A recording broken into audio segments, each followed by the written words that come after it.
What if Naruto killed Itachi during the massacre? Chapter 1. Favoritism and Degradation. Years ago, the Cubitaco with Oha was the day I was born along with my siblings Menma and Naruto.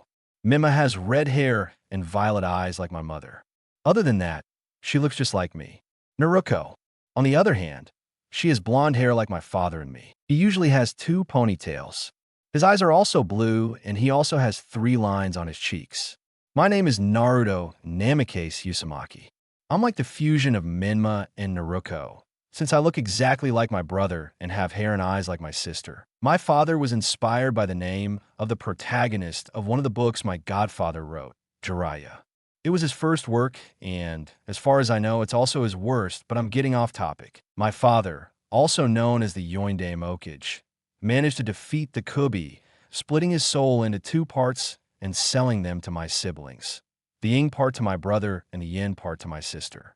Both became Jinchuriki during the first years of my life. I didn't care about the favoritism of the village and my parents towards my siblings. But everything changed when, at age 4, they began to show signs of Kubi's chakra. It was then that my parents began training them. For as long as I can remember, my dream has been to be a ninja.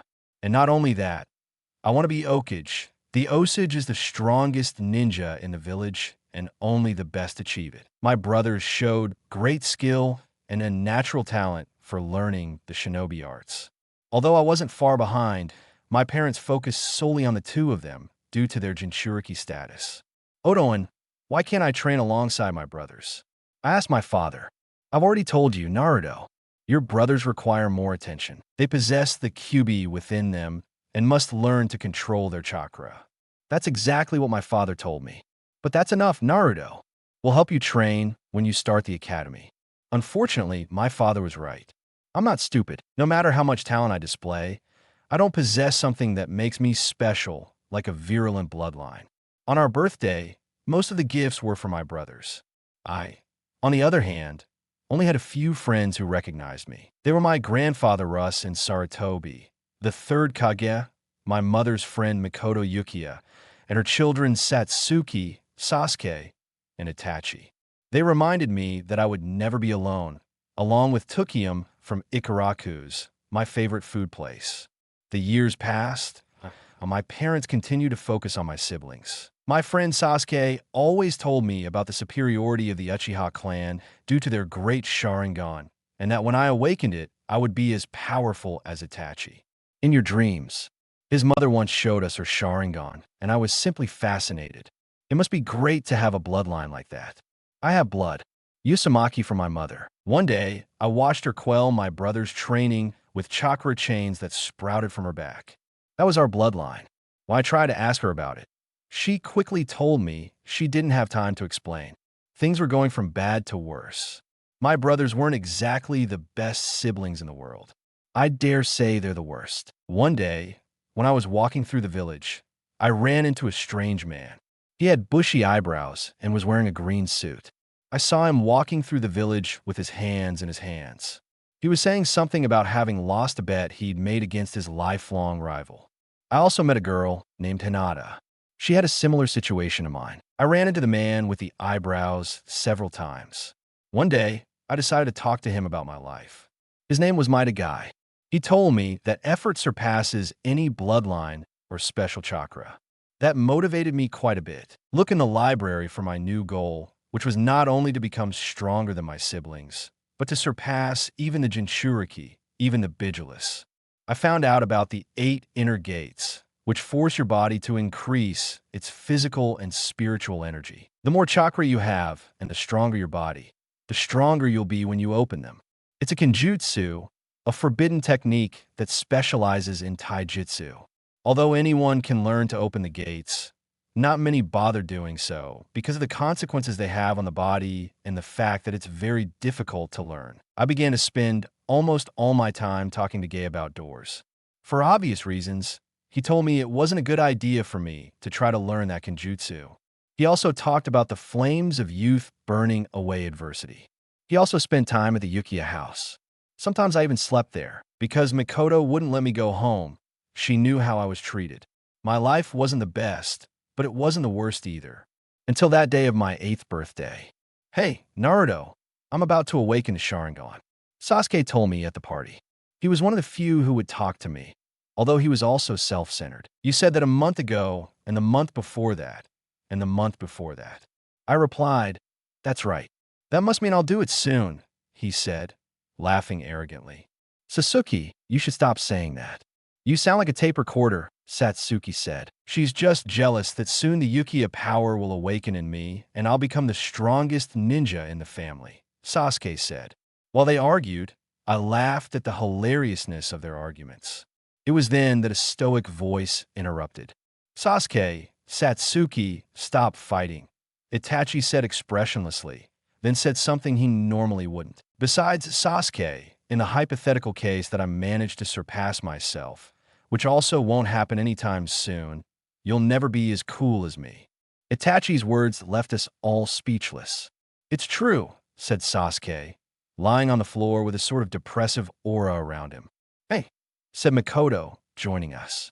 Have you given Naruto your gifts yet? She asked, smiling. Oh, I almost forgot, said Satsuki, hugging me. Satsuki Changu, what are you doing? I asked nervously. I don't know why, but lately I've been feeling this way when she's too close. She pulled away from me, saying there. She felt something around my neck.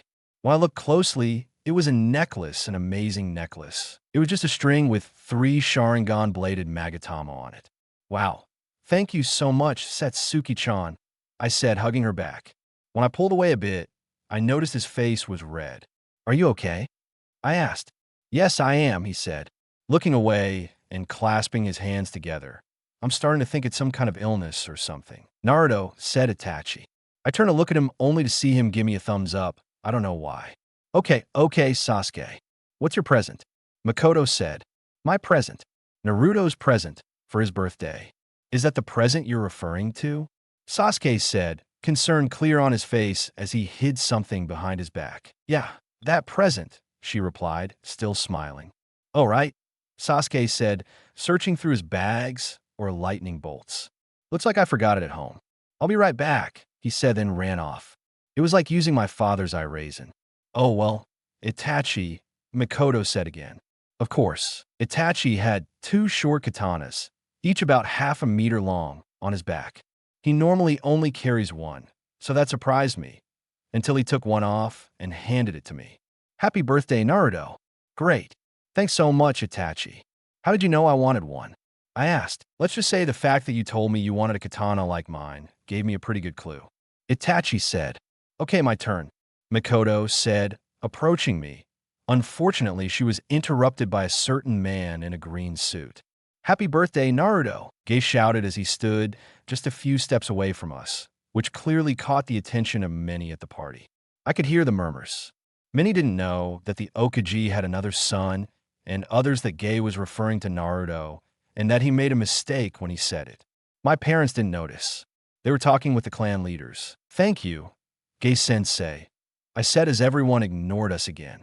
I brought this for you, he said, giving me an outfit similar to his. A drop of sweat trickled down the back of more than one of their necks. Thank you very much, I said, not wanting to be rude. That's when my grandfather Ayuz and Sarutobi arrived, hiding something behind his back. Hey Naruto, guess what I got you, he said with a big smile. What? I asked, watching him pull a pair of gauntlets from behind his back. Asumas. Great, I exclaimed in amazement. They're made of certain metal, so you'll be able to channel your chakra into them once you learn how to use them, he said. Thank you very much, Grandpa, he said. You're welcome, he replied. Well, it's finally my turn, Makoto said, only to be interrupted again. Everyone, may I have your attention, please? My father said. Everyone turned to look at him. I'd like to make an important announcement. I want to finally declare today which of my children will be the head of the Namicase clan. It will be my beloved son, Menma. Everyone applauded, but I was beyond devastated. Normally, when there is more than one heir, it's the firstborn who takes that place. I'm the oldest by 8 minutes, and denying the firstborn that position means he's expelled from the clan. I was stunned. My parents didn't treat me like Amino Naruto, but the fact that they did this to me really hurt. Makoto, Iruzan, Gay, Itachi, they were also shocked by it. Makoto and Grandpa were angry. Depressed gay. Satsuki, well, I didn't know what that entailed. And I also want to say that my old sense Jiraiya, one of the three Sannin, has offered to train my son. Right now, Menma is above average, so I think I can speak for everyone here. When we're done training him and he becomes a full shinobi, I'd like to declare him a candidate to be the village's next Okaji, my father said. It wasn't enough for him to kick me out of the clan. He also wants to take away my dream of becoming an Okaji. Everyone was celebrating, but I'd had enough. I don't agree, I shouted, reaching everyone's ears. Mom and Dad looked at me in surprise, as if they didn't know I also live in the house or that it was my birthday. Naruto, my father said. Everyone looked at me. Menma, I exercise my right to defend my title as head of the family. I shouted very loudly. Wait, Naruto, let me. My father tried to speak, only to be interrupted. Of course, Aniki. Let's see who's better, Menma said, getting up from his table. Dad and Mom tried to stop us, but we quickly ran out into the courtyard, followed by everyone. They had no choice but to watch. Just like the rest, they all supported Menma. Come on, Menma, said one guest. Show us your power, said another. Basically, Menma was the favorite. Not even my parents supported me. I guess it was because they knew they hadn't taught me anything and that Menma was a talented kid. That depressed me. Gammon, Naruto-kun. A scream brought me back from my thoughts. It was Satsuki supporting me. For some reason, I blushed when I heard that honorific. She normally just calls me Naruto. I could see Makoto standing next to her, who, looking at her daughter, turned her gaze back to me. She cupped her hands around her mouth like a megaphone and shouted, Go ahead, Naruto-kun. Show me what you're capable of. Makoto shouted back. Everyone saw her, especially my mother, who seemed shocked since she and Makoto's friendship had been going down so far. Hey, Satsuki-chan, when I defeated this bum, you agreed to go on a date with me, Menma said cheekily. That made me angry. You'll never be able to defeat Naruto-kun, she replied. Vanna, bet. He asked. Of course, she said. Now if he was pressed, how can he trust me so much? He knows Menma is better than me. You can do it, Naruto, Itachi said loudly. Though his expression remained unchanged, it surprised everyone, even me. Itachi had seen me training one day. He offered to help me, but I told him I wanted to get stronger on my own. He simply told me I could count on him if I needed him. Hey, Naruto said, coming up to Menma's side. I want to participate too, she said. And if that weren't enough, my parents allowed it. It was like putting two lions against a single gladiator. We're going to crush you, Menma said confidently. I could only clench my fists. I knew this would be a tough fight. Switch narrators. Naruto was nervous. He knew Menma and Naruto could use jutsu and control their chakra better. He had everything against him. Finally, Menma was the first to advance. He rushed towards Naruto, and they engaged in a taijutsu match. To everyone's surprise, Naruto evaded and countered every attack from his brother. Sensei, wasn't Naruto supposed to have been trained? Kakashi asked. No, I'm just as impressed, Minato said, clearly surprised. The fight continued. Naruto remained on the defensive until he finally decided it was time to attack. He grabbed Menma's arm as he tried to punch him, then lifted him onto his back and threw him to the ground. Naruto quickly jumped back. Way to go, Naruto-kun, Satsuki shouted. Menma got up and quickly engaged Naruto again in hand-to-hand combat. This time his blows were more aggressive. Naruto saw an opening and was able to connect a blow that forced his brother to step back. Well, it seems you have good instincts, Sonic. If Dad and Mom had trained you with me and Naruto, your taijutsu probably wouldn't be that much better, Menma said, tracing seals. But when it comes to ninjutsu, I'm still better. Futon Rinkyuden, air bullet. And from Menma's mouth came a shot of compressed air that hit Naruto, throwing him through the air until he fell hard on the ground. Menma headed towards the house, calling the fight over. Naruto was disappointed at not having to do anything. But hey, said Naruto, getting up from the ground. His clothes were a little torn, around his stomach. I haven't lost yet. Enough, Naruto. You won't be able to defeat Menma, Minato said. Shut up, Naruto shouted, surprising his parents. Okay, Aniki, go ahead, Menma said, returning to the courtyard. Let's do this. I'll let you hit me with the best you've got. Let's see how much damage you do. Naruto, don't do anything. Menma stretched out his arms and remained static. His sister mocked for not being able to attack again. Just don't regret it, Naruto said, getting into position. Everyone knew Naruto couldn't do justice, but they never expected what the boy would do. He slightly stood up on his legs and said. The door opened, and incredibly Naruto ran at superhuman speed, surprising everyone. But Gay was the most impressed. Menma couldn't believe it either. In almost the blink of an eye, Naruto was right in front of him, even though he was several meters away. Naruto immediately punched Menma in the stomach. That blow really hurt him. Where did he get so much strength from? He wondered. Suddenly, Naruto began hitting Menma in a flurry of punches. It was as if he had more than 2 arms. No one could believe it. Finally, Naruto turned his back on Menma and, placing his hands on the ground, kicked him with his heel, sending Menma flying several meters above the ground. And as if that weren't enough, with a powerful leap, Naruto placed himself underneath Menma, grabbed him by the abdomen, and plummeted downwards with Menma, spinning at great speed. Seconds before falling, he released Menma, letting him crash violently against the ground, creating a crater. Naruto bounced back into the air, landing perfectly on his feet. OT Range, Primary Lotus, Naruto said, looking at the crater where his brother lay. It's less tiring than last time, Naruto thought. Everyone's mouths were open. Naruto had used an S-class Kenjutsu at only 8 years old. Gay are you? Kakashi asked. I know what you're thinking, Kakashi, but he never trained that boy. Naruto-kun replied. Satsuki said as she lunged at the blonde to hug him. You're amazing, she said with clear emotion. Kato no Senka no Jutsu. And suddenly, 3 fireballs shot out towards him. Naruto quickly pushed Satsuki to the side, taking the fire projectiles and being thrown to the burning floor by the impact. Come on, opening door, Naruto said as he stood up and began to spin at high speed in an attempt to put out the flames. He finally stopped and put out the few remaining ones with his hands, leaving his clothes slightly darkened by the fire. Are you okay, Menmani? Naruto asked, removing her right hand from her lips. She throws the fireballs, I think it's obvious, and looking at where her brother was standing, rising from the crater. Great, Menma said while wiping the blood from his mouth. That attack really hurt me. Aniki, to think you had some up your sleeve. Menma's eyes changed from violet to red with slitted pupils. His fangs also lengthened. Stop the Kubi's chakra, he said. Now Menma was the center of attention. Many people were applauding him, including Minato and Kusina, who had to give him credit. He must be the first Jinchuri to achieve that kind of control at that age. The way they praised him, they quickly forgot what Naruto had done. Go ahead, Aniki. Then, Menma said, indicating with his hands that he should attack. Naruto quickly ran at him again at the same speed as before, but the result was different. When he tried to punch Menma in the face, Menma stopped him with his hand. Both of their hands were shaking from the force they were applying.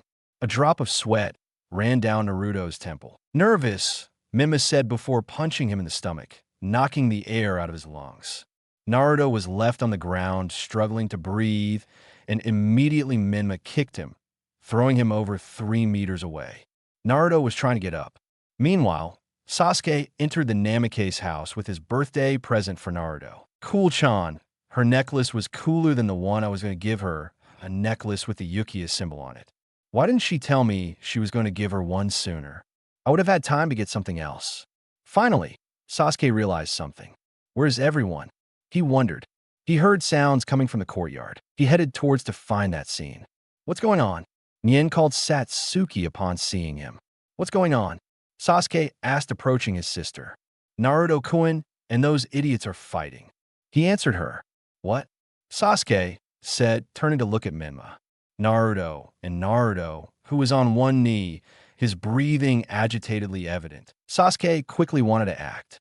Naruto, I'm going to help you, she said, walking towards him, but was stopped by her mother. What is it, Kazan? I must help Naruto, Sasuke said. I'm sorry, Sasuke, but this is a matter for the Namicase clan. We can't interfere, Mikoto said with clear concern in her voice. She was cheerful when Naruto showed his fighting ability, but now that she saw Menma's power, She was clearly worried. Sasuke felt helpless for not being able to help his friend. Naruto quickly got up and ran against Menma, who also ran against Naruto. In an attempt to hit each other, both threw their fists forward, clashing their knuckles. It was heard throughout the place, almost like the blow of two hammers. Remember that the opening door gives Naruto 100% of the strength of his muscles, and Menma acquires strength from the Kyuubi's chakra. They're still kids. They're not superheroes either. The exchange quickly began. Menma kept smiling no matter how many hits I took. The Kyuubi's healing chakra gave him the advantage. Naruto, on the other hand, was running out of options. His body was already beginning to show the effects of the first chakra gate. More air balls were fired by his sister Naruto, as he noticed Menma kicking him aside and jumping in various directions to evade the attack. Naruto is amazing, Sasuke shouted with stars in his eyes as he watched his friend fight. I should be able to do that too, he thought with envy. That's what I said, Satsuki said, nodding. This is wrong, Itachi said. What do you mean, Nikki? Sasuke asked. Naruto is currently using an S-class Kenjutsu. He's opened one of the inner gates. Normally, there wouldn't be any problems, except he's still a child and his body could be damaged, Itachi said. Menma is goading Naruto into hand-to-hand combat because he knows he won't be able to keep up since their techniques are different, while Naruto is attacking from a distance. Guy said, shouldn't we stop this then? Kakashi asked. Calm down, Kakashi. I've spoken with Naruto several times. This fight is important to him. Don't worry about the opening gate. The worst that could happen to him is being hospitalized for a long time until his muscles recover. For now, we must allow him to defend his ideals and face adversity with his youthful flames. Gay said, Doton Duradin, said Menma, while tracing seals with his hands and then creating a large dragon that seemed to be made of mud that began to shoot rocks from its mouth. Naruto dodged as best he could. It was very difficult. Finally, a rock hit him, throwing him violently backward. He quickly got back up and continued dodging the rocks. I can't keep going like this. At this rate, my body will give out. Should I find a way to counter their jutsus? Naruto thought. Now he was hit by a ball of air from Naruto. Her friends watched the fight helplessly until Satsuki remembered something. Naruto-kun shouted. Satsuki, here, he said, throwing something at her. Naruto caught the object she threw, and his eyes lit up. Thank you, Satsuki-chan, Naruto said, putting on the gauntlets Sarutobi had given him. More rocks came, but Naruto again surprised everyone when he began deflecting the rocks with his punches. He knew he couldn't destroy them with his knuckles, and the gauntlets, while they might help, would strain his arms too much. So, using hooks from left to right, he managed to change the rock's trajectory. He kept moving constantly to avoid his sister's air projectiles, since he couldn't see them. Minato, did you give those things to Naruto?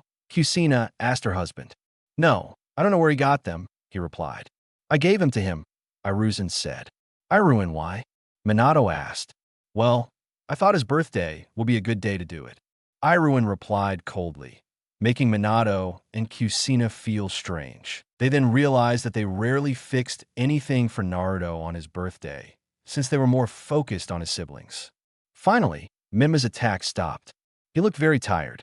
After all, he was still a child, and his control over the Kyuubi's chakra wasn't entirely perfect.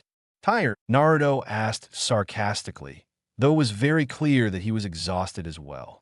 Suit-un, I'll give you that, Naruto said, making hand seals before firing a large water bullet.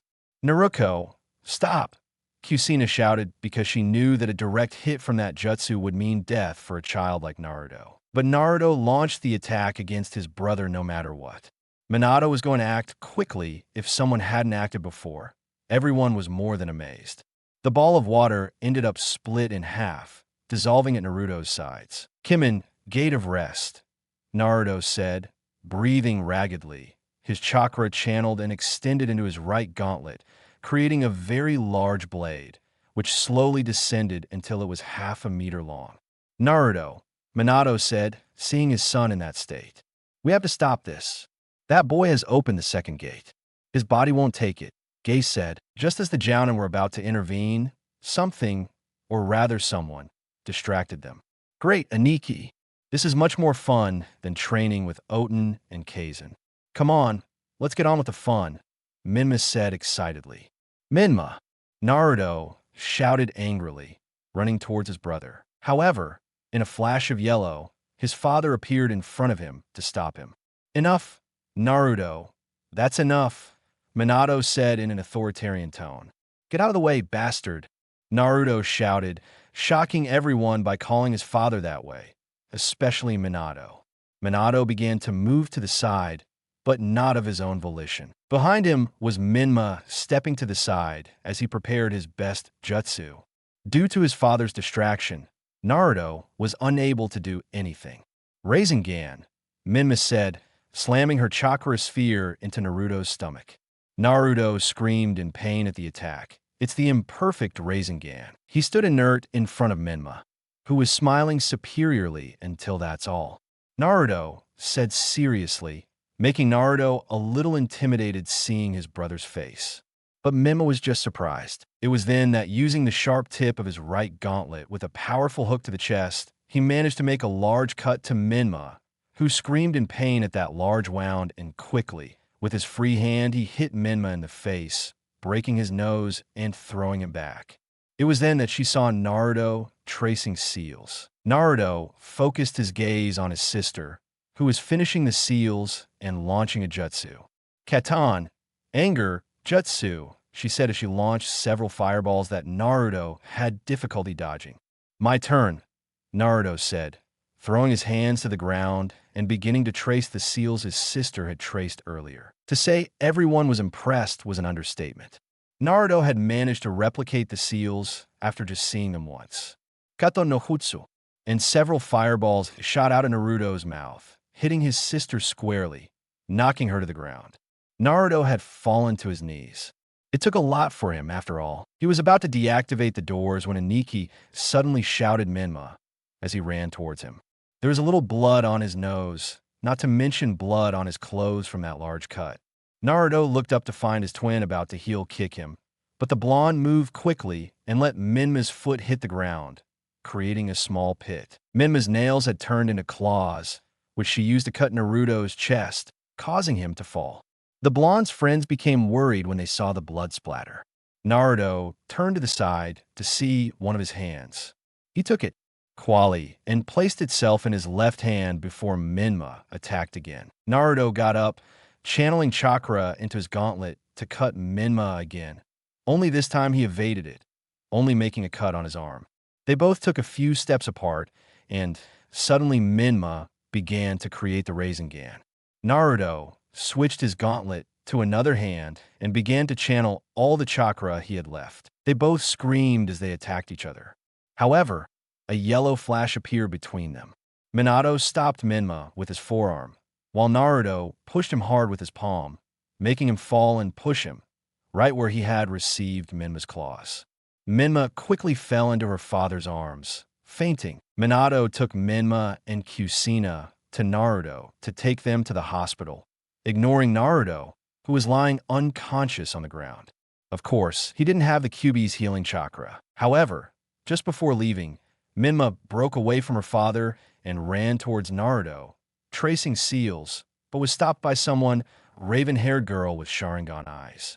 Menma stopped dead in his tracks before falling unconscious. Chapter 2. Reprimand. Konoha Hospital. 3 days later, a blonde, blue-eyed boy slowly opened his eyes, lying on a bed in one of the hospital rooms. His body hurt too much to move. What happened? Naruto wondered as he woke up. He looked around and found a girl with a head of black hair lying on her bed. She looked asleep. Satsuki-chan, Naruto said. That girl must have had very good hearing, since she woke up shortly after he mentioned her. Naruto-kun, the sleepy girl said as she lifted her head to meet her black eyes with the blonde's blue ones. The girl quickly burst into joy. Naruto-kun, she said as she threw herself at the blonde. It smells, Naruto cried as he received Satsuki's bear hug. Oh, sorry, she said as she quickly pulled away. Yusin and Sasuke immediately entered the room. The latter had a very childish attitude. Naruto, I demand that you teach me how to do what you did in your fight with Menma. Why combine that with my Sharingan? I'll be unstoppable, Sasuke said forcefully to immediately be called away by a blow to the head from his sister. Shut up, Sasuke. Naruto-kun is too hurt to have to put up with your ego, Satsuki said. Don't think you're so superior just because you awakened the Sharingan, Sasuke said while rubbing his head from the blow. The Sharingan, Naruto said, confused. Satsuki-chan awakened it. Of course, Satsuki said proudly. Can you show me? Naruto asked with stars in his eyes. Sorry, but using it requires a lot of chakra, and I'm not used to it. Maybe later, she said with some embarrassment. And how did you awaken it? The blonde, supposedly curious, goes. Well then, Satsuki's face began to blush. You should have seen it right when you were unconscious. She ran towards you, tracing seals to attack you with some jutsu, but Satsuki appeared in front of you with her Sharingan activated, preventing her from advancing further. Of course, I was undo the same, but I decided to leave that moment of glory to my sister, Sasuke said. Now Satsukini has the Sharingan. Was it the closing question on Let's Get Over Sasuke Day? Really? Naruto asked, slightly blushing, then turned to look at his friend. I really appreciate it, Satsuki-chan. Thank you, Naruto said with a big smile that caused Satsuki's face to violently turn red. Are you okay, Satsukin? Sasuke asked. I know I am, he stammered. I have to go to the bathroom, he shouted as he quickly left the room.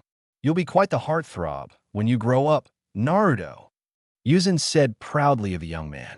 Why do you say that, Ji-san? Naruto asked innocently. You'll soon find out, he replied calmly, then changed to a serious attitude. Naruto, there's something we need to talk about, he said. What thing? The blonde asked. Where did you learn that kenjutsu? Hiruzen asked. You mean the inner gates? Naruto said. The inner gates. Is that what you used, Naruto? Asked Sasuke, his friend descending. Teach me how to use them, Sasuke demanded as Hiruzen intervened. Wait, Sasuke. Naruto was very reckless to use it. Hiruzen said with a stern face. And what else did you want me to do? My parents never trained me. I couldn't use chakra, much less perform jutsu. Naruto, do you have any idea of the consequences this will bring you? Hiruzen asked. I'm aware of that, but I'm learning, the blonde replied. Learning? And suddenly he raised his voice. You've been training with the inner gates. Naruto, what were you thinking? At your age, it's dangerous to do something like that, Hiruzen said. This was the last straw. First, on his birthday, his father kicks him out of the clan. He takes away his dream of becoming an Hokage. He fights with everything he has against his brothers without achieving victory. He ends up in the hospital with his body really full of pain. And now this. Go away, Naruto said with his head in a low voice while his bangs covered his eyes. What? Hiruzen asked, surprised. Go away, Naruto shouted. Hiruzen knew that this was not the time to scold Naruto. After all, he felt defeated by his battle with Menma and Naruto. He was truly hurt. His father had practically crushed his dreams and was now berating him for his desperate efforts. He certainly couldn't blame him. He was forced to find a way to confront his brothers. He didn't want to upset him further, so he simply left the room. By the way, Naruto, Sasuke said, trying to save the moment. Your birthday present, he said as he handed him a kunai. A kunai, Naruto said as he received it. Haha. Thanks, Sasuke, he said with a nervous smile, comparing it to the others. That was the worst present after Guy's green leered. Well, I have to go. Get well soon, Sas said as she walked out the door. Naruto stood alone, staring out the window as a single tear fell down his cheek. He was truly frustrated. His fight with his brothers hadn't ended well. He lost everything. His grandfather's respect, his place in the Namicase clan, his dream of becoming an Hokage, and his dignity when all his hard work was crushed and he couldn't achieve victory. Namicase house. Minato and Kusina were in the living room. They were thinking about Naruto and Menma's fight. Several things were swirling in their heads. I should have told Naruto about the clan earlier, Minato said regretfully. That doesn't matter now. What matters is Naruto's attitude. That boy acted very irresponsibly by using that kenjutsu, Kusina said, clearly annoyed. You're right. It seems like he doesn't mind risking his life with a forbidden jutsu. At such a young age, it's unknown what will happen to his body. I think we should reconsider allowing him to enter the academy with his siblings, Minato said with his head lowered. I don't think we'd even allow him to continue studying on his own. Who knows what dangerous things he might learn. Besides, do you remember what I call you? When he gets out of the hospital, a hell of a punishment awaits that boy. Not to mention what he did to his brothers, Kusina said. You're right. We're lucky Menma and Naruto are okay, Minato said, forgetting that Naruto doesn't have the Kyuubi's healing chakra. In the hallway, she found Naruto, clenching his fists with anger in his eyes. Why so upset? Menma asked. Although he knew the reason, Naruto glared at him with hatred in his eyes. Menma's eyes changed to a fiery gaze. The Kyuubi's eyes intimidated her sister a little. It wasn't long before Menma began to surpass Naruto in controlling the Kyuubi's chakra. He was getting more and more aggressive. I can't believe that weak and Nikki surprised us like that, Menma said in a muffled voice. That bastard is going to pay for this, Naruto said, very upset. Of course he will, Nichan said Menma as she returned to her room, leaving Naruto more than frustrated, feeling humiliated for not having done much in the fight, and even more so for having been defeated by her own jutsu, which was launched with more force by Naruto. It was fun watching you humiliate your brother Gaki, said a voice in Menma's mind. You're wrong, Menma replied. He humiliated me. What do you mean? That boy was dying when the fight ended, and you're just acting like nothing happened, said the voice. Even though I was superior with your chakra, Aniki managed to hold my own.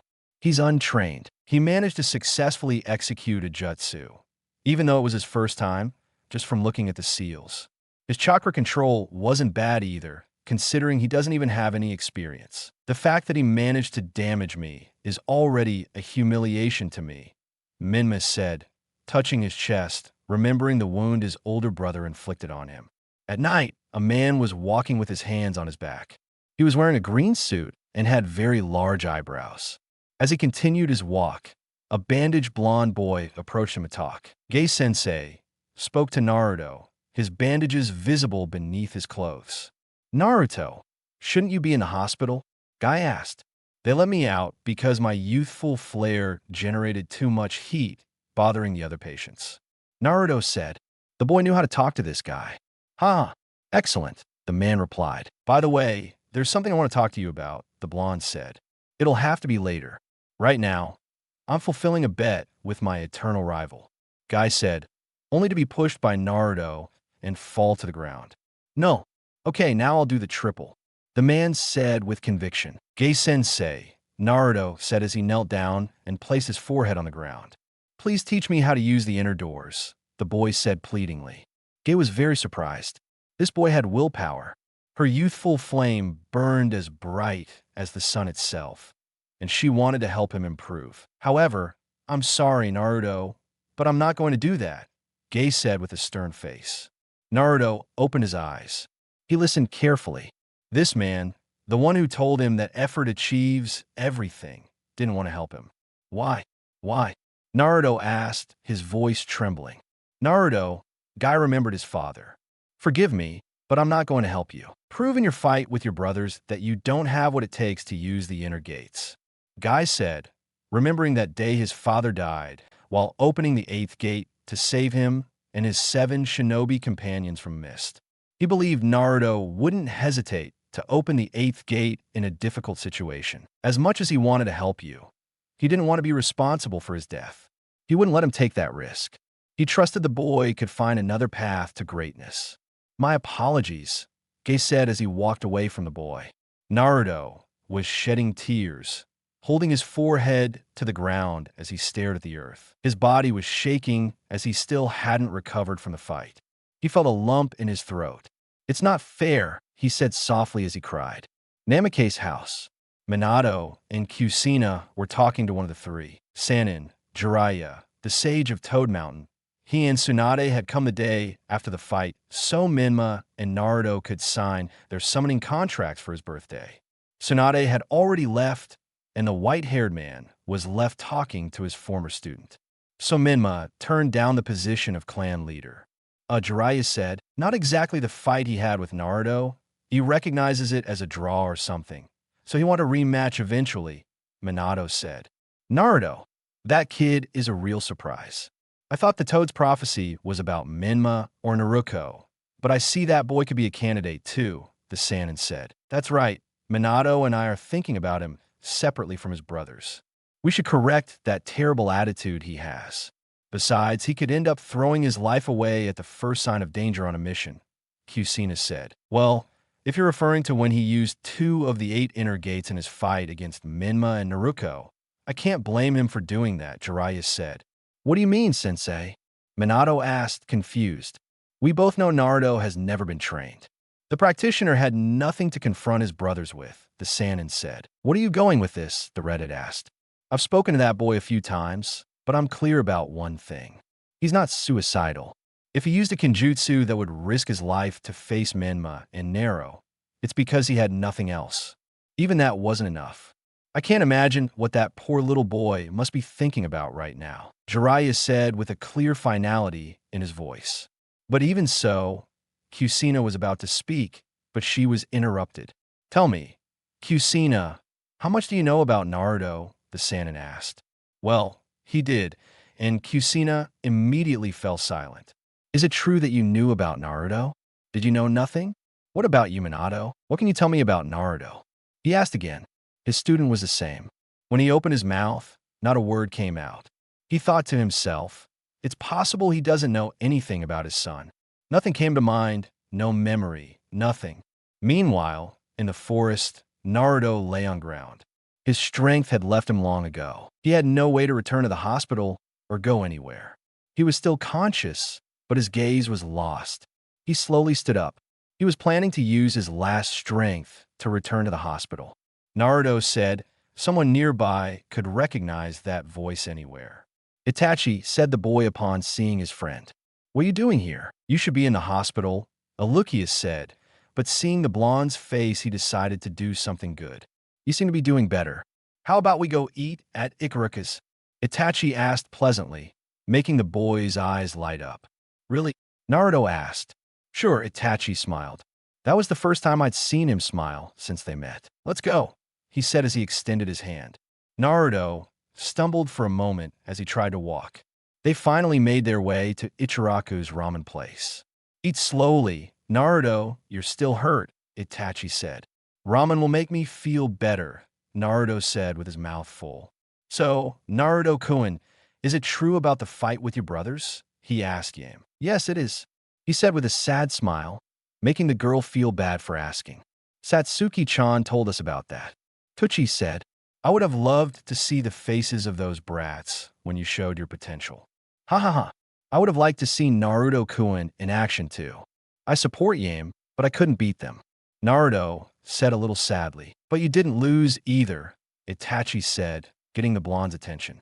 Listen, Naruto. Your brothers possess the strongest chakra within them all. They possess monstrous amounts of chakra, and despite Menma beginning to control it at such a young age, you managed to stand up to a prodigy like him with only your talent, your instincts, and the knowledge you acquired yourself without any training.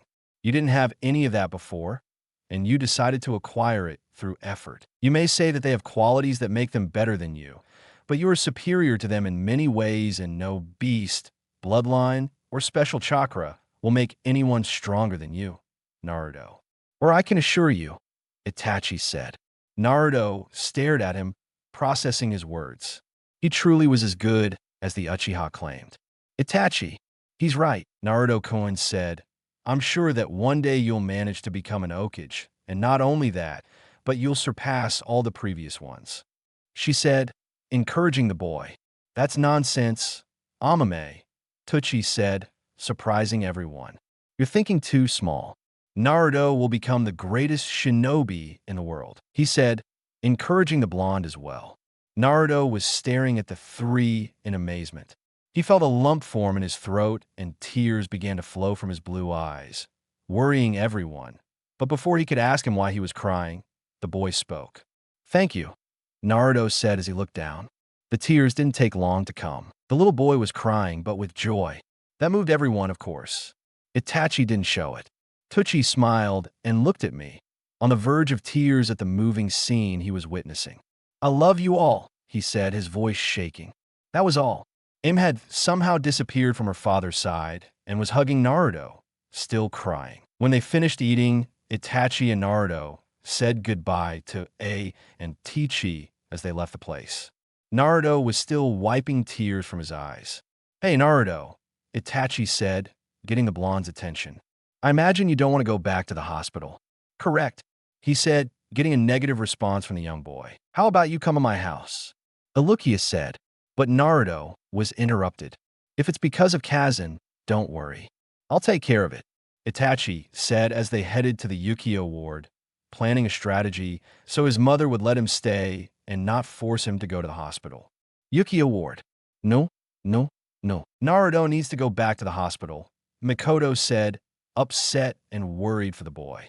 "As we rehearsed, Naruto," Itachi said quietly so his mother wouldn't hear. It was then that Naruto used one of the most powerful S-class jutsus in existence. It's categorized as a Jin jutsu, as it can bend your targets to your will.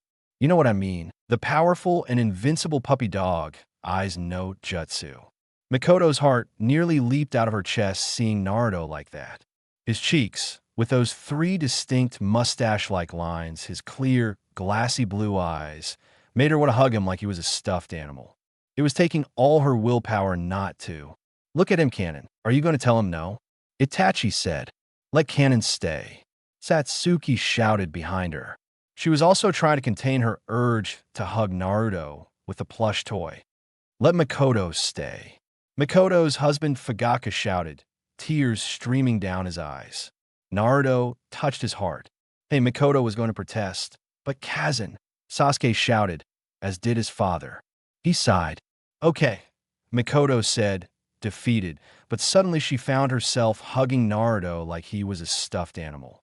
Naruto was complaining of the tremendous pain he felt for being squeezed in her arms. Kazan last, Satsuki said. "Oh, I'm sorry," Mikoto said, quickly letting go of the boy who was begging Kami to never have to feel that pain again. A prayer that apparently went unheard. Everyone was laughing at the scene, except for Itachi. It was then that, in a swift movement, Satsuki did the same as her mother and caught Naruto in a huge bear hug, from which he groaned in pain, his body still bearing the aftereffects of using the gates. The entire family tried to separate the younger Yukiya from the injured blonde whom he refused to let go of. Chapter 3. Fleeting Happiness. It was a quiet morning in the village of Konoha. The sun's rays illuminated the streets, the birds were singing, and a blonde, blue-eyed boy woke up in real pain. He felt a weight on his body, something that wouldn't let him get up. He slowly opened his eyes to find his pretty friend Satsuki almost on top of him. She seemed to be asleep. Naruto quickly blushed. How did he end up like this? Flashback. Well, now that Naruto-kun will be sleeping here, we have to decide who will share a room with him, Mikoto said, trying to put things in order after her daughter had nearly sent the blonde into a coma due to the pain of the powerful hug she had given him. This is my chance, Sasuke thought. If I can get Naruto to share a room with me, I could get him to tell me how to use the inner gates to get past Nezen. Aniki. That's right. Sasuke desperately wanted something that wouldn't make him feel inferior to his siblings. Oka-san me. Sasuke couldn't finish his sentence. He's staying in my room, Oka-san. Satsuki said, raising her hand. Naruto blushed at the thought, but quickly paled at the memory of his friend's hug. The possibility of her using him as a human pillow was very high, since several times when he had slept there, he would wake up being hugged by her. And with his body in that state, being hugged by Satsuki was a luxury he couldn't afford. Hey, Naruto was about to speak, but he couldn't finish either. Of course, daughter, Mikoto said, then turned to the blonde Naruto. Kun, you'll sleep with Satsuki-chan. End of flashback. Hey, Satsuki-chan, Naruto said, lightly shaking his friend in an attempt to wake her up. Satsuki slowly opened her eyes. She felt so comfortable hugging that big pillow. Suddenly, she felt small heartbeats coming from her. She slowly raised her head to meet the blonde's eyes. She seemed to be making the boy turn even redder. A few more minutes, she said as she settled back into Naruto's chest, making him very nervous. Your heart is beating. Faster, her friend said again with a smile on her face. 5 minutes later, The Yukiya family and Naruto were back at dinner, except for Itachi, who had left early. And tell me, Naruto spoke, Fugaku, I heard from my children that you kicked the asses of those conceited brothers of yours. Is it true? Good. Naruto felt it like a defeat, but immediately remembered what Itachi told him in Ikaraku's. Of course, she replied more cheerfully now, which brought a smile to the faces of the Yukiyas who were watching the fight. You should have seen that. Aozen, Satsuki said. Naruto was amazing. I support Sasuke. That's right, Mikoto said, surprising everyone with her childish attitude. She quickly cleared her throat and continued eating with a slight blush of embarrassment, pretending she hadn't said anything. I'm glad to know my daughter's future husband is capable of protecting her properly. Ha! Fugao said proudly of young Otto. Satsuki said, blushing violently and clearly embarrassed as her family laughed. You already have my blessing, Gaki. Make your move on her whenever you want, Fugaka said. My move? Naruto asked innocently. Yes, your move. Fugaka was immediately silenced by a look from his wife, which made him pale. I'll tell you when you're older. Well, Naruto-kun, I'm sure you remember that I haven't given you my birthday present yet, Mikoto said, making everyone wonder what the present would be. Well, all but one. You see, given how your family treats you, I'm going to ask you something very important. Do you want to be in Yukiya? Naruto, listen carefully. Saranukiya, in what sense? What did Mikoto mean? Does it mean Naruto will be living with us? Sasuke asked excitedly. You'll know why. Cough, cough, interrogates. Cough, cough. Pepe. But Naruto didn't know what to say. I was planning on talking to your parents about it on your birthday, but the opportunity didn't arise, Mikoto said. Tears began to fall from Naruto's eyes. That's clearly worrying everyone. What's wrong, Gaki? Fugaka asked. Don't you want to? It's not that, the blonde replied, his voice heavy with emotion. It's just that, come on, you're going to be part of the family anyway once you marry my daughter. We're just getting ahead of ourselves, Fugaka said confidently. Odoan retorted again, Satsuki with embarrassment. We'll be brothers, Naruto, said Sasuke excitedly. Great, another one to surpass. Sasuke thought the last thing. But will my parents accept this? Naruto asked. He knew his family ignored him, but he didn't know if they would get rid of him like that. Don't worry, I'll talk to them myself. And in case they don't want it, I have a little trick up my sleeve, Mikoto said, laughing maliciously. Namicase house. Do you like ramen? No, Boris said. Kusina asked. That's what Jiraiya said. Maybe he inherited it from me. Like Naruto, said Minato nervously. You'll wonder what they're doing. That question is easy to answer. They were verifying what they knew about Naruto by going through family albums. They barely found a picture of the boy. They tried to recall moments they had shared with him. To no avail. They tried to guess what their son's likes and dislikes were, whether he had any friends, and so on. But nothing. Now we see why he suddenly wanted to pay attention to the blonde. Flashback. Minato, is it possible we don't know anything about our son? Kusina asked, her tone clearly concerned. No, that's impossible, He's our son, Minato replied in the same tone. Well, Jiraiya said, shaking his head. Sensei, Minato said. Naruto loves ramen, Jiraiya said as he got up from the couch and headed for the door. I don't know if he has any friends, but being a ninja is his biggest dream, he said before finally leaving. End of flashback. Minato. Whoa, what kind of parents are we? Kusina said, her eyes glazed over. We've been good parents, Kachina, Minato replied. And what kind of parents ignore their children? Kusina replied strongly. The fight, the inner doors, Naruto in the hospital. It's all our fault. But Kusina Minato was about to speak, but was interrupted. No, she said coldly, tears welling up in her eyes. Minato is surprised by that change in your attitude. This is your fault, Kusina said, leaving Minato more than a little surprised. What are you talking about? He said, confused. You made me focus all my attention on Menma and Naruto just because of that stupid prophecy, Kusina said with venom in her words. You discarded Naruto just because he's not a Jinchuriki. You made me abandon my son. But Minato was going to respond, but he couldn't find any argument that would help him. What his wife said was true. Minato's eyes turned into a flood of tears. What have I done? He said as he brought his hands to his head with a lump in his throat, seriously regretful. Meanwhile, Naruto was standing on the stairs, clearly listening to what her parents were saying. The girl's expression was serious. What's wrong? Asked Menma, coming out of her room. Sarakich answered her sister. What? Said Menma, confused. Aniki's dream is Sarakich, she said. Why are you telling me this? Asked her brother, puzzled. Otuin and Okasan are crying. They realize they know absolutely nothing about Aniki, she replied. So Odin shattered their dream by saying I could be Okich. Ha! Great. I can see why Aniki went crazy in the fight, Menma said while smiling. From the way things are going, it seems we'll start living with him soon, Naruto said. I see, Menma said as she returned to her room. Once inside, she lay down on her bed, staring at the ceiling. So, let's start spending time together, huh? Aniki, I wonder if we still have time to be a happy family. Will you try to make peace with your brother? A voice inside Menma's head asked. Ha! What are you saying? It'll be much more fun to train with Aniki, Menma shouted excitedly. That way he could make the bastard suffer. Menmani, always talking to himself. Is he really what he's being? Naruto wondered. He's probably talking to the other half of my soul.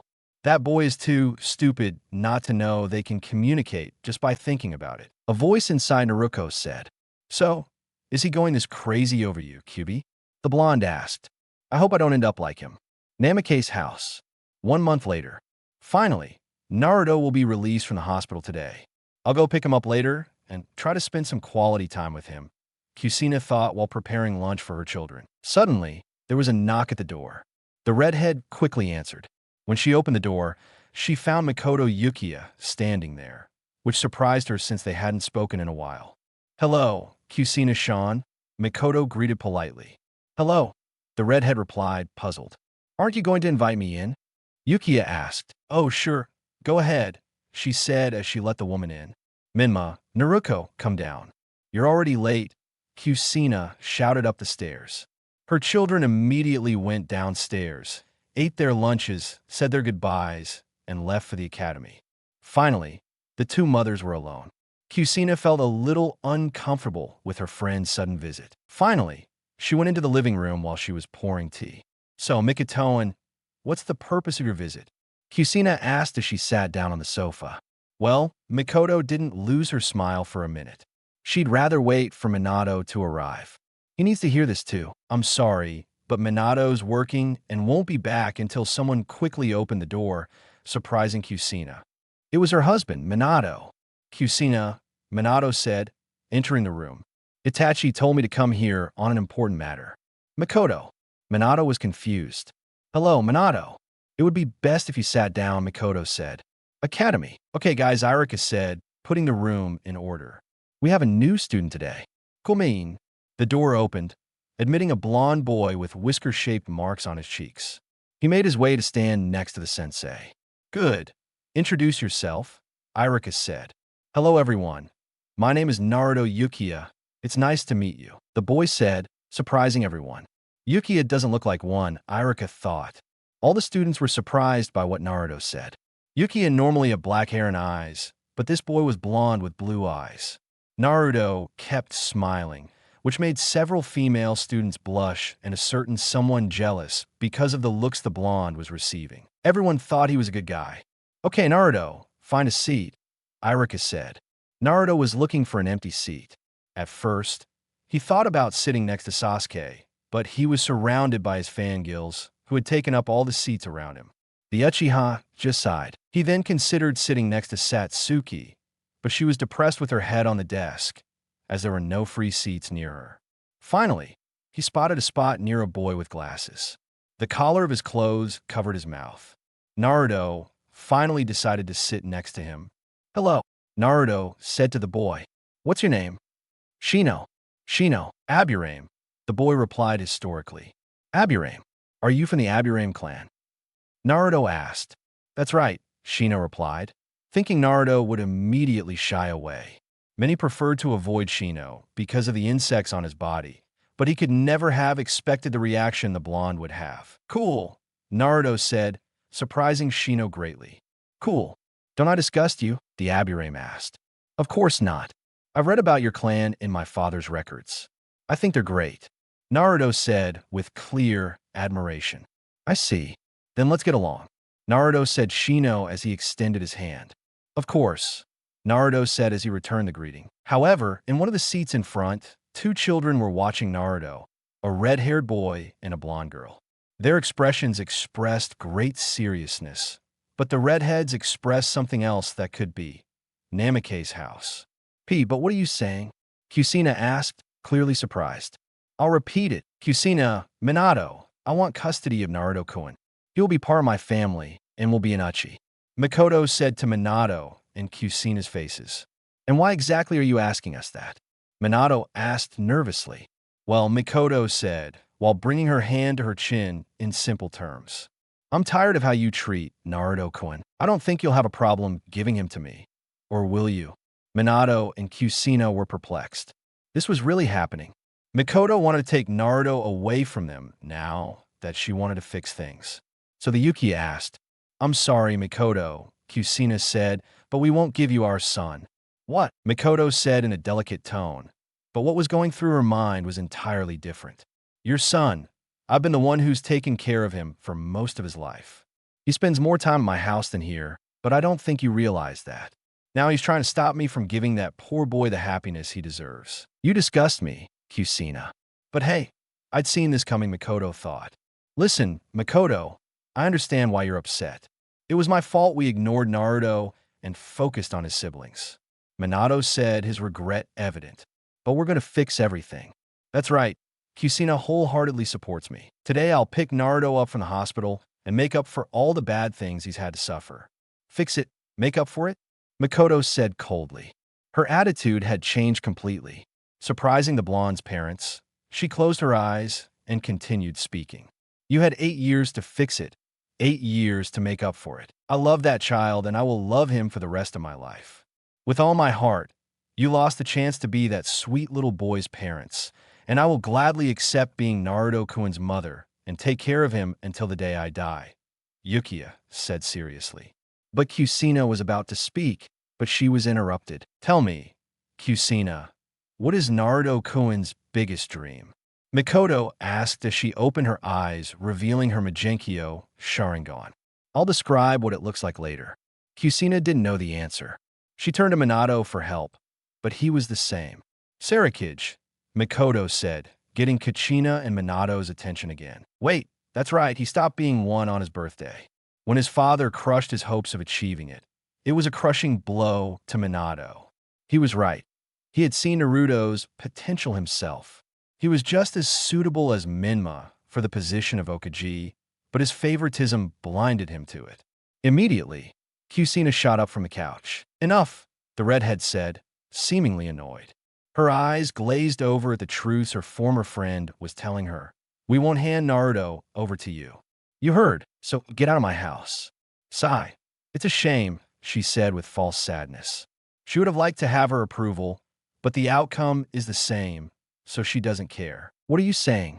Minato asked. It was then that Mikoto pulled a certain paper, or rather a document, from her clothes.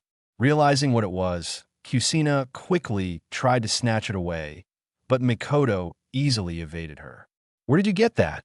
The redhead asked angrily. This clearly states that Naruto is now my son, and with one of his parents' signatures, not even Minato's oxen post will be able to take him away from me, Mikoto said with a satisfied face. But we never signed anything, Minato said, standing up from the sofa with clear surprise. Remember, Minato, my son Itachi didn't ask you to sign anything before coming here, the Yukiya asked, smiling. Kyuk. Minato quickly remembered, but that document wasn't an adoption form. Minato didn't have to be a genius to know what happened, turning his gaze to Mikoto, who with one of her fingers pointed at her right eye. The Sharingan. Did you make Itachi use a Genjutsuin? Kusina had been shocked by what her husband said that day. Just when she thought she would redeem all her failures as a mother, just when she would finally get to know her son well, just when she planned to give Naruto all the love she had, from one moment to the next she lost it. Academy. Class time had passed normally. Now all the students were having lunch. Poor Sasuke wanted to have lunch with his friend, but his group of fangirls had him surrounded. He ate his lunch with tears streaming out of his closed eyes. Anime style. Satsuki had gone to the bathroom. Meanwhile, Naruto and Shino were talking quietly on a bench. "So how did you become a Uchiha?" Shino asked. "What do you mean?" Naruto said. "I know you're Okaji's son. Several people here know that. Clan leaders are invited to your siblings' birthdays. My father occasionally takes me here for fun." The Aburame replied expressionlessly. "Oh," Naruto said in surprise. "By the way, I saw the fight you had with your brothers. I hope that beating you gave them lowers their egos a bit. They're so conceited," Shino said. "Haha, thanks," Naruto said, scratching the back of my neck. They continued their conversation calmly until a certain someone decided to come over and be a little annoying. "Hey, Onik," Menma greeted cheerfully as she approached the boys. Menma said Naruto dryly. "Namicase," Shino said similarly. "So Yuki," said Menma mockingly. "It's bad to lie. Aniki, what kind of example are you setting for Nesunyami? And what will Otuin and Okasan think?" "I don't know what you're talking about," Naruto said. "Please let me finish my lunch in peace." Naruto was about to take a bite of his sandwich when Menma suddenly snatched it from him in a swift movement. "I didn't see your lunch at the house. Where did you get it?" Menma asked as he looked at the sandwich.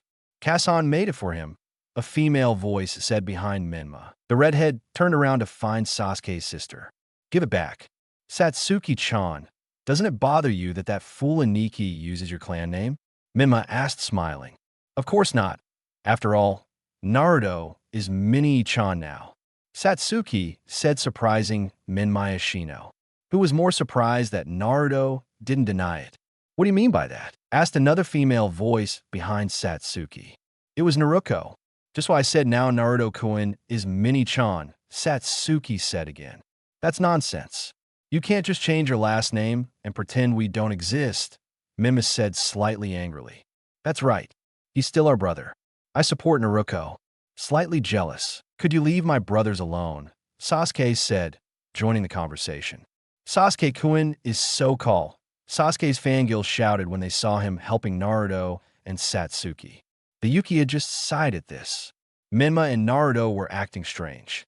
Why did they react that way to the whole sibling thing? Why did Naruto get angry when Satsuki called Naruto an Ichan? Why did Menma feel like killing Sasuke? Well, more than usual. "This is interesting," thought Shino, who remains on the sidelines of the situation. "Marry them off." Namicase. Mikoto headed for the door to leave the place, leaving Kusina crying on the couch while covering her face with her hand. Yato clenched his fists in anger after being tricked by one of his most loyal shinobi from his village. Even with his position as Okage, he couldn't cancel the adoption document just because he wanted to. And by the way, Mikoto said before leaving the house, "Naruto got out of the hospital yesterday. Today I enrolled him in the academy, and he'll be living at my house from now on." Itachi came to get his things while we were talking. "Have a good evening." Finally, the Uchiha woman left the house triumphant, leaving the Namicase family devastated. For months later, Naruto had what he always dreamed of. For months of familial love. Mikoto treated him the way she wished her mother had. Fugaku, although they didn't spend much time together, hung out occasionally, got along well. Although the man always embarrassed the poor blonde by talking about his and Satsuki's upcoming wedding, he had a lot of fun playing with Sasuke while they trained. Naruto was going to teach her how to use the inner gates if Mikoto hadn't forbidden it. Itachi was the older brother she always wanted. His words always made Naruto feel grown up, and Satsuki made an effort to call him brother. But her father mocked her for his daughter's incest with Naruto. She finally decided to call him Naruto-kun. As always, her father ended up getting beaten up by his daughter. Things weren't so bad at the academy either. His friendship with Shino grew. Whenever his brother Menma tried to bother him, Sasuke and Satsuki stood up for him, and his friendship with a girl from the Yuga clan named Hinata grew. She was a very pretty girl, although it was somewhat difficult to talk to her because she was very nervous. And Rusen wanted to help Naruto with his chakra control so he could use the gauntlets properly. Itachi supported him with Kenjutsu. Of course, there were days that weren't as good as his parents' constant attempts to bring Naruto back home. They offered to train him and things like that, but he always refused. Other than that, Naruto was happy. The faces of the Hokage. Naruto stood next to Itachi. Both of them were watching the sunset. Itachi told him he had something to talk to him about. So, Itachi, what did you want to talk to me about? The blonde asked. Listen carefully, Naruto. Itachi, in his usual tone, said, very soon, a great tragedy will happen, and I'll probably no longer be with you. What are you talking about? Naruto asked a little worried. You're my brother Naruto. You, Sasuke, Satsuki, Kanon, and Otoan, I really appreciate you. Itachi said. Itachi and I, why does it sound like you're saying goodbye? Naruto asked very nervously. Itachi placed his hand on the blonde's head and began to ruffle his hair. One day, Naruto, many things will be said about me. Sasuke, Satsuki, I want you to be there for them. Don't forget that we will always be family, Ilukia said. Her voice never changed, but Naruto could hear the sadness in her words. He didn't know why, but Naruto felt like crying because Itachi acted like this. He just didn't know. All he could do was trust his brother. Yes, Aniki, Naruto said, surprising Itachi a little. He had never called him that before. The Yukio was happy. Itachi raised his 2 fingers and touched Naruto's forehead with them, like he did to Sasuke. Well, let's go home, Itachi said. Naruto nodded in agreement. Day X Academy. Naruto, Sasuke, and Satsuki were on their way out, though they never expected what they would find at the door. Kusina, who was apparently waiting for something, was then when she saw Naruto. Smiling, the blonde sighed. Hey Naruto, Kusina said as she raised her hand in greeting. Menma and Naruto left a moment ago, Naruto said, making his mother feel a little bad with the way he said it, as if he was simply telling her to leave him alone. Actually, I came to see if she wanted to have dinner with us, the redhead said, putting on her best smile. It's always the same thing all the time. When will she understand that I'm happy with my new family? Naruto thought. Lately, Kusina had been insisting that he come visit them quite a bit. Of course, Naruto said, surprising the 3 of them. His mother's eyes lit up for a moment. But I want you to stop inviting me after that, please. I think it goes without saying that broke Kusina's heart. That would be the only chance she'd have of getting her son back. Of course, she said with a fake smile. Tell Oak later. Naruto told Satsuki Yasuke, making Kusina feel even worse for calling Mikoto that. Naruto's parents had a tough time those last 4 months. They visited Naruto's room to see how he'd been treated. It only had a bed, a wardrobe, and a small piece of furniture on one side. Not to mention the fact that the walls weren't even painted, completely different from Menma's and Naruto's rooms. Kusina felt horrible and Minato even worse. The Namicase house. Day X, Naruto and Kusina arrived at the house. That place only gave back bad memories to the blonde. All the forgotten birthdays, all the nagging from his brothers, all the times his parents ignored him. Well, wait in the living room until dinner. Yes, Kusina said in a caring voice. Naruto just walked into the living room. It seemed like his father wasn't home. He must be dealing with Okaji's paperwork. It made no difference to him not being there either. Everything was quiet. He just hoped he didn't run and to forget it. Well, look who decided to come back, Naruto said sarcastically as he walked down the stairs, seeing his brother. What are you doing here, Aniki? She asked as she leaned back on the couch, right behind Naruto, who didn't bother to turn to look at her. Kusina-san invited me to dinner, Naruto replied coldly. Kusina, you act like she's not your mother, Naruto said. She's not. My mother is Mikoto-san, Naruto said. Just like Satsuki is my sister. This comment only made Naruto angrier. Satsuki, wouldn't that be insidious? Naruto asked mockingly. She knew very well that Satsuki had feelings for Naruto, as she knew. Well, you can tell from space. And I don't know what you're talking about, Naruto said, slightly blushing. Ha ha. You're so innocent, Aniki, his sister said. Naruto turned to look at her directly. Their eyes met. They stayed like that for a moment until Naruto started to feel nervous. What? She asked, annoyed by his look. You know, Naruto, I hate you the least in the family. I hate you, but not as much as Itachi. Okasuna Menma, Naruto said smiling, making Naruto blush. Why are you saying that so suddenly? She said nervously. Besides, I enjoy teasing you just like Menma. That's right, that's why I hate you, Naruto said with that typical smile of his. Kusina went to the stairs to call Menma and Naruto. She was greatly surprised to see her daughter with Naruto in the living room. Menma came down the stairs and was also surprised to see Naruto. Hello, Aniki, Menma said, raising his hand in greeting. Finally, the four of them were in the dining room having dinner. There was an awkward silence. Kusina didn't know what to talk about with Naruto, since she didn't know anything about him. Naruto didn't even look at him and just ate. It was then that the least indicated decided to break the silence. Then, Aniki, Menma said, when will we break the tie for the position of clan leader? You can have it, Menma. I'm an Uchi now, Naruto said proudly, making his mother feel a little bad and his brother annoyed. You're thinking of running away? Coward, said the redhead. Menma, said Kusina, trying to call her son. She didn't want him to ruin her chance of getting Naruto back. So tell me, Naruto, how's it been? She asked. Great. Okina's very good. Nien and Yin always play with me, and On gives me very good advice when I'm in trouble. Besides Aniki, Naruto said cheerfully, he uses those honorifics specifically to emotionally batter his family, which mostly worked with Kusina. Go.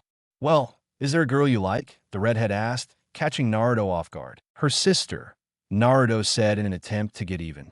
Naruto turned really red, and Kusina blushed too. Naruto, I understand that you think Naruto is cute, Kusina said at the moment she was interrupted by her daughter. Gone. I didn't mean me, Naruto said, clearly embarrassed. She felt strange hearing that. Kusina thought for a moment until she came to the conclusion that he meant Satsuki. Oh, forgive me, daughter.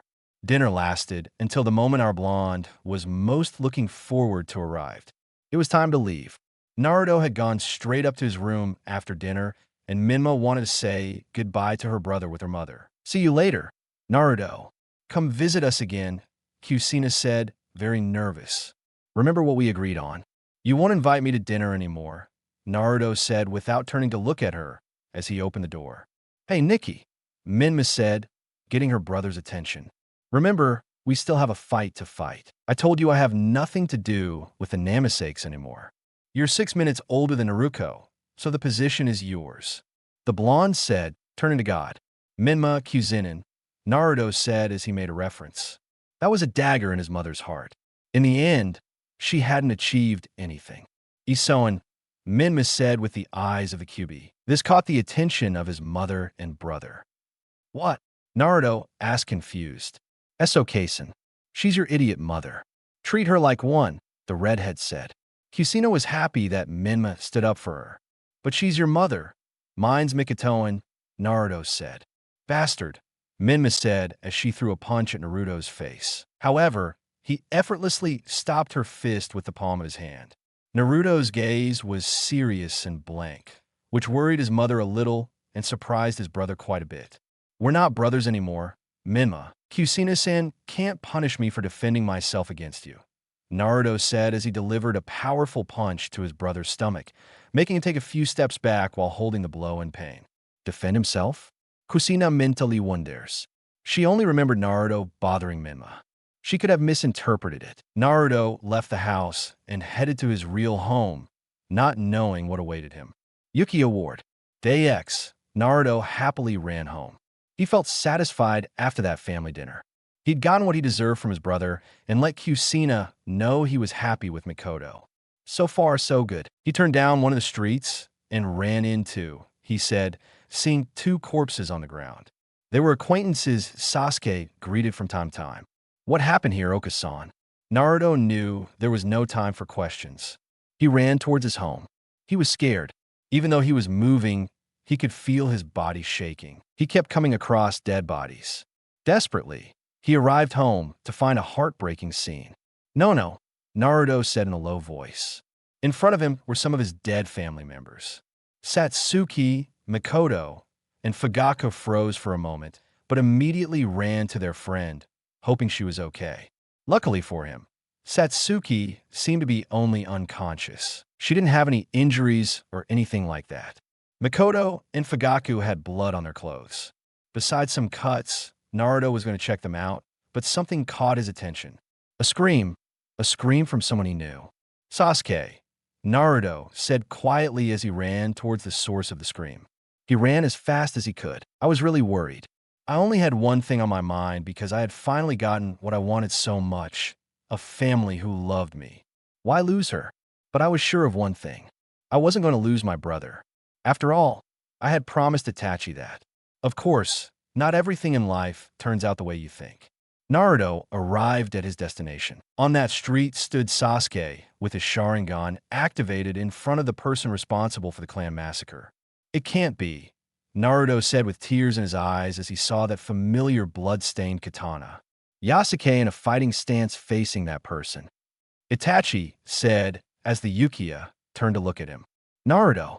Chapter 4. Uchiha no Hinken. It can't be, Naruto said with tears in his eyes. Seeing that familiar blood-stained katana, Sasuke in a fighting stance in front of that person. Itachi. Naruto said Itachi in his usual voice. He didn't look sorry or sad. You can never know what that boy is thinking. Naruto shouted Sasuke, getting the blonde's attention. Run, Sasuke, Naruto murmured while trembling. He killed home. The ache-haired boy shouted desperately. He didn't want to lose anyone else. You have to leave here now. Naruto was afraid, but more than afraid, it was sadness. He lost everything.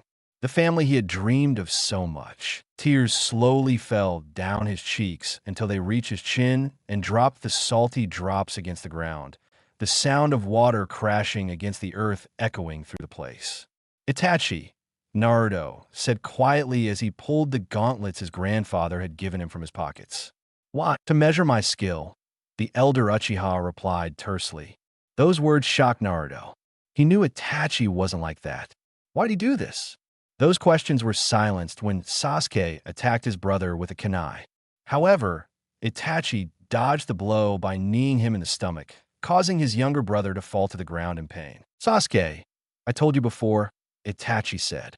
If and when he manages to surpass me, rest assured it won't be soon, much less now. Alligator, opening gate. Naruto shouted as he launched himself at superhuman speed to confront Itachi. However, he dodged him with a jump, landing a few feet away from him. So, Sasuke, are you okay, Sasuke? The blonde asked. Yes, that one. The blonde replied as he stood up. Sasuke, the jutsu, fireball. Do it now, Naruto said, putting away his gauntlets.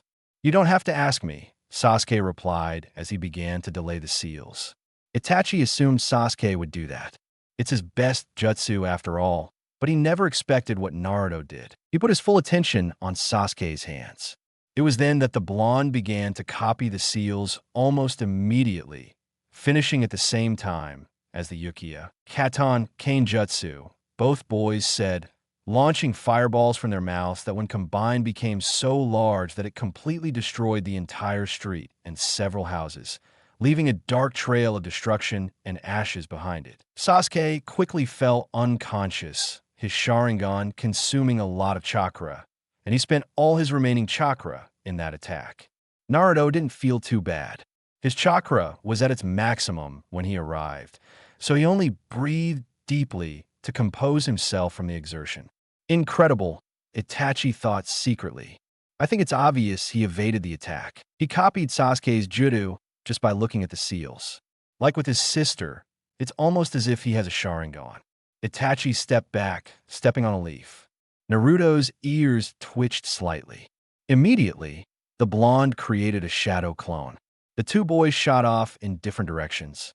One of them headed toward Itachi. Naruto dodged, leaving him back on the streets of the blood-soaked Uchiha neighborhood with his adoptive brother in front of him. He made a clone. Where could he have gone? Illuchia wondered.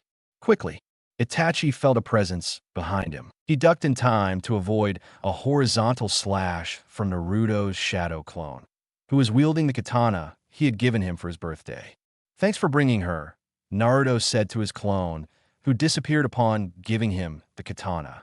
The blonde got into a fighting stance. Remember Naruto? Remember what Otoan said? Naruto thought, ready for what would be the toughest battle of his life so far. Flashback. Hey, Oten, Naruto said to Mayor Uchiha. What's up, Gaki? Fugaku asked. Whatever it is, hurry up. I have important matters to attend to. I was just on my way out. I wanted to ask you the best way to confront in Yukiya. Naruto asked innocently.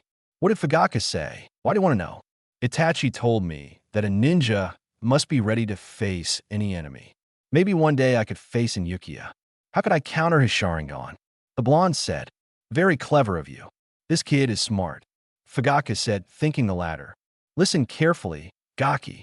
Anukiya's power lies in the eyes. The Sharingan, in other words, with that ability you could fall prey to a Jinjutsu, not to mention that any of your techniques could be copied. I've never had to fight anyone from my clan, but in case you're forced to, it's best not to look him directly in the eye. As for copying techniques, I'm sorry to say there's nothing you can do about it, unless you're either very fast or have a bloodline. Oh, thanks, Otusan, Naruto said cheerfully. My daughter is so lucky to have a fiancé like you. Ah, Fugaka said, slightly embarrassing Naruto. End of flashback. Naruto wasn't trembling anymore. There was no doubt. He knew he'd get answers from his brother. He knew Itachi must have had a good reason for this. That's what he wanted to believe. All that was left was to force him to talk. He knew he would probably die with him as his opponent, but if he was going to die, at least he would inflict a wound on Itachi. However small, that would be his victory. Naruto said Itachi, getting the blonde's attention. I have no reason to fight you. Get out of here. Well, I do have reasons to fight, Naruto said, struggling to hold back tears. He felt a lump form in his throat as he spoke. And who could they be? Itachi asked. My family. Did you kill them all? The blonde man replied. You're wrong, the Yukiya said. Your family is perfectly safe at the Namicase mansion. Those I just killed are my family. What are you saying? Naruto was beginning to break down at his brother's words. You heard me, Itachi said. You're not in Yukiya.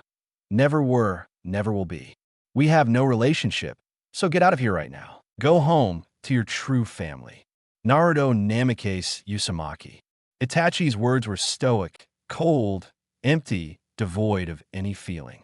Yukiya, Naruto said, his hair flicking, his eyes shadowing.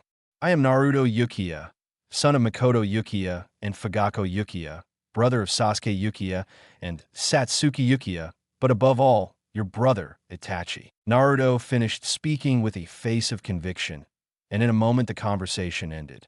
Naruto quickly rushed Itachi, brandishing his katana, leaping several meters into the air to clash his katana in a powerful horizontal slash against Itachi's. The blades of both swords sparked. Kimin, Gate of Rest, Naruto shouted as his strength increased. Itachi's feet cracked the ground for Naruto's power. The Uchiha was quite surprised. He was stronger than the time he'd faced Menma and Naruto. However, it wasn't enough. With a single slash, Itachi managed to push Naruto back a few meters. It was then that the blonde entered a handstand position, followed by a puff of smoke. The katana shot out from it, which Itachi was able to easily evade, followed by Crow. Itachi was shocked by this. It was then that he immediately understood. As the two things passed by his shoulders, the Crow transformed into Naruto, who immediately grabbed his sword and tried to cut Itachi from behind, but Alukia was able to block the attack with her katana. However, he didn't expect Naruto to emerge from the cloud of smoke with his hands imbued with chakra. I used a Kage Bunsen and an Ung, Itachi thought, impressed.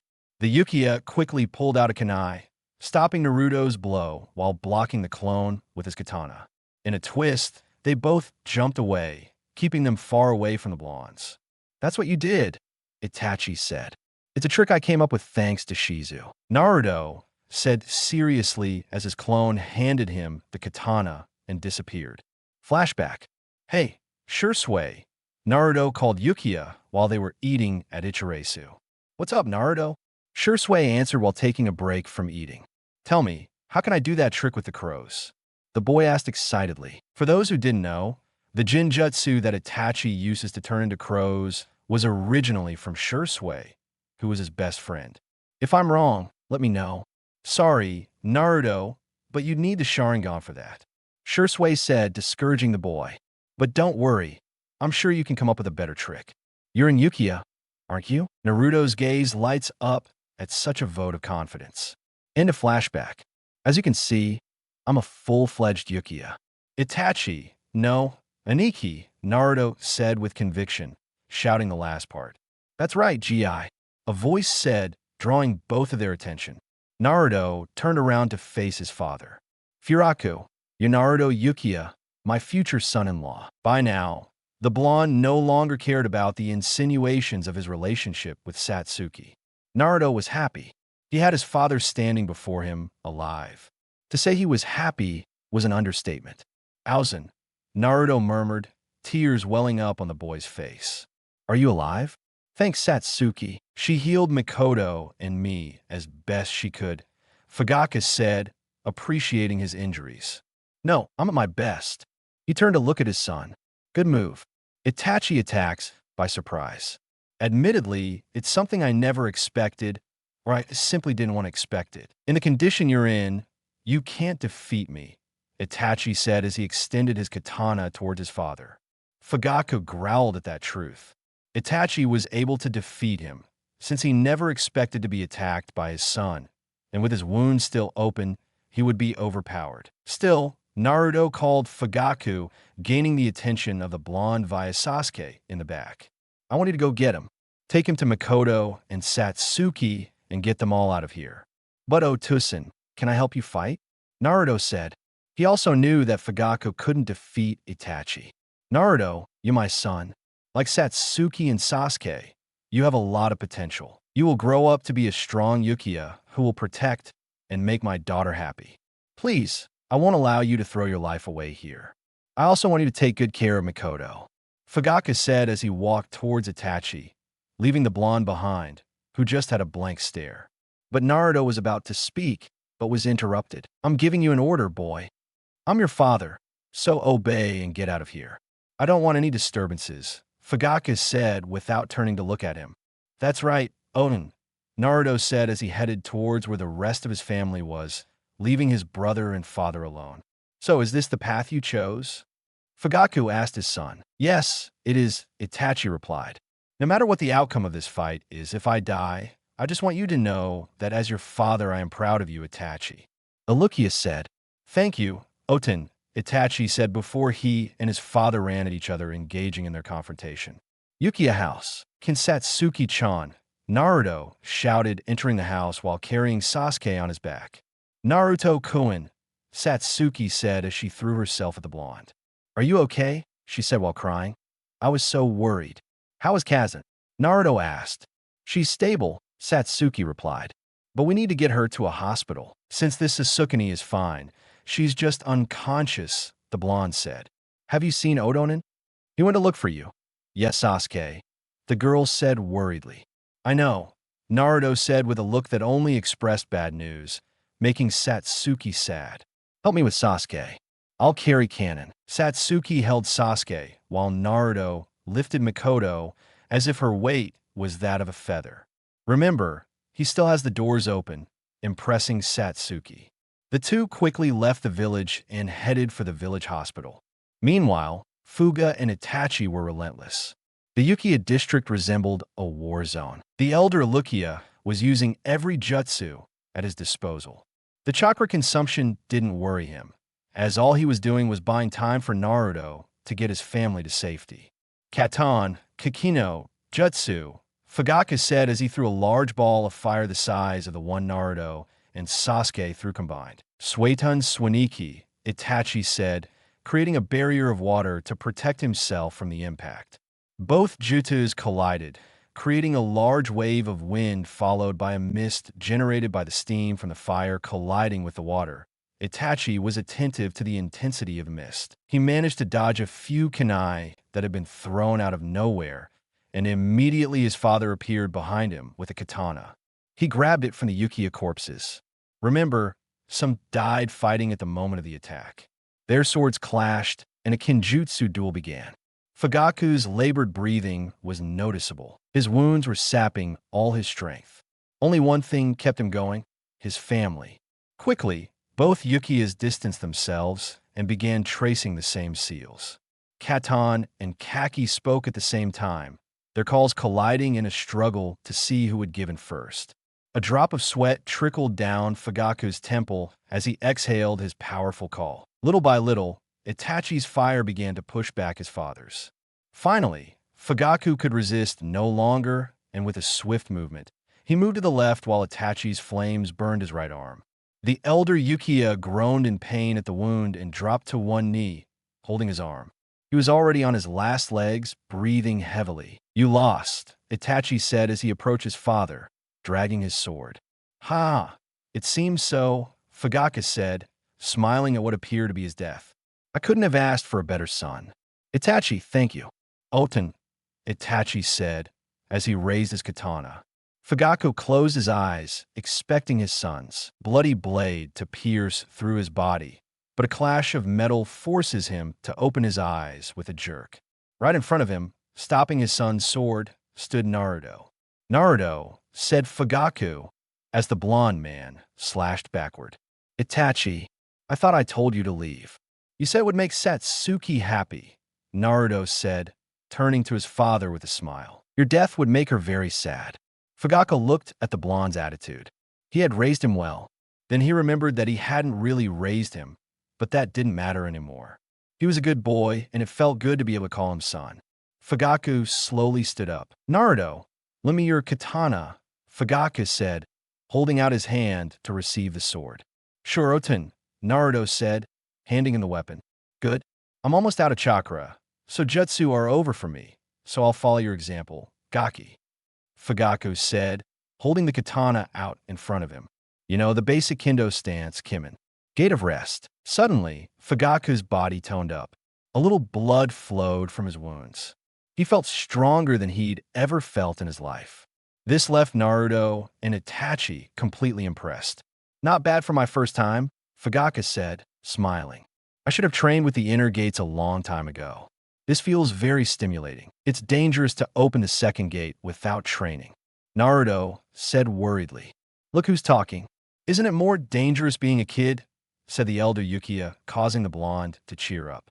"Come on, Naruto." "Yes," the boy nodded, and in a moment, Fugaku was right in front of Itachi, surprising his eldest son, who could barely dodge and block his father's attacks. He was so focused on him that he didn't notice Naruto, who attacks him from behind with his chakra-depleted hands, eventually managing to injure Itachi by cutting his arm. He quickly backed away from his opponents, bracing themselves with his hands.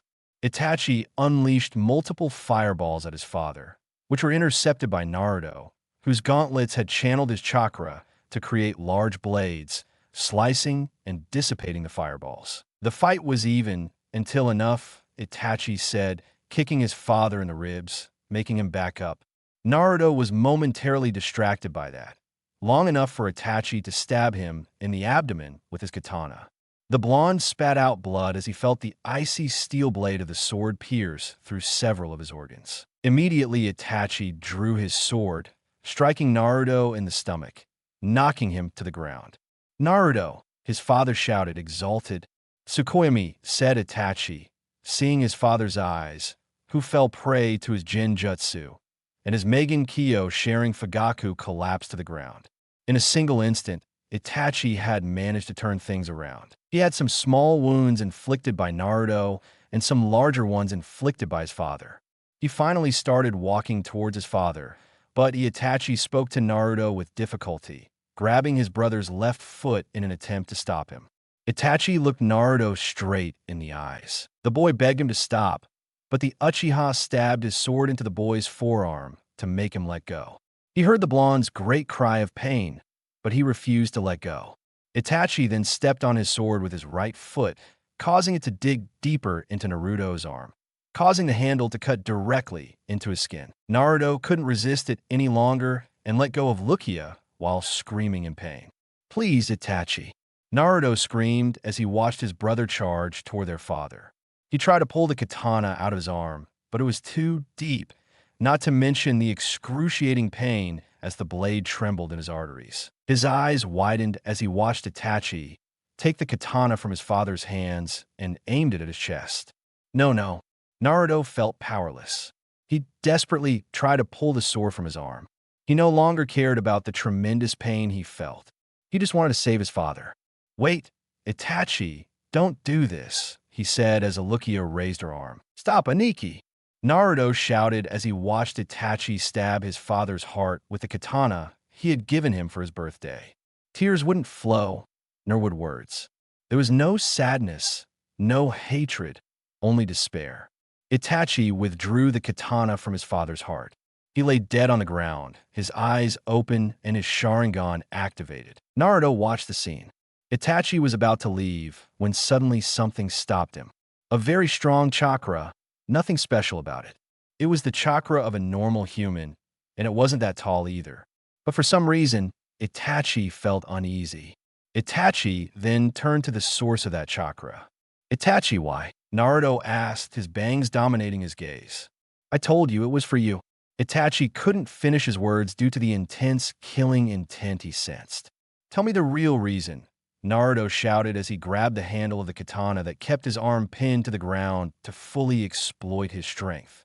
"Simon, Door of Life." Naruto abruptly withdrew the sword from his arm. Blood spurted out for a few moments. His skin turned red, his veins were noticeable, and his strength increased monstrously. Naruto gripped the sword's handle with his teeth and clasped his hands in a seal. Itachi stood on guard. Now, he would have to knock Naruto out before his body collapsed through the third gate. Itachi was then shocked. Naruto began to turn into several crows. Itachi immediately stopped the blonde's thrust as he appeared behind him.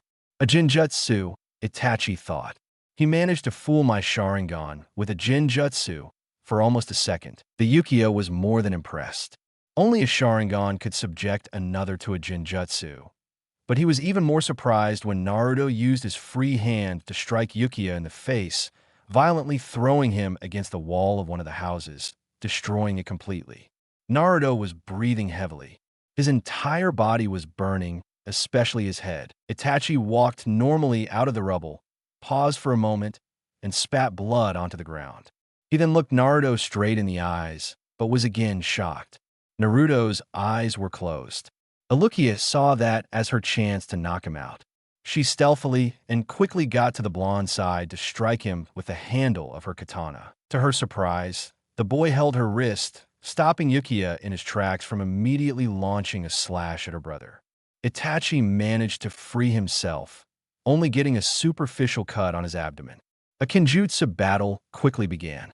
Itachi's arms tensed, blocking Naruto's powerful attacks. His strength was overwhelming. Naruto quickly moved aside, creating seals. "Katan, Kakenja," Naruto said as a powerful fireball shot out of his mouth at Itachi, who, creating seals, covered himself in a wall of water. The Jukas collided in a burst of steam. Itachi was alert, expecting a physical attack, but it was a Suirin no Jutsu, and from the thick fog, a large water dragon emerged, attacking Lukia, who neutralized it with a fireball. More steam was generated, and briefly, Naruto appeared behind Itachi, inflicting a large wound on his back with his katana. Finally, Lukia had had enough. If he wanted to end this quickly, he'd have to stop holding back. That's right, he was holding back. Itachi slashed his sword down behind Naruto's back, piercing Naruto's abdomen again. This time, Naruto didn't complain of the pain. He grabbed Itachi's head and slammed it against the ground, but immediately, Ukiyo began to transform into crows. Naruto's eyes shot open. No longer sensing his opponent, he searched euphorically until, in the blink of an eye, Itachi appeared right in front of him. "Tsukomi," Itachi said as he cast a Jinjutsu on Naruto with his Sharingan. The blonde man fell to the ground as the inner doors closed. His skin returned to its original color. Inside his mind, Naruto could only see Itachi murdering everyone in the clan. It was a massacre. He couldn't stand it and lost consciousness. Itachi was what Naruto muttered before falling. Aniki, Konoha Hospital. A month later, in one of the building's rooms, a blonde boy lay sleeping in a bed. The sun's rays hit his eyelids. Finally, the boy woke up. "Hey," Naruto said as he woke up. "Where am I?" The blonde looked around. He could find Kusina asleep in a chair. Her eyes looked like she'd been crying and hadn't slept much. It was then that images immediately came flooding back to him. The fight he had with Itachi, the corpses of everyone he knew from the clan. Naruto started to cry, but someone else quickly took over his mind. Kazan, Naruto said as he tried to get up. His body hurt like hell. The pain was much worse than the time he woke up in the hospital. After his fight with his Kazan brothers, Naruto moved to the edge of his bed. Sasuke, Satsuki said. Naruto slipped and fell to the floor. He let out a loud scream of pain. Kusina woke up with a start and was alarmed when she saw Naruto on the floor. Naruto, the redhead said as she went to help her son. He slowly helped the blonde up, placing him back in his bed. Kazan, where's Kan? Naruto said, his voice shaking. Myoto, is he okay? Naruto, Kusina said, trying to calm her son. She couldn't stop blaming herself. If she had kept Naruto from leaving home that night, she would have prevented him from going through such an experience, right? If only she had paid attention to him from the beginning, he would never have been adopted by the Ukiyas, and he would never have had to go through this. Naruto calmed down after hearing that Mikoto was fine. But where is Otoan from? Naruto asked, afraid of the answer. Itachi's Tsukuyomi affected him too much. It was difficult for him to remember the things that happened last night. Naruto said Kusina while his voice trembled. What? Naruto asked very nervously. Fugaka died, she said. Naruto stared at him for a few moments. Those words echoed in his mind, and suddenly he burst into tears that would break anyone's heart.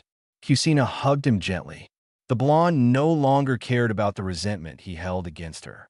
At that moment, he just wanted someone to vent to. Kazan, Atu-san, Nil-san, Ne-san, Aniki, Naruto said between his cries. This time he wasn't saying it to upset his real mother. He was saying it because what had happened to his family truly hurt him. Kusina was also crying as she stroked her son's head. She saw no way to help him. All she could do was hold him and let him vent. She wanted to act like a real mother for him at least once. She didn't care that Naruto hated her or that he didn't care about the gesture she made. She just wanted to be with her son. Osage Tower, Naruto, Minato muttered as he sat in his chair.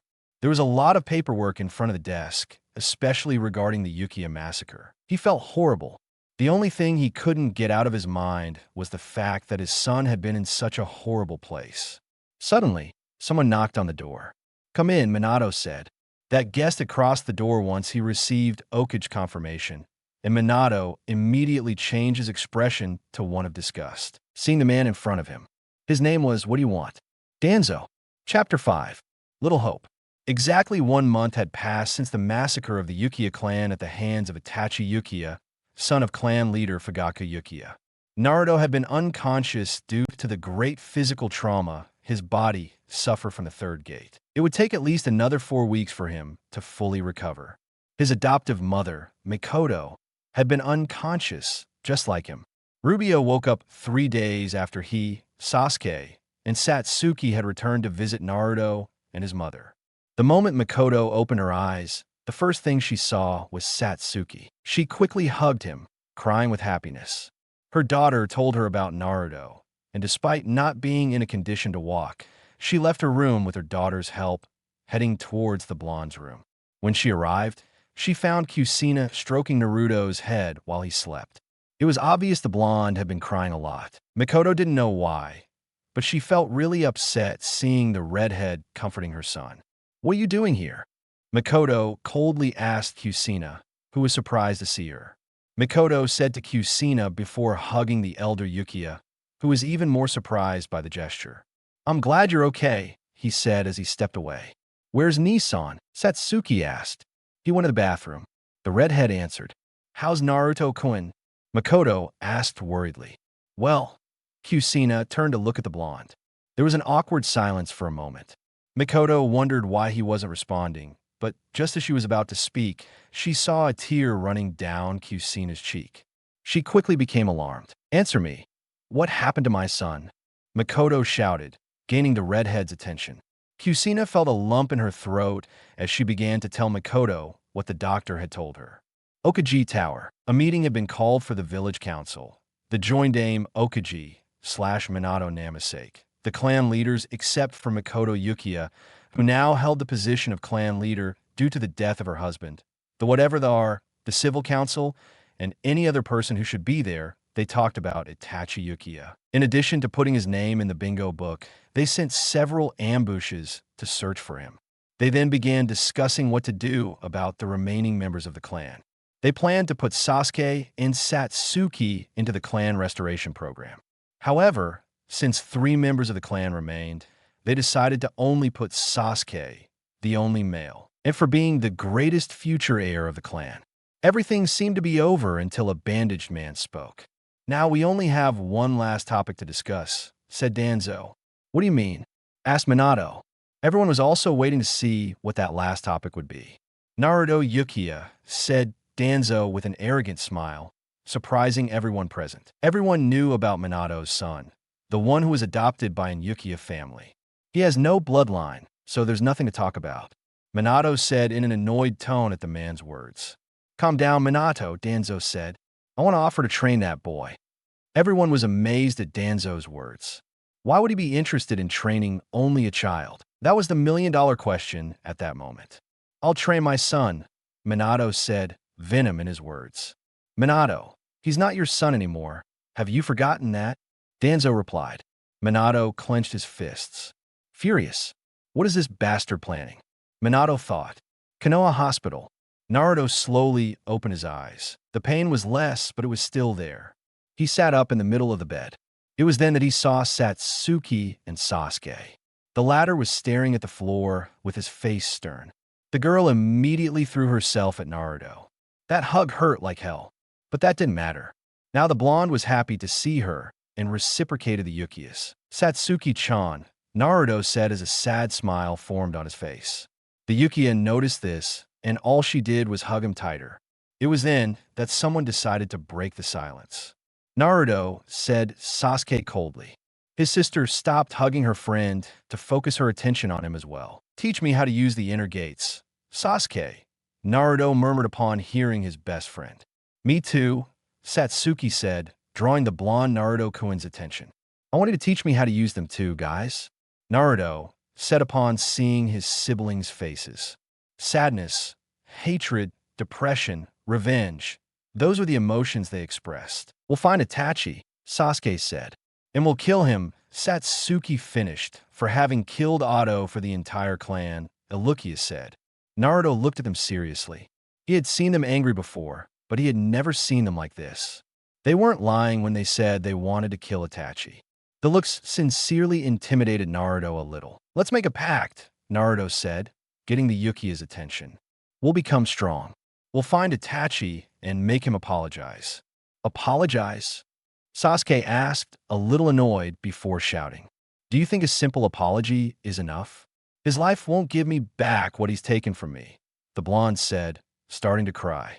"I want an apology." Naruto burst into tears, covering his face with his hands. Satsuki walked over and hugged him gently. Sasuke looked upset, but that hateful face immediately turned into one of compassion. If he thought about it, Naruto was also his brother, and even though they didn't share blood ties, he was the one who suffered the most with the clan issue. "Okay," Sasuke said coldly. "If you're not going to help me kill him, then don't get in the way," he said as he slammed the door to his room.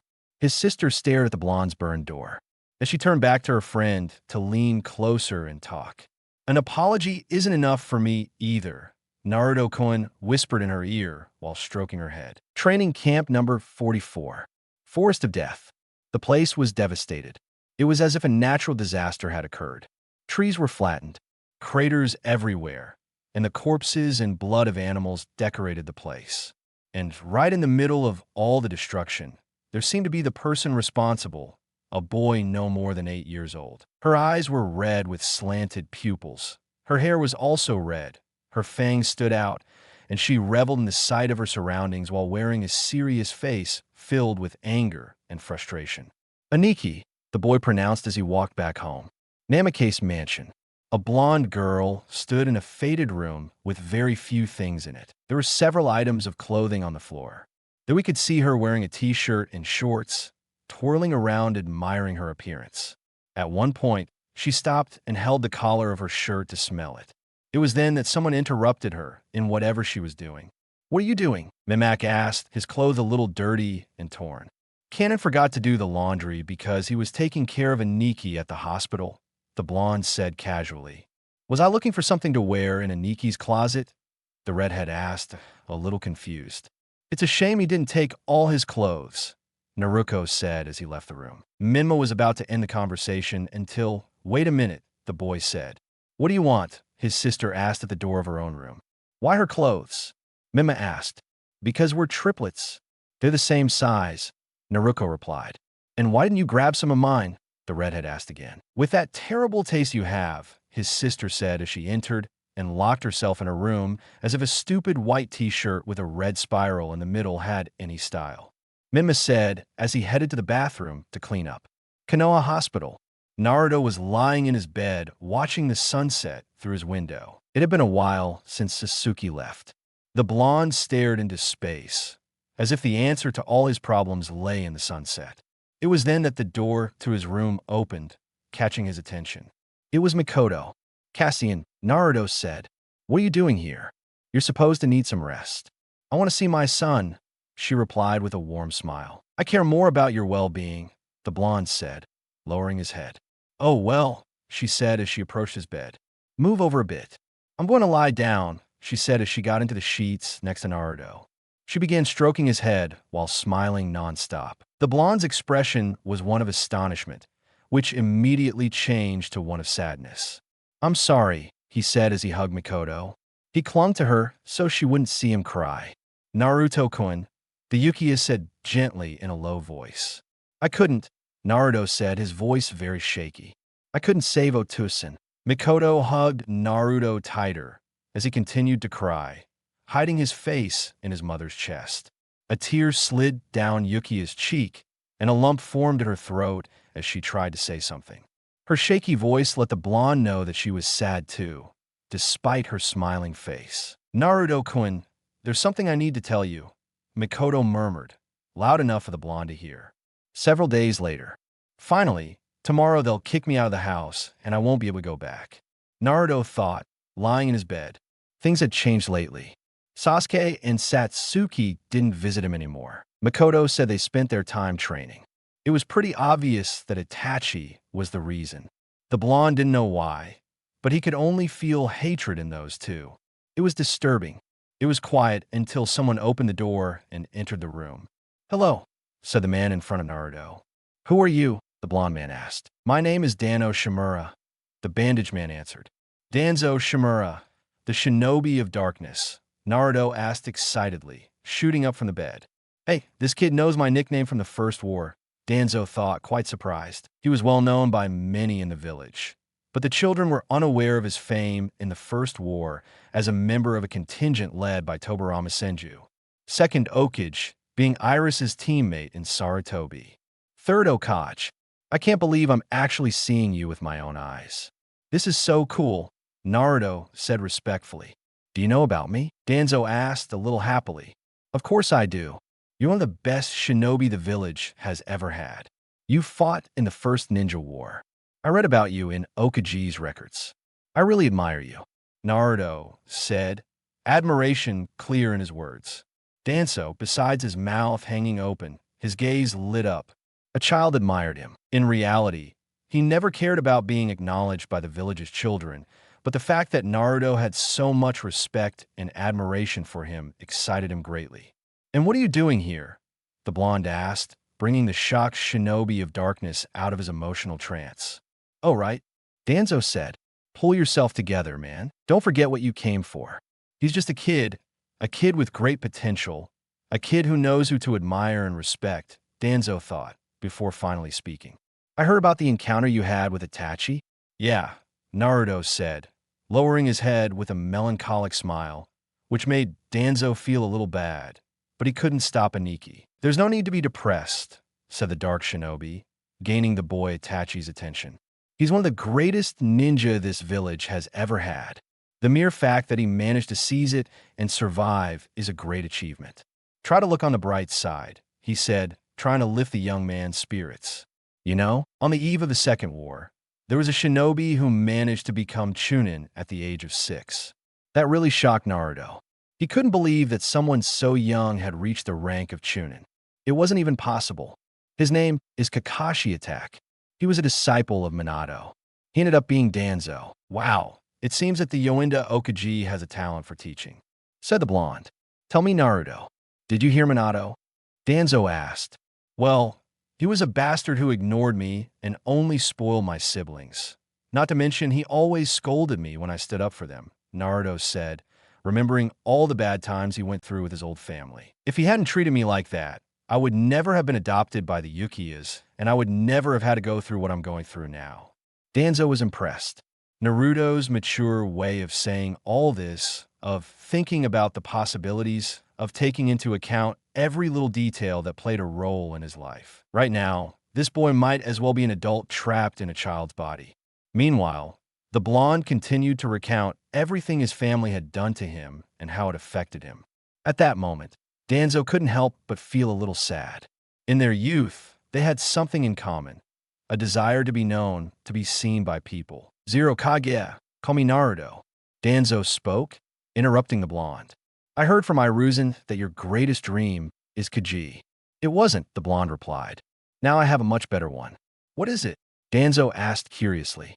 I will become King Zero Tails, Naruto said with conviction. I will be a beast, a being everyone looks upon with fear and respect. I will surpass the Jinchuriki. The guild will look upon me with fear. I will be capable of destroying entire villages by myself. Danzo was beyond overwhelmed by Naruto's words. That boy was planning to become a monster. He couldn't help but feel that he would become a danger to the village until he heard that the first Kaji faced the Kyuubi and defeated it single-handedly. Naruto said with a smile on his face, surprising Danzo with a change of attitude. My father. The fourth Okaji also managed to defeat the Kyuubi, although with the help of my mother. With each word, Naruto's smile grew. More, and I also heard that the third Reikage managed to give the Chibi Eight Tails a tremendous beating without the help of any ninja and largely using his fists without drawing seals nor jutsus. I want to be like that. I don't want to depend on anyone or anything. I don't want to rely on a bloodline or the chakra of a Biju. I will be the most powerful ninja in existence. Danzo couldn't believe such expectations. Naruto basically wanted to be God, and looking at it logically, maybe he could achieve it. That boy went through a lot. He'd grown stronger, and he wasn't lacking in potential. And what will you do when you achieve your goal? Danzo asked curiously. I'll free the beasts from their Jinchuriki and make them obey me, the blonde replied. Will you be an enemy of Konoha?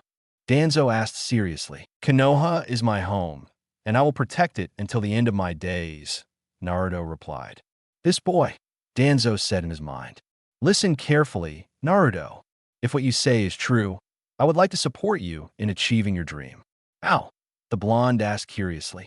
How much do you know about the techniques, ninja? The bandaged man asked. A little more than what they're teaching me at the academy, he replied. Wouldn't you like being trained by a real shinobi? Danzo said, pointing at himself with his thumb. Do you want to train me? Naruto asked excitedly. Starting tomorrow, look for me at the training grounds. I'll make sure you can even humiliate the Kyuubi in one-on-one combat. Thank you very much, Danzo-sensei. Naruto said more than excited. Danzo was happy to be called sensei, and even more so to see Naruto's excitement at knowing that he would be training him. Danzo had always been respected, feared even, but never admired, so this was possibly one of the most emotional moments of his life. Chapter 6. Change Attitude. Time jump. 2 years. We can see a cheerful, blonde, blue-eyed boy about 10 years old running smiling through the streets of Konoha. He wore a black long-sleeved shirt with a blue Sharingan-shaped Magatama on his chest, for those who don't remember. Some people saw it and smiled. The boy's attitude seemed to be contagious. He kept running until he reached what looked like a ramen stand called Ikarakis. Hey, Naruto-kun, said the girl at the stand. Hello there, Minikin, said the blonde, taking a seat with that radiant smile that made the girl blush slightly. Hey, Gaki, said Itachi. Nice to see you here. You don't come back often anymore. Sorry, Naruto said, scratching the back of his neck. I've been training with one of the veterans from the First Ninja War. You want me to eat a balanced diet too? It's obviously working for you, Aim said, looking closely at the blonde. Thank you very much, Naruto said. Anyway, today I came to eat ramen until I dropped. And without further ado, Tucci and A served plate after plate to the boy whose appetite seemed endless. 20 empty plates later, the boy said his goodbyes and continued his walk home. Arriving at a partially destroyed Yukiya neighborhood, Naruto finally arrived home. I know what you're thinking. Why do they continue to live in the Yukiya neighborhood? For several reasons. The first being the sentimental value they held for the house, and the second being that they plan to rebuild the Yukiya neighborhood once the clan was re-established. Courtesy of Yoinda Miyokaji, who seeks her son's forgiveness. Naruto entered through the door of his house, taking off his shoes to enter the hallway. He arrived at the living room, where he found Mikoto watching television sitting on the couch. She immediately noticed the blonde's presence and greeted him, inviting him to join her while smiling. "Hello, Kazan," Naruto said as he sat down next to her. "Welcome, Naruto." "Kun," Mikoto said, stroking the blonde's head, who closed his eyes and pretended to purr. He almost always did that, making Mikoto smile even bigger at how adorable he looked. "Where are Sasuke and Satsuki?" Naruto asked. He sighed. Training as always, the Yukiya said a little melancholy before changing to her usual cheerful attitude. "Hey, Naruto-kun, do you want to play?" "Of course," the blonde answered happily. They spent a good time playing chess at the kitchen table. Mikoto was always frustrated that a 10-year-old boy would corner her in a game she was so good at. They've been playing a lot lately due to Sasuke and Satsuki's behavior. Those two spent less time at home, and when they locked themselves in their rooms. Satsuki stopped calling Naruto by the Kun suffix, and he stopped calling her by the Chan suffix. However, the blonde could still feel the younger Uchiha's gaze on him from time to time, especially when he was with Mikoto. To be honest, the boy was a little scared by his friend's new attitude, but things weren't that bad. Naruto-kun spoke Mikoto while moving. "A piece I found out that your grades dropped at the academy," the blonde thought as he began to get nervous. "This is his fault, Danzo-sensei." "I know." They wonder why Naruto blamed Danzo. Well, that's because he told the boy that it would be convenient for him to lower his grades a little intentionally, since a ninja must hide his potential, and that way he would stand out more in the applications. Chunin. However, let's just say our favorite blonde got a little carried away. "Well," Naruto muttered as he moved one of his pieces. "You need to try harder," Mikoto said as she moved another piece. "Yes, Kazan," the boy said, moving another piece. "And just so we're clear, if you fail the academy, I'm going to punish you," Mikoto said, moving another piece with a grin from ear to ear. "What?" the blonde replied in alarm as he moved another piece of pepper. "You won't be able to eat any more ramen," Mikoto said with a smile as she moved another piece. "That's not fair," Naruto replied as he moved another piece. "Life isn't fair," Mikoto said, raising her index finger. "J-mate," Naruto said, getting his mother's attention, her eyes widening in surprise. "What? I thought I could distract you with that," Mikoto shouted, standing up from the table and staring at the board in amazement. "What? Distract me?" Naruto shouted upon realizing that she was trying to cheat. Meanwhile, two Yukiyas were entering the Yukiya neighborhood, heading towards the house where the blonde was. They were Sasuke and Satsuki, who were exhausted after a long day of training. They just wanted to get to their precious home and rest. But as they entered the door, they could hear a loud racket coming from the kitchen, recognizing the voices of their mother and adoptive brother. "Enough. If you win again, I'll punish you. You hear?" Those were the words of their apparently frustrated mother, who had lost again to the blonde. "What? That's not fair." Those were the boys' words in response. A few minutes of silence after the shouts of argument turned into laughter. The Yukiya siblings headed to the kitchen to witness how things had ended, only to witness that tender scene in which Mikoto hugged Naruto, tickling him and telling him how good he was at chess, while the boy begged her to stop, trying to escape from her grasp. At this, Sasuke simply ignored them and headed to his room. However, Satsuki stayed for a moment to watch the two having fun. A part of her felt sad, and another part felt jealous. She finally approached. "Kazan, what's for dinner?" Satsuki asked Mikoto, who quickly released the blonde to get dinner ready. It was then that the younger Yukiya turned to Naruto, who was recovering from his mother's tickle attack. "Hello, Naruto." "Ha ha ha." "Hello, Satsuki," Naruto replied, finally calming down. The blonde walked past his friend to head to his room, smiling. She wondered how he could act like that after what Itachi did to them. He began to feel envy and hatred toward the boy. The next day, Naruto's biological clock woke him up early. After all, he had to get ready for the academy. However, it could be said that someone was preventing him from leaving the futon. You know, those sleeping bags the Japanese use. That someone was Mikoto, who was using Naruto as a stuffed animal. They had started sleeping together a while back at her request. The boy tried to break free, but it was no use.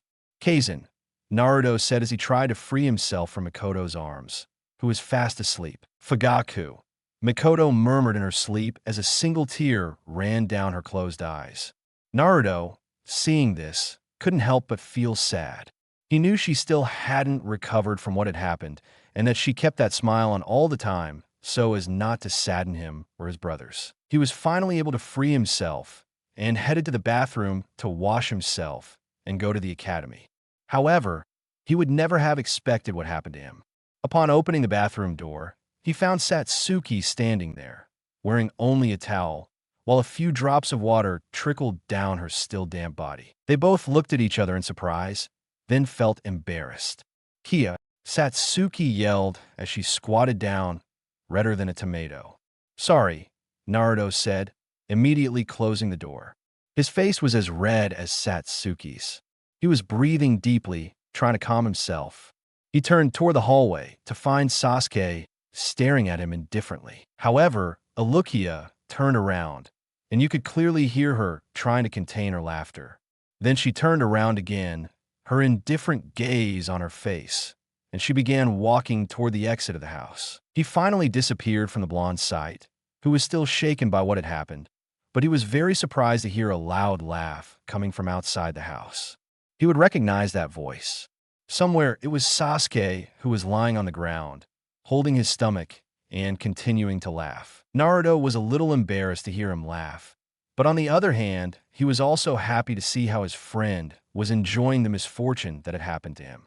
However, that smile didn't last long for the blonde. Hearing the bathroom door slam open, the poor boy slowly turned around to find a very red-faced Satsuki staring right past him as she made her way to the academy. Naruto stared at her until he left the house. Finally, the boy sighed, then grew alarmed when he saw the time on the clock. I was running late, academy. Okay, guys, pay attention. Class is about to start, Irika said, heading to close the door. However, just before he could do so, Naruto literally flew in. I did it, Naruto shouted, kneeling with his arms extended upward, his fists raised in victory, drawing a smile on the faces of many of his classmates. The ones that stood out the most were Shino, Choji, and Shikamaru Inada. Naruto, you're late, Irika said. Sorry, Irika-sensei. I had a setback this morning, Naruto said. And what was it? The sensei asked. Naruto unconsciously turned to look at his friend Satsuki, who blushed and looked down. It was then that Sasuke started laughing out loud, surprising everyone, since he hadn't even smiled in a while. Can I sit down? The blonde asked, a little embarrassed, receiving a nod from the sensei. And so the class passed. For some time now, Naruto had become, so to speak, the class clown. His grades were among the lowest, and his brothers, Menma and Naruto, teased him a lot. He befriended Chogi after the latter saw Naruto eating some potatoes in class and wanted to share them, which truly touched the boy. He befriended Shikamaru after he loudly expressed his troubled life, and occasionally the Nara. I started a conversation with the blonde, talking about how troublesome things were. One day, I tried to talk more with Inada, since the girl was very shy. She barely stutters anymore, but she still speaks very quietly. Occasionally, I try to start conversations with Satsuki and Sasuke, but they were unsuccessful.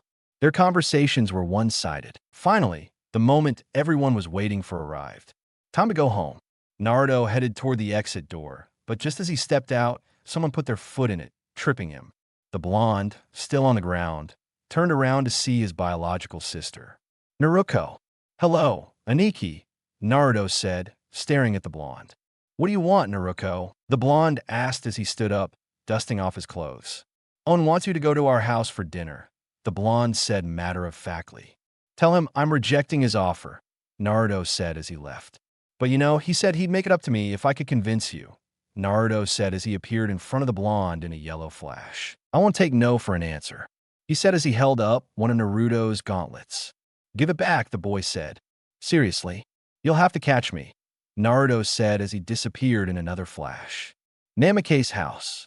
I hope Naruto agrees to come, Minato said, sitting thoughtfully on the couch. Last time he said Danzo was a good sense, Kusina said, trying to calm her husband. Don't you understand, Kusina?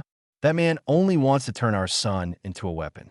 Naruto can't see that, Minato said frustratedly. Ever since Danzo became Naruto's sensei, Minato has tried every way possible to convince his son to stay away from Danzo and be trained by Kusina alongside his brothers. However, the younger blonde didn't listen to him. Of all the times she had invited him home in those 2 years, he only accepted once.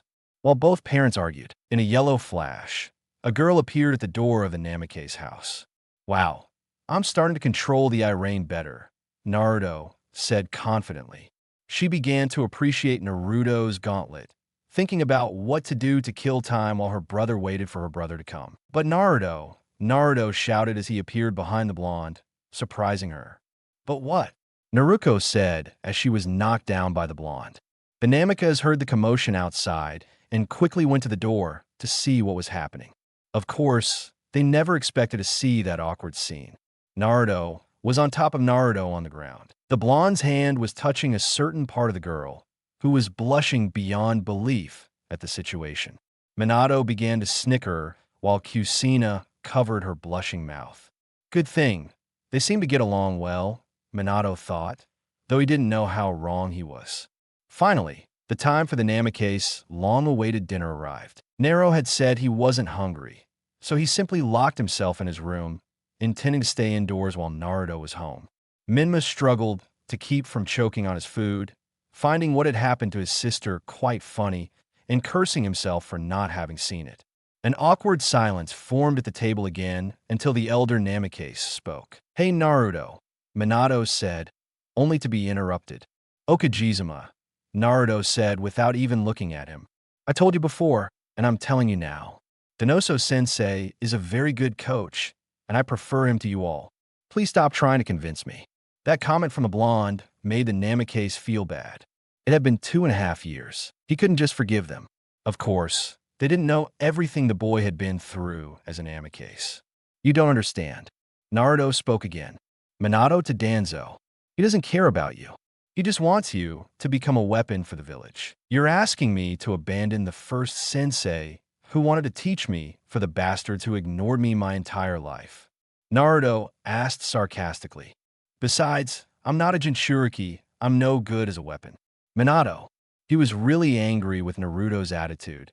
He wanted to punish him and send him to his room, his faded and almost empty room. The Namicase knew he didn't have much to argue with, since his son's insults were all true. It was too much to expect him to abandon Danzo, who had kindly offered to train him, and to agree to return to them, who always made excuses or told him not to be a nuisance when he asked them to train him. What could that old mummy possibly teach you that our parents couldn't? Menma asked with a smile. They're your parents, not mine, Naruto said coldly, angering his brother and something more. Why? Kusina said with her head lowered, drawing everyone's attention. Kusina? Minato asked his wife, a little worried. Kazan, Menma asked, just like his father. Phew, Naruto, she said, starting to cry. Why can't you forgive us? I just can't, Naruto said matter-of-factly. But we're your parents, Kusina said, her voice shaking. You're wrong, Naruto said, shifting into an attitude similar to his mother's. Parents are supposed to protect and support their children. You're not my parents. You never were. Naruto Minato was going to talk, but if it weren't for you all, I wouldn't be going through all this now. Naruto cried with tears in his eyes, greatly surprising his parents. If only you had paid attention to me from the beginning. If only you had listened to me. Naruto is Yunaira. My real family is suffering now because of you. See you, Kusina murmured, seeing her son in such a state. Minato simply couldn't speak. If only you had loved me, Naruto said, his voice shaking. He would never have been adopted by the Uchiha. He would never have had to watch Sugaka die. He would never have had to fight Itachi. He would never have had to see Mikoto-san cry. The blonde couldn't hold it in any longer and ran out of the kitchen towards the door. Naruto-kun called Kusina, trying to catch up with her son. "Shut up. Only Mikoto-san can call me that," Naruto shouted as Kusina noticed the suffix in his name. Kusina fell to her knees in the doorway, watching her son run away from the house. Minato was still in the kitchen, his head on the table, repeating over and over, "Naruto, I'm sorry." Menma was surprised by the direction things were taking. Having finished his meal, he headed to his room. Meanwhile, Naruto was sitting on his bed, cradling his legs. The Kubi's chakra had heightened his senses somewhat, so he could hear everything that happened downstairs. His head was a sea of emotions, with sadness lingering in it. "Anaiki," the blonde murmured. Naruto ran desperately through the village of Konoha for a long time. It was already nighttime. People on the streets stared at him as he passed. Tears fell from his eyes the further he went. All he could see in his mind were images of his fight with Itachi, Fugaku's death, memories of the Tsukuang, and also the bad times he had with the Namicase family. He finally arrived home in the Uchiha ward. He paused at the door to rub his eyes and wipe away tears. He entered the house, leaving his shoes out of place in the entryway. Everything was dark. He could assume everyone was already asleep. That's what he thought until he reached the living room, where he found Mikoto in a nightgown sitting on the couch. She had her face covered with both hands. She seemed to be crying. Kazan spoke, getting Mikoto's attention, who quickly ran over to the blonde and smothered him in a hug. "Naruto-kun," Mikoto said, hugging him tightly. "Where were you? Look at the time. It's so late." Naruto looked at the clock. It was 10:27 p.m. The Uchihas usually went to bed at 10 p.m. For a moment, he thought Mikoto was exaggerating. It was only a 27-minute difference. Then he remembered that morning when she was crying in her sleep while saying her late husband's name. "Sorry, Canon," Naruto mumbled as he reciprocated the hug. "What's wrong?" Sasuke said sleepily as he entered the room, rubbing his eyes. "Naruto, you're finally home. Calm down. Satsuki's asleep," Mikoto said, confused by what her son had said. "What do you mean by that, Sasuke?" "Okay," Sasuke said with a sly smile. Naruto was spying on Satsuki in the bathroom this morning, and she walked in on him. "What?" Mikoto yelled in alarm, then turned her gaze to the flustered Naruto. "Not right," the blonde said, very embarrassed and blushing. "I just opened the door, and she was right there. I never intended to spy on her." "Are you saying my daughter isn't attractive?" Mikoto asked with the same smile as Sasuke. "Yo," Naruto started to remember that moment when he saw Satsuki with only a towel in the bathroom. His head suddenly started to smoke. "It seems like she doesn't regret anything." "Haha," Sasuke said as he burst out laughing, greatly surprising his mother and Naruto, who looked at him in surprise. Those surprised looks from Mikoto and the blonde quickly changed to laughter like Sasuke's. Meanwhile, in one of the rooms of the house, Satsuki tried to fall asleep, remembering the incident she had with Naruto that morning. Unfortunately, thinking about that opened her imagination to fantasies about her and the blonde, which made her turn redder than she had ever been. She covered herself completely with the sheets, trying to calm down. The next day, training camp. Naruto and Danzo were sitting on the grass eating ramen. Where did they get it from? Only Kami knows. Anyway, she found herself resting from her training. Naruto decided to tell her about what had happened with Satsuki. Danzo could only laugh at the young man's anecdote. "I'd say you're lucky they don't live in the same house," Danzo said, smiling. "He's been avoiding me more than usual lately. He doesn't even say hello anymore," Naruto said, somewhat discouraged. "Just give him time," Danzo said. "On the other hand, it's a shame about your condition. There are still many jutsus I'd like to see you perform." "Yes, it's a shame, but I'll figure out how to solve it. After all, I still have to find Itachi and make him apologize for what he did," the blonde said while looking at the sky. "I still don't understand why you don't want to kill him," Danzo asked, a little intrigued. "Killing him won't revive Otusan," Naruto said, lowering his head with a melancholic smile. "He's my brother. You're a true Uchiha," Naruto said, Danzo proudly. You can learn my jutsus just by seeing them once. I could swear you have a Sharingan in those eyes. Thank you, Danzo-sensei, Naruto said, smiling. 2 hours later, Naruto arrived home exhausted. He had one last confrontation with Danzo before he could return home. Upon entering, he walked through the living room, greeting his mother, who was happier than usual, and Mikoto told him that Sasuke was waiting for him in the courtyard. Naruto was surprised, as Yukiya usually spent his time at the training grounds. He arrived at the place where his brother was waiting for him. "Hello, Naruto," Sasuke said in his usual monotonous voice, but he was talking when he was lost, and that was something. "Watch this." Sasuke was positioned in front of a tree. He quickly made seals with his hands, and suddenly small balls of fire shot out of his body, which headed towards the tree, hitting it head-on. But the fire didn't go out. It was then that Naruto realized. Those were shurikens wrapped in fire. "Wow," Naruto said, clapping his hands. "Amazing. Of course it's amazing. I'm in Yukiya after all," Sasuke said, showing off his skills. "Why don't you show me some of your jutsu? I know you haven't wasted your time these past 2 years." "Sorry, my chakra is really low. I spent a lot of time training this afternoon," Naruto said, scratching the back of his neck. "Oh well, another day," Sasuke said as he entered the house. Naruto felt a little happy. His brother had been talking more lately. He still had that emo attitude, but it's something. Now he only had one problem left. Satsuki had to find a way to apologize to her for what had happened that morning.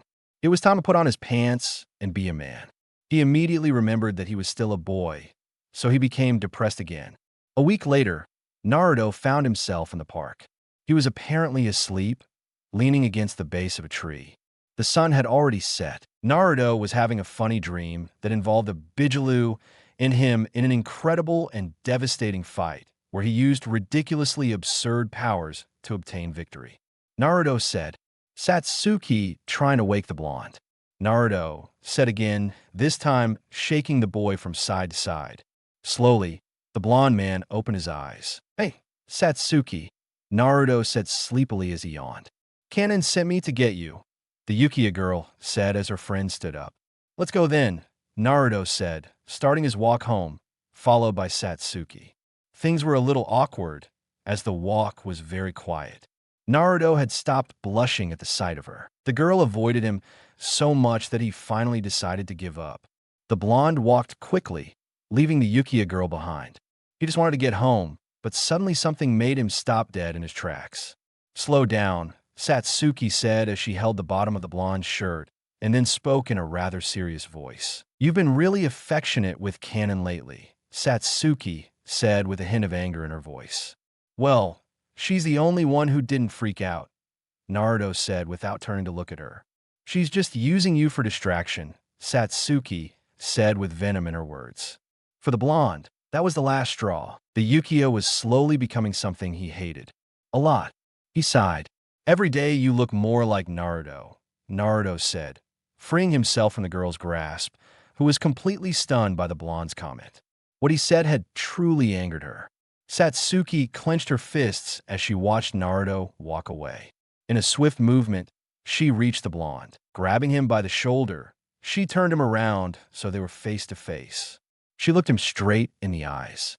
For a few moments, Naruto wondered why the sudden change in attitude was starting to get nervous, but he didn't expect what happened next. Satsuki grabbed his collar and pulled him towards her, bringing their faces close to the point where their lips met in a clumsy, tender kiss.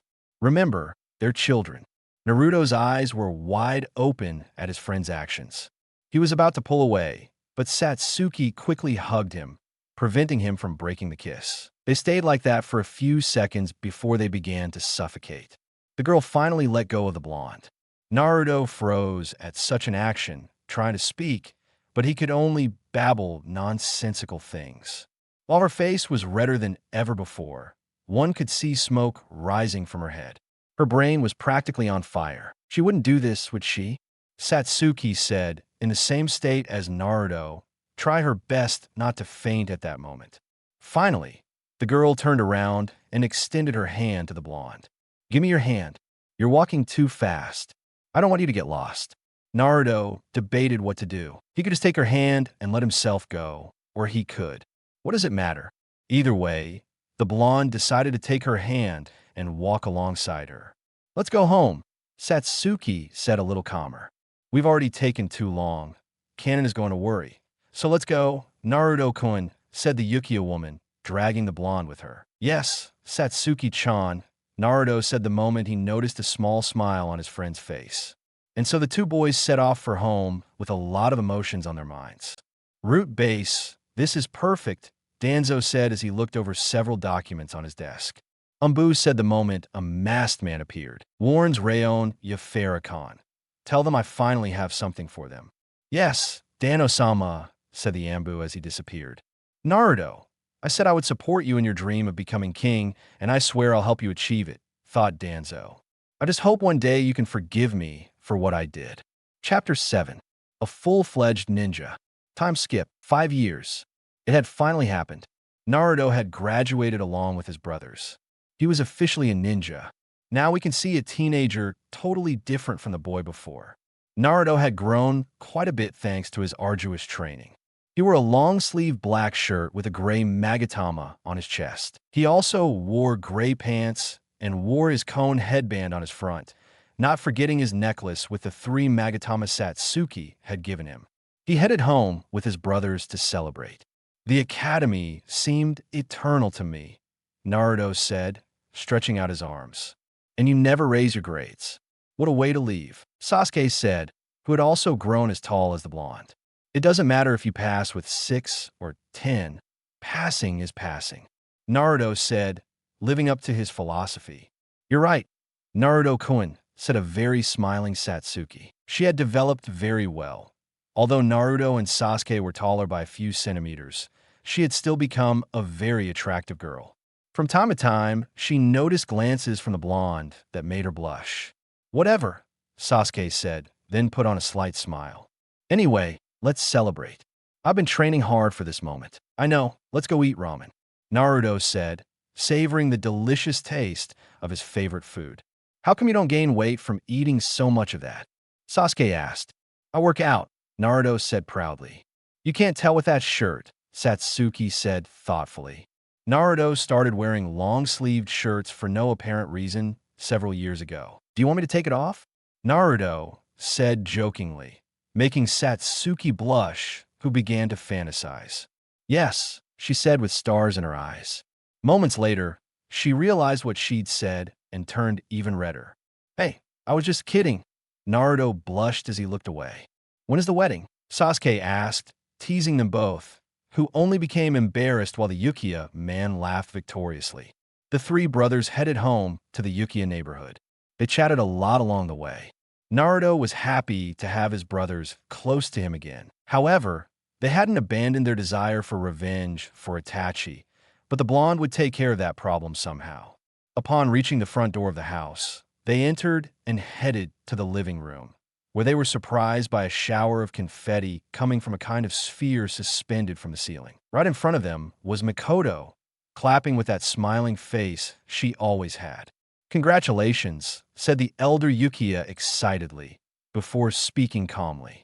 I can't believe you finally graduated from the academy, Crescent quickly, she said without taking her gaze off the blonde, who became a little nervous upon realizing this, and even more so upon perceiving a killer instinct coming from Satsuki that caused Sasuke to laugh a little. Kaizen, Ilukia said, trying to get Naruto out of the situation. Satsuki Naruto and I are going out to celebrate. What? Mikoto said, but she had a cake ready in the kitchen. Sasuke slapped himself on the head. He knew how detail-oriented his mother was. Okay, Naruto said, we can have ramen tomorrow. We weren't going to have that ramen, Sasuke said. What? Naruto and Satsuki said in unison. Satsuki, you too, Sasuke said, realizing that his sister had developed the same taste for ramen as Naruto. And so the day passed. They had a sort of small party at their house. They played a team-based board game where Naruto and Mikoto defeated Sasuke and Satsuki in many games. Eventually, Sasuke had enough and demanded to have Naruto as his partner. Now, it was the Brono team who were taking all the victories. That was until Satsuki and Mikoto decided to use their Sharingan and then discover Naruto was cheating. Ninjas are supposed to be experts at deception, right? Naruto said with a nervous smile. It's true, Sasuke said seriously, supporting the blonde. He only says that because he's on your side, Satsuki said, contradicting her brother, who remained silent at those words, giving everyone to understand that it was true. The next day, at the training camps, we can see two incredible ninjas breathing heavily in a devastated place. A blonde boy and a bandaged guy. Fine, Naruto, said Danzo smiling. I've taught you everything there is to learn about the wind-style futon. From now on, you'll have to train on your own and be ready to humiliate Okage-sons in the exams. Chunin. Thank you, Danzo-sensei, said Naruto. Good luck, but you never show me your right arm. Don't worry, I'm sure you'll see it one day, said Danzo. Naruto, I wish you well on your path. Ninja, may the will of fire drive you to reach your goal. Yes, Danzo-sensei, said Naruto, then shouted to the heavens. I will become King Bee. Well, you'd better hurry to Ira to have your ID photo taken. Remember you're already a ninja. Try hard, Naruto, Danzo said before disappearing in a tornado of leaves. Naruto simply headed off with a proud smile to take his photo. Hall of somewhere in the academy. Congratulations, Naruto, said a smiling Iruzen. Thank you very much, Ji-san, said Naruto, shaking Iruzen's hand. How did it go with the gauntlets I gave you? The Exakaji asked. Now that I'll learn to control my chakra, they're easier to use, the blonde replied. They continued talking until the door burst open, revealing a boy with a shuriken in his hand, running toward the Exakaji. I'm going to defeat you, old man, the boy said before stumbling awkwardly and falling to the ground. The boy slowly stood up, trying not to cry from the pain of the fall. Iruin just sighed. Honorable grandson, said a ninja, entering through the door.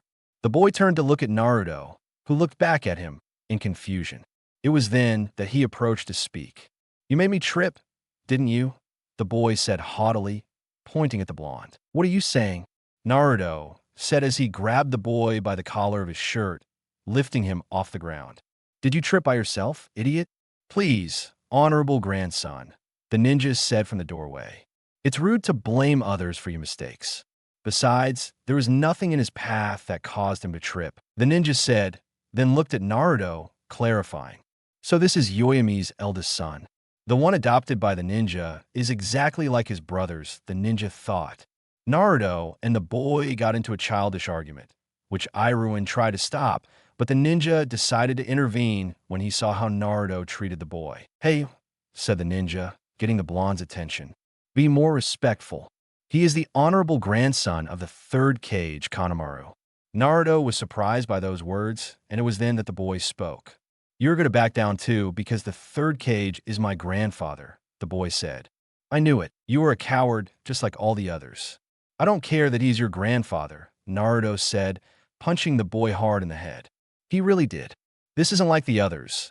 He thought to know Amaru before falling unconscious.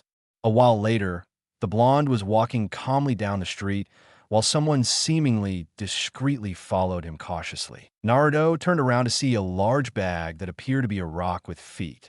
He ignored it and walked back. But moments later, he turned around again to find someone behind a fence-shaped tablecloth that didn't match the fence at all. I saw you, Naruto said, as if nothing had happened. Wow, Kanemaru said, uncovering his disguise. You're definitely good. You managed to see through my camouflage, Naruto said, a vein popping out of his forehead. What the hell do you want? I want you to train me, the boy said, almost like an order. Naruto didn't say anything as he turned around and started walking away from Kanemaru. Please, boss, the boy said, causing Naruto to stop in his tracks. Well, Naruto said, turning to look at him, I guess I can teach you a few things. Cool, Kanemaru said excitedly. Training grounds. In the forest, near some vending machines, we could see a boy and a child talking. For now, Naruto said, holding up a shuriken. Let's practice your aim. After he finished speaking, Naruto threw his shuriken at a tree, knocking down an apple. Okay, Naruto-san. Put the apple on your head and give the boy your shurikens. Try to knock it down. Are you sure, boss? He asked Wamaru. His aim wasn't that great. Go ahead, Naruto said confidently, nervously. Kanemaru threw a shuriken straight at Naruto's face. He closed his eyes, thinking it would hit him in the eye or something, but when he didn't hear anything from his coach, he opened them again, truly impressed. Naruto had caught the shuriken with his index finger like Kakashi in the test. He smiled proudly at the surprised boy. Wow, Konohamaru said excitedly. How did he do it? Hard work, my friend, hard work, Naruto said eventually. You too will be able to do this, and much more. Konohamaru's eyes lit up as Naruto told him to keep throwing the shuriken. The boy couldn't stop getting excited, and seeing how the blonde caught the shuriken or dodged them, moving calmly without letting the apple fall, he spent a while doing that until a loud noise caught his attention. What was it? That? He asked with no amor. I don't know, Naruto said as he headed in the direction where the noise came from, followed by Konohamaru. The blonde and the little boy arrived at a sort of clearing in the forest. The place was shaded by the leaves of the trees, and there was a beautiful lake in sight. Closer to the lake was a boy apparently about Naruto's age. He had brown hair, wore gray pants similar to the blonde's, and a white tank top that showed off his toned body. The boy was practicing taijutsu. Naruto and Konohamaru watched him from a distance until the boy stopped, standing with his back to them. Nobody likes being spied on, the brunette said loudly, turning to the boys, right? That's right, said a beautiful girl who in a fleeting moment had appeared behind Naruto with a katana at the blonde's throat. Her hair was also brown, and she kept it short. She was wearing a dark green short-sleeved shirt along with black pants. His gaze was overly serious. Naruto wondered who these two were. Konohamaru was a little scared seeing how surprised the blonde was at being taken by surprise, believing that these strangers were stronger than his trainer, until he listened with Hammerud's son Naruto, getting the attention of the boy and the girl. In exactly 6 seconds, I'm going to move. Hit the boy standing there, and I'll send him this way. When I do, I want you to run as fast as you can. Konohamaru was very impressed by Naruto's calm smile as he said all that. Now he was more than sure that his trainer was someone really great. What did you say? The girl asked, incredulous at the blonde's statement. It's not my fault you didn't listen, Naruto said before disappearing from Konohamaru and the girl's sight, leaving them shocked. Where did he go? The brunette wondered, having lost sight of him. Hello, Naruto said, right behind the boy, who turned around as quickly as he could to receive a powerful punch to the stomach that sent him flying towards where the girl and Ohamaru were, who moved out of the brunette's path. The boy violently crashed into a tree, completely destroying it. Wamaru ran as fast as he could, just as Naruto told him to do. However, instead of running away, he simply hid in the bushes to watch what was happening. He didn't want to miss all the action. Are you okay? The girl asked the brunette, who stood up as if nothing had happened after the blow. Of course, I barely felt it, said the brunette. That really hurt me. I didn't feel any chakra in his fist. That was his physical strength. This boy is a monster, he thought. Now, this is Naruto getting the attention of the two strangers. Who are you? My name is Tatsumi Yatsuki, said the brunette. Tribute to my favorite character from Akam Megakill. And she's my girlfriend. The girl hit Tatsumi so hard he was buried in the ground. I'm not his girlfriend, the girl said expressionlessly. My name is Akari. I don't have a last name. Isuki, Naruto thought. Are you from the Yatsuki clan? That's right, Tatsumi said, standing up just like the Sandame Reikiji. And my dream is, you won't achieve it, Naruto said, creating an awkward silence. No, Tatsumi said on his knees while crying anime style. He's a sensible boy. Get up now, it's not that bad, Akari said. You'll pay for destroying my hopes and dreams. Tatsumi shouted with fire in his eyes, pointing at Naruto. By the way, my name is Naruto Yukiya. Nice to meet you, he said while bowing. Quickly, Naruto moved, preventing a kick from Tatsumi that destroyed a large part of the floor. Tatsumi channeled right-hand chakra through his body to stimulate his nerves and increase his physical strength. He immediately went after Naruto, engaging in a taijutsu match. Tatsumi was impressed. Naruto was effortlessly blocking blows that shattered rocks. Plus, the blonde's blows were far too heavy.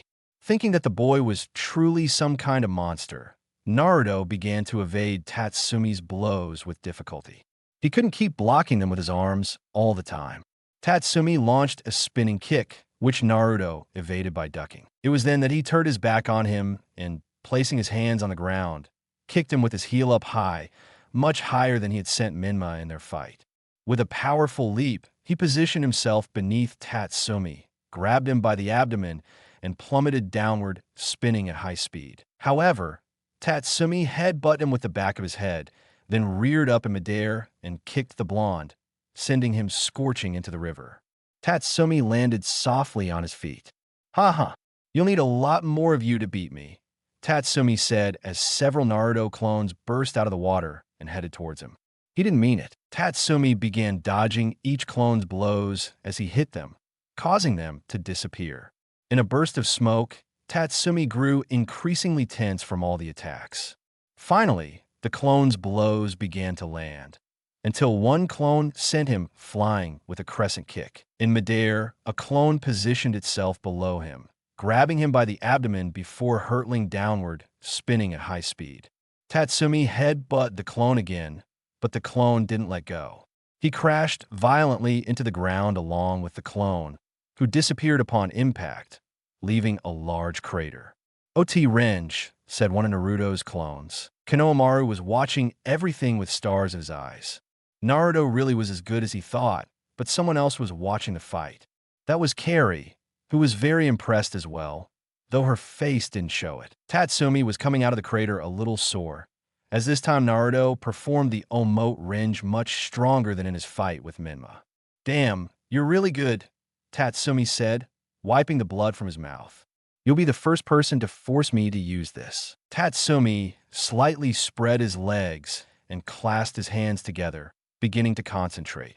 And with a shout, Tatsumi released all of his chakra, which covered his entire body like a root, while small bolts of electricity emanated around him. "That's the one," Naruto said, impressed. "That's the Reigeki's lightning armor jutsu." Impressed, Tatsumi asked proudly. "No," Naruto said, creating another awkward silence. "I'm tired of that annoying attitude you have," Tatsumi said, clenching his fist with a forced smile. "If," Naruto said calmly while yawning, "it seems I'll have to get serious." Naruto relaxed every one of his muscles and then said in a low voice, "Kimono, restore." It was then that Naruto's muscles toned. Of course, it wasn't noticeable with his clothes. And in the blink of an eye, he and Tatsumi were facing each other and then threw a punch at their opponent. Their knuckles collided, generating a loud bang. Followed by a rush of wind, Naruto immediately jumped out of the way and began to set up seals. "Futon, surrender," Naruto said, firing air bullets at Tatsumi, who dodged them by running to the side, leaving several craters caused by Naruto's jutsu. "My turn," Tatsumi said as he began to trace seals with his hands. Doragon Denki, and from the chakra emanating from Tatsumi's body, a large dragon made of electricity soared through the skies. "Tatsumi, you idiot," she yelled at Carrie worriedly. "Do you want to kill him?" Konohamaru became worried about Naruto after hearing the brunette's words. However, the blonde took out a shuriken, placed it in front of his face on the palm of his hand, and blew on him. It was then that the shuriken began to float above his hand and spin at high speed. Naruto raised his hand in the air with the shuriken spinning. It could be seen how a kind of large translucent disc made of pure air formed around the metallic star. Everyone was impressed. Seeing this, the dragon headed towards Naruto, ready to attack him.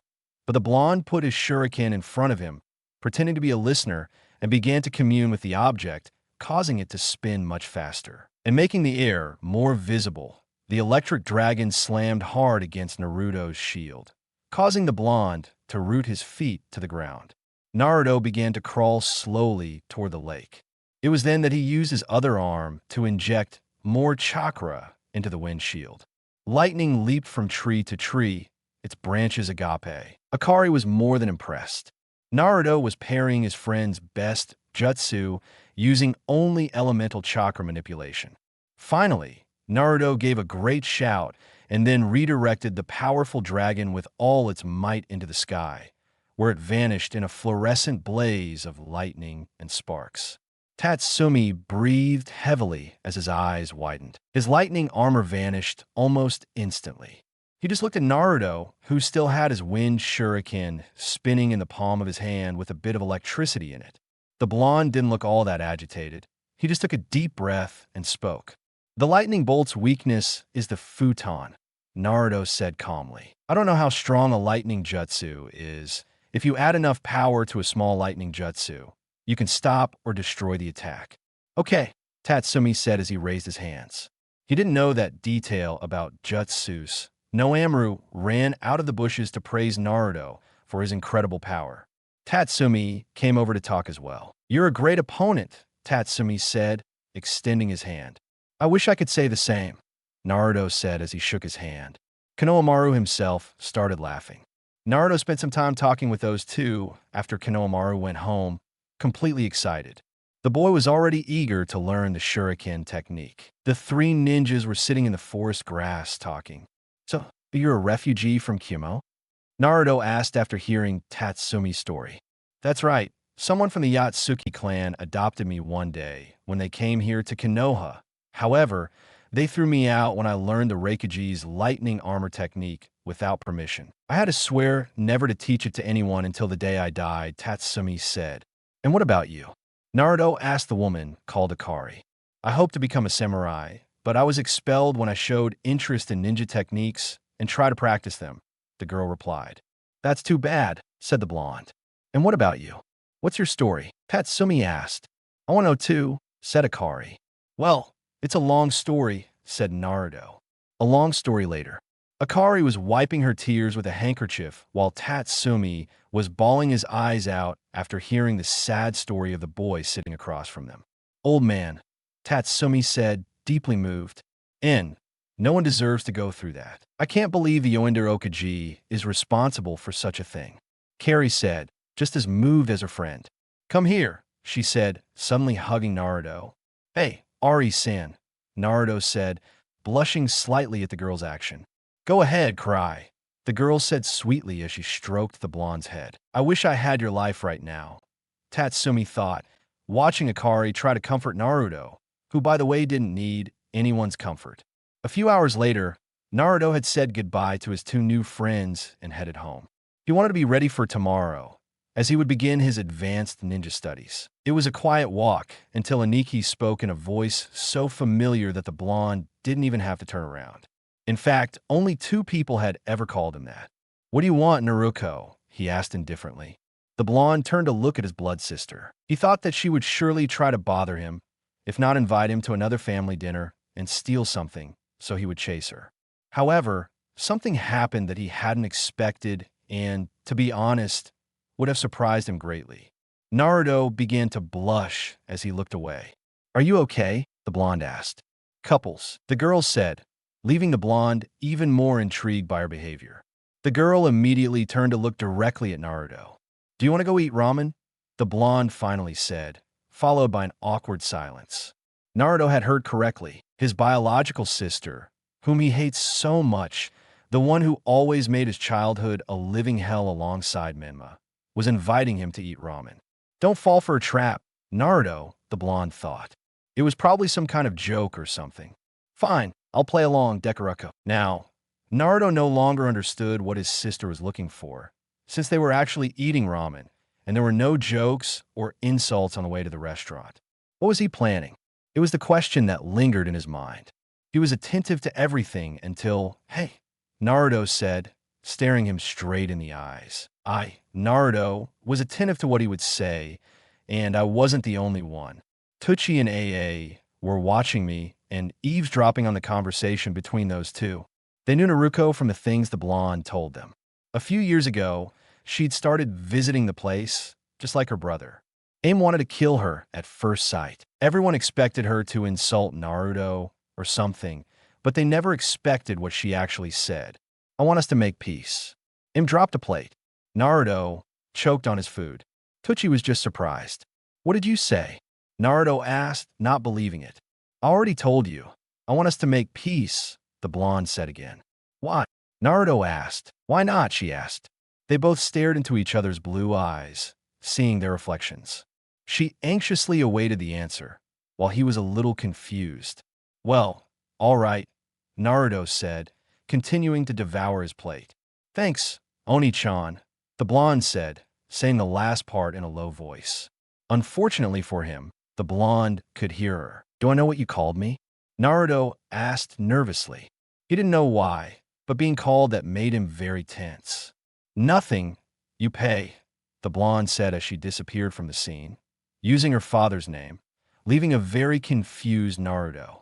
Aremi and Naruto, Satsuki and Sasuke were excited about their team assignments. They hoped they could stay together. They chatted while they waited. The Ukiyas were very surprised to see Naruto's sister greet him when he entered the classroom, and even more so when the blonde returned the greeting kindly. Satsuki could see how Naruto went to her seat blushing after having spoken with the blonde. For some reason, La Ukiya felt a little annoyed, but it was her sister. After all, the team assignment had finally begun, although it was interrupted by Chapter 8. Agrave mistake. Everyone was eager for the team names to be named until the class was interrupted by two people who literally burst through the door. Wait, said a very agitated young brunette, followed by a beautiful, serious girl. What are you guys doing here? Asked Irika. My name is Tatsumi. Yatsuki, said the brunette. I'm Akari, said the monotone girl.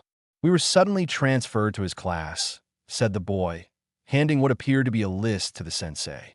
I see. Well, find a seat, Irika said. Tatsumi looked around for a spot until he spotted Naruto. He put on a surprised expression at the blonde, who also saw him surprised. Hey Naruto, Tatsumi said, approaching the blonde, who returned the greeting. Hello, he said to Carrie, who was looking at the boy with a last-minute expression. What's wrong? Naruto asked a little nervous by the girl's melancholic look. Nothing, he answered Carrie while looking away. She still hasn't gotten over your childhood, Tatsumi murmured to the blonde and finally began the team assignment. Little by little, the students left the place led by their Jounin sensei. Shino and Kiba were part of the same team, led by Kulinai, and another team was Ino, Shikamaru, and Choji.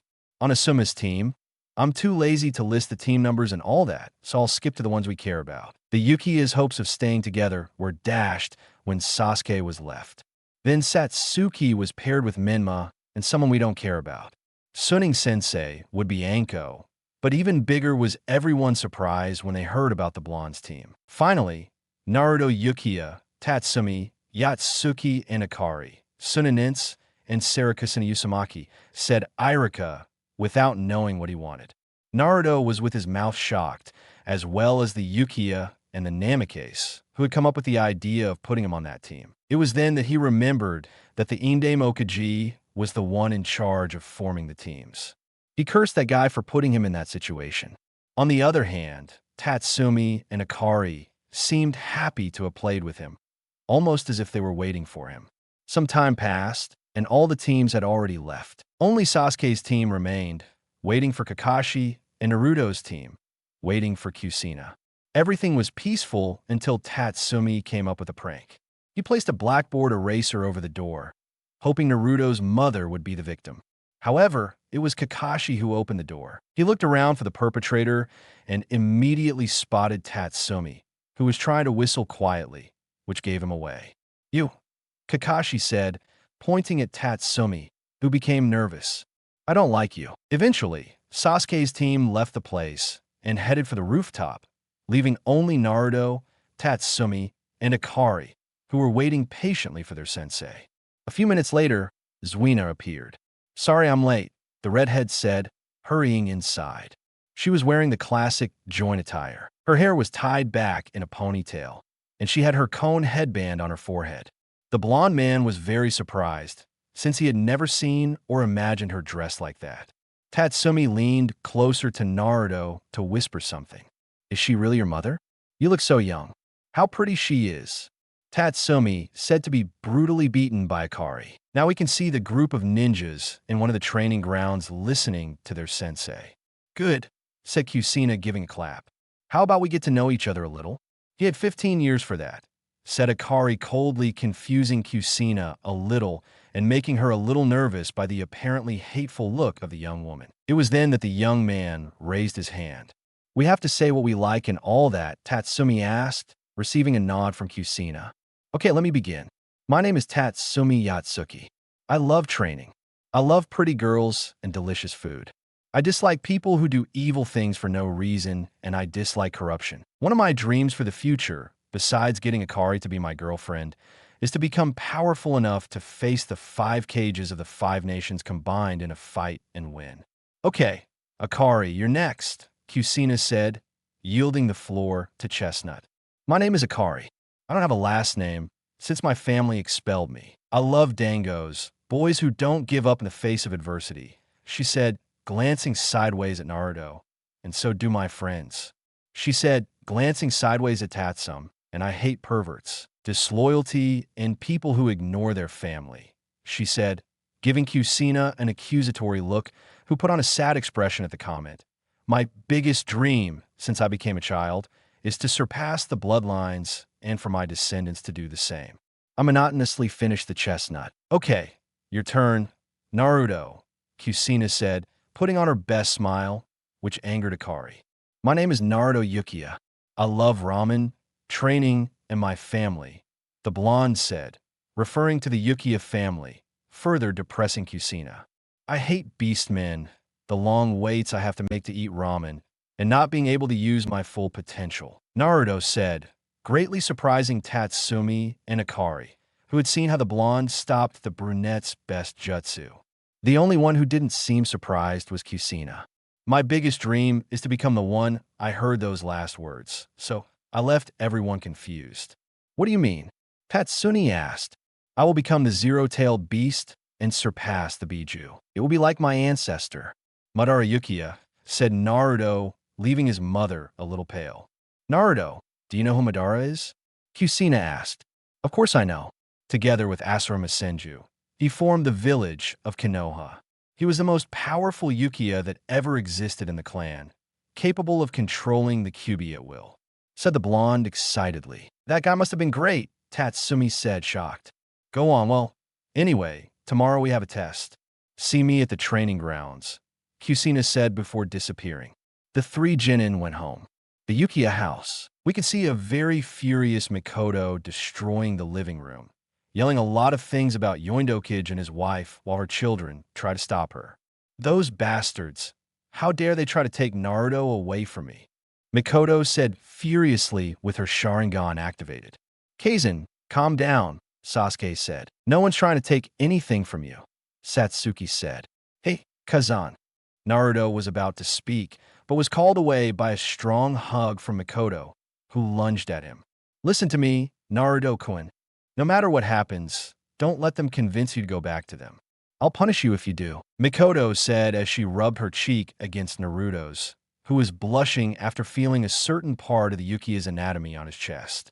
Kaizen, just leave it, Satsuki yelled as she tried to pull her mother away from the blonde. Sasuke tried not to laugh. He knew this wasn't the right time. It would have to wait. Haha. He burst out laughing. Sasuke, that boy doesn't have that much willpower. Namicase house. Fine, Minato said, sitting on the couch, looking like he was plotting something. First phase of the Naruto plan. Go home. Begin. Aozen, is it necessary to keep the lights off and be around a lantern? Naruto asked, his head aching. All the Namicase, except for Menma, were in the living room. Everything was off. They were sitting on the couches around a small wooden table that had a lit lantern. Naruto, we're planning something. We must have this kind of scenario, said the blonde. But Minato, this way it seems like we're planning a kidnapping or some kind of crime, Kusina said. Okay, Minato said, getting up to turn on the lights. Forgive me for taking this seriously, said the blonde, causing a tear to fall on the back of his wife and daughter's neck. Anyway, Naruto spoke up. Why didn't you put me on the same team as Aniki? Aozen, I asked him to, Naruto said, getting her daughter's attention. I think it's best to approach Naruto little by little. Well, tomorrow they'll do the bell test, Minato said. You better go to sleep. Tomorrow's your test too. While they were talking, Menma was in his room, apparently meditating. Mental escape. Menma, we can see a kind of sewer, the floor flooded with water, and a large cage on one side of the room.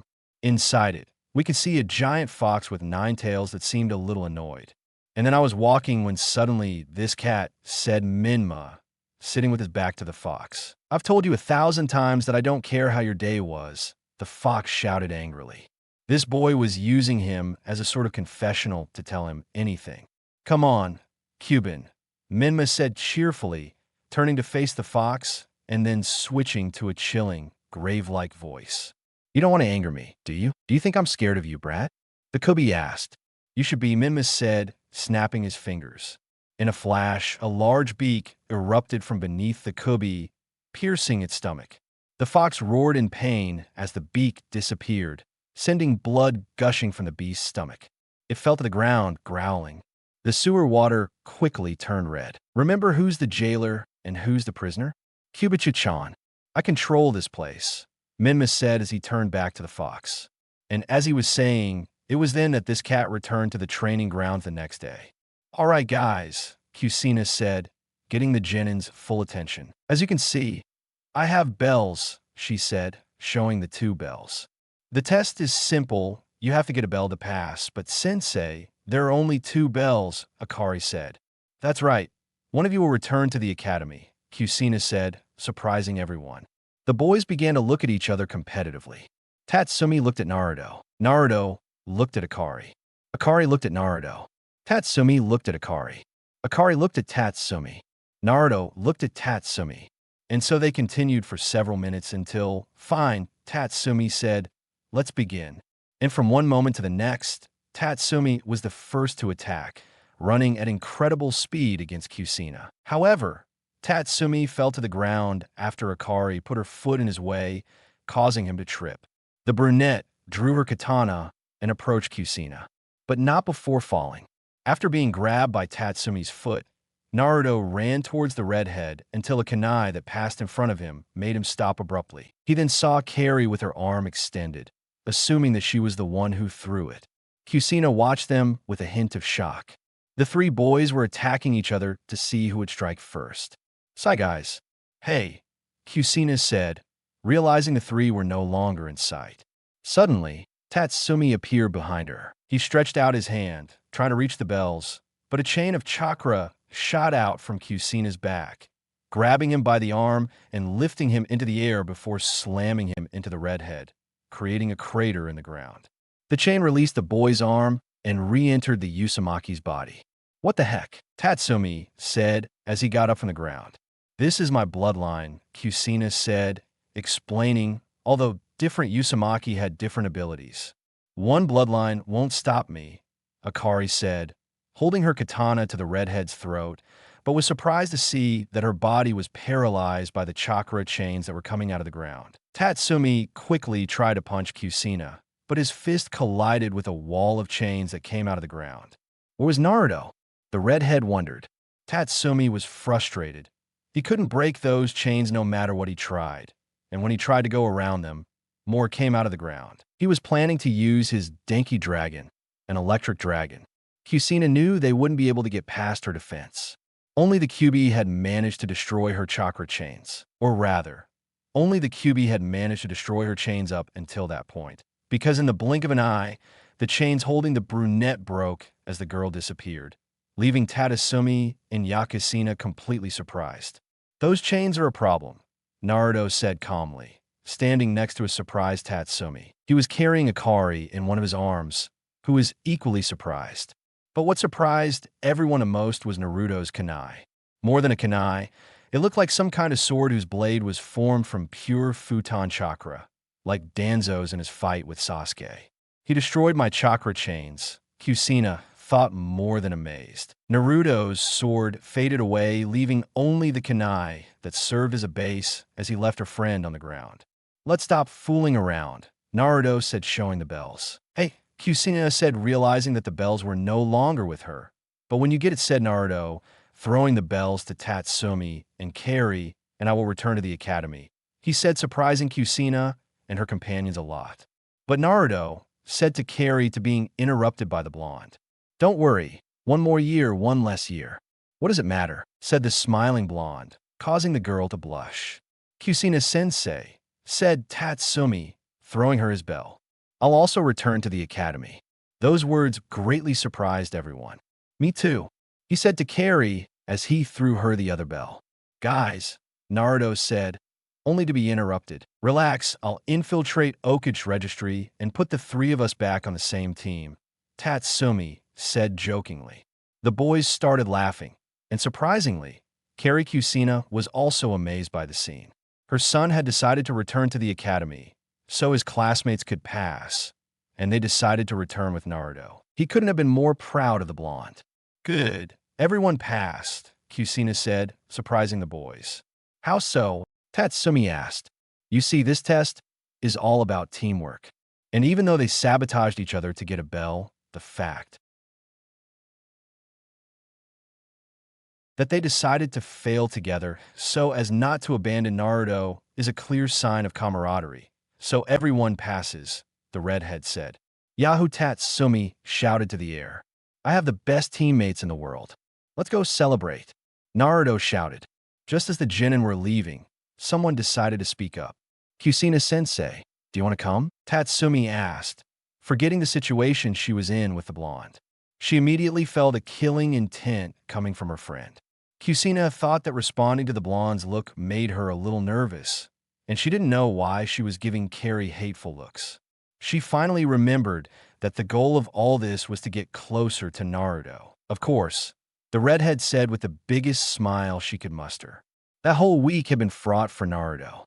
His team was given pathetic and unexciting missions, not counting Mikoto's attacks, telling the blonde not to fall for the redhead's tricks. Satsuki commented on how strange Menma was acting, like the fact that he talks to himself and all that.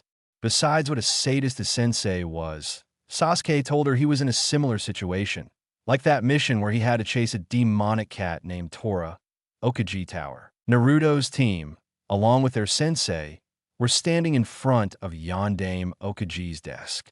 He was about to give them one of those everyday rank missions until a certain brunette decided to speak up. Okay, give us a decent mission, Tatsumi shouted angrily. Okay, Minato said. We're taking a rank mission. It's about retrieving a scroll near the Kiri border. Just one search, Tatsumi asked. Would you rather chase a cat? Okage said, silencing the boy. Fine, you're all set to go. The team had split up. Everyone had to get their things ready for the mission. They'd meet at the gate in a bit. Naruto was getting everything ready for what would be his first relatively serious mission. So, you're going on your first mission outside the village, huh? Mikoto said as she entered the boys' room. That's right, Canon, Naruto said as he packed his backpack. Be very careful, Mikoto said as she hugged the blonde boy who hugged him back. Don't worry, Naruto said as he separated from the Yukiya girl and headed for the door. A few hours later, Naruto met up with his friends and Kusina at the Konoha gate. Everyone was ready to leave, and without further ado, they headed for the Kiri border, the root base. In a dark room, we could see a bandaged man with his right arm covered, talking to someone wearing an animal mask. Are you sure about this? Asked an Ambu in front of the bandaged man. Of course, said Danzo. I trained that boy myself, and I'm sure he can do it. Besides, he's not alone. But just to be on the safe side, notify Okage in a few days that the mission to retrieve the Kiri border scroll was fake. He'll probably send his best ninjas to help you. Yes, Danzo Sasama, said the Ambu before disappearing. Naruto, this will be your first test to become the Reb. I'm sure you'll make it. You have to, Danzo thought worriedly. Chapter 9. Reviviv and Isuru. A day had passed since the blonde had left for the Kiri border. In the Yukiya neighborhood, we see a beautiful burgundy-haired girl entering a house.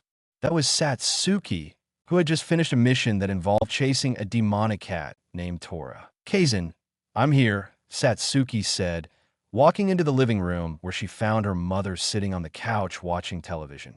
Hello, daughter, Mikoto said, turning to look at her with that usual smiling face.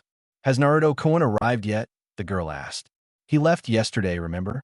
Yukiya said, receiving a sigh from her daughter. By the way, Sasuke left on a mission to Nami. What? Sasuke too, Satsuki said, taking a seat next to her mother. I couldn't be. Well, maybe we can take advantage of this moment to have some girl talk. It's been a while since we last talked, Mikoto said, getting her daughter's attention. What do you want to talk about? Satsuki asked. Well, Mikoto said, looking away as her face blushed. What do you think of Naruto-kun? Satsuki said, blushing. What do you mean? Well, you know, that boy is developing very well, Mikoto said, looking as if she were thinking about unholy things as she turned a little red. Kakasan, what are you talking about? Asked a very blushing Satsuki, who inadvertently let her imagination run wild, thinking about her and the blonde in situations unsuitable for their age, causing smoke to rise from her head. All I'm saying is, Naruto-kun is turning out to be quite the handsome boy. One day I walked in on him shirtless in his room, and it took all my willpower not to do my thing right then and there.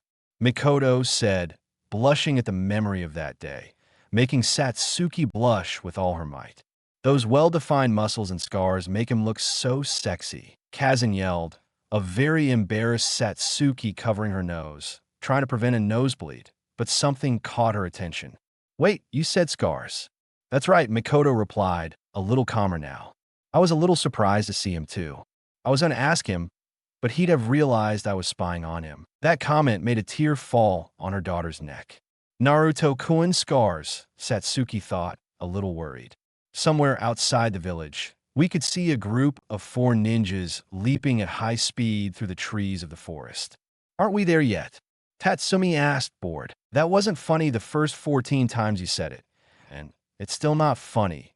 So shut up, said a very irritated Naruto. Well, I think we would have already arrived if we didn't have to keep up like this, Akari said, glancing at Kusina behind them, who was barely able to keep up with the teens. These kids are holding back so I can keep up, Kusina thought, impressed by her student's speed.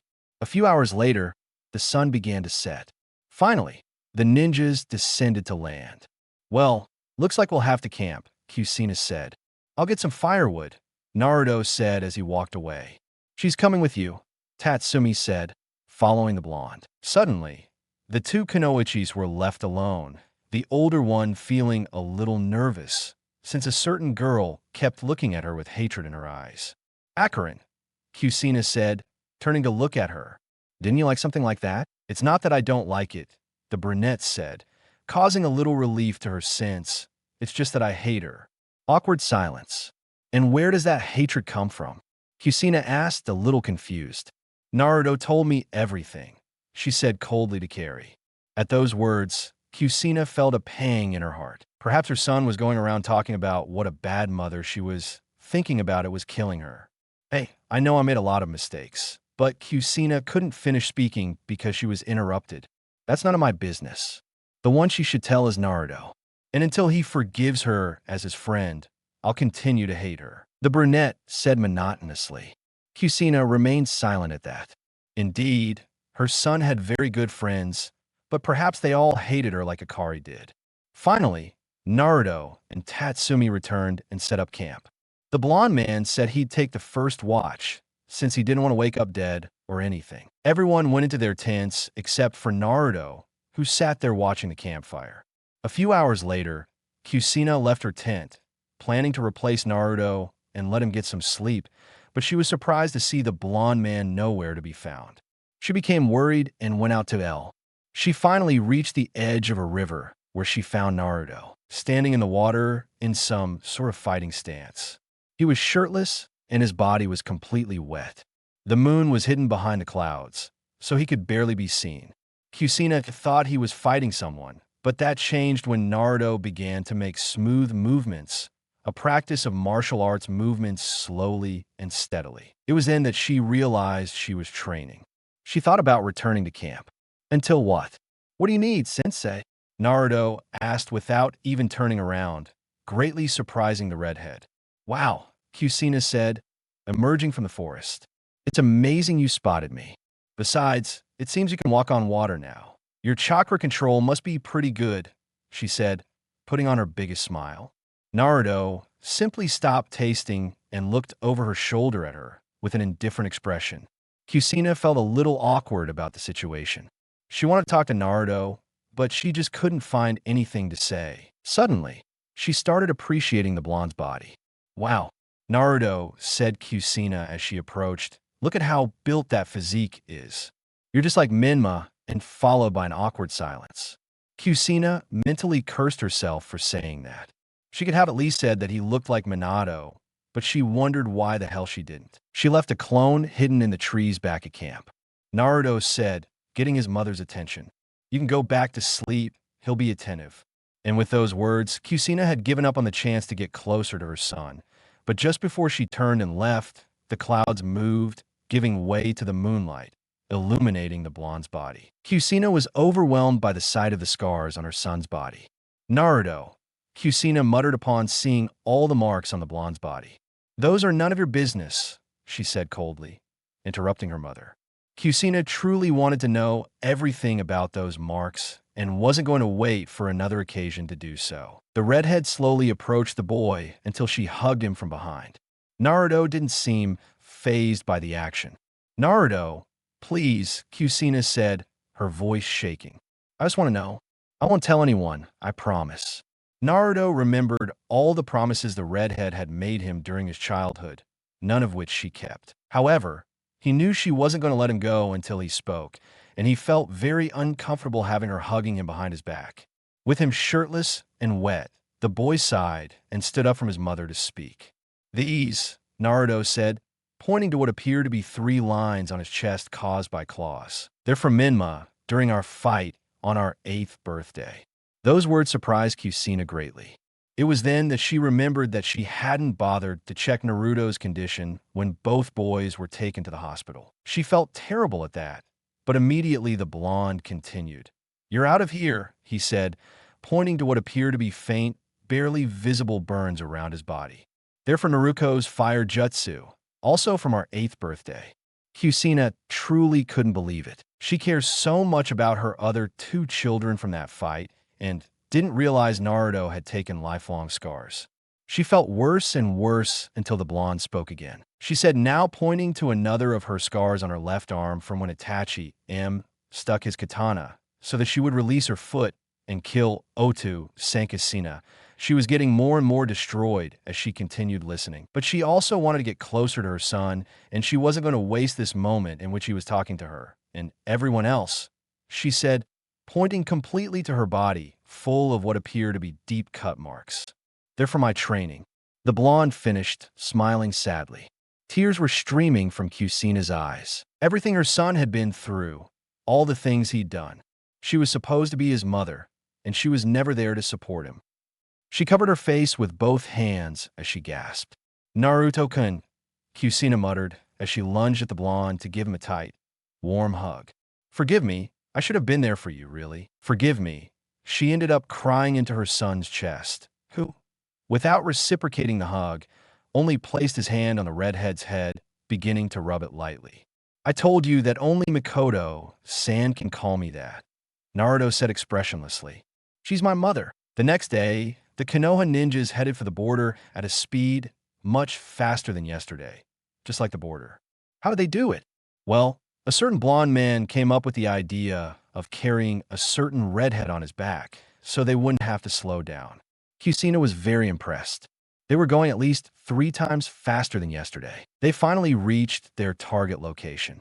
They hadn't expected to arrive at what appeared to be some kind of valley with a large lake surrounded on one side by hills. Where was that scroll supposed to be? Tatsumi asked, since there was nothing in sight. Underwater, he said to Carrie as he dropped his katana and began to undress. Whoa, what are you doing? A very blushing Naruto asked as he covered his eyes and tried to cover Tatsumi's eyes, who was equally red. Both boys looked through a gap between their fingers to notice Akari wearing a white swimsuit that made her figure stand out quite a bit. What's wrong? She asked Carrie, confused by the reaction of a now calm Naruto and Tatsumi, who kept devouring her with their eyes. Kusina laughed silently at her son's reaction. Kusina sense, and you're not going into the lake, Tatsumi said, only to receive a hard blow to the head for Naruto. Kusina was shocked at what her son did. Did the blonde care at least a little? Whatever it was, she was happy that Naruto did that for her, hoping that he really did it for her. Akari had been in the lake for a moment. She finally emerged with some kind of box in her hands. Once on land, she placed the box on the ground, ready to open it. But she noticed something, certain glances from a very red-faced Naruto and Tatsumi. Is something wrong? An innocent girl asked Carrie, who didn't realize that her companions were delighting in that beautiful image of her in a swimsuit with her wet body. And the two responded like fools, mesmerized by the girl's attributes. Finally, the brunette proceeded to open the box to immediately take out the scroll, but her monotonous expression suddenly changed to one of utter surprise upon seeing it. "What's up, Ari?" Kusina asked. "This scroll," she said to Carrie, turning to look at her team. "It's not from Konoha, it's from Kiri." "What?" said a very surprised Kusina. "But that scroll was supposed to contain Konoha's secrets." "This is strange," said Naruto. "What if the mission was fake?" Tatsumi said casually, gaining everyone's attention. "Wow," said some voices behind them. "It seems the information was true." Naruto and his team turned to see a group of Kiri ninjas. In front of them was a boy with green hair and purple eyes. He was carrying some kind of large staff with a flower on it. "You guys, I'm speaking," the haired one. "I can't believe you dare try to steal Kiri's secrets, Konoha ninjas." "What?" Kusina said, alarmed. Apparently, the entire mission had been some kind of trap to lure them into an ambush. "But look at the pretty girls they've got with them," said one of the ninjas, his gaze falling on Akari and Kusina. "Once we kill the boys, we'll have some fun with them." And from one moment to the next, Tatsumi's fist was so deep in the Kiri ninja's stomach that it could even be seen piercing his back. The ninja flew at full speed toward the forest, destroying everything in his path. Tatsumi wore a look of complete rage. "Damn it!" another ninja shouted as he tried to attack Tatsumi with a kunai, but his arm was stopped by Naruto, who literally crushed the bone with just a simple application of pressure. A crunching sound could even be heard, while the blonde boy wore a similar expression to the brunette's. Suddenly, Tatsumi struck the ninja in the same manner as the previous one, knocking him out. A surge of water caused both boys to retreat. They could see that it was the blonde boy who caused it. The purple-eyed boy turned around to find his ninjas out cold. Kusina had literally buried one of them, while Akari had knocked out the other with the handle of her katana. Somehow, the brunette was already dressed. "It seems I underestimated them," the haired boy said. "My name is Yagura. I'm the Misukaji," he said with a serious expression, preparing for combat. "Wait a moment," Kusina said. Now she was alarmed to hear that boy was the Misukaji. "We had no intention of stealing anything. We were tricked into believing the scroll was from Konoha." "What an absurd excuse," Yagura said, responding to the redhead's words. Suddenly, the Misukaji dodged a powerful kick from Tatsumi, which created a large crater in the ground. Small bolts of electricity began to course through the brunette's body. "A cage," Tatsumi said, taking a fighting stance. "You'll be the first step toward fulfilling my dream." "Tatsumi, you idiot," Kusina shouted at her students' irresponsible actions. "I'll kill you all," Yagura said, as water began to form beneath him. But then, golden chains burst out of the ground to hold him in place. The green-haired man was surprised by this. He turned to look at the red-haired woman, who had her hands in the ground. "Please, Misukaji-sama, listen to us," Kusina said.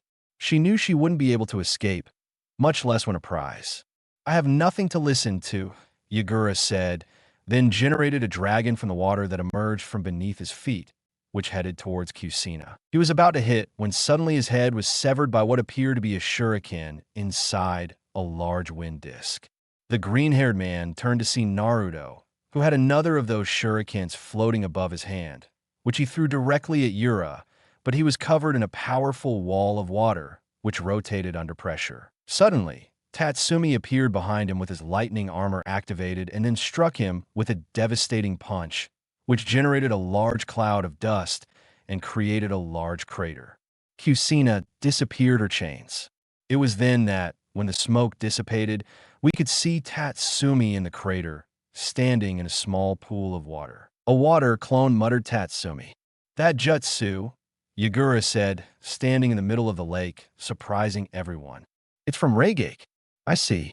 They're planning to steal the village's secrets to strengthen Konoha's ninjas." "You're wrong," Kusina shouted. "I won't listen to your lies. I'll crush you," the green-haired man said. "Try it," Tatsumi said. The moment he disappeared and reappeared behind the Misukaji, Tatsumi tried to strike him, but he evaded his attacks one after another. "You're not as fast as a Rega," Yagura said. "I'm not interested in playing with children." And the moment he said that, Tatsumi was launched upwards by a column of water that emerged from the lake. "Funny for a kid to say that," Naruto said, appearing next to Yagura to deliver a powerful blow. However, the green-haired man covered himself with his staff, still being dragged away by the blonde's incredible brute strength. There was no chakra in his fists. That was his pure strength, Yagura thought, then changed to an annoyed expression upon reaching land and shouting, "Who are you calling a kid? I'm a Misukaji. I'm respected by all. Besides, I'm an adult." "Reiten Raiga," Akari said as the blade of her katana began to fill with Reiten chakra, then attacked Yagura.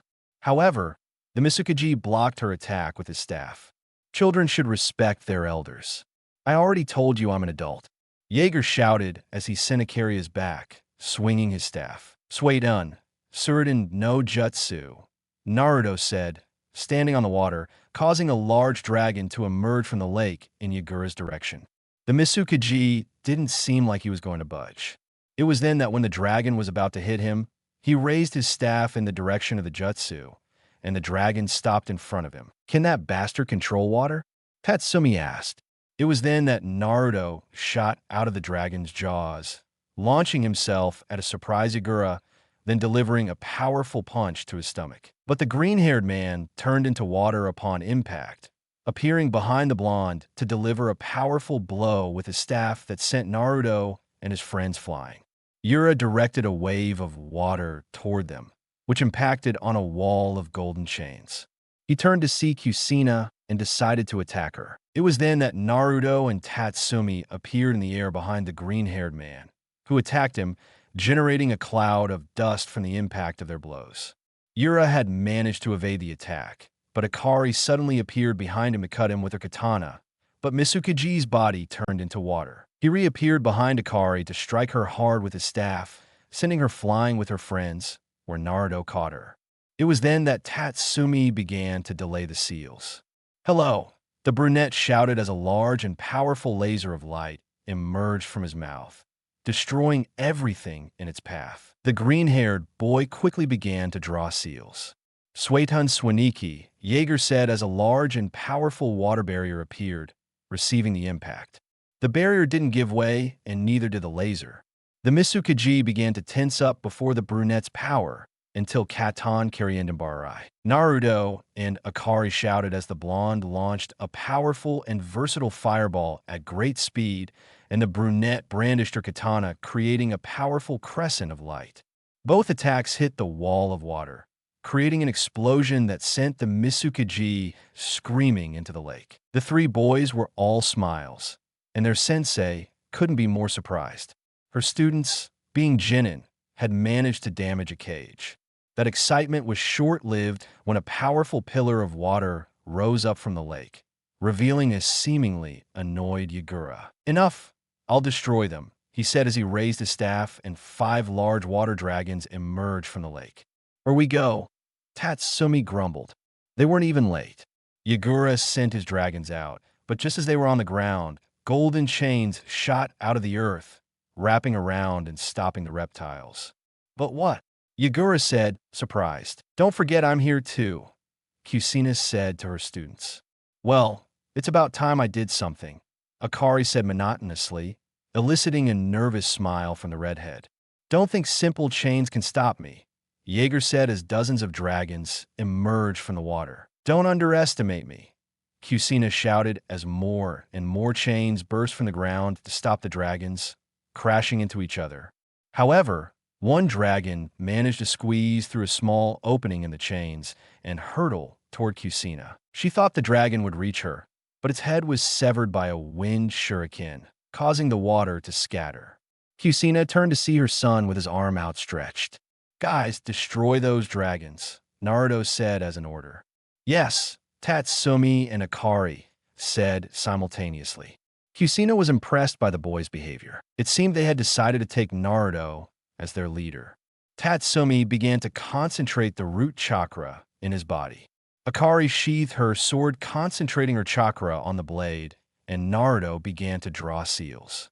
Raiden Doragon Denki slash Keton Grain Jutsu slash ISI, shouted Tatsumi. Akari Naruto as they fired their techniques. Naruto launched several large fire projectiles from his mouth that resembled dragon heads, destroying a large number of water dragons.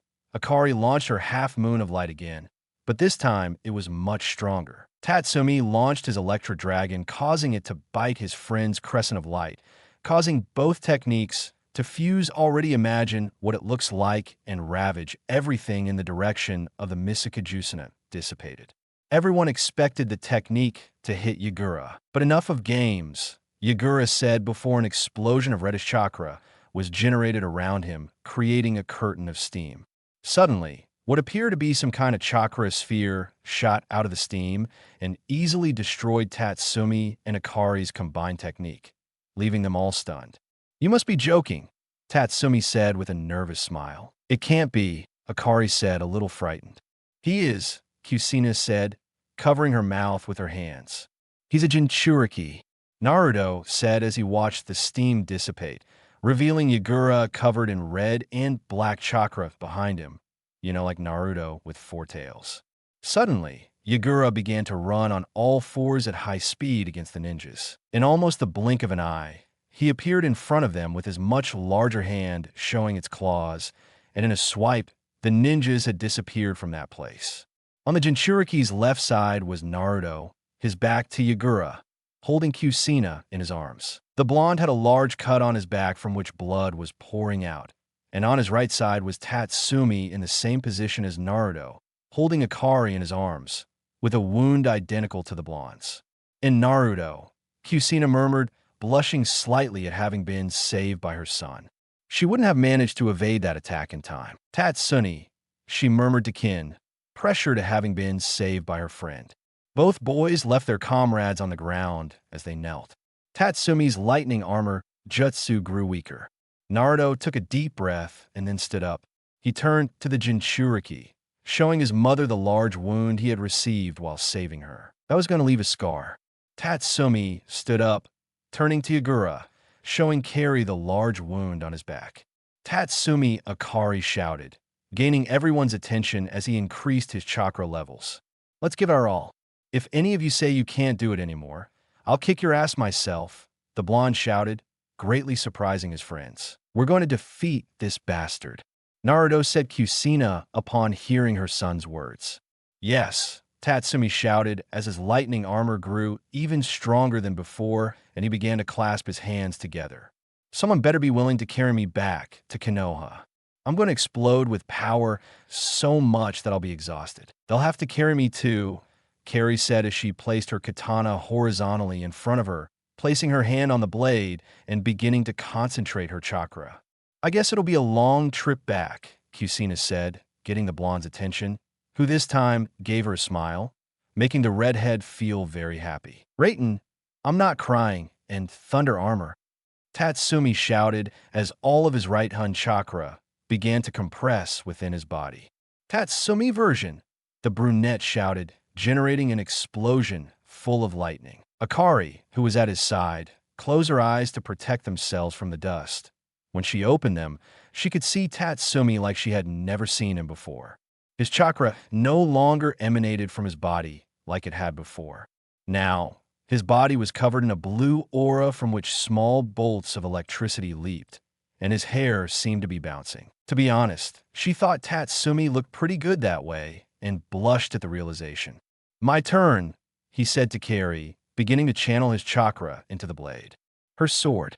"Raiden, Rado's lightning style. Lightsaber," said the brunette as all her Raiden chakra entered her sword, making the blade shine with an intense white light with a sky blue border. It was almost like a flashlight. Imagine a lightsaber from Star Wars.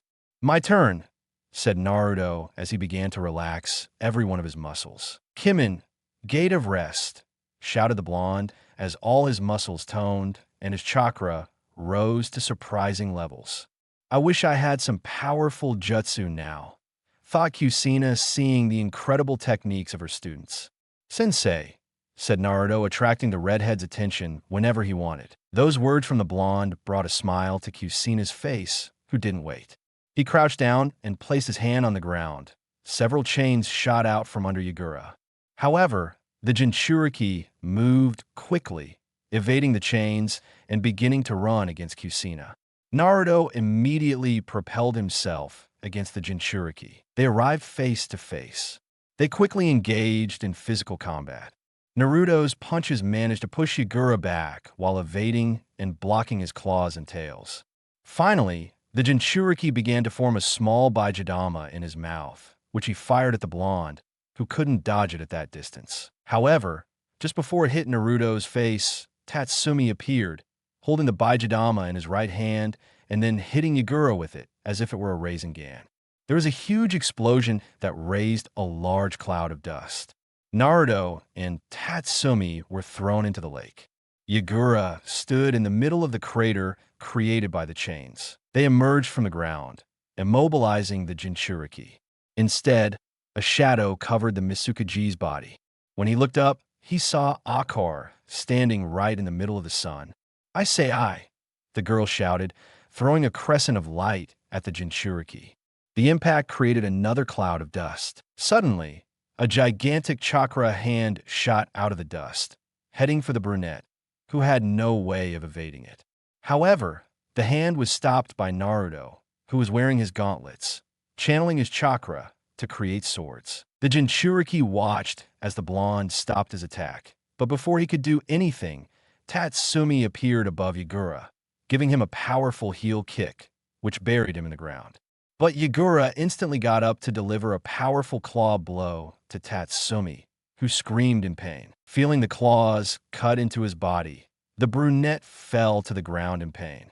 Yagura was about to attack him again, but a wall of golden chains stopped him. It was then that he turned to look at Kusina. He was fed up with those chains. He threw a Baijidama at the redhead, which she managed to dodge, receiving a scratch on her cheek. He was about to throw another one until Naruto fell on top of him, hitting his head and trying to plunge his sword into his body. Both boys immediately moved away, avoiding another blow. They stood in front of Tatsumi, who was slowly getting up from the ground. The brunette could notice his friends breathing heavily. Kusina stood in front of them, and her chains once again imprisoned Yagura, giving the Genin a brief moment of respite. "Guys, I have an idea," Tatsumi said as he held the wound on his abdomen, gaining his friend's attention. "I have a jutsu much stronger than the Dorki. Could I combine it with Akari's best technique and knock this guy out?" Yagura was starting to break the chains. Kusina was doing her best to reinforce them and hold on. "Do you mean Lisei?" asked the tired Naruto. "He didn't intervene, Carry. I have a much stronger one, but it will take me a moment to get it ready." "Me too," Tatsumi said. "Fine, I'll buy you 2 time," Naruto said as he approached Kusina. "Sensei, take him to the lake. I have an idea to entertain him." "Okay," Kusina said, causing her chains to lift Yagura into the air, throwing him into the middle of the lake. Naruto quickly walked over to him, putting away his gauntlets. It was then that he did a handstand. "Tajikage Bunin no Jutsu," Naruto said as hundreds of clones appeared. Half of them sank into the water, and the rest attacked head-on. Kusina wanted to help her son, but her chakra was already very depleted. The clones combined their techniques, some throwing fireballs, others throwing wind shurikens. Yagura took all the hits, but nothing seemed to do anything to him.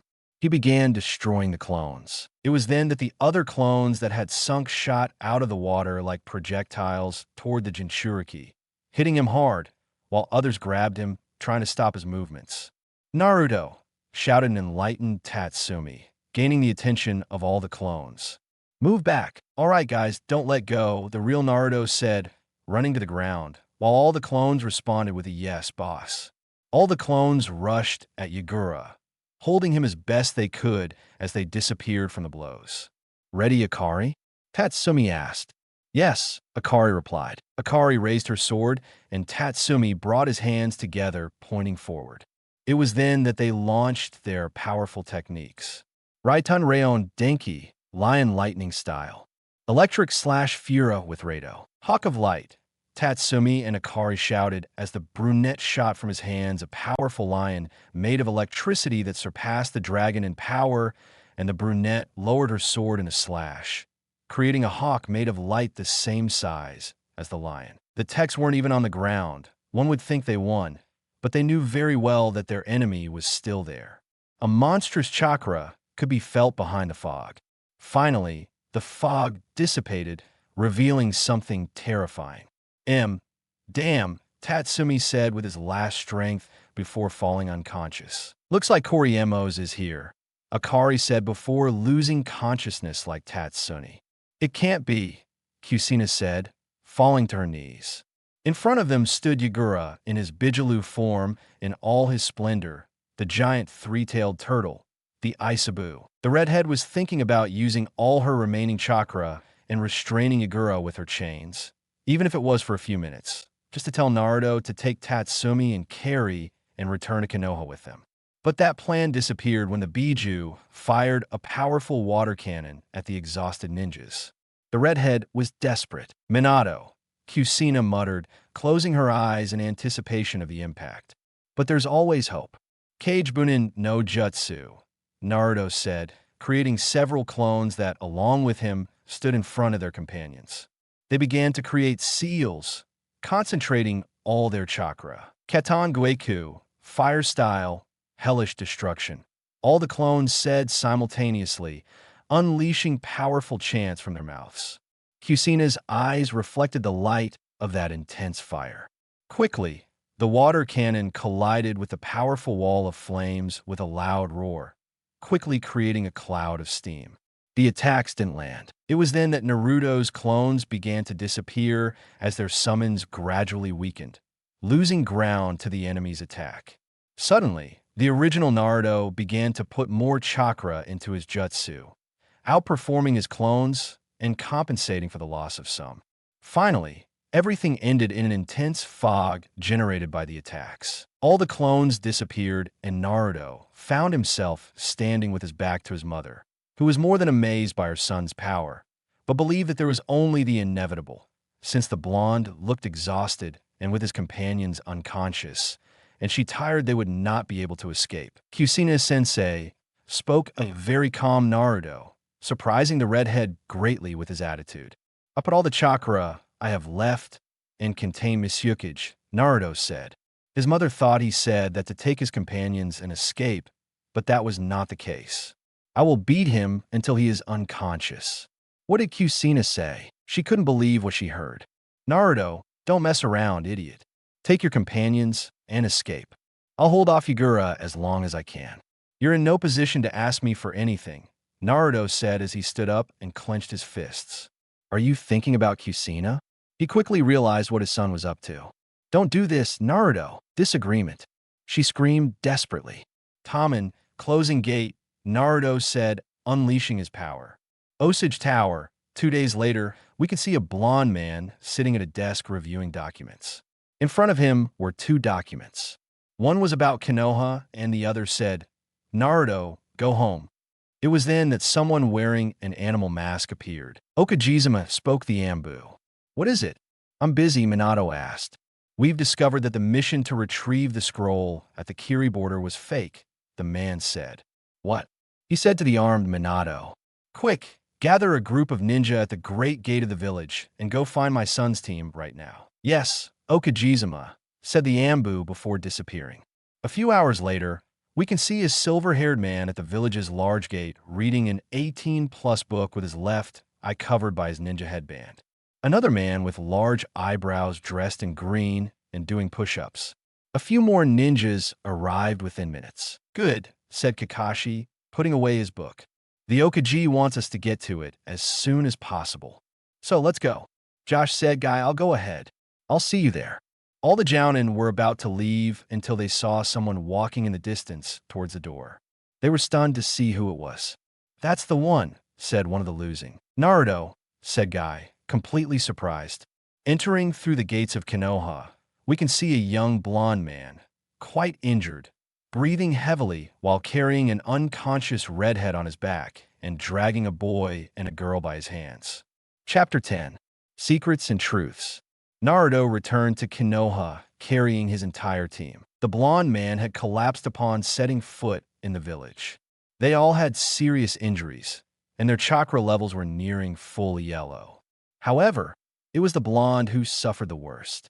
It was practically impossible for him to have returned to the village with his entire team. His ligaments were torn, his bones riddled with cracks, but they remained connected. It was as if they refused to break. The most impressive thing was his chakra reserves. After everything he'd been through, they were still greater than those of his classmates. They were all taken to the hospital.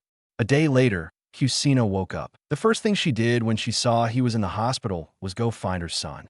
Once she found his room, she rushed inside to find that heartbreaking scene.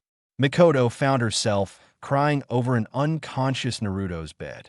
The boy was covered in bandages, some of which were still soaked with blood. He had several heart monitors on him. They indicated that his pulse was weak.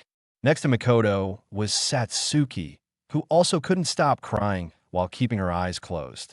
And in a corner of the room sat Sasuke, his face serious and staring at Naruto. It was clear the boy was sad and frustrated. How could he not be? The Uchiha had just returned from his mission to Nami, only to receive the news less than 2 hours later that his brother had returned to the village half dead. Sasuke had been through a similar situation to the blondes on his mission, but Naruto's had been much worse. He wished they'd been on the same team, so he could have supported him. In another hospital room, we can see Tatsumi and Akari, both awake in the same room on their stretchers with serious looks on their faces. It was then that someone came through the door. It was about time he appeared, said a seemingly annoyed Tatsumi. Danzu finished with Carrie staring at the man. Okaji Tower. Kusina was sitting in front of Yondaime Okage's desk, giving him her briefing on the fake mission. Minato's gaze was simply expressionless. There was no telling what the Namicase was thinking, and that was when he lost consciousness. The next thing I remember is waking up in the hospital, Kusina said with a wistful look. Kusina spoke to Minato, getting his wife's attention. Naruto was the one who brought them to the village. What? Kusina said in alarm. She didn't know how they got back to the village. What do you mean? Once I found out the mission was fake, a group of ninjas were gathered at the entrance to Konoha to come after you. But just before you left, you saw Naruto walking towards the village with you on his back and dragging your other 2 companions. Minato finished. Kusina could only cover her mouth with both hands. When Naruto opened the 5th gate, she could only support him for a few minutes. After that, he fell unconscious. How much had her son fought on his own? How long had she had to defend her and her fellow Yura? She deeply regretted leaving him alone in combat.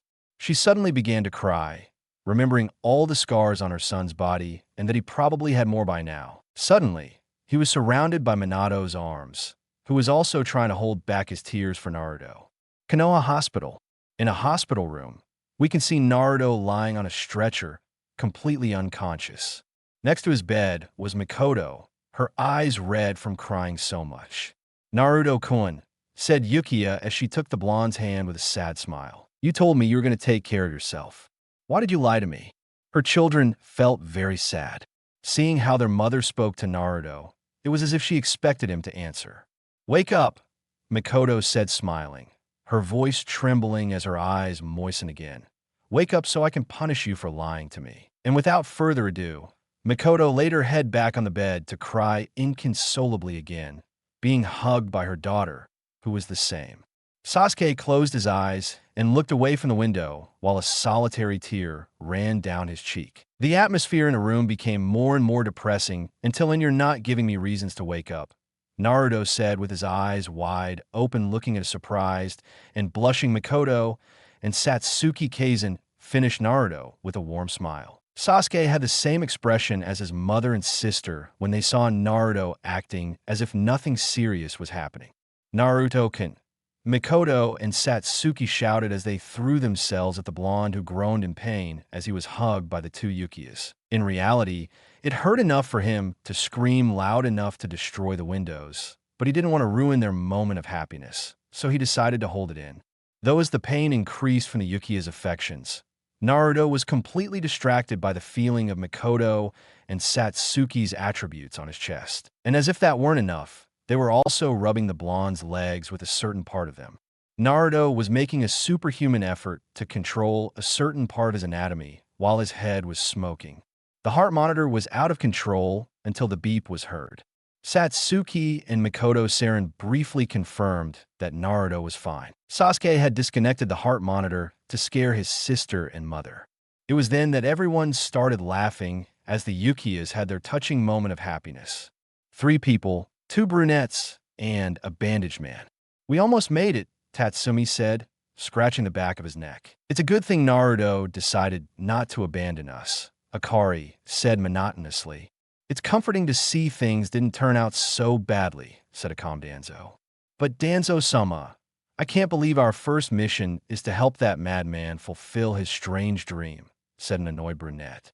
"Watch your language, Rayon," Danzo ordered. "Naruto's dream isn't much different from yours or Farrakhan's.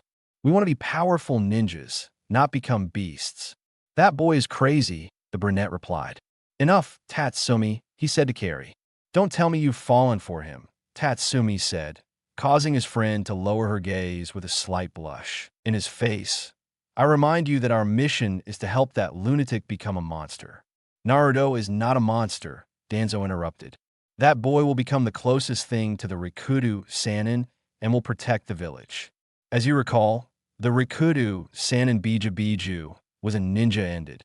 "Tatsumi, what do you have against Naruto, Tatsumi?" Carrie asked. "I have nothing against him," the brunette replied. "But just look at our condition. We are like this because Danzo-sama sent us to support that boy in an unwinnable fight. I think this is out of jealousy that Naruto managed to match a Kaji and you didn't," he said to Carrie with venom in his words. Tatsumi was about to answer until the bandaged man interrupted. Rayon spoke. "Danzo, if you want to abandon the mission so badly, I will have no problem getting it out of you." Danzo's words caused a silence from Tatsumi. Entrance of Konoha. The guard at the village gates found themselves talking about the false mission that Kusina Usumaki's team had. "I still can't believe it," Kotetsu said. "What?" Yuma asked. "About the fake mission to the Kiri border? Leave that. The most shocking thing is that Naruto came back carrying his entire team. It seems he was the last one standing, defending everyone. And he still had the strength to come back. Well, after all, he is Okage's son. He looks a lot like Menma, despite not being a Jinchuriki."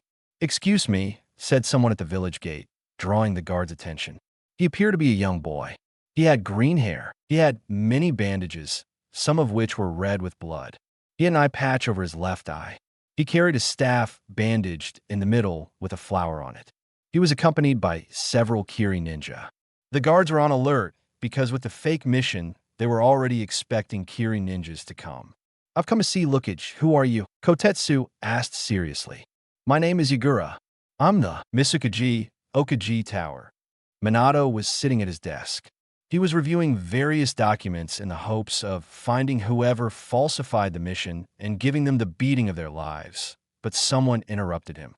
"Okage-sama," said the secretary, entering the office. "Does anyone want to see him?" "Tell him I'm not busy right now," replied Minato. "Sir, it's the Miss Yukage," said the secretary, causing Minato to jump up from his seat, surprising her greatly. "Tell him to come in," said Minato with a serious look. The secretary left the office. Minato pulled out a 3-pronged kunai and hid it behind his back. He could only speculate what that man had in mind by coming to see him. Okay, Minato thought. Surely that bastard has come to declare war on Konoha because of the misunderstanding. Well, I don't care. We'll see how Kiri defends himself when he kills the Misukaji. I'll teach that bastard not to mess with my family. Suddenly, the office door opened, admitting a green-haired boy with his left eye patched and heavily bandaged. He was carrying a large staff wrapped in bandages with a flower on it. Minato was surprised to see him. Kusina had told him in detail what he looked like. He really looked like a child, but what impressed him most were his injuries. He couldn't be more proud of Naruto for leaving him in that state, being a cage. It would be very easy to kill him now. "Okage-san," Yagura said with a kind expression. "I've come to know what you came for," Minato said with a fake smile. "You've come to declare war on Konoha over Kurino's scroll." Minato was just waiting for her to say yes, so he could use his Irene and hit her with the most powerful Rasengan he could create. But of course not, Yagura said, surprising Minato. "You've actually come to make a peace treaty with her village." "What?" Minato was confused. "I understand the misunderstanding. Also, Yagura said, taking out the supposed Kara scroll. I want to give this to the ninja named Naruto. And if possible, I'd like to talk to him. I hope he arrived safely at the village. Minato was now beyond confused. He was shocked by what Yagura said, because he was suddenly so kind and understanding, and even more so because he wanted to give a scroll with Kiri's secrets to his son.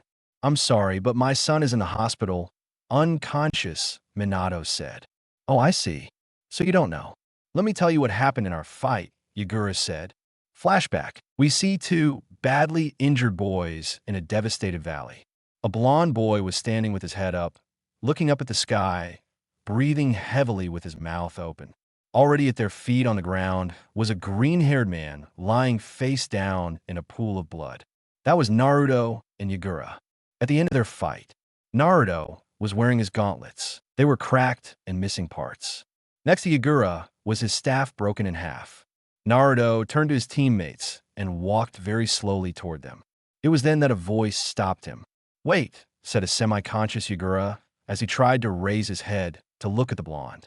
You can't fight anymore, Naruto said. Without turning to look at me, I'm not going to kill you.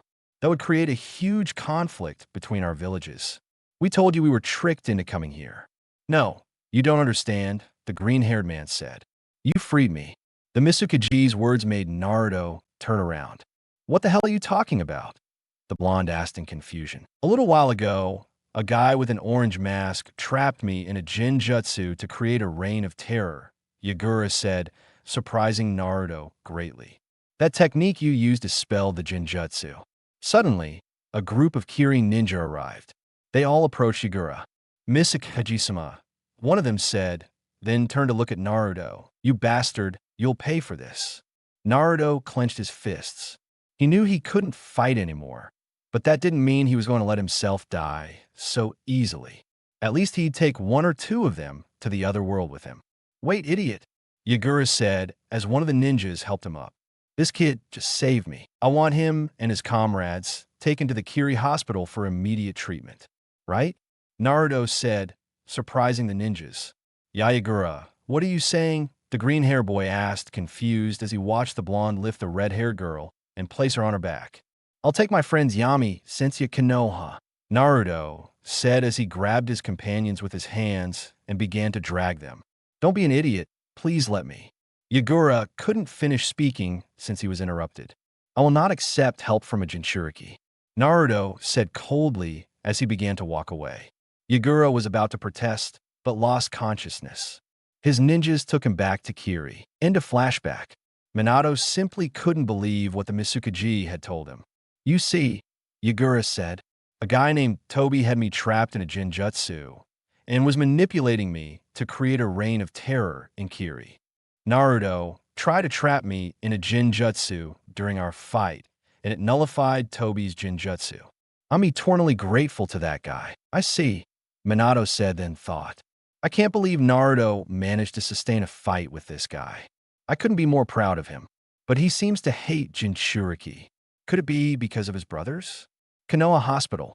We could see a pair of brunettes trying to sleep on their stretchers in a hospital room until someone opened the door. Hey guys, Naruto said, entering his classmate's room. Naruto said to Tatsumi, what are you doing here? You should be resting, Akari said. I wanted to see how you were, said the blonde. I couldn't be better, Tatsumi said, smiling.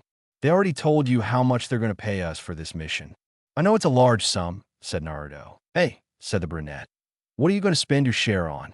I don't know, said the blonde. I'm thinking of buying a nice hat I saw at a store. Akari said, surprising the boys. It's a panda hat. You can also sleep in it. Oh, Tatsumi said while clapping his hands. It seems the samurai has her soft side. Shut up, Akari said in her usual monotone.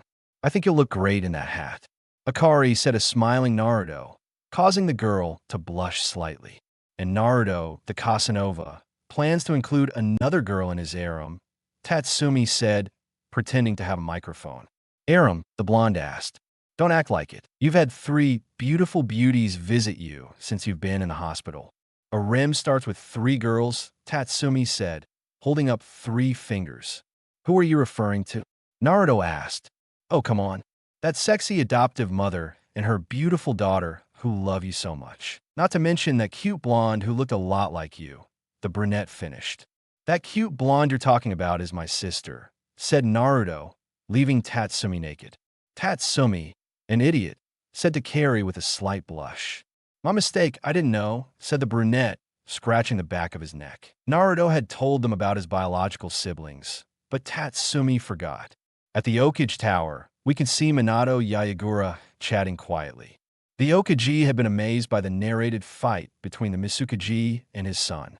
Now they only talked about the village's peace treaty. Well, all that remains is to decide how the peace treaty will be carried out, Yagura said with a smile. Yeah, I was planning on kicking your ass the moment you walked through my door, Minato said, scratching the back of his neck. Understandable. Attacking his wife and child. It was his right, the green-haired man said. Anyway, about the treaty, I'd like it to be a commitment between someone from Konoha and Kiri to foster good relations between the villages. I see, Minato said, thinking about who he could marry. His first choice was Sasuke, since he was thinking about re-establishing the Uchiha clan, but something stopped him from doing that, and he wanted the engagement to be between a powerful kunoichi from my village. Her name is Mirami. She used to be the leader of the resistance in Kiri against my reign of terror. She's also a very beautiful girl, and I'm sure she'd love to marry the one who defeated me.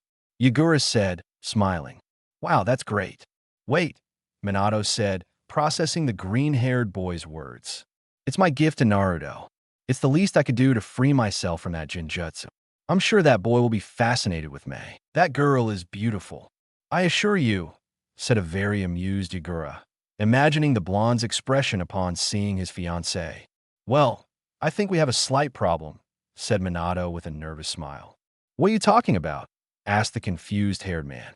You're his father, and also the Okage. Even if he doesn't want to, you can marry him off to Mei yourself. You'll see that when you meet her, he'll be eternally grateful. In fact, he's no longer legally my son, said a very embarrassed Minato. What? Chapter 11. Ready for the exam. We could see a group of ninjas at one of the training grounds. The younger ones were sitting on the ground, pulling up grass to pass the time, but the eldest seemed somewhat impatient. How much longer does Naruto think it will take? He was supposed to have gotten out of the hospital a few weeks ago, Kusina said. Oh, Tatsumi exclaimed, drawing everyone's attention. Now I remember, Naruto couldn't make it today. Why? The redhead asked. Then marry them off. Uchiha, we could see, is seemingly annoyed, Uzumaki knocking on the door. After a few minutes, she grew tired of waiting for help and decided to force the door, entering the house, excitedly searching for her son until she heard something coming from her room. She approached and was then extremely surprised. Naruto-kun, yes, even louder, a female voice could be heard from inside the room. Kusina quickly deduced that it was Mikoto's voice. Kaizen, I'm tired already, Naruto said. Just keep going, the Uchiha said. Kusina could only speculate on what those two were doing until she heard Mikoto moans of pleasure, telling the blonde things like faster and harder, and also the classic don't stop. The redhead began to get aroused after hearing what was happening inside the room. She surreptitiously began to touch herself while imagining her son, Yamakoto, her son. Quickly, the Uzumaki's maternal instinct brought her back to her senses, and she literally broke down the door. Naruto, Kusina said, entering the room. Kusina-sensei, Naruto said, turning to look at the redhead as he stopped massaging Mikoto. I know what you were thinking. Kusina, Mikoto said, a little annoyed as she stood up. What are you doing here? Do you know it's not right to break into other people's houses? What were you two doing here? A blushing Kusina asked. Naruto-kun was giving me a spectacular massage until you interrupted, Mikoto said. Kusina felt a little envious. Seeing how much Mikoto enjoyed Naruto's massage, she also wanted the blonde to do the same to her, just to see how it felt. She quickly got to the point of why she had barged into the house. Mayatosen, I need to talk to you, the redhead said. Moments later they met in the living room, and Kusina continued speaking, now with an annoyed tone. What's this nonsense about Naruto being grounded? He lied to me when he said he'd be careful on the mission. I had to punish him. Mikoto said matter-of-factly. What's your problem? Kusina said. My problem is that a certain Okaji put my son on a team led by an incompetent woman. An annoyed woman said. Makoto, what did you say? Kusina made an effort not to hit her. That you couldn't protect Naruto-kun and he had to pay for your mistakes. Kusina wanted to answer, but she couldn't find anything to say. It was true. It was Naruto who had to protect her and her companions. Naruto's condition worsened because he was forced to protect you, Makoto said. And then your husband wants to marry him off to a stranger. Hey, Kusina exclaimed. Well, she didn't know anything about that. What are you talking about? Minato came to talk to me about an engagement between Naruto and someone else. I don't know who. I slammed the door in his face before he could finish. Makoto said, a little calmer. Namicase house. We could see a blonde girl with marks on her cheeks and blue eyes lying on her bed, hugging a doll that eerily resembled our protagonist. She did it herself. The girl tossed and turned in bed while muttering. I can't believe Otuin wants to marry Aniki to a stranger, Naruto said, slightly annoyed. It was then that a voice in her head spoke. Will you calm down? The powerful nine-tailed fox said. You don't understand, Kiri, Naruto said in her mind. You don't have any siblings. Technically, the other Bigilis are my brothers and sisters, the fox said. I don't see any problem with the boy getting married. After everything he's been through, I'm sure he'd love to take out all that frustration on a female. Haha, what do you mean? The blonde asked. You know how you were born, right? The fox said. Of course, the stork brought me. That's what my parents told me, the innocent Naruto replied. She sighed. Those two shouldn't be parents, the Kubi said, as he began to explain to his Jinchuriki how babies are born. Meanwhile, in another room, we can see a redhead sitting in the lotus position on his bed. Now we can see the redhead in a large sewer with a gigantic cage containing a nine-tailed fox. And I still think the ending of that movie was terrible. The hero should have survived Menma, sitting with his back to the grumpy fox, who simply wouldn't listen anymore. Hey, the fox said, trying to change the subject. What do you think about what happened to your brother, Aniki? Menma said, well, I'm grateful to him for saving Kanon, even though I could have protected her better. You think you're so strong just because you have my power, brat. The fox said, as Menma turned around with a serious face, giving him a slight feeling of fear. Kubi-chan, your power became mine the moment my father sealed you inside me, and it will be mine until I die and you belong to someone else. You are nothing more than a battery. I am the machine you serve. Menma said, you are a beast. Your life does not belong to you. You belong to Konoha, and even more so you belong to me. So stop being so arrogant, you stupid animal. You don't want me to punish you, do you? He said as he snapped his fingers, and a great roar of pain resounded from Ichiraka's place. We can see our favorite blonde sitting in the place, eating a good bowl of ramen. He took advantage of his sensei's visit to escape from home. In front of him was his friend Aim, who couldn't stop devouring the blonde with her eyes. They wonder why. That day, Naruto was wearing a simple jacket with a Yukiya symbol on the back, but what caught her attention most was the blonde sculpted torso. Naruto was heavily bandaged, so he didn't see the need to wear a shirt. He unbuttoned his jacket to sit down and eat, the bandages visible on his muscles. It was basically like he wasn't wearing a shirt. How delightful, Naruto said, finishing his container. Well, I'm going now, he said as he placed the money on the table. But before he could stand up, he was interrupted. Wait, Aim said. He didn't want the blonde to leave. Don't you want any more? I don't have any more money, Naruto said, scratching the back of his neck. Don't worry about it, he said as he served her another plate. Naruto happily accepted the gesture, and the girl continued to delight in the view that the young man offered her. Meanwhile, a blonde girl was heading towards a ramen place with a very red face while breathing heavily. That was Naruko Uzumaki, who less than an hour ago had received an advanced course on sexuality from the QB, who amazingly knew quite a bit on the subject. Naruto sat down at the restaurant and ordered a bowl of ramen to try to calm his mind a little until he realized something. Hey, Naruto, Naruto said in a friendly manner. Aiki, Uzumaki said as he slowly began to lose his composure. The QB hadn't just taught him with words, but also shown him memories of when his parents did this and that. The girl couldn't help but remember those images and switch from her parents to Naruto and herself. Suddenly, The girl fainted, surprising everyone and worrying the blonde. Namicase house. Now we can see Minato and Kusina sitting in the living room, discussing a certain matter that Namek forgot to tell his wife about. He wanted to explain it to her. And that was the Misukaji's way of thanking our son, Minato said, explaining to his wife about the engagement. How old does that bastard think Naruto is? Kusina said, slightly annoyed.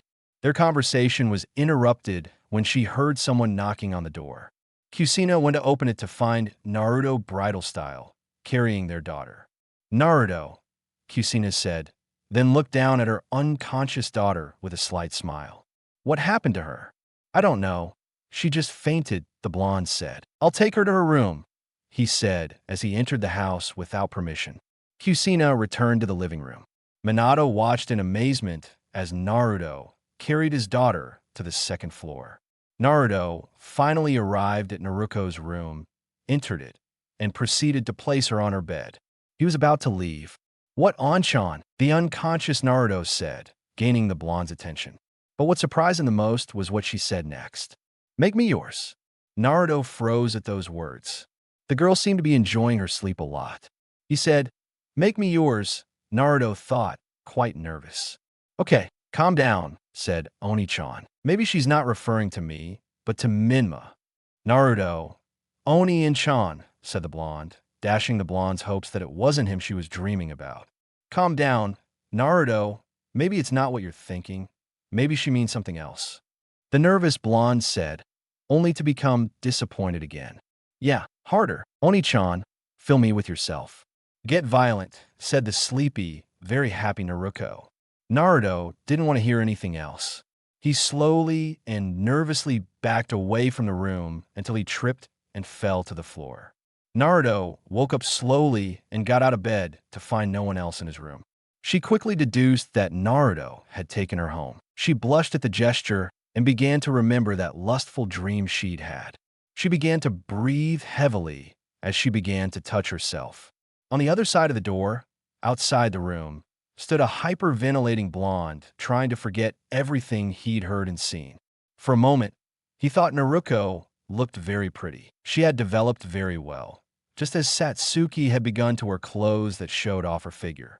Realizing what he was thinking, he hit himself on the head with his fist and proceeded to go down to the living room where he found his parents. He started to leave, but Minato stopped him. Naruto, spoke the Namicase, gaining the blonde's attention. Would you mind sitting down for a bit? We have something to tell you. Okay, Naruto said indifferently, as he had nothing to do and would appreciate anything his real parents could tell him to distract him for what he witnessed a little while ago. He sat down on a single sofa and proceeded to listen. You see, Kusina spoke, but was interrupted by the Namicase. Wow, Naruto, look at that worked physique you have, Minato said, proud of his son. I can't imagine how many girls must be after you right now. Minato's words made Naruto turn quite red, as he remembered the state he had seen the blonde in. But images of Mikoto and Satsuki flashed through his mind. He cursed Tatsumi for putting that absurd idea about a ram in his head. Fantasies of the three girls filled his mind until he began to swoop in, surprising his parents.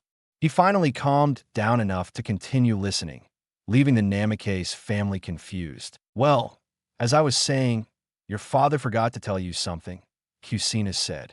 What? Naruto asked.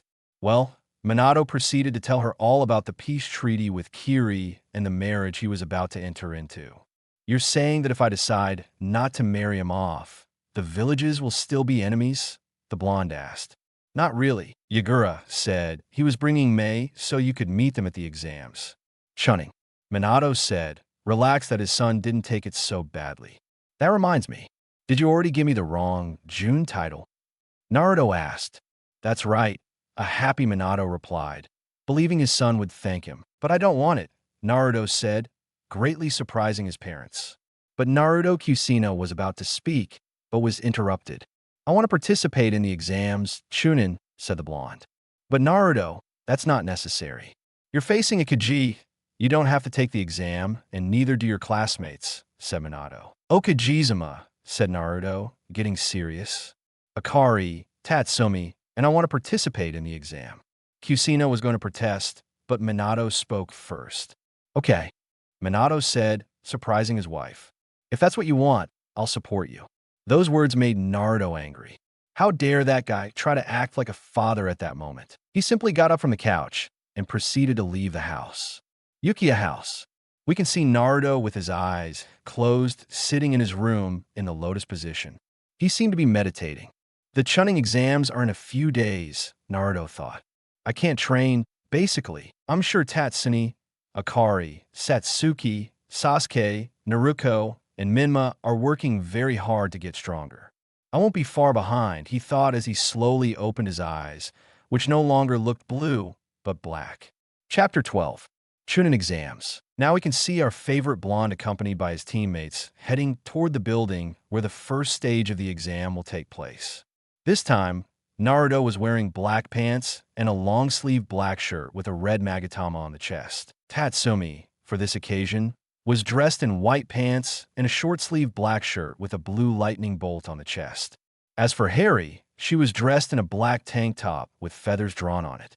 She also wore a black skirt that showed off her beautiful legs. On more than one occasion, Naruto and Tatsumi tripped over things because they weren't paying attention to the road. You'll know where they were looking. It was then that someone decided to break the silence. Hey, this is Tatsumi speaking. Our team should have a name of its own, don't you think? Actually, I don't care, said the monotonous Akari. What do you propose? Asked Naruto, referring to the brunette. I don't know. I was hoping you guys would think of one, said Tatsumi, disappointed, but the brunette immediately noticed something very peculiar. I don't know if you've noticed, but a box is following us. Indeed, behind the ninjas was a box that appeared to be a rectangular rock moving towards them. It's Konohamaru and his friends. Just ignore them, Naruto said. Wow, Konohamaru said after uncovering her disguise. Binia, accompanied by two of her friends, a boy and a girl. Their names were Udon and Moegi. I didn't tell them. It's not cool. Amazing, Udon exclaimed. Amazing, Moegi said. Oh, he's the kid who was with you when we first met, Tatsum said, pointing at the honorable grandson. Naruto and I. You promised you'd play ninja with us, Konohamaru said. I did, Naruto said while scratching the back of his neck. Konohamaru was saying please while running in circles around the three ninjas. However, in a moment of distraction, he bumped into someone and Konohamaru fell to the ground. He then looked up at the man he had bumped into. He was a man dressed in black who seemed to be carrying a monstrous creature on his back. He was accompanied by a blonde girl with a large fan on her back. The ninjas immediately noticed the headbands they had. They were Chunin ninjas.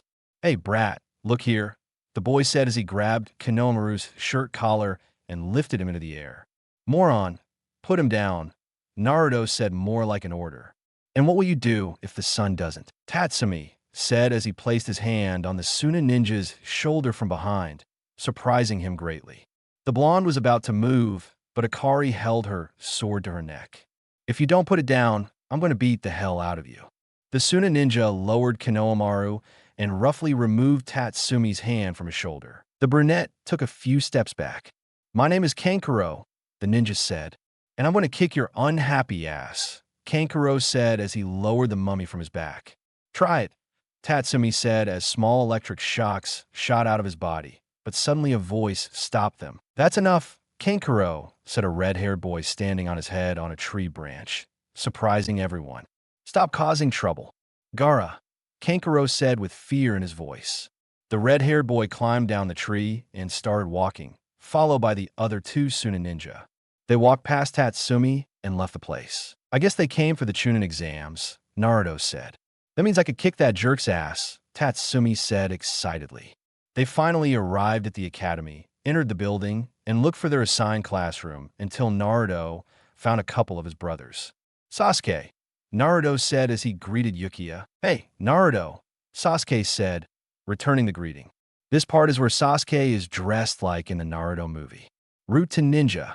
Hey, Aniki, said a smiling Naruto, who was wearing an orange jacket with some black parts unbuttoned, revealing a white shirt with a spiral on the chest.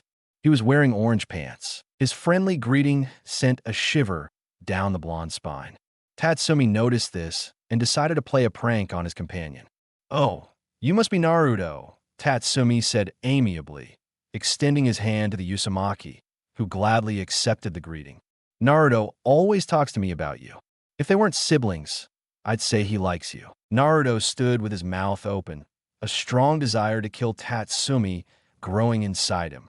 Everyone, except for Akari, looked at him accusingly. Naruto started to blush and looked away. This guy likes his sister. How disgusting, Sakura thought as she stood next to her idol Sasuke, believing there was no way the blonde was her brother. "Satsuki and Kaizen will kill you when they find out," Sasuke said with a malevolent smile. "You're wrong," Naruto shouted, quite nervous at the mere thought of what those two would do to him if the brunette's lie reached them.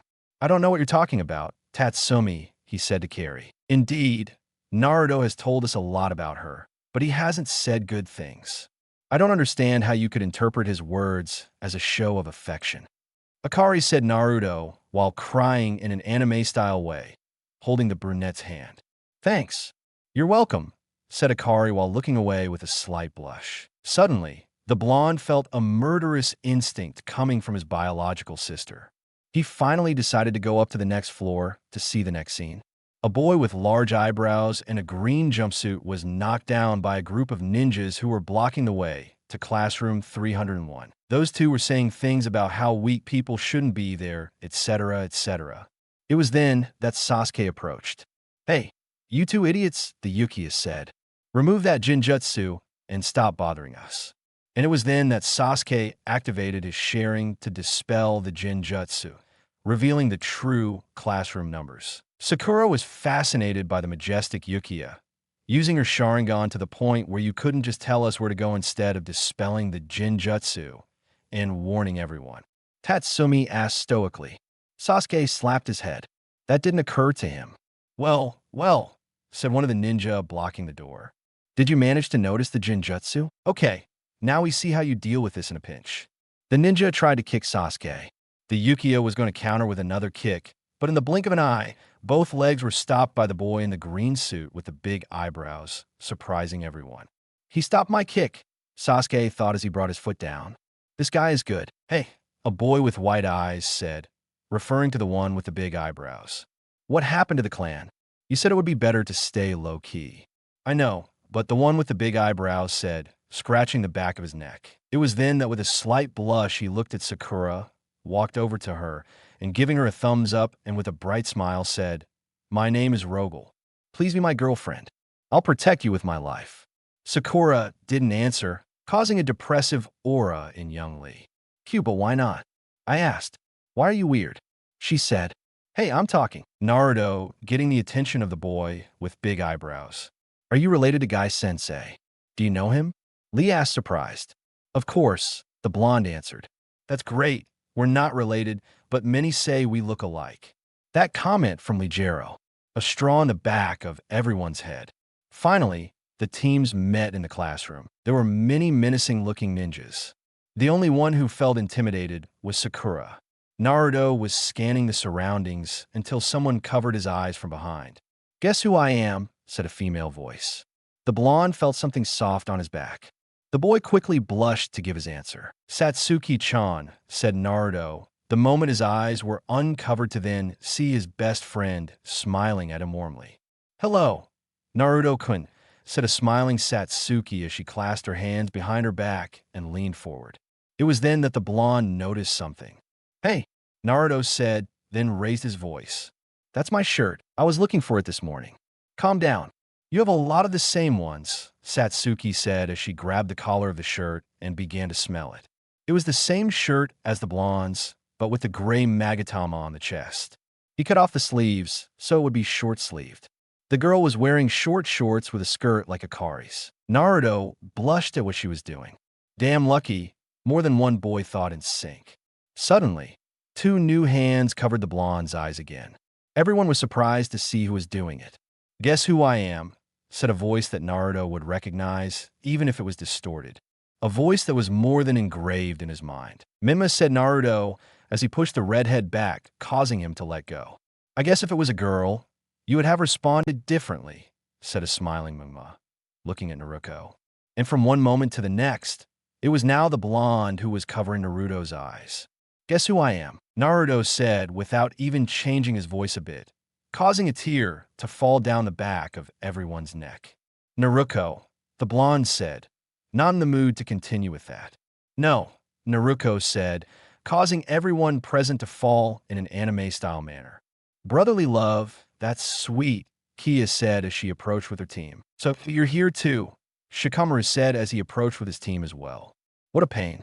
Naruto finally managed to shake Naruto off. The 9 rookies were gathered together.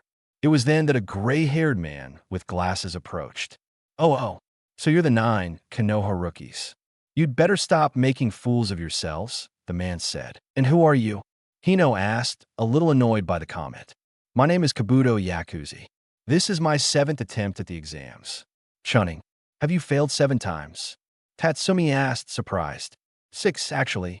Like I said, this is my 7th attempt," Kabuto said, scratching the back of his neck. Suddenly, Kabuto produced some cards that he claimed contained information he'd gleaned from all his attempts. There wasn't a single ninja in the exams he didn't know at least something about. That's when Sasuke decided to ask.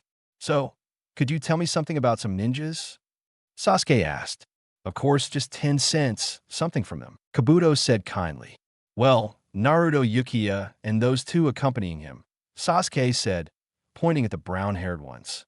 "We have names," Katsumi said, a little annoyed. He never introduced himself. "How did you want me to know?" Sasuke answered indifferently. "Okay, let's see," Kabuto said as he drew 3 cards. The first is Naruto Yukiya. His teammates are Tatsumi Yatsuki and Akari, Sunin Sense, and Eskusina Uzumaki. The wife of the current Okaji, she has completed a total of 9 rank missions, and Kabuto was silent for a moment, creating a suspenseful silence until someone demanded he continue. "So what?" Kiba shouted in despair. An S-rank mission," Kabuto said, more than surprised. Everyone's mouths were open. They couldn't believe it. Naruto was always the class clown at the academy. "You've got to be kidding me," Shikamaru said, equally astonished though he didn't show it. Kabuto searched for Tatsumi Akari's letters, which contained exactly the same information as the blonde. Except for the fact that they had completed more missions, they also had the S-rank mission. Everyone was wondering what had happened on that mission. And more importantly, how did Naruto come back from it alive? Even Sasuke and Satsuki knew about the fake mission Naruto had gone on, but they didn't know anything about the Misukaji. Finally, the sensei known as Ibik arrived and ordered everyone to sit down for what appeared to be a written exam. Naruto was nervous. He never thought it would be this kind of test. Everyone was seated by a random number. The exams would be graded by points. The most worrying thing was that they would be graded by teams, and if any member got a 0, everyone would fail. Moments later, they were all sitting down to take the test. "Okay, let's see," Naruto said in his mind as he read the test. "I'll leave the first question for later. Let's go with the second. How about the third?" Naruto had no idea how to answer the questions. He's quite the expert on trigonometry and all that, but it only works for him when he applies it to a situation, which was why it was difficult for him to write out. Sasuke realized from the point system that the exam was all about cheating without getting caught. He activated his Sharingan and copied the pencil movements of the person sitting in front of him.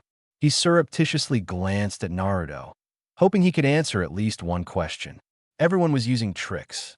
Nejisuakagin Kiba communicated with his dog, who acted as a sentry. Shino had done something similar with his insects. Menma and Naruto didn't seem to need to cheat. Several minutes had passed, and time was running out. Naruto was really nervous, not knowing what to do. "Hey," Naruto said, someone next to the blonde man, getting his attention. "Hinata," Naruto murmured, having no idea she was sitting next to him. "Hey, if you want pee, you can copy my answers," Yuga said, blushing slightly. Naruto's eyes lit up. Nada was a very good friend of his, and he thanked the heavens she sat next to him. He was surreptitiously about to turn and look at his test paper until a Kuna flew past his cheek, sticking into someone's test paper behind him. Turns out that kid had gotten it wrong more than 5 times, and his entire team was expelled from the classroom. "Go ahead, Naruto," Hinata said, surreptitiously moving his test paper under his arm to give the blonde a better look. Naruto was in trouble. With those Joing acting as sentries, it would be difficult for him to cheat without being discovered. Far from his seat, Tatsumi and Naruto looked calm. Seeing Hinata, he noticed that she was allowing the blonde to cheat on her test, but Naruto had to find a way to do it without getting caught. It seems like having a rem is very useful, the brunette thought, a little envious. Tatsumi tapped his pencil on the table several times. A few seats away, Carrie found herself, and she could hear the almost inaudible tapping.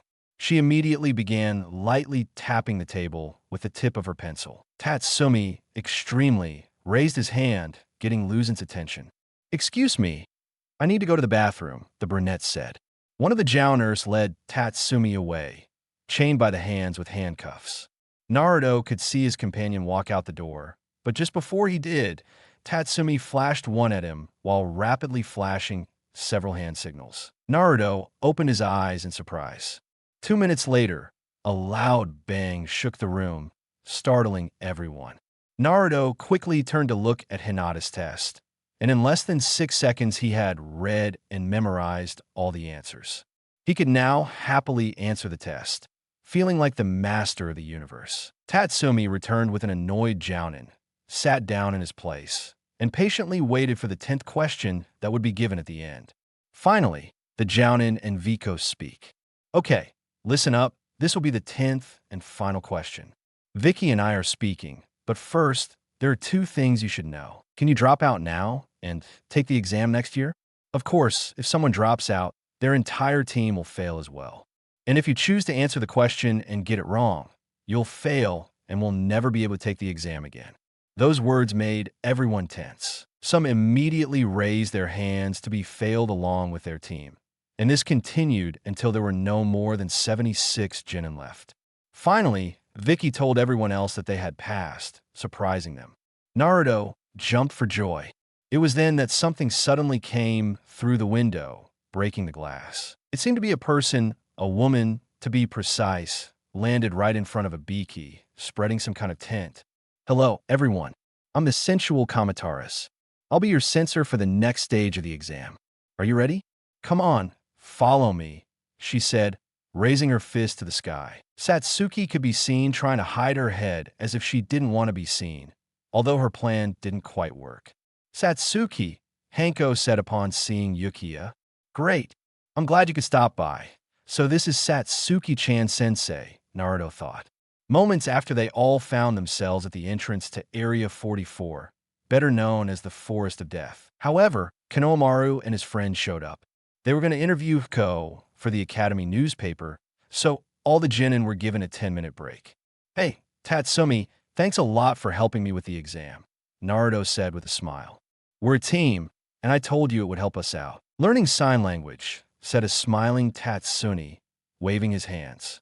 "And what did you do to create that tremor?" asked the blonde. "I destroyed the bathroom," replied the brunette.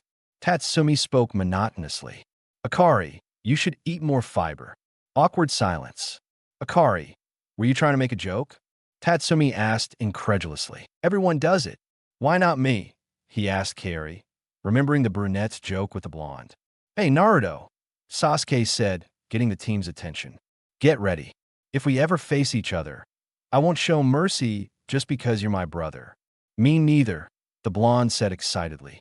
"Remember, Naruto isn't alone," a confident Tatsumi said. "That's right. You'll have to kill us to even touch it," Akari said monotonously. To say Sasuke was surprised was an understatement.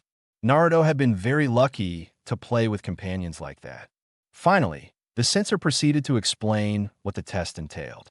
The woman noticed how they looked at the forest a little anxiously. "This is the Forest of Death," Hanko said in an attempt to scare them. "And soon you'll know why they call it that." "This is the Forest of Death, and soon you'll know why they call it that," Naruto said, imitating Anko, making Tatsumi laugh. "It doesn't scare anyone. Just tell us what the test is about." "There you're a tough guy, huh?" Hanko said with an evil smile. Suddenly, Anko threw a kanuna at high speed towards the blonde with the intention of making a small cut on his cheek. She immediately appeared behind him to a big surprise. Naruto had caught the kunai and now had it at her neck. Don't waste my time, miss. If you play with me, you'll end up losing. Your winning option is to surrender, Naruto said with a carefree smile. In the blink of an eye, he appeared behind Anko with the kunai still at her neck. I withdraw the kunai and politely hand it to the blushing violet-haired girl, who was more than amazed by the boy's skill. And she wasn't the only one. Everyone was amazed, but the most amazed were the 9 rookies. As I said before, Naruto was always the class clown at the academy, and not a blush at how strong the blonde had become. Way to go, Naruto, Tatsumi said. Naruto, Anko said. Oh, you're Satsuki's boyfriend. Those words caused an awkward silence. I never said that. Anko-sensei, an embarrassed woman shouted. Satsuki, she's my sister, Naruto said a little nervously, angering a certain blonde who was watching everything. Cool. That means you're available, said a smiling Anko as she held the blonde's chin. The boy blushed profusely when he felt Anko's lips on his. More than one killer instinct took over the place, scaring everyone. Sensei, Satsuki shouted angrily as she pushed the violet-haired girl away from Naruto. Wait, Satsuki, I want to see that amazing, shapely body you told me he has, Anko said excitedly, further embarrassing her student. Naruto, take off your shirt. Of course not, the blushing blonde shouted. Yada fainted imagining Naruto shirtless, worrying Shino and Kiba. Naruto remembered again that dream he had a few days ago, turning more than red with a hidden smile, and needless to say, all the kunoichis present began to try to imagine the boy shirtless, since the shirt he was wearing was made of long sleeves and didn't give many clues. And another one that falls before Naruto. Tatsumi Finindo shouted, holding a microphone in his hand. That comment from the brunette made the other boys a little angry. He could only ask himself one thing. How many more did he have? Well, Naruto, I'll make you mine later, Anko said, causing the boy's head to fume and everyone to curse him silently. Not counting the murderous instincts of certain girls, each team will now be given a scroll. There are 2, one of heaven and one of earth. Teams will have to take each other's scrolls, but they need one of heaven and one of earth to be able to head to the building in the middle of the forest. Okay, you can enter wherever you want, so you'll start. Oh, and good luck, Naruto said, blowing a kiss on the blonde's cheek, who just blushed again. They all took their places at each of the different gates and entered the interior of the forest. An hour later, the blonde was trying to get that kiss out of his mind, which was difficult because of a certain brunette. So, are you going to sleep with her? Asked a mocking Tatsumi. Shut your mouth, replied an annoyed Naruto. Oh, come on. If she dare to kiss you, it means she's the kind who likes to be in control in bed, said the brunette. Tatsumi, if you don't shut your mouth, I'm going to break your jaw so you can't speak anymore, said a furious Naruto. Good, Tatsumi said as he began using sign language to continue annoying the blonde. Stop that, Naruto said elatedly. Why are you making such a fuss? He asked Carrie in a monotone. It was just a kiss. Besides, Anko-sensei is very beautiful. No, you should be happy. What? Naruto said a little indignantly. Don't you understand? A kiss should be special. With someone you like, it should. Naruto couldn't finish speaking, as his lips were sealed by Akari's in a tender and gentle kiss that paralyzed the blonde. Tatsumi was covering his mouth, surprised by that move from her friend. Quickly, Naruto pulled away from her with his face red. What do you think you're doing? He said, very embarrassed. You said a kiss has to be with someone you like, Akari said casually, then tilted her head and asked innocently. Don't you like me? That way of saying it made one specific word, adorable, flash through the blonde and brunette's minds. Don't you understand? Did he intervene? Tatsumi, it's not about that. It's supposed to be the man who makes the first move now. Naruto has lost the right to be a man. He yelled, anime-style tears falling from his eyes as he looked away from his friend. Akari looked surprised and turned to look at the blonde to say something. I'm sorry, Naruto. I didn't know you'd lose your manhood if I did that, the brunette said with clear sadness in her voice. Then it changed to a look of determination. But I don't care if you're a woman now. You could try anything with me if it makes you.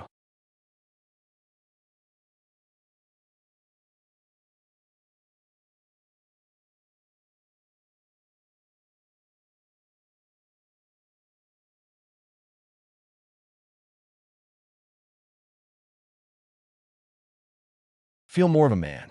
I haven't changed genders, Naruto shouted desperately while Tatsumi lay on the ground dying of laughter.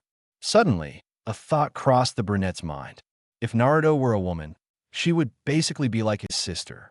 And that thought gave Tatsumi a chance to have a Yuri fantasy about Akari Naruto. The boy quickly passed out, his head smoking, worrying his companions. A while later, we could see a recovered Tatsumi walking with his companions. But he couldn't get those images of his friend and the blonde's sister acting wild out of his head. Sigh. I'm sick, Tatsumi muttered, lowering his head with a melancholic smile. We have to find a team and take their scroll, Carrie said. Well, how about we take it from the guy who's spying on us through those bushes? Naruto said, surprising his friends. My, you were able to detect me, said who seemed to be a woman. Coming out of the bushes, you have a talent for being a censor. If you give us your scroll, we promise not to hurt you. I wouldn't want to ruin that face any more than it already is, Tatsumi said mockingly.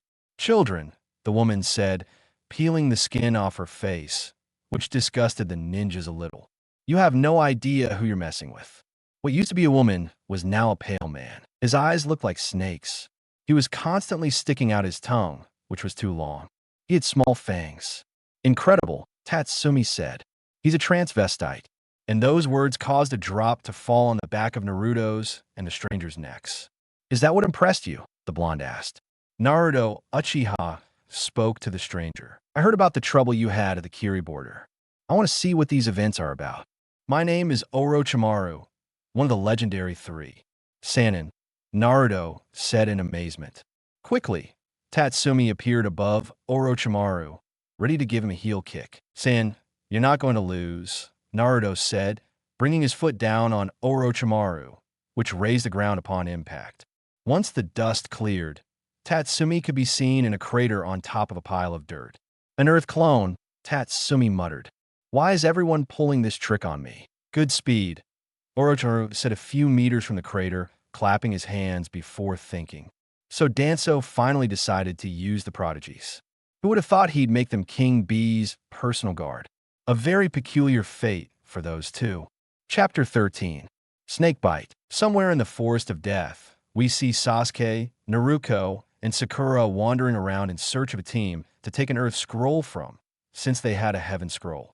They kept hearing loud noises, but the echoes in the place made it difficult for them to know where they were coming from. I hope Aniki's okay, Naruto muttered, loud enough for a certain Yukiya to hear. Hey, Sasuke said, getting the blonde's attention. Since when did you care so much, my brother? I think it was obvious from the others that the blonde was angry at that comment. Sakura sighed. Ever since they were a team, there had been some tension between Sasuke and Naruto. The one who had started the arguments was the Yukiya, noticing Namicase's sudden interest in the blonde. First, he's not your brother, he's mine. And second, I'm trying to make peace with him, so stop bothering him, Naruto said. I'm sorry, but Satsukin already takes Naruto's sister position. You better forget that he was ever part of your family, Sasuke said with venom in his words. You could feel the murderous intent of both of them looking at each other with anger. Sakura was shaking in fear seeing them. Sasuke simply thought that Naruto was trying to make the blonde leave the Yukiya and return to the Namicase. Plus, he could notice the ulterior motives that the blonde had, but he preferred to ignore it in the hope of being wrong, because if his sister found out, all hell would break loose in the land. Meanwhile, in another part of the forest, we can see Satsuki, Menma, and the other boy who doesn't interest us at all. I could feel and hear loud bangs. The redhead was the one who most wanted to find their source. But because of the repercussions of the sound through all the trees, it was impossible for him to detect where the bangs were coming from. Don't you think it would be exciting to find the source of those loud noises? It's most likely Aniki, Menma said excitedly. I guess so, Satsuki said matter-of-factly. Sorry, I wasn't talking to you, Menma said, apologizing politely. His classmates thought he was getting crazier every day. He was always talking to himself, and it was a little disturbing. It was then that, out of nowhere, the Yukiya and Namicase teams found themselves in the middle of the forest. The blonde man's four siblings looked at each other with smiles. Satsuki looked at Naruto. Sasuke looked at Menma, and the remaining two were trembling with fear at the fight that would ensue if it weren't for the fact that a great earthquake began to shake the place. "Watch out!" Menma and Sasuke shouted simultaneously, their teams backing away before being crushed by what appeared to be a large, gigantic purple snake tail. Everyone was shocked. They knew that dangerous animals existed in the forest of death, but that was ridiculous. Quickly, the tail began to move. The ninjas had to maneuver with difficulty to avoid the snake's struggles, which tore down the surrounding formidable trees. Finally, the tail moved, moving away from everyone's sight. The rumblings grew louder. "It's definitely a Nikki," Menma said excitedly, then turned to her sister's team. "Keep your pathetic scroll. I'll go take yours from Onik," the redhead said as he began jumping through the trees in the direction he thought his brother was. Moments before, we can see a fierce battle between one of the three legendary Sannin and the three Konoha shinobi. We can see that the Genin are tired and injured. They attacked Orochimaru at the same time, who evaded and blocked all of their attacks. The Sannin moved away from them to begin creating seals. Suddenly, a large earth dragon emerged from the ground and charged at the ninjas. "I'll take care of it," Tatsumi said, standing in front of his companions. Tatsumi caught the dragon in his jaws with incredible strength. Small electrical impulses shot from the chestnut-haired boy's arms. Tatsumi smiled until a rock shot from the dragon's mouth, which slammed into the chestnut-haired boy, causing him to drop the rocky reptile. The dragon quickly caught Tatsumi in its teeth and dragged him up with it. Naruto and Akari were distracted for a moment, an instant that Orochimaru took advantage of to snake across the ground towards the blonde, who could only turn around to receive the Sannin's powerful punch to his face, sending him crashing into a tree. Orochimaru directed his gaze towards Akari and then opened his mouth, from which the blade of a sword emerged, heading towards the girl's heart. However, the brunette managed to block the attack with her katana. "Magnificent weapon," Akari said monotonously, observing the Sannin's sword. "You're good with small swords," Orochimaru said as he pulled his sword from his mouth and held it in his right hand. "This is the Kusanagi. You feel like you're dying because of its sharp blade." It was then that Akari and Orochimaru engaged in a kenjutsu match. The Sannin had to admit that the girl wasn't bad at all. Based on skill alone, they'd be almost even. But weapons are a factor to consider, and his katana was losing in that regard. Tatsumi swung hard at the earth dragon in an attempt to break free, but the jutsu regenerated faster than he could destroy it. Suddenly, the dragon plummeted to the ground, crashing violently into the earth, eliciting a cry of pain from Tatsumi. Akari was in trouble. No matter how serious her expression was, she was aware of her situation. Orochimaru was slashing down hard with his katana, which was beginning to strain sharply. He knew that if he didn't manage to stop the repercussions of the Kusanagi's blows, his katana would end up breaking in desperation, and he managed to deliver a slash that split Orochimaru in half. However, his body turned to earth. He was a clone. It was then that the Sannin appeared behind the chestnut. "Damn," he said to Carrie, turning his gaze back. She didn't have time to block or dodge the attack. She closed her eyes, expecting the pain of the impact, but instead, she heard the sound of two metals colliding. The girl opened her eyes to find Naruto, who had blocked with his Kuna and the Sannin sword. Naruto thrust his sword forward and aimed a blow with his left fist towards Orochimaru's face, who grimly evaded it by stretching his neck like a snake. It went for the blonde's neck, showing his fangs. Akari was about to intervene until Tatsumi appeared above Orochimaru with his lightning armor activated, and with an annoyed expression, he held the Sannin's head with his hand, stopping him. His companions quickly deduced what he was going to do. They immediately moved aside, and Tatsumi abruptly and violently slammed the Sannin's face into the ground, lifting the earth several meters into the air with the force he exerted and creating a large crater. The brunette moved away. Orochimaru, with his neck now normal, got up in pain, only to see his right arm, along with his sword, begin to float until they fell far away from him. Akari had cut his arm with a crescent of chakra launched from her sword, and when the Sannin thought it couldn't get any worse, Tatsumi brought his hands together in front of him, sheathed his katana, concentrating chakra into the blade, and Naruto began to affix seals. Raiden Doragon Denki / Isai Bar Katan Kyogno Jutsu said the three ninjas launching their powerful techniques. Orochimaru marveled at the beautiful fusion of their attacks. The electric dragon bit into the crescent moon, which was buried between its jaws, simulating powerful fangs of light that protruded horizontally from its jaw, before biting into the ball of fire that simulated the flaming breath of a real dragon in its mouth. It was then that the powerful combined attack of the three impact on the Sannin, creating a powerful explosion that shook kilometers around where they were. Now, a large crater could be seen in which Orochimaru's charred body lay. Tatsumi sat on the ground, deactivating his lightning armor. Akari sheathed her sword with a sigh, and Naruto simply wiped the sweat from his forehead. The three of them were truly exhausted. Their injuries weren't that serious, but they sure hurt. He wasn't that tough after all, Tatsun said. Optimistically, we fared worse with the Misakaji.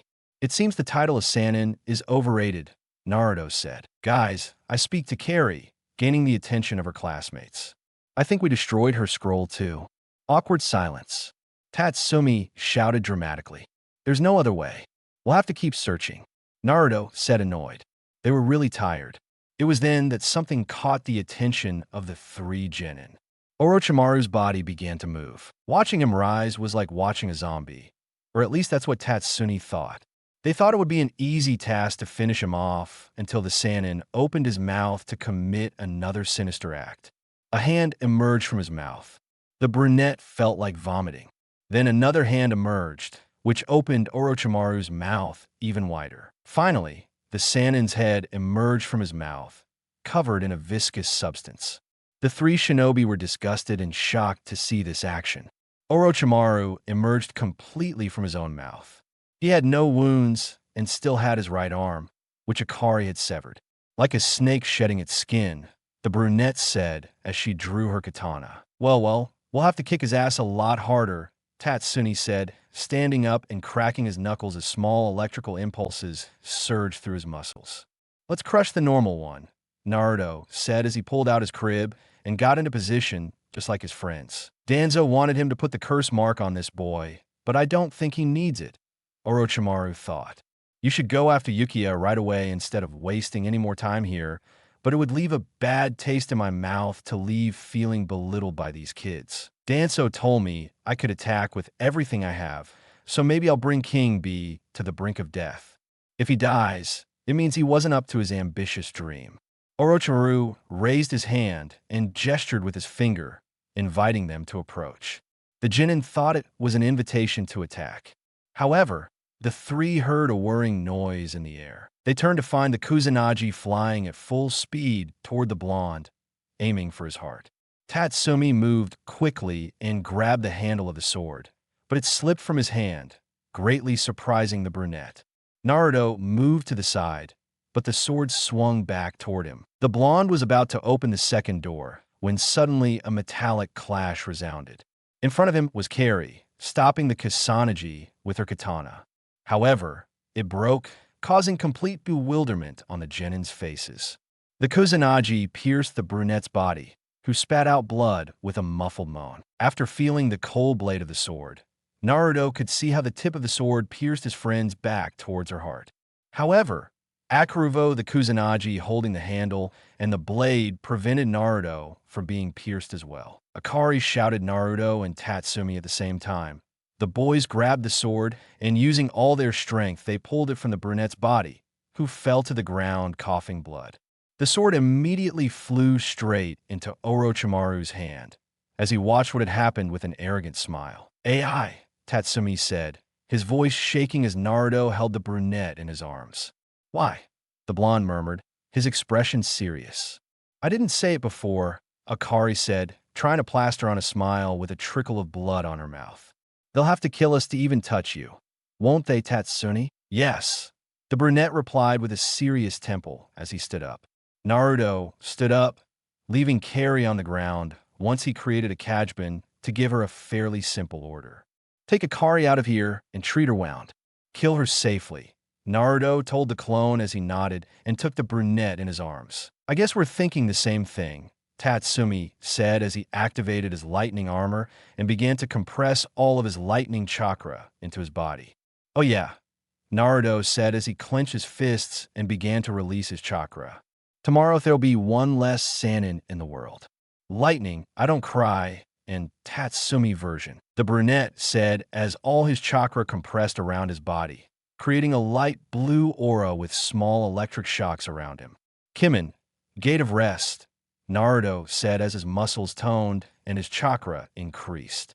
This is getting difficult, Orochimaru thought as he bit his thumb and began tracing seals. Kyuzo Jutsu, Ellen said, as the entire place exploded into a huge cloud of smoke, revealing a gigantic purple snake head. Its lengthy body toppled and leveled dozens of trees. What the hell? The snake said, then realized that Orochimaru was inside its head. It's you. It's strange that you're calling me. I expect 100 sacrifices after this. Okay, of course. Manda, Orochimaru said. So who should I kill? The snake asked. Haha, do you think that pathetic reptile will save you from us? Tatsumi shouted mockingly, enraging the snake. I'll take care of the invertebrate, he said, addressing the blonde. As you wish, Naruto said as he materialized a futon chakra sword in his crib. And I'll take care of the transvestite. You disappoint me, Orochimaru. To think you would summon me to face this pair of humans. Man said indignantly. But before his summoner could answer, Naruto appeared above the Sannin in an attempt to impale him right through the head. Orochimaru allowed the blonde's sword to pierce the snake's skin. Naruto ran after the Sannin and then chased him through the trees in a leap, leaving a large gash in the snake. Damn brat, I am your opponent, Tatsumi shouted as he slammed the snake's head with tremendous force, getting its attention and making it twitch, but without causing any pain. That's all, Manda asked mockingly. Of course not, Tatsumi said the moment his feet touched a tree branch, and a flash of white light bounced everywhere. It was impossible to follow with the eye. Tatsumi punched so fast that it seemed like many of him were hitting the snake, with each punch to the reptile's skin releasing a powerful electric shock that caused the snake a bit of pain. Damn, Manda said as he soared into the sky, followed by the ace of light that was Tatsumi. At the gates of Area 44, we can see Anko eating some delicious dango at the gates of the Forest of Death that the genin entered. I've been hearing loud bangs for a while now, and all I could think was that this year's rookies must be more capable. That blonde boy was really cute, Anko said to herself, remembering Naruto's face. Although he looked like a teenager, those whisker-like marks made him look adorable, not to mention his crystal-clear blue eyes. I hope what Satsuki said is true. Just imagining that boy's well-sculpted body with those supposed scars turns me on, she said as she closed her eyes and tried again to imagine Naruto without his long-sleeved shirt. It was then that a loud bang, much louder than the previous one, shook the place and caused Hanko to stagger from where she was sitting. She stood up angrily and looked at the forest.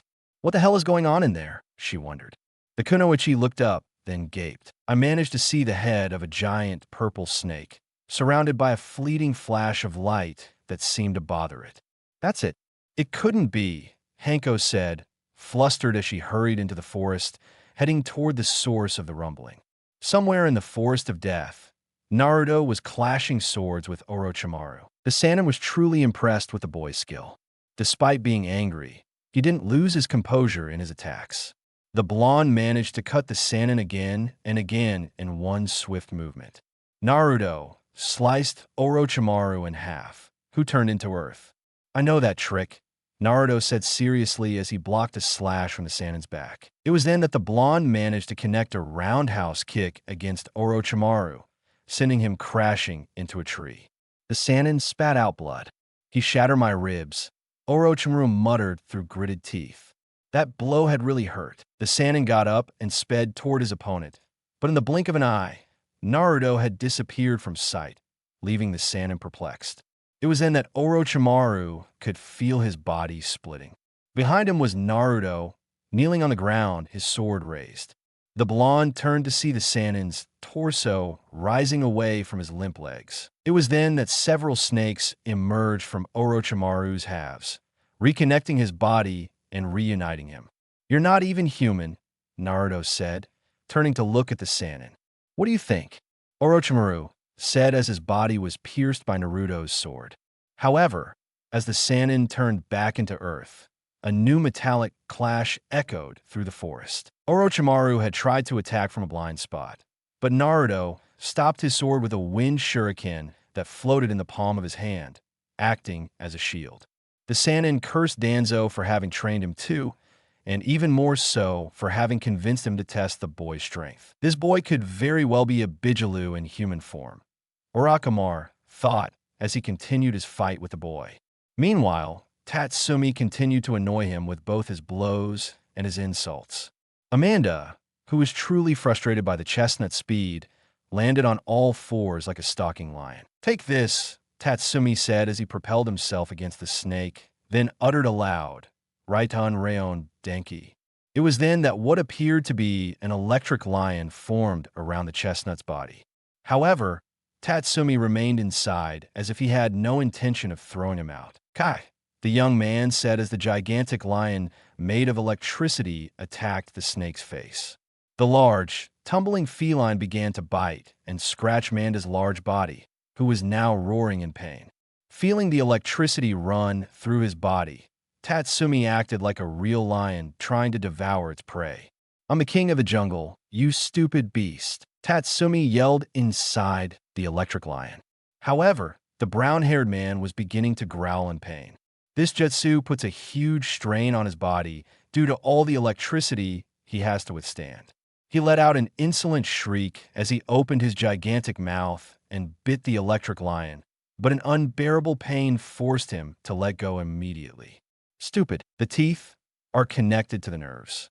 If he applies enough electricity, even you with your pain tolerance wouldn't be able to withstand it," Tatsumi said, starting to breathe heavily.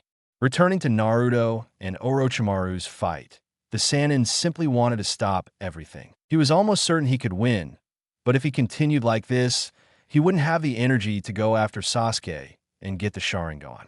It was then that with great regret, he put his hand in his mouth, greatly surprising the blonde, and took out what appeared to be a scroll.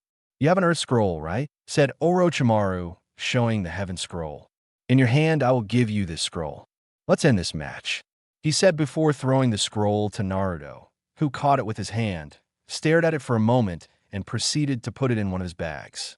"Ninja, do you think I'm going to let you get away?" Naruto said, his voice full of seriousness.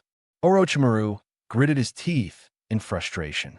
All he remembered was Danzo's words. The fact that Naruto managed to defeat the Misukaji in his Bijala form was alarming. A fear began to appear in his mind. Fear of dying at the blonde's hands. However, luck seemed to favor the Sannin. This time, Tatsumi was struck by the Manda's tail, brutally throwing him into the trees, passing through them as if they weren't even there. The electric lion disappeared, leaving only Tatsumi, who fell to the ground semi-conscious. The brunette tried to get up, but his body simply wouldn't respond. "Why aren't I unconscious in times like these? It would save me the pain," Tatsumi said, ironically hoping for some kind of miracle. "You're not so tough now, are you?" Manda said as he opened his gigantic mouth. Tatsumi closed his eyes. Manda hit Tako, ramming his jaw into the ground, destroying everything around him. Tatsumi felt a strong wind against his face and opened his eyes in surprise. Naruto was dragging him by the collar of his shirt while holding Carrie, who was unconscious, on his back. "That's a pretty place you picked to get exhausted," Naruto said, a little annoyed. "You're the clone." "How is she?" the brunette asked. "She's fine." The sword almost touched his heart. "He'll recover," said the blonde, landing on a tree and disappearing. Suddenly, the original Naruto received the information from the clone and ran off in the direction of his friends, while Orochimaru took advantage of that moment to escape. Manda was standing in front of the brown-haired trees, about to devour them, until a few words caught his attention. "Katan go kame kaku, fire style, hellish destruction, Naruto said above Manda as he released a powerful call from his mouth, which strongly impacted the reptile's skin, but it didn't end there. Naruto fell right in front of his teammates and began to draw seals. Katan, Grika no Jutsu, the blonde said as he launched from his mouth. Large and powerful dragon heads made of fire slammed into Manda's eyes and other parts of his body, leaving severe burns. Enough, the large reptile said after the hell Tatsumi had put him through with his electricity. Now I had to endure fire. From Naruto, I'm out of here, the large snake said, disappearing in a huge explosion of smoke.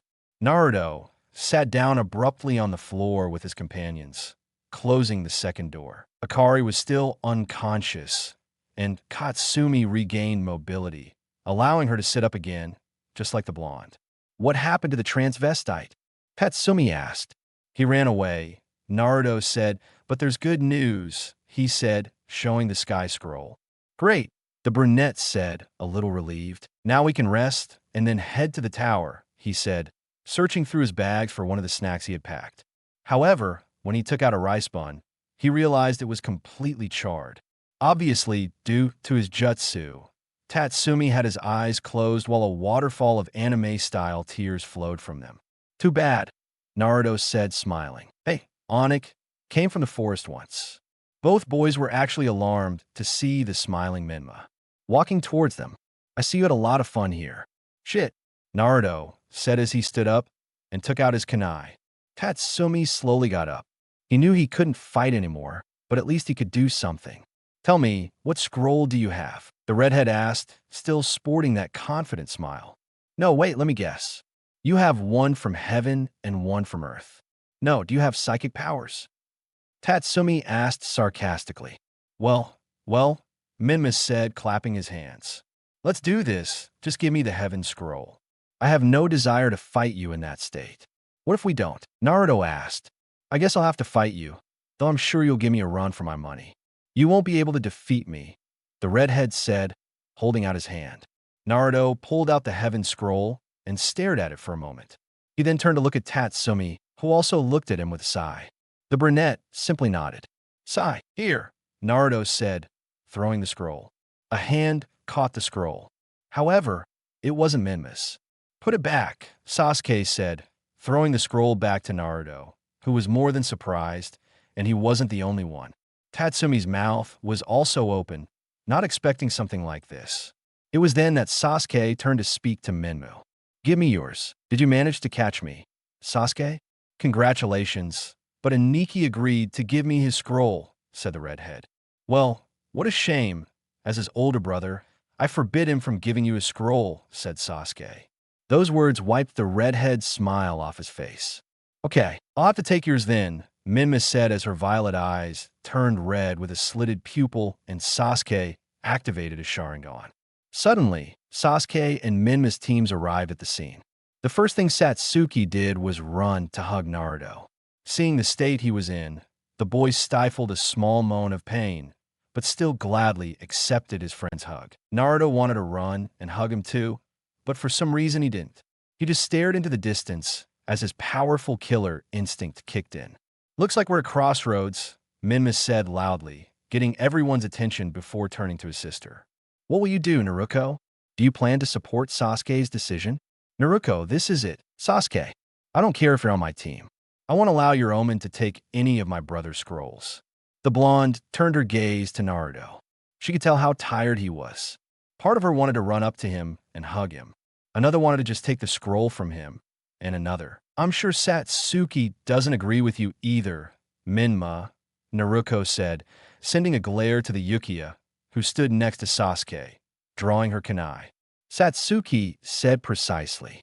What good brothers you have, Tatsumi said.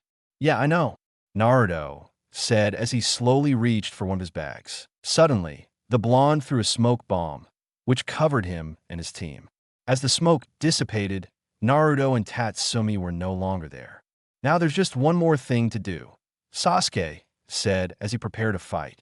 But I'm sorry, buddy, Menma said smiling, surprising Sasuke at the moment. I'm really mad at you, and I might end up killing you and probably your sister if I decide to fight. So I'll get another scroll, he said as he turned around and started walking forward. Come on, team.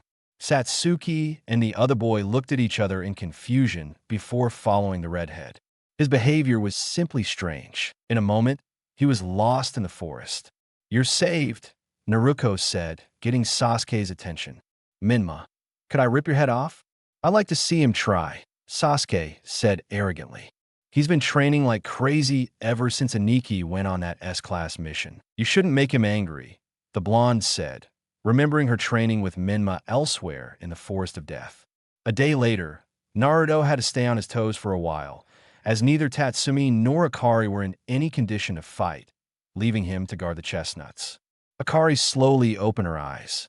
She found herself in the shade of a tree. She could hear what sounded like a river, but what surprised her most was a strange feeling of comfort. She finally woke up completely. She had many questions on her mind, but couldn't articulate any of them. Realizing the position she was in, Naruto found himself asleep on her right, basically curled up with one of his hands around her waist. And Tatsumi was also snuggled up to her on her left side. The blonde had his head on her neck and Tatsumi on top of hers. Akari didn't know what to do.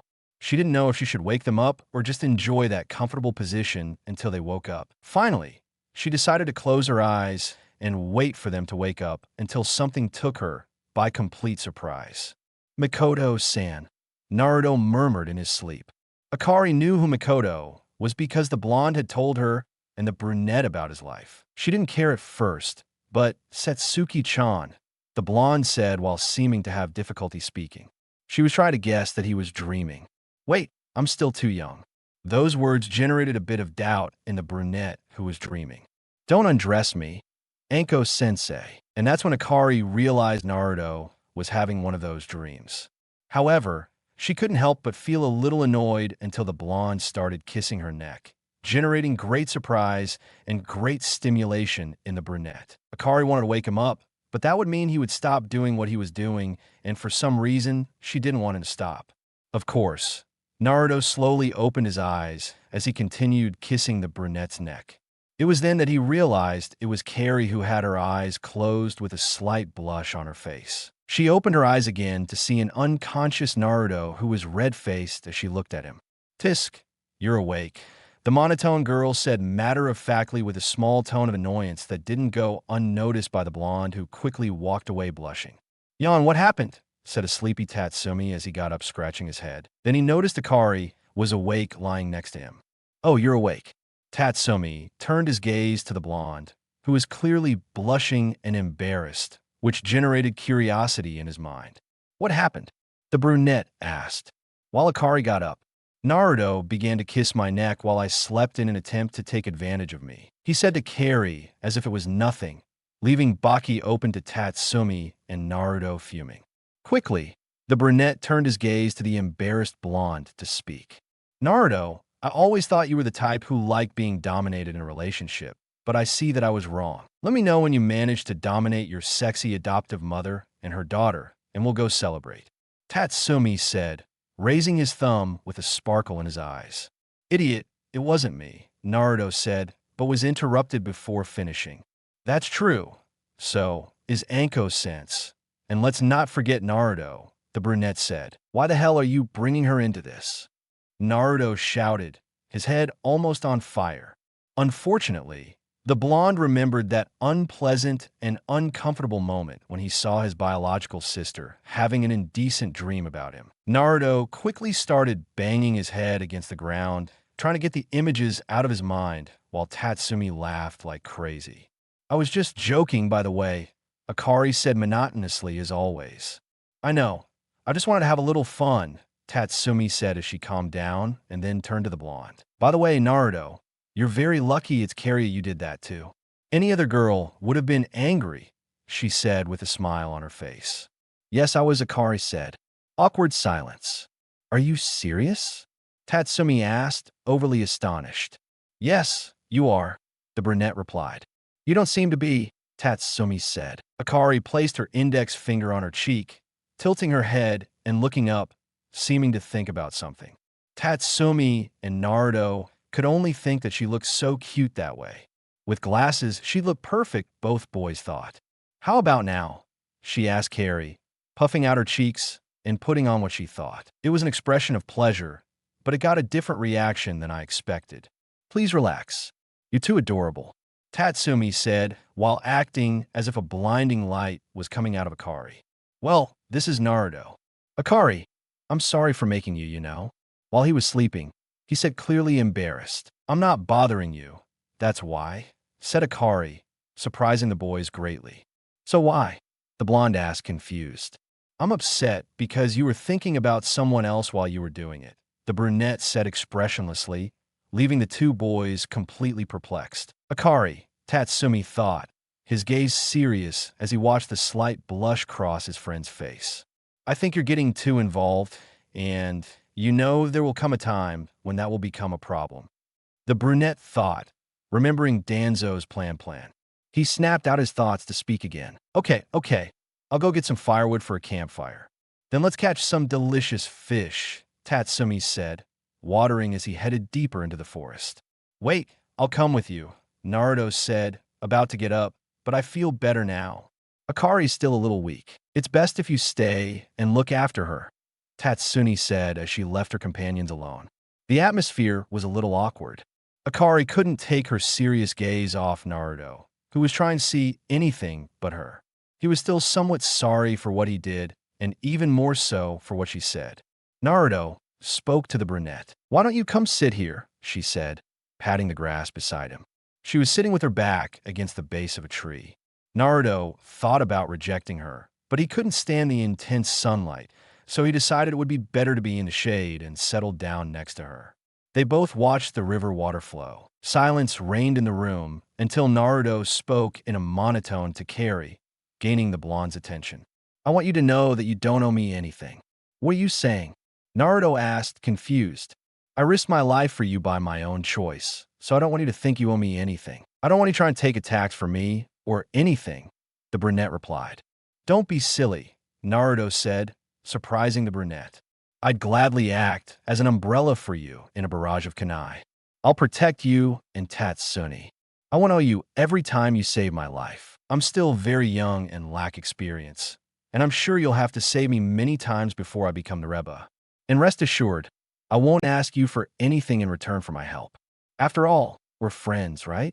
The expression on the girl's face was one of astonishment at those words. Still, you saved my life, and if there's anything I can do for you, don't hesitate to ask.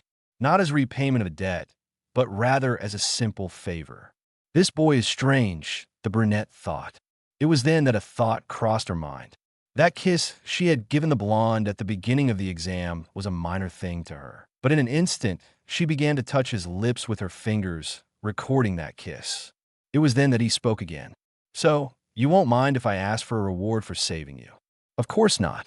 Just 10 that you want, Naruto said, smiling before noticing that Akari had positioned herself in a cat-like manner on top of him, making Carrie very nervous. Were you? Naruto was about to move, but the brunette's arms trapped him against the tree, leaving none of them able to escape. You said you wouldn't be upset, Akari said as she slowly brought her face closer to the blonde's, slightly parting her lips. Wait for Carrie to 10. Naruto couldn't finish speaking as he felt his friend's lips on his. This kiss was different from before. She placed her hands on Naruto's neck as she deepened the kiss. The blonde could feel her tongue entering his mouth and beginning to battle with his own. It was then that, in a matter of moments, the lack of air became present and the brunette separated her lips from his, leaving a thread of saliva connecting their mouths. For a few moments, Naruto looked at her with a deep blush on his face and rapid breathing as he looked at him in the same way. Finally, she sat back down beside him and looked away, a slight blush still on her cheeks. Naruto's heart was racing, and it got worse when he heard the brunette's almost inaudible words. I should save you more often, Carrie murmured, touching her lips with her fingers. I have to be stronger, or the next time he saves me, he'll probably end up raping me, thought an embarrassed Naruto, and then surreptitiously looked at Akari, although that wouldn't be so bad.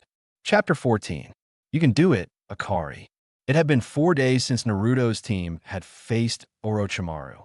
At this moment, Akari was on the riverbank. She had a katana on her back. He was very cautious, carrying a spare inside a parchment seal.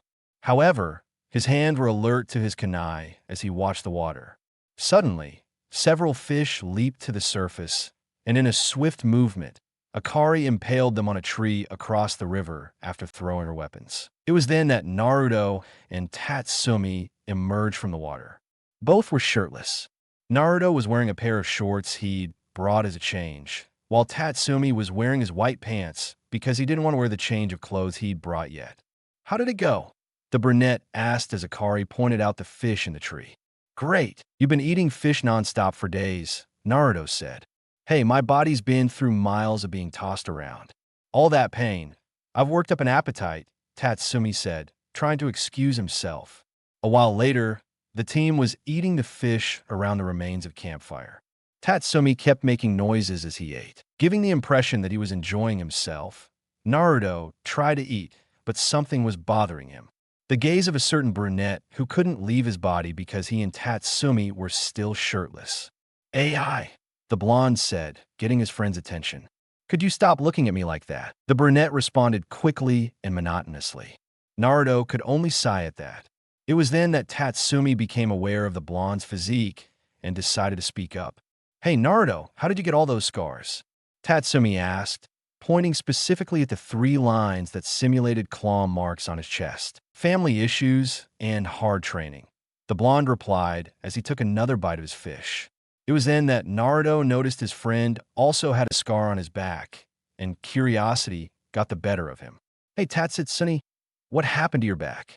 With that question, the brown-haired boy stopped eating as he looked down. It was then that with a sad smile he replied, "I'd rather not talk about it." The scar was almost shaped like a lightning bolt, similar to the one on his chest, but not as wide. "I think it's time we head to the tower," Akari said, getting her classmates' attention. "Today is the last day of the exam. Anyone who hasn't gotten both pairs of scrolls will surely try to ambush us near the tower," Naruto said. "Well, I haven't had any action in days. It'll be great to beat up someone," Tatsumi said excitedly. In the tower, in the middle of the forest, we can see our favorite blonde boy entering the tower with his companions. Once inside, it was the brunette who decided to break the silence. "Okay, we're here. Now what?" Tatsumi said, placing his hands on his head. The 3 of them saw an inscription on the wall. I don't remember what the hell it said, so I'll just say it. "Looks like it's time to open the scrolls," Naruto said, pulling out the Earth Scroll. "Great. I was always curious what they said," Tatsumi said as Akari pulled out the Sky Scroll. The 3 genin opened both scrolls at the same time. They seemed to have some kind of seal. Suddenly, the scrolls began to emit smoke. Naruto quickly told Carrie to throw it at the same time as he did. Conveniently, the scrolls fell together, forming an X. It was then that out of all the smoke, a familiar figure could be seen. Sensei said to Carrie. Once all the smoke cleared, he could see Kusina in her joint attire looking at them with a big smile. "Congratulations, guys. You passed the 2nd exam," Kusina said, congratulating the boys who looked confused. "But Yaju," Tatsumi shouted, jumping into the air and raising his hands. "So what was in the scrolls was a summoning jutsu," said Naruto, who also looked happy. "Precisely," the redhead said. If they had opened the scroll during the exam, she had orders to knock them out. "I'd like to see him try," Carrie said, sending an icy glare to her sensei, who could only laugh nervously at that. "Well, Naruto, I'm so glad you were able to make it," Kusina said in an attempt to praise her son, who didn't even flinch at her words. "Anyway, follow me. Now you'll have to take the 3rd exam, and it won't be easy at all." Naruto kicked a Sannin's ass, and I got a powerful summon. "We're ready for anything," Tatsumi said before being silenced by a blow to the head from the blonde. "Hey, what are you up to?" Kusina was about to speak, but was interrupted. "Sensei, please direct us to the 3rd exam," Naruto said, making it very clear that he wasn't going to explain anything, making Kusina feel a little bad, as she wanted to know what the brunette was talking about. Finally, Naruto's team found themselves in a large hall along with everyone else who had managed to obtain both pairs of scrolls. Naruto met up with Sasuke, who was feeling a pain in his neck, but claimed it was nothing serious. In front of the genin stood the Yonde Mokaji and the others. Honing explained what the second stage of the exam consisted of. The Jouning could see Sasuke occasionally holding his neck. It seems he did put the mark on him after all. Now, what do we do? Enko said, I'll take him out of the exam and hand him over to the special hunters to lock him up and keep the mark under control. No, Minato said, greatly surprising the Jouning. But Okajima, that mark is a danger. It could end horribly. Enko, Sasuke is my son's best friend. If he suddenly disappeared, then Naruto wouldn't just sit idly by. Minato said and thought. Also, my brilliant plan, Naruto. Go home. He would go to Naruto. The cute blonde is his son. I didn't know that, said Lammeter, causing a depressive aura around Yondaime. Anyway, we'll leave things as they are. If Sasuke shows negative signs, we'll intervene. Until then, we'll continue with the exams. Finally, a guy named I-8 appeared who couldn't stop coughing. Anyone would think he was sick. He announced that a preliminary exam would be held, given that the number of students who passed was so high that they had to shorten it. Many complained. There was the option of leaving at that moment. The only one who decided to withdraw from the exam was Kabuto, greatly surprising the Konoha ninja. A monitor appeared on the wall. There, the names of the participants who would face each other in a match would be displayed. The winner would advance to the third stage of the exam. The first name to appear was Sasuke's. He would face one of Kabuto's teammates. You already know about those matches, so I'll get to the ones we care about. A few matches later, the names that appeared on the monitor were Naruto Uchiha and Kiba Inusuka. Both descended into the arena. Minato and Kusina were attentive to the fight, knowing how powerful their son was. Everyone else wondered what abilities the blonde had. While he was the class clown, it doesn't take away from the fact that he completed an S-class mission. Oh, so Naruto's here. That boy's flames of youth burn brighter than the sun. Keep that in mind, look, I said from beside his team. Yes, Gai-sensei, Lee said, making notes in a small notebook. That's the sensei's son. I don't know why he's taking the exam. He's supposed to be Chunin by now, Kakashi thought. I want to support Naruto, but Kiba is on my team, Inada thought. Finish him, Naruto, Satsuki shouted, supporting the blonde who smiled upon hearing those words. Kill Nikki, Naruto shouted, gaining the attention of everyone present. Everyone in the academy knew that she and Naruto didn't usually get along. Minato and Kusina were happy that he supported their brother, while others were somewhat surprised by the word he used to encourage his victory. Meanwhile, in the arena, Naruto stared at Kiba, who was accompanied by Akamaru. Here, Akamaru is bigger than in the first part of the series, but not as much as in the second. So we have to face block Kia. I find it hard to believe you went on an S-rank mission. What you believe doesn't matter, Naruto replied, then looked at Kamaru. Is he allowed to bring his dog? The blonde asked the censor, who was standing alone. Okay, I'm talking. You know the rules. You can surrender whenever you want and you'll lose. When you see that they can't continue, start. And suddenly, Kiba unleashed a massive amount of chakra, while simultaneously advancing at high speed toward the blonde, punching him in the chest with the aim of knocking him down or otherwise harming him. However, the result was a bit of surprise to everyone. That's all, said Naruto, who barely moved a few centimeters after receiving Inusuka's blow. What? Muttered Kiba, surprised. Once again, Naruto left everyone intrigued when he raised his right hand and placed it in front of Kiba's forehead. He closed his fist, leaving his opponent a little confused, and in an instant he hit Kiba using only one finger of his hand like Tsunade, but with less force, and sent him forehand back through the air, leaving everyone totally surprised. If that's all you've got, you better send your dog. I'm sure he'll have more of a chance than you, Naruto said mockingly, while Kiba stood up with his hands on his forehead. That small blow really hurt. Are you going to regret it?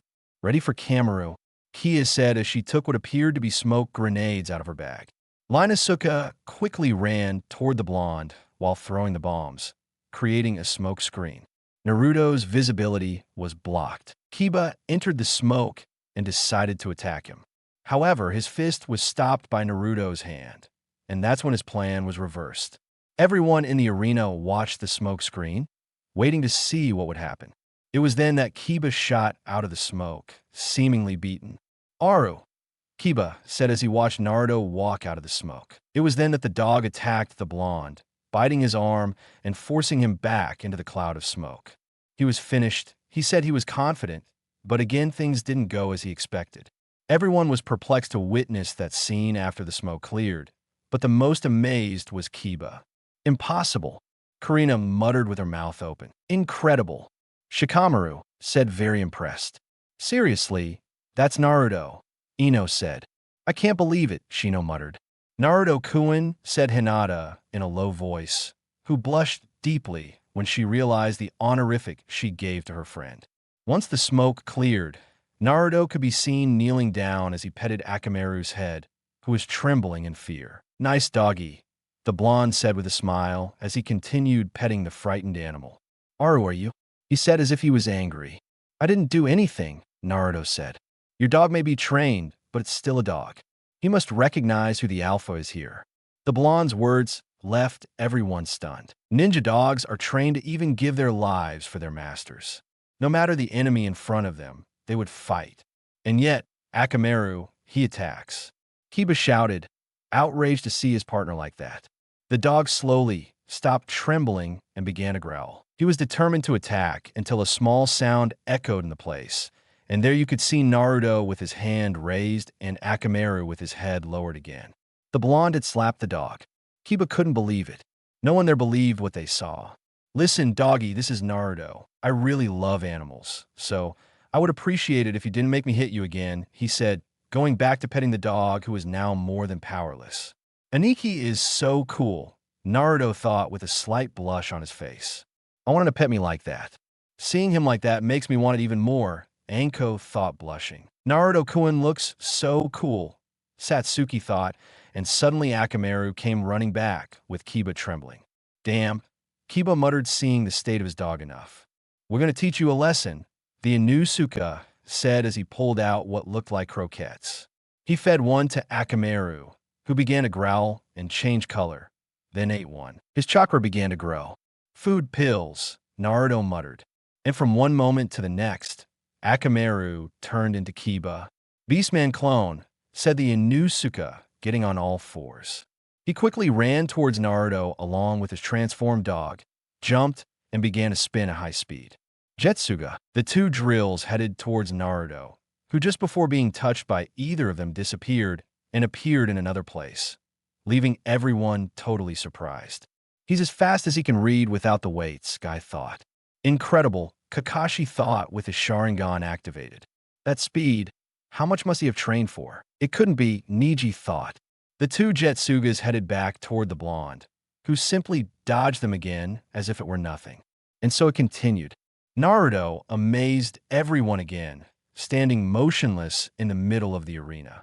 The two Jetsugas charged at him from both sides, and suddenly, a piercing sound echoed throughout the room. Naruto was holding both drills in his hands. The boy was trembling, but didn't seem to be straining much. I've stopped more powerful attacks. You can't possibly hope to defeat me with this, Naruto said quietly, remembering his fight with Yagura, and it was then that in a swift movement he slammed both Jetsugas into the ground, creating a large cloud of smoke from the impact, as you read when he threw his ankle weights to the ground. As the smoke dissipated, both Kamaru and Kiba could be seen knocked out in two craters on either side of the blonde, who looked at them smiling. Little by little, Kiba got to his feet.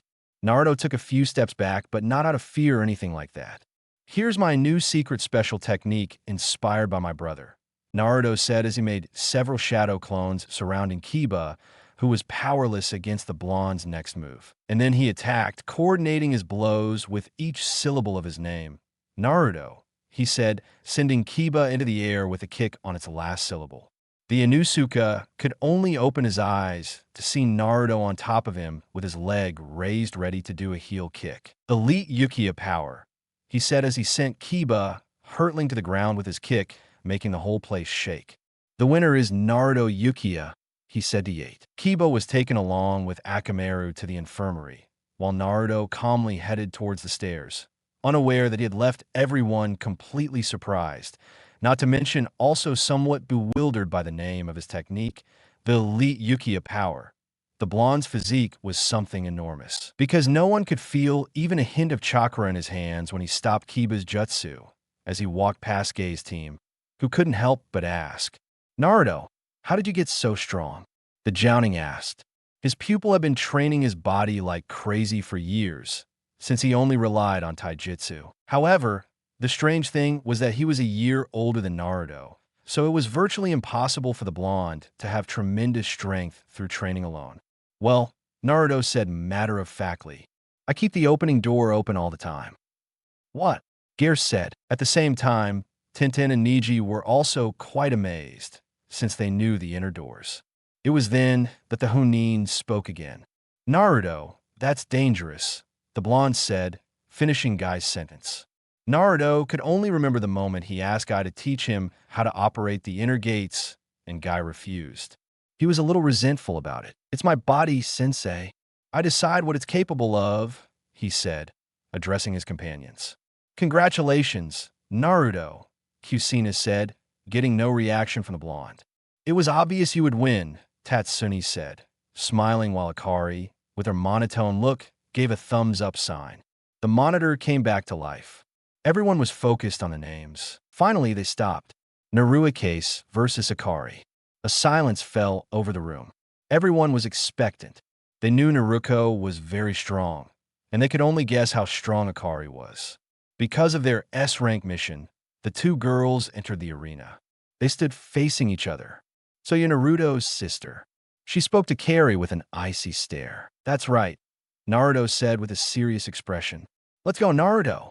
Kusina shouted from the bridge, watching the match. She turned to see Naruto, who was taking a breath to shout. She thought he was going to support his sister too. "But you can do it, Carrie," Naruto shouted, clasping his hands around his mouth like a megaphone, which would be encouraging his teammate instead of his sister, seeming a little like a cousin. "Show us what your beautiful body is capable of," Tatsumi shouted. His comment angered some of the girls a little, but they never expected what he shouted next. "Naruto will sleep with you again if you win." Awkward silence. Naruto froze. He wanted to kill the brunette. The boys blushed at that, and many girls did too, but some had different reactions. "Narek token," Satsuki murmured behind the blonde, her instincts unsettling. "What does he mean by sleeping with you?" she asked with a grim smile. "It's not what you think," Naruto said, trying to get out of the problem. It was then that he noticed the Yukia's attention focused on the sand. He turned to see what he was seeing, and all he could see was Akari staring in his direction with a very slight blush on her cheeks. Quickly, the brunette drew her sword. She began to unleash all of her chakra. Her face changed to one filled with seriousness and determination. "I will win," the girl whispered. Everyone, seeing her serious expression, could deduce that she truly wanted to win now. Many men cursed the blonde, while others admired him. But in addition to Satsuki's killer instinct, which had been heightened by the brunette's appearance, a new killer instinct emerged. This one came from the battlefield, more precisely from Naruto, who stared intensely at Akari, who didn't even flinch at that deadly gaze. "He slept with him," the blonde thought angrily. "I had to settle for that stuffed animal I made, but it's not the same." "Hey," there's a voice in the blonde's head.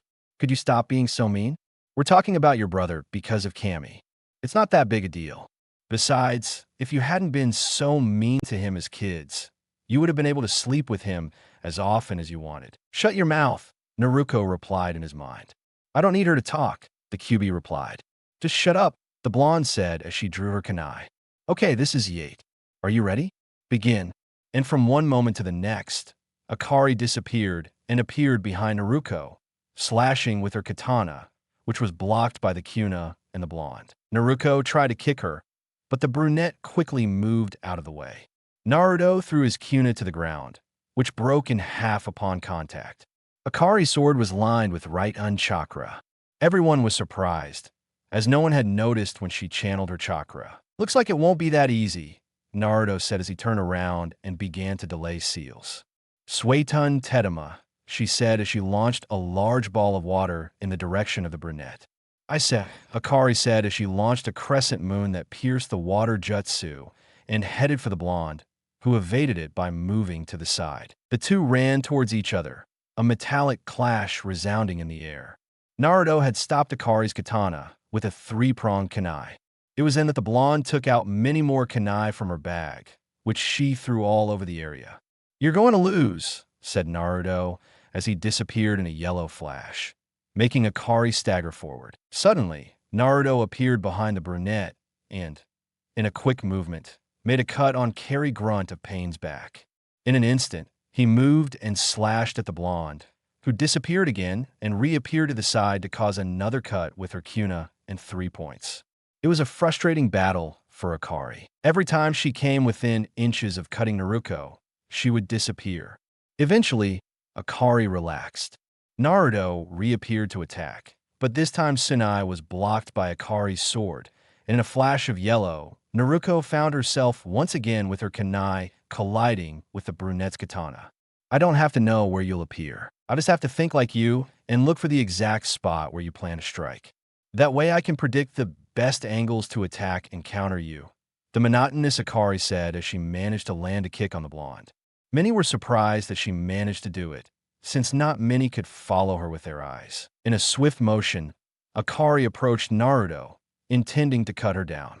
Her katana only flashed yellow, but the brunette immediately launched a crescent of chakra at the spot where the blonde had appeared. Naruto disappeared again, and when he reappeared, he found Akari's katana inches from his neck.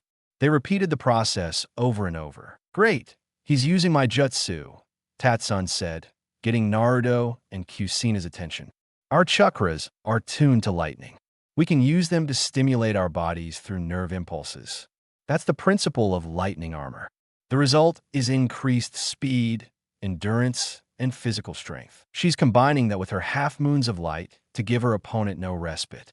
Nero managed to deflect Akari's katana with his kuna, delivering a powerful headbutt to the forehead, forcing the brunette to retreat. Akari quickly regrouped to attack, but was greatly surprised to see the blonde throw her kunai and catch the katana in her hands. But what surprised everyone the most was what he was wearing on his hands, acting as bandages. Small golden chains covered his forearms and fingers. "What the hell?" Naruto murmured, impressed.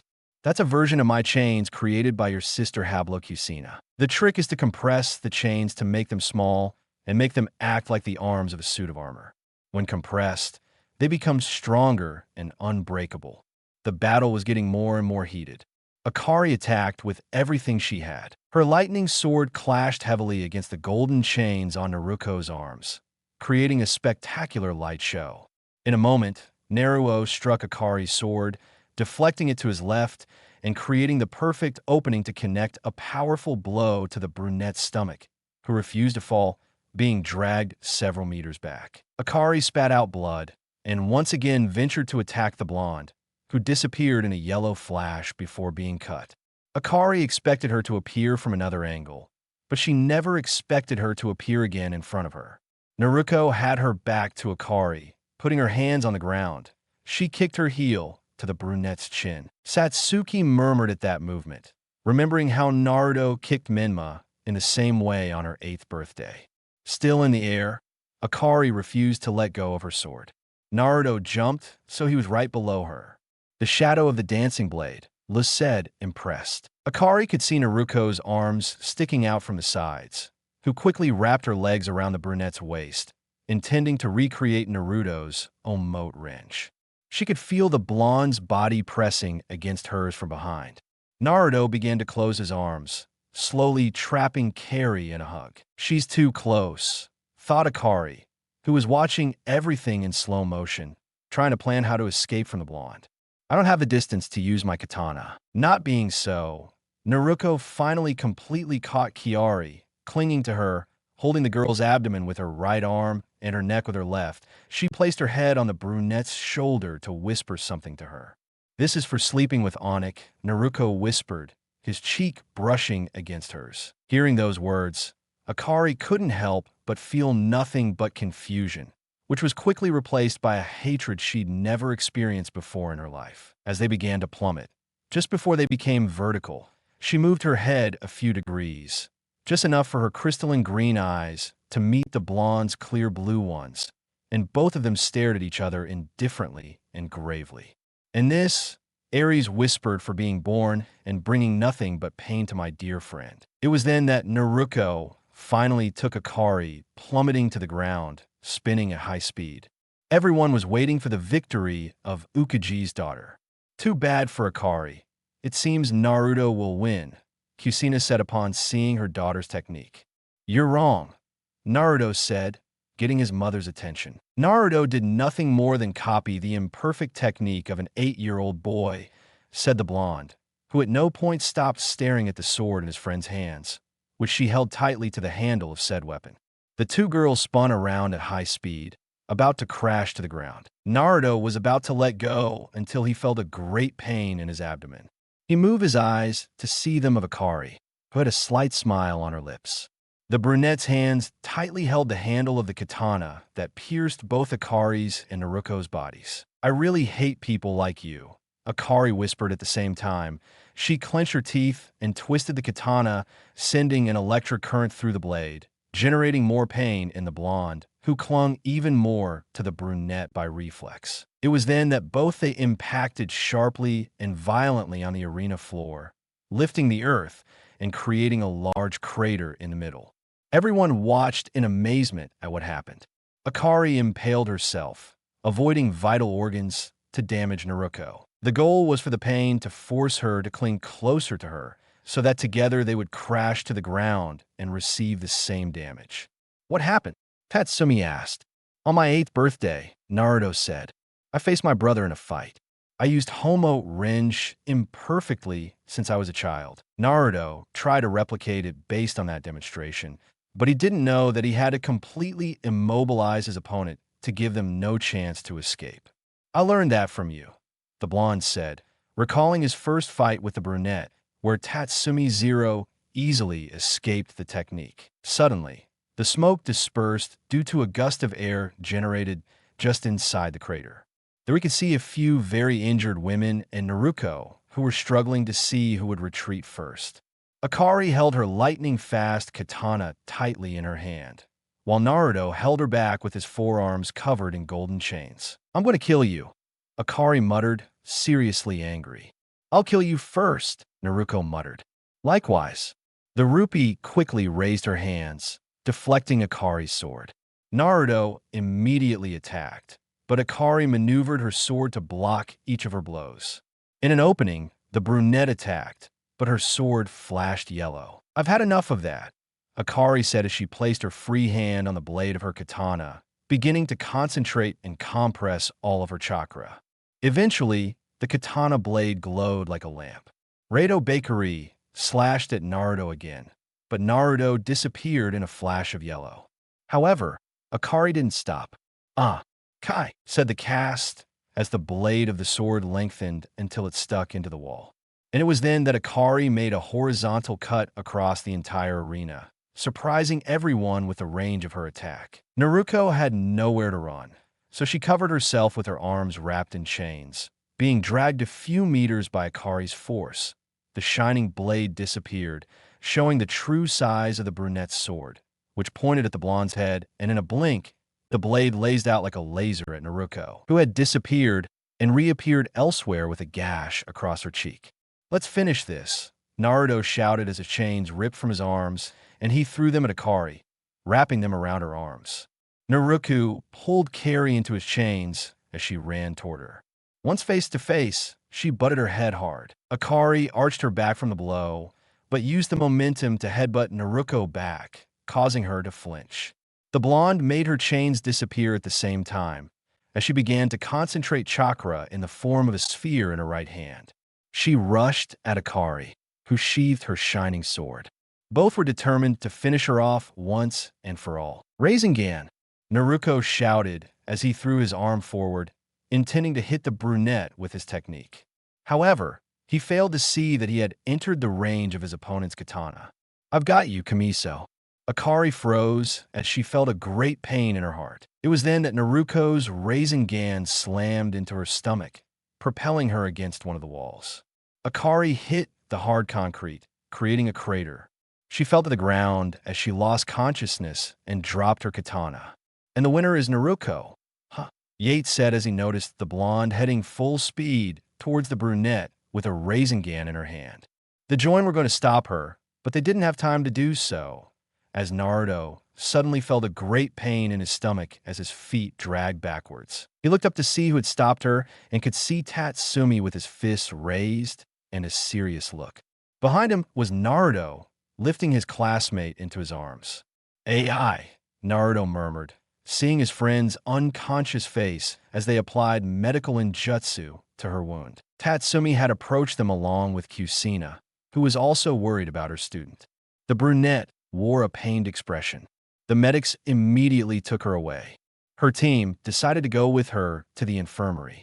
Akari was found unconscious on a stretcher. Kusina wanted to tell the boys there was nothing to worry about, but they knew something wasn't right.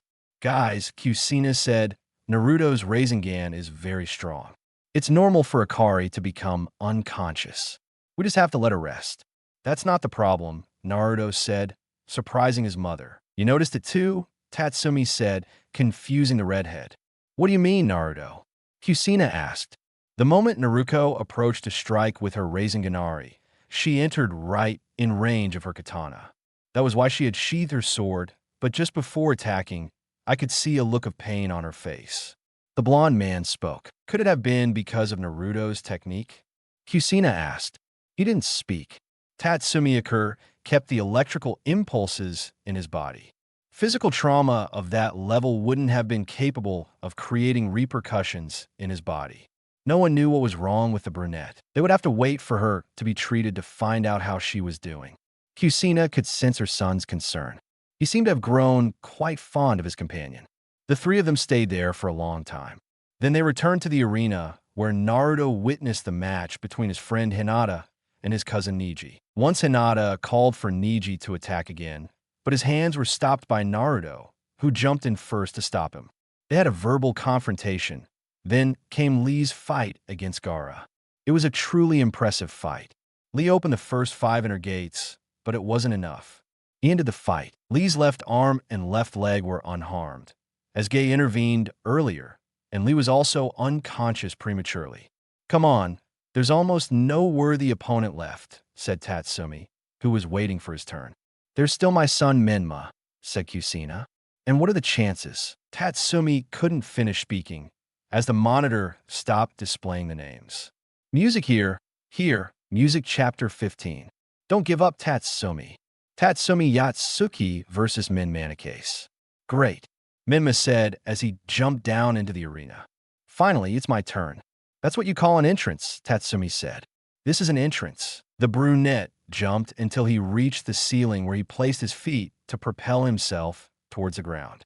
As it fell, it created what appeared to be an electromagnetic pulse, causing the names on the screen to change randomly over and over again, until it settled, leaving small traces of electricity on the walls for a few seconds. This demonstration impressed many and made several girls blush.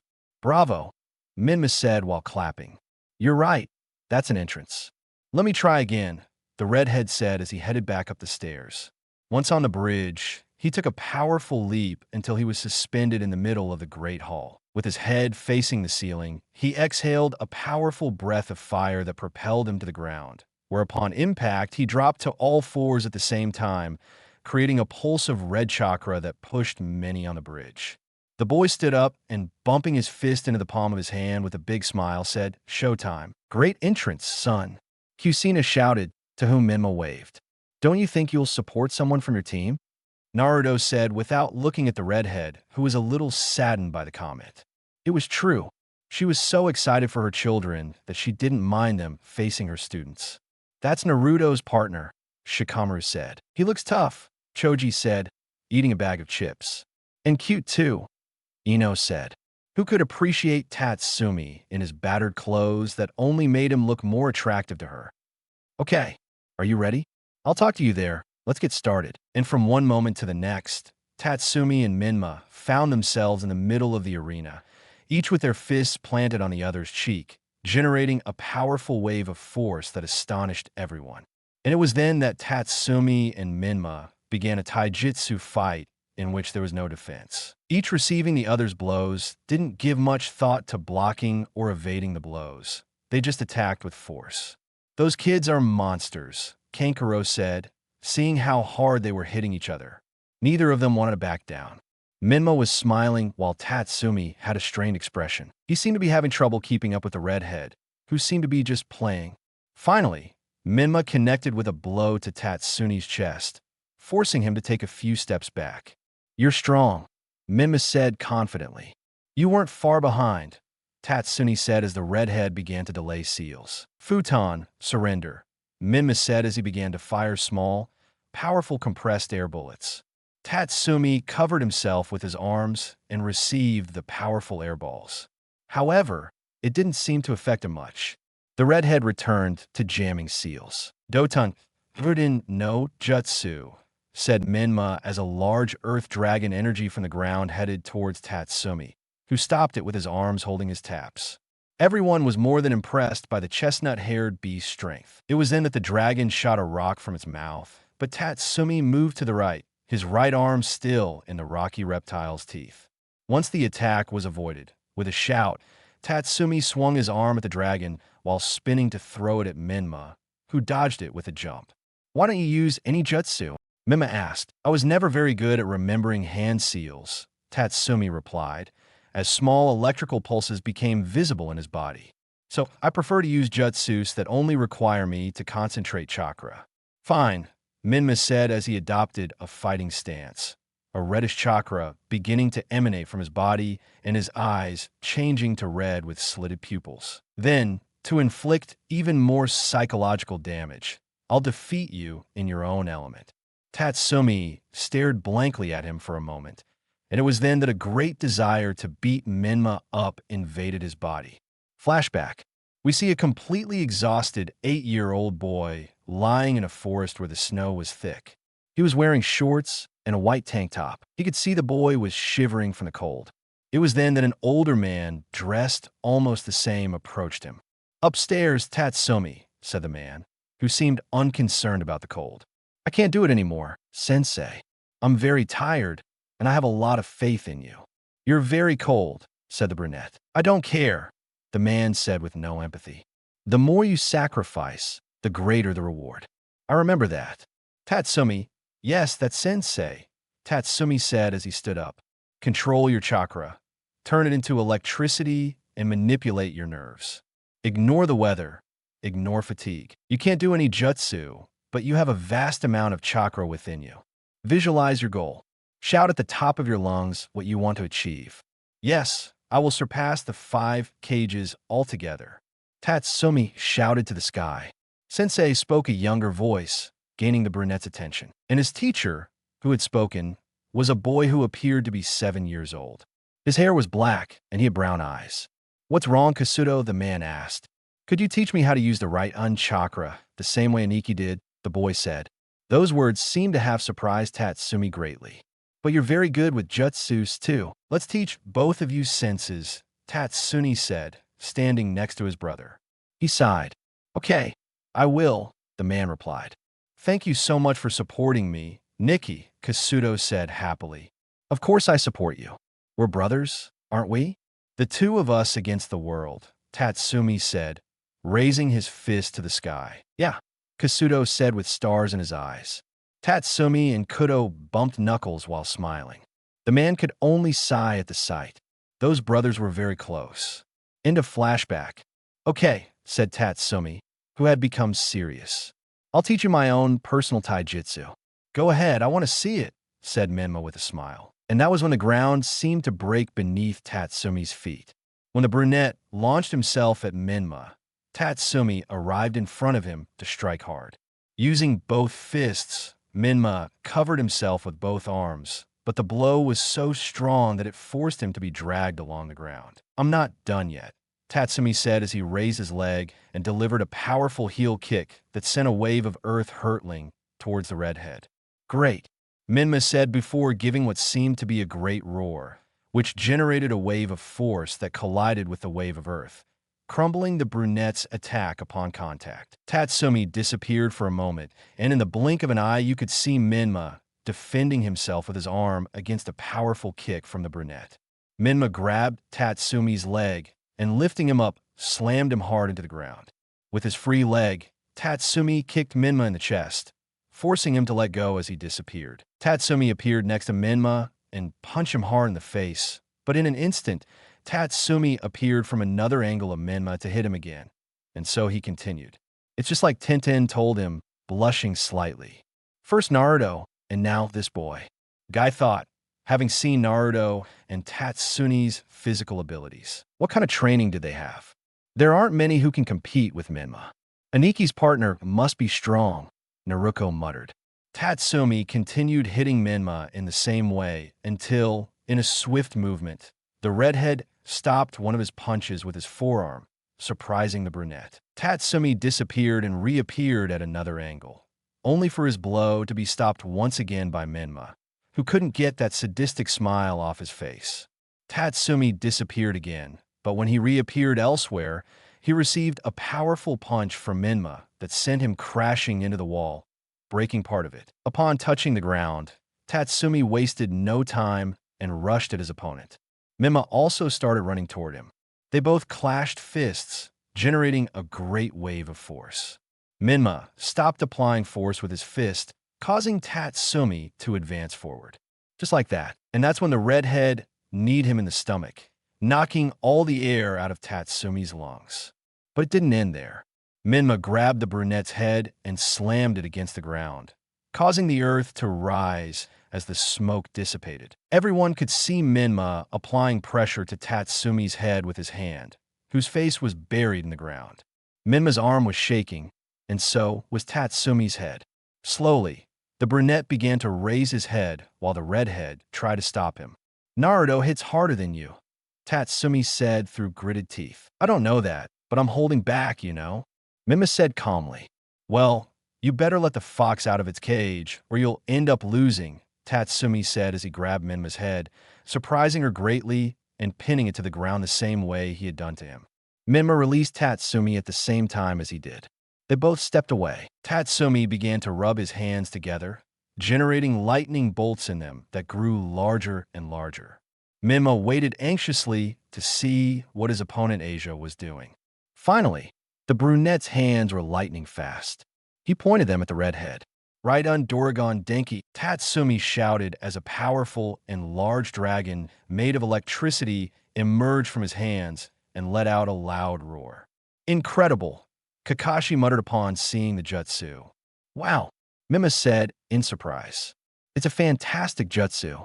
It's a last chance I have to destroy it, she said as she began to concentrate chakra in a spherical shape in her right hand. The electric dragon charged at the redhead, opening its gigantic mouth, showing its shining fangs. Looks like one won't be enough, Menma said as he began gathering chakra into a sphere in his left hand. Both chakra spheres began to gain power. Eventually, the dragon arrived in front of Menma, who was more than smiling. Rasengan Bomber, he said as he slammed both Rasengans into the dragon's jaws. The chakra spheres exploded, pushing the lightning reptile backward. However, Tatsumi's jutsu didn't disappear, and he sprang back with a loud roar that made many cover their ears. Naruto was able to stop this jutsu without much effort, Tatsumi said, greatly surprising everyone. The blonde was already impressive before, but he still surprised even more. However, the one who was most surprised by the comment was Kusina. She hadn't known her students had ever fought each other. Well, Naruto said calmly, I must admit he's much stronger and bigger than before. My son was able to stop that thing, Minato thought, shocked. Not even Menma's 2 Rasengans could stop it. If Aniki could stop this attack, I should be able to, Menma thought. Kyub-chan, I hope you don't mind if I take some of your power. Haha, I'll take it even if you mind. Red chakra began to bubble out of Menma's body. Little by little, the chakra engulfed the redhead, creating a tail of pure chakra and fox ears. Everyone was amazed except for the Namicase, Naruto, and Tatsumi, who already knew the power of a Jinchuriki. Cloak of the Bijulu, Menma muttered with a confident smile. I'm going to squash that lizard. And moving his hand forward, A hand of red chakra materialized, superimposed on Menma's real hand. The chakra hand grew so large that the dragon easily fit in its palm. The hand grabbed the dragon and pressed down hard, destroying Tatsumi's jutsu. The chakra returned to Menma. You can give up if you want. When I fight like this, I don't stop. I don't get tired. I don't fail. The redhead said with a certain evil aura in his kind words that made more than one person tremble. Minato and Kusina knew that their son's control of the Vigilant Mantle wasn't perfect, but Menma could control himself enough to warn his opponents that he wouldn't stop once they were dead. They hoped that with that display of power Tatsumi would decide to surrender. But only a tale, Tatsumi said, greatly surprising everyone with his incredible bravery or stupidity. It was then that the brunette pointed at the redhead with his finger to say, I'm not afraid of you, just because you're the Kyuubi's Jinchuriki. Why do I have the most powerful Bijilu of all as a partner? You're nothing compared to the power of King B. What? Menma muttered. That statement truly affected everyone present and also his tenant. What is that human talking about? Ask him, said the Kyuubi in the redhead's mind. Who decided to obey? What are you talking about? Asked Menma. Everyone was eager for the answer, except for a certain redhead who kept staring at a certain blonde. I'm talking about none other than Naruto Yukiya. Tatsumi shouted, leaving everyone perplexed. But Tsuaniki isn't a Jinchuriki, Menma said with a glare. Seriously, I said he was a beast, not a Jinchuriki, Tatsumi replied. Enough said. Show me the power of King B's brother. Menma was confused, bewildered, but one thing was certain. She was very angry. Her nails lengthened into claws, her fangs grew, and her killing intent left many breathless. I gave you the chance to retreat. Now I won't stop until I kill you, Menma said as he disappeared from view. Tatsumi was alert, but he couldn't stop the powerful, large chakra fist that struck him from behind. Tatsumi hit the concrete wall, where he was pinned while spitting blood. But Menma didn't stop there, extending his chakra arm attached to Tatsumi, bringing it back towards him and then slamming his fist into the brunette's stomach, who couldn't scream due to the lack of air in his body. That blow sent him back against the same wall where he had hit before. Only now, instead of being pinned, he destroyed the wall, falling to the ground with the rocks on top of him. Everyone looked horrified at the strength of the Namicase. He's finished, Shikamaru said, truly scared. I wouldn't have liked to fight him, Kankuro said, sweating cold. Is that Menma's strength? Sakura asked. Naruto didn't answer, surprising her greatly. In fact, Menma is holding back. Tatsumi slowly got up from the ground, coughing blood. His organs were damaged, his bones were broken, but they did have some cracks in them. The brunette managed to get to his feet with a pained expression. Menma wanted to run at him and tear him apart, but Censor spoke, getting Menma's attention and stopping the fight. That boy lost all chance of beating me. Everyone was astonished by the redhead's words. Even his parents, Minato and Kusina, had helped their son control the beast's cloak. They had to knock him out many times because he wouldn't stop. But now here he is trying to maintain his sanity and spare the brunette more pain, maybe even save his life. Shut up. That word echoed throughout the room. Everyone turned to look at the person, the one who had said it was Naruto. Naruto spoke to Kusina in a low voice. I think it will be best. Tatsumi left the meeting. You don't know how powerful Menma is. But what a terrible sensei you are, Naruto replied with venom in his words. You should have more faith in your student. Naruto Kusina was about to speak, but was interrupted. It's over. Aniki, Menma shouted from the arena. Your friend won't be able to beat me, and if we continue this fight, I'll end up killing him. I'm trying to save his life. You should pay more attention to the battle, Naruto said. Menma turned around to receive a powerful blow to the face from Tatsumi that no one expected. Menma was thrown back a few feet by the blow. I decide what I can and can't do, Tatsumi said, lightning bolts leaping through his body. In a flash, the boy ripped off his shirt, revealing his toned body. Needless to say, many girls blushed when they saw him. The toned muscles of his body, his serious expression, and that incredible lightning bolt scar on his back. Many boys wanted to be like him. Menma got up from the ground, dusting himself off. It seems the punch didn't do much to him. Go ahead, Tatsumi, Naruto shouted, getting everyone's attention. Show everyone what my best friend is capable of. I know. Many thought Sasuke was Naruto's best friend. Well, no, at one point they were, but now they consider each other rivals, so the Uchiha doesn't fall into that best friend category. Yes, Raisama, Tatsumi replied loudly as he gave the blonde a thumbs up. Everyone was more than a little perplexed by the attitude of those two. More than seeing two friends, it was like seeing a leader encouraging his subordinate. A thought crossed Tatsune's mind. This boy considers me his best friend. Well, I won't deny that he gives you a certain air of confidence. Maybe in time, I'll actually grow to like him. I doubt he'll have the same attitude after finding out about Danzo's plan. Sama, how emotional. You've already got me fed up with that Menma said as he sent his chakra arm towards Tatsumi. The brunette evaded the attack and ran towards the redhead, who threw what appeared to be balls of air as he moved his hands. Tatsumi continued to dodge them with ease. He moved quickly, but he no longer disappeared like before. Everyone thought he was too injured for that. It was then that Tatsumi yagged Menma, who only covered himself when he saw that the brunette was going to try to throw a punch. Menma already knew Tatsumi's strength from the last blow, but just before attacking, he could see that the brunette was irritating.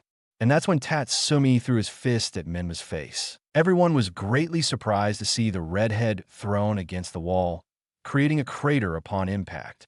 He still had so much strength left, Shikamaru said in surprise. It's a good thing I didn't have to face him, thought a fearful Kankuro. Tatsumi, Kusina muttered, seeing the strength she didn't know her student possessed. In the middle of the arena, Tatsumi stood with his fist pointed at a pained Menma waking up from the wall. But how? Menma muttered, gritting his teeth with a trickle of blood coming out of his mouth. Did you notice I stopped going faster? Tatsumi asked.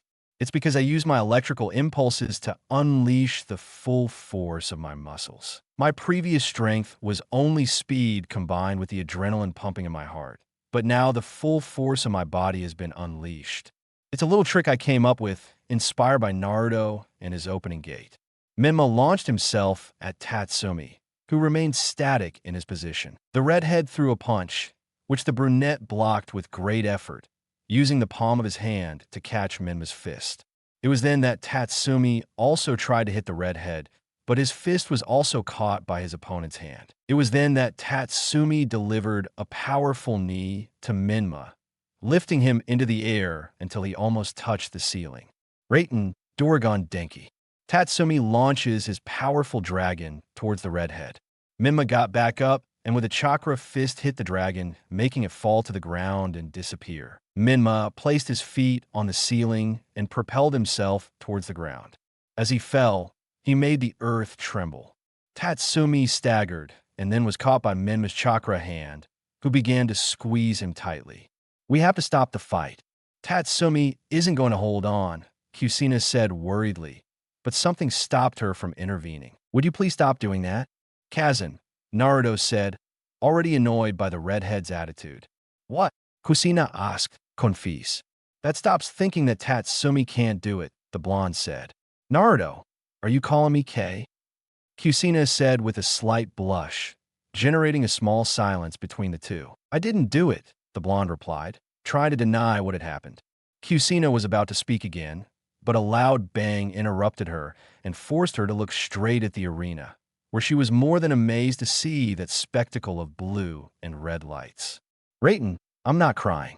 And Tatsumi shouted as he activated his lightning armor and forced Menma's chakra hand to open with his strength. But what? Menma muttered, retracting his chakra hand towards him. That's it, Kakashi muttered in surprise. The Reikaji's thunder armor, Minato said in surprise, since he had no knowledge that Tatsumi could do that. To tell the truth, he didn't even know who that boy was. He simply appeared in the records, but nothing about his abilities came from it. Tatsumi disappeared and reappeared next to Menma, punching him with tremendous force. He regained his speed, Shikamaru said. My Sharingan, it can barely keep up with him, Satsuki and Kakashi said in coordination, even though they didn't know it. Tatsumi was moving and punching faster than Menma could react. The redhead was taking a real beating.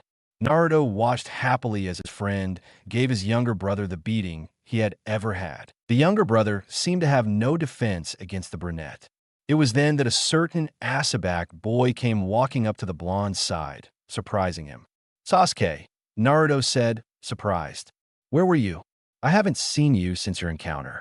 "I was somewhere in the infirmary," he said while holding his neck. Anyway, he heard a loud racket and decided to come see what was going on. He turned to look at the arena. Wow, Tatsumi had Menma like a punching bag. His punches pushed him back to the same side he appeared from and hit him again. It was clear the redhead was really hurting from the brunette's blows. "So this is Tatsumi's strength," Sasuke said, impressed before seeing the redhead managing to beat Menma with the Kyugi's chakra.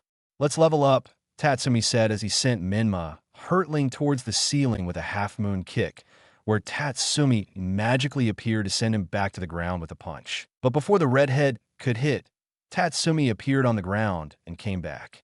"Aloe." Sasuke activated his Sharingan to try to see the brunette, but it was almost impossible. It was something truly impressive. Tatsumi hit Menma hard. "I really hate little brothers," Tatsumi shouted, while with a heel kick he sent Menma hurtling towards the ground. When he crashed, an earthquake was created and the ground rose up, reaching the bridge. I-8 had to jump towards the other participants to avoid being caught by the impact. Tatsumi landed softly on the handstand statue. His breathing was labored and the pain was evident on his expression. Katsuni thought, "I still hadn't recovered from the fight with that snake, but well, it seems that all the dust was dissipated by a wave of wind, revealing the devastated terrain. There was the cause of the wave." Menma stood upright with his fists clenched. His clothes were badly torn, and a trickle of blood was coming out of his mouth. His chakra, cloak, now had two tails. This worried not only his parents, but everyone else as well. Tatsumi landed just 10 meters away from Menma, who opened his eyes, showing that Karugi look, which would freeze anyone's blood, anyone but Tatsumi, who was breathing heavily with his hand on his chest. Menma lengthened his tails, which he stuck into the ceiling, and used it to soar into the air, staring at the brunette. Almost all the participants were thanking Kami and not facing him. "Don't give up, Tatsumi," the brunette thought as he got on all fours, preparing to jump. It was then that all of the Raiten chakra began to converge around his body, creating the shape of a certain animal. "This is going to hurt. When I win, I'll have Naruto treat me to a nice bowl of ramen. That Ikaraka's place is really good," the brunette thought as he concentrated. Rayon Doragon Denki shouted as the Electra Dragon appeared, but with a few differences. It wasn't the Chinese dragon from before. Now, it was a very small dragon with wings and a tail, including legs. Inside the flashing reptile was Tatsumi. Everyone thought he was going to throw him. "But Kai," the brunette shouted as the dragon propelled Menma with him inside the jutsu. "I can't copy those jutsus with my Sharingan," Kakashi said quietly. Menma deflected Tatsumi's attack with a chakra arm, causing the dragon to bounce, but it didn't finish. There, Tatsumi stopped dead in his tracks and charged again at the redhead, who, surprised and with effort, deflected the attack again, this time using both hands of chakra. The lightning dragon did not give up and once again invested Menma with much more force, who this time had to stop him with both hands extended forward. Menma gritted his teeth as Tatsumi screamed. It was then that the redhead could see the brunette through all that electricity, who also looked at him. "You're nothing more than a cheap copy of Naruto. Your pathetic Kyuubi is nowhere near being compared to him," Tatsumi retorted as he struggled against the redhead's defense. "Shut up," Menma shouted angrily. "I'm the Kyuubi's Jinchuriki. I'm the village's ultimate weapon. Aniki is just another Konoha ninja." Menma unleashed one of his tails and struck Tatsumi, who fell to the ground as his dragon disappeared, but his lightning armor was still active. Menma unleashed his other tail and fell towards Tatsumi with two Rasengan in his hands. Tatsumi began to draw seals. Raiten Jin said to launch a large and powerful laser from his mouth. Menma wrapped himself with his tails as all the energy swallowed him, making him disappear from everyone's sight. It was then that an explosion inside the laser forced it to dissipate. Menma had both hands damaged, since he had crashed his two Rasengan into themselves. The redhead landed on the ground. You said you couldn't do juts, Menma said. I never said that. I said I had trouble learning them. But that doesn't mean I can't, Tatsumi replied. Menma gathered a faintly violet Rasengan in his hand. Tatsumi's armor was growing weaker. It was then that all of his right chakra concentrated in his right fist. Tatsumi's hand glowed white, while blue lightning bolts shot out from his shoulder and down his arm. They both ran at each other. They all knew these attacks would be their last. Right on, Tatsumi muttered as he ran. Rasengan, Menma shouted, throwing his right arm forward with the chakra ball. Taken, Iron fished, Tatsumi shouted as he threw his fist forward. The two jutsus collided, creating an unparalleled light show. A violent wind shook the area. An ace of red chakra extended from behind Menma. It almost looked like a jetpack. Tatsumi struggled to hold on. Not only did his hand feel like it was burning, but he also felt his knuckles being scraped by Menma's Rasengan. They really are Chunin, Kankuro said, completely alarmed. Even Gaara looked quite impressed. Everyone could see the silhouette of Kyugi on Menma, but Tatsumi could also see something. It wasn't a big deal, just an optical illusion created by light and everyone's imagination. In that fight, a white, celestial lion could be seen colliding with the red, demonic fox. Do you still think I'm weak, little brother? Can you see what I'm capable of? Kasuto, Tatsumi thought as he slowly closed his eyes, and a blinding light consumed him and Menma. An explosion erupted in the heat of the moment. Everyone was expectant and eager to see who had emerged victorious. As the smoke clears, we can see them separated by a few meters. The explosion seems to have shifted their positions. On one side was Menma, his gaze serious. His Bijaloo cloak had disappeared, and on the other was Tatsumi. Lying on the ground, his body had small electrical impulses protruding from it. Well, it looks like the winner is... What? He couldn't finish when he saw the battlefield. Continue, Menma asked. Of course, Tatsumi said, clenching his fists. Menma ran at the brunette with the intention of punching him in the stomach, destroying his organs and bones so that he couldn't get up again. However, a second sound caught everyone's attention. Menma's eyes widened in surprise as he watched Tatsumi, who had stopped his blow by holding his wrist. As you can see, I still have a lot of fight left in me, said the smiling brunette, who had once again surprised everyone. But something disturbed him, that maniacal grin on the redhead's face. Die, whispered Menma as he opened his fist and began to create a violet Rasengan in his palm. And what do you plan to do with that?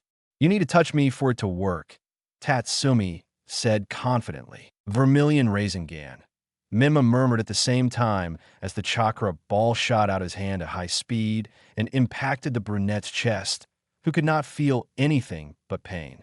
I didn't see that coming, Tatsumi whispered.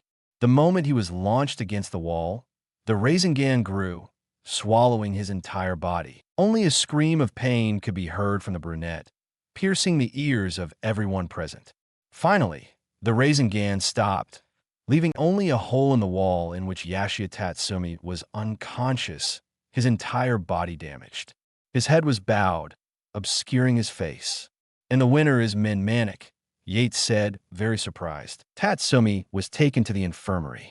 Kusina couldn't be happy about her son's victory when she saw the state of her student. The following matches weren't at all interesting. Finally, the Chunin met with the Okaji, who held an urn with the names of those who had passed the preliminaries. I'll only mention the matches that interest us from the draw. Naruto Yukiya versus Nijuga. Naruto Namicase versus Satsuki Yukiya. Menmanicase versus Sasuke Yukiya. Chapter 16. Trouble in Paradise. It had been 2 weeks since the Chunin exams preliminaries ended. Sasuke had gone on a training trip with Kakashi. I wanted to think of a way to counter Menma's jewel cloak. As for Satsuki, she's been training hard with Anko. Their training is fraught, as Anko is always making lewd comments about Naruto, which gets Satsuki's imagination working. Our favorite blonde wasn't there either. Time didn't prove to be a problem for Niji, but he knew the Yuga clan. He'd have to be careful with attacks on his chakra points, and for that he needed speed. Now we can see him doing push-ups shirtless in the courtyard of the Yukiya residence. But these weren't ordinary push-ups. Makoto was sitting on his back as he counted. Minus 58,529,530, said the Yukiya as Naruto made her go up and down. Come on, Naruto-kun, I want to see that sexy, sculpted body you've got working, said Makoto, raising her fist as she looked at the boy. Kennen, don't say that, said a blushing Naruto. He had been embarrassed enough with seeing him shirtless, but the Yukiya kept commenting on the young man's physique. Anyway, 500, I'll stick with it, Makoto said with a nervous smile. You lost count again, Naruto shouted euphorically. That was the third time he had missed the 500 mark. Well, let's start over, Makoto said as if it were nothing. Forget it. I'll go to Ikarakis's for a good bowl of ramen, the blonde said, savoring his favorite dish. Take a bath first. You're all sweaty, Makoto said, smiling as she stroked Naruto's neck with her finger, who felt the tickling and ended up falling off. A few hours later, the blonde found himself in his room with only a towel tied around his waist. He was looking for something to wear. It was then that he found the Kiri scroll, a gift from the Massacre. He had thought about using it at some point, but there was a small problem. Since his tuning isn't Suiton, using the scroll's powerful jutsus would drain his chakra a lot, and it's not as if he were actually a beast. For now. Anyway, he decided to leave it among his things and find some use for it later. Naruto continued searching for clothes until he looked back in the mirror, and he couldn't help but proudly appreciate his toned physique. He began striking ridiculous poses, showing off his toned muscles. The scars only made him look cooler. He even started throwing punches in the air while laughing. How heroic, said a mocking voice from the doorway of his room, which made him jump. Kazan, Naruto said in surprise as Makoto entered his room and got closer and closer to him with a playful smile. I told you to knock before entering, said a blushing blonde. Remember, the house is mine, Makoto said as she began to run her hand down the young man's chest until she reached his abdomen, which made Naruto shiver. I imagine more than one woman wants to claim you as her man. Don't you, Kennen? Naruto said with a trembling voice, looking away as he felt Makoto caress his entire torso with her finger. He could feel the woman writing his name. Please go. I'm not even dressed. I'm your mother. You shouldn't feel ashamed when I see you, she said as she placed a small kiss on his cheek, making it redder than she'd ever seen it before. She could only giggle at how innocent he looked for a proper man. I guess I'll give you some privacy, he said, then walked off quietly with a grin from ear to ear. Okami, give me the strength not to rape her one of these days, thought a blushing Naruto as he clenched his fists tightly. By the way, said Makoto, stopping in front of the door to look over her shoulder at a confused Naruto. Why did you get home so late last night? Naruto's face changed to a look of complete surprise at that question. What are you talking about? Makoto said, turning serious and returning to the blonde, who was starting to get nervous. He heard you coming home in the early morning. So, were you with another woman? Makoto asked a little angrily. What? Naruto responded, very excited. Why was Swan acting like he was cheating on her? Which wasn't possible since they didn't have a relationship beyond being family. However, the blonde had to admit she was right about something. A woman was the reason he was late coming home. Flashback.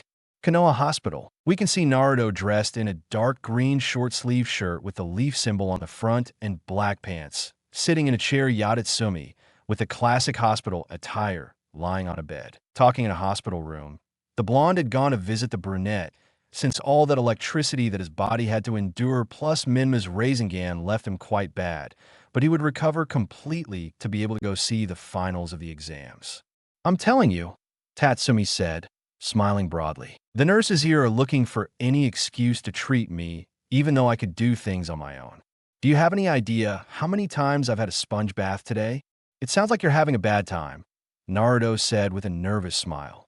Just kidding, Tatsumi shouted in alarm, greatly surprising the blonde. The nurses here are quite pretty, and with that uniform you have me fantasizing about, I definitely need to get seriously injured more often. Well, I'm glad you're so happy. I still have a big problem to deal with during the exams. Chunin, the blonde said, looking down. What problem? The brunette asked. Well, I have a sort of fiancé, and I'll meet her in the final stages of the exams, Naruto said. An awkward silence filled the room as Tatsumi put on a grim smile. The result of a good verbal joke just being born in his mind, and which he was going to use at that moment. Naruto, how many more do you plan on adding to Twarm? Tatsumi said with a mocking smile, and began counting using his fingers. Akari, Anko-sensei, Satsuki, Mikitosen, Aim, Naruto, shut your mouths. And why the hell are you bringing Naruto into this? A very red Naruto shouted with smoke on his head. Oh, right, and that beautiful and sensual Yuga named Inada. Great way to win her over, telling her you'd kick Niji's ass for her. At this rate, they won't fit in the bed anymore, said the brunette without wiping that smile from his face. Do you want your stay in the hospital to be longer?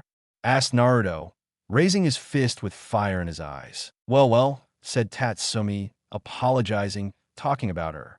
You should go see Akari, he said, getting serious. I'm sure you know that she was apparently poisoned. I know. What do you think could have caused it? Naruto asked, equally serious. I don't know. The doctors are working on a cure, but it's a very strong poison. Thank God Akari is very strong when it comes to health. Anyone else would have died by now, Tatsumi said, crossing her arms and nodding at her own comment. I haven't seen her lately, since for her health she's not allowed to go on missions with Kusina-sensei and me, said the blonde. Anyway, just go see her. I'm more than sure she'd love to see you, and maybe you can make her feel even better, said the brunette with a mischievous smile, while a glint came out his eyes. Shut up, replied the blonde, a little embarrassed. Akari's apartment at night. One of the reasons Naruto hadn't gone to visit his friend was that he didn't know where she lived. However, he was able to get her address thanks to the brunette, who kept saying things with double meaning about making Akari feel better. Finally, Naruto decided to ring the doorbell. On the other side of the door, Carrie was lying in bed with her eyes closed. She was running a slight temperature. Hearing the ding, Don slowly opened his eyes. He wondered who it could be, since he didn't have many friends. Naruto's face came to mind, but he shook it off, since the blonde supposedly didn't know where he lived. She got out of bed, throwing off the sheets. Her outfit was somewhat provocative. She was wearing tiny shorts that didn't even reach her knees, unbuttoned to reveal her panties, and a black halter top that was untucked so it wouldn't be noticeable that she wasn't wearing a bra. She headed to the door, where the bell was still ringing, no matter who it was, as she wasn't exactly dressed in her best clothes and had a slight headache. Upon reaching the door, she peered through the small hole to see who it was from. She was greatly surprised to see it was Naruto. She didn't know why, but she suddenly felt the quick urge to dress up to see him. But a better idea crossed her mind, and she decided to open the door as it was. Hello, Naruto said, raising his hand in greeting, but his voice lowered as he took in the looks his companion was facing. Naruto-kun, the brunette said, making the young man blush slightly at the honorific. Ito, since when do you call me that? A nervous Naruto asked. From now on, Akaria said monotonously, Come in, she said as she practically dragged him into the apartment. Now we see Naruto sitting on a couch. The place was somewhat spacious. More than one person could easily live there, but there was only one room with a bed. Akari came to sit next to Naruto while she poured tea on the small wooden table in front of them. The atmosphere was somewhat awkward. Naruto looked very nervous, while Akari showed no expression. It was then that someone finally decided to break the silence. So, what's the purpose of your visit? The monotone asked Carrie, turning to look at the blonde. I wanted to check on you, Naruto said, turning to look at her as well. Don't worry, my defenses are very strong, the brunette said, expressionless as she got too close to the young man, who could only get more nervous. If you and I had children, they would be far superior to any other human being. If we count your incredible physical ability and my resistance to disease, I'm pretty sure I don't have to tell you how the boy reacts to hearing that clear and direct insinuation from the brunette. I see. A blushing Naruto said with a nervous smile. I see you're wearing short sleeves this time, Akari said, looking at his toned arms with those deep cut-like scars. Since the day they met, the blonde had only worn long sleeves. I decided it was time to stop hiding my body, the boy said proudly. Then take off your shirt, Akari said casually, creating an awkward silence. She was just joking, she said, making the blonde relax. Well, I have to go now, Naruto said as he stood up from the couch. It was nice seeing you, Carrie. See you later, he said, proceeding to retreat to the door. If it weren't for something stopping him in his tracks, he turned to see Akari, holding the bottom of his shirt, preventing him from taking another step away from her. Take me to my room, the brunette said. Hey, the blonde exclaimed. You can't walk. Yeah, but I'd rather you carried me, replied the honest Carrie, who was still holding onto Naruto's shirt. You're not going to let me go until I carry you, are you? Naruto asked. Exactly, Akari replied. Naruto crouched down with his back to her.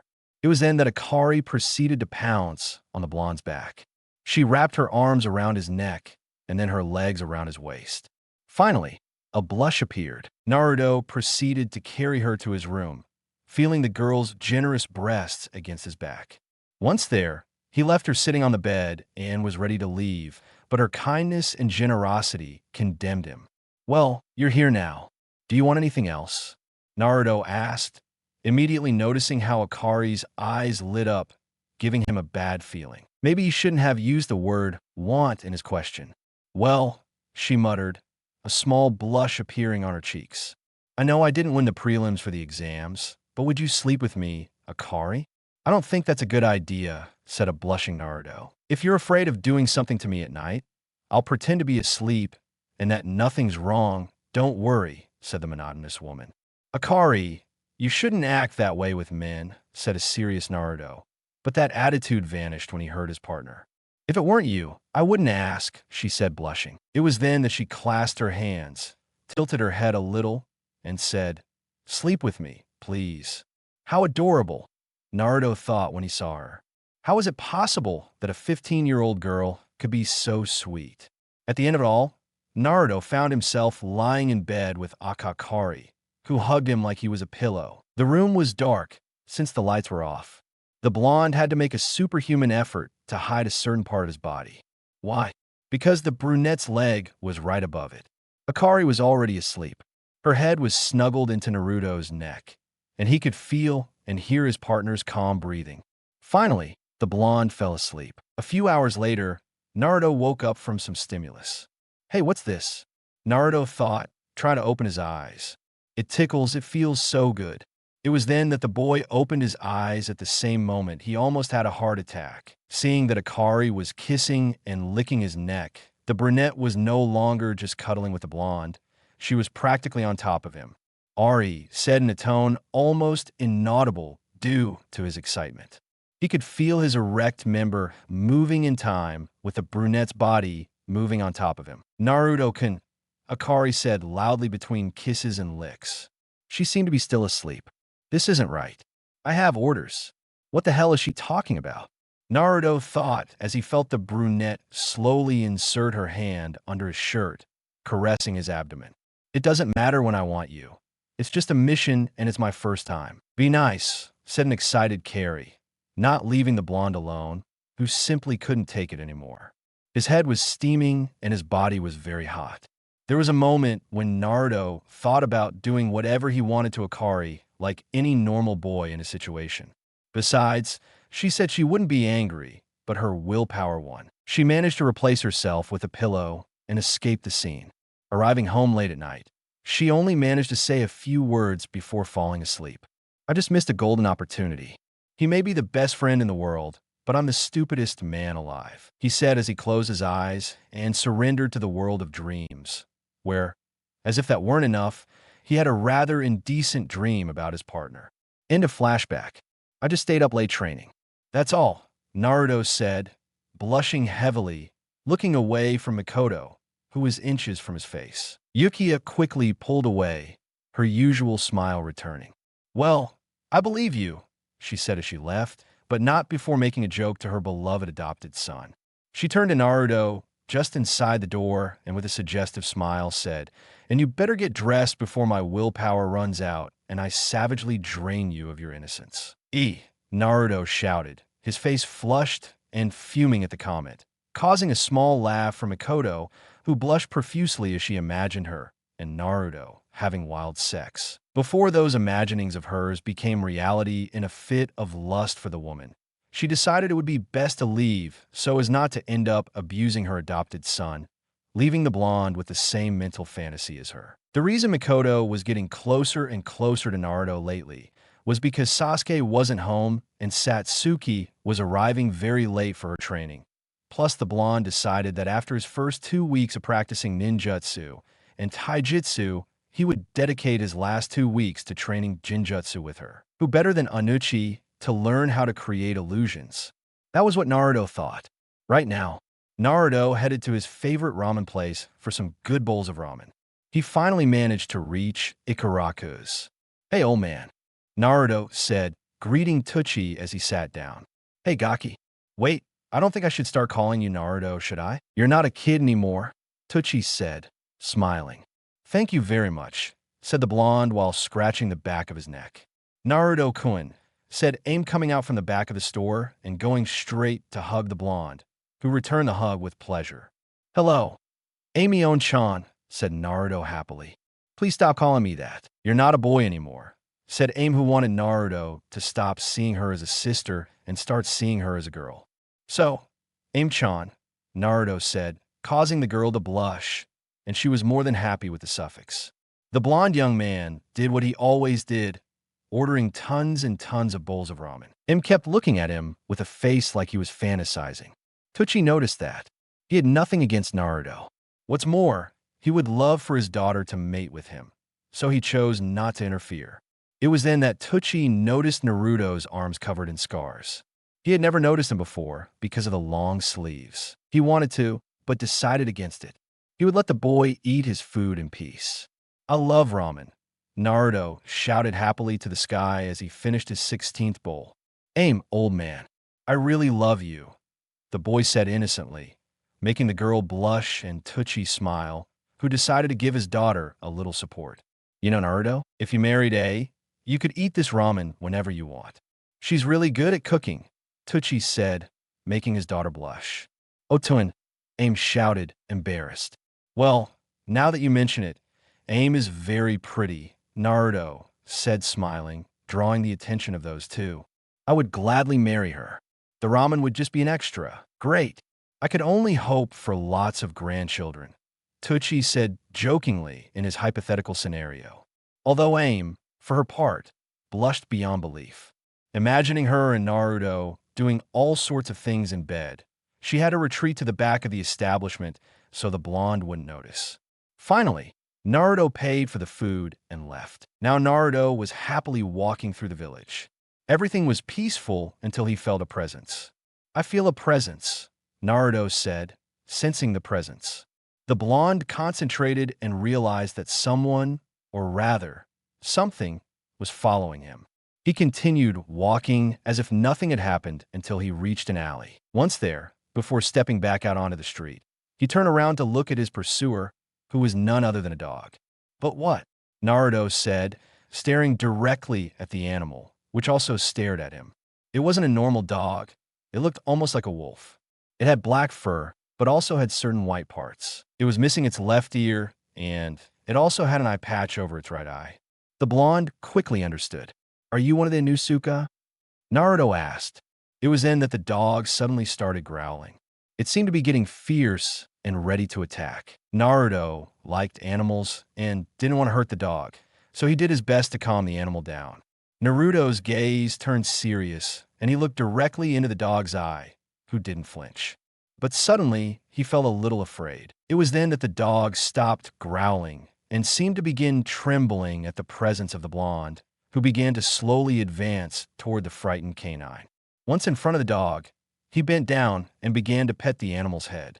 No matter how much it wanted to bite his hand or show any sign of resistance, it couldn't do so. The dog felt like he was standing in front of a pack leader, an alpha, a predator, someone you simply don't fight or run away from, but rather beg. "Good boy," said a smiling Naruto, causing all of the animal's fear to disappear and be replaced by warmth as he felt the boy stroke his fur. "So, it was true," the dog said. Awkward silence. "Did you talk?" Naruto asked casually. "Yes," the Khan replied. "Oh well," the blonde said. "I was expecting some sort of shocked or surprised reaction," the dog thought, before immediately speaking. My name is Kalamaru, and just like you said, I'm from the Inusuka clan. Now I'd like to ask you to accompany me if it's not a bother. Sure, Naruto said simply. The dog had a drop of sweat on his head. How is it possible that that boy didn't at least say wow when he saw him speak? And how did he dare to follow a dog talking as if it were nothing? Anyway, Naruto followed Kuroru around the village, walking slowly. The blonde man talked to the dog, asking him stupid questions. At first, he asked if it was a summon, to which the dog replied no. Kuramaru thought he was going to ask him how he could talk, but instead he asked him what it was like to be a dog. Needless to say, the K was surprised by the question, followed by questions such as whether it was true that dogs saw everything in black and white, what it felt like to walk on all fours, how well their fur protected them from the cold, and so on. Hey, Kurar spoke as they continued walking. What's wrong? Naruto said. You're not going to ask me how I can talk? The Khan asked. That's what everyone who met him normally asked him, since he was a normal dog and not a summon. No, if you can talk, you could talk. Why would I care how you do it? The blonde replied. Kuramaru was a little surprised. Naruto was a somewhat peculiar boy. That way of thinking and that killer instinct that caused the ninja dogs to refuse to defend their masters when they had him as an enemy certainly had something special about him. They finally reached their destination. It was none other than the Inusuka residence. Once inside, Naruto could see dogs everywhere. They arrived at a room where the smell of canine filled the blonde's nose, which didn't bother him at all. That room belonged to a person, and that person was sitting on the bed, watching young Naruto, who didn't flinch at all. The person looking at him was clearly a woman from the Inusuka clan, judging by the markings on her face. His hair was disheveled, and he looked to be around Mikoto's age. He was wearing a gray-black tank top and green camouflage shorts, leaving a spectacular view for anyone who might be looking. Hello, the woman greeted friendly, smiling, trying to reassure the blonde. Hello, Naruto greeted, smiling. I imagine this man is your companion, he said, pointing to the dog at his side, who seemed surprised by the boy's statement. Man, are you blind? He's a dog, the Inusuka said somewhat mockingly. What the hell? Dogs are one of the few creatures that will never abandon you, no matter what the situation. I think the loyalty of dogs makes them worthy of being called men and being considered more than simple animals, Naruto said with a serious tone, but still smiling, causing great surprise in the dog who stared at him for a moment. Indeed, many considered him more than a simple dog, but this boy considered him a man, a person. The woman also looked at the blonde in surprise at such a statement in favor of dogs. Oh, she said with a seductive smile as she gestured to her companion. Can you go, Kuramaru? The dog proceeded to leave, feeling even bigger than before. Having been considered a person by Naruto, the blonde and the Inusuka were left alone in the room. Well, I guess I have to explain, the woman said as she held her neck and began to bob her head in circles as if she was trying to relieve her stress. My name is Sum Inusuka. I heard that you defeated my son in the Chunin exams, but that's not why I'm interested in you, she said in a more flirtatious tone, causing Naruto to blush. What attracts me to you is that you managed to intimidate Akamaru and make him think about giving up the fight. And from what I can see, you did it with Kuramaru too, because I told him to bring you only if you did. You're a very interesting guy, Naruto said, smiling nervously while scratching the back of his neck. Well, I guess it'll be impossible for me to find another man like you. So she said as she got out of bed and walked over to a nervous blonde. I grabbed him by the shoulders and spoke loudly. And I clearly want you to be part of the Inusuka clan, she said, smiling determinedly, leaving the boy very excited. What are you talking about? A very nervous Naruto asked. Simple. I want you to marry my daughter, Sum said as if it were normal. Huh. Naruto was about to speak until he was interrupted. Or maybe it's better if I make you my man, the Inusuka said lustfully as she caressed the boy's torso, feeling his defined muscles, and began to lick and bite his ear. Naruto was paralyzed by that heavenly sensation. His face was flushed, and he was beginning to breathe heavily. Suddenly, the woman threw him down onto the bed and climbed on top of him, her gaze filled with lust. She then proceeded to sniff Naruto's neck and all the way down to his torso. What was going on? That was the question Naruto asked himself all night. His teammate was practically taking advantage of him while she was asleep. Then his adoptive mother warns him that she'd rape him if he didn't put on some clothes. And now this. Maybe fate intended for the boy to lose his virginity. Or maybe not. What the hell? Someone shouted at the door, catching the attention of the Inusuka and the blonde. The owner of that voice was Kiba, who had gone to his mother's room to let her know he was back. He never expected to find himself facing that scene. And that's when Naruto took the opportunity to escape from Tsum and rush out the window. Kiba ran to the window and then let out one last scream. That's right. Run away, bastard. Wait for me to catch you. Kiba said, a voice from beyond the grave behind the fearful Inusuka, who slowly turned to look at his mother, who apparently wasn't happy at all since she was growling angrily. Naruto had run as far as he could. Somehow, he made it to the training grounds. He was trying to calm down and process what had happened. A sexy woman almost took away his innocence because he was someone extremely cool. It makes sense. Once he calmed down, he proceeded to head for the village if he hadn't heard something. They were metallic sounds combined with blows, but what caught his attention were female voices. To be precise, it was one of them. He walked until he reached where Satsuki Yanko was training.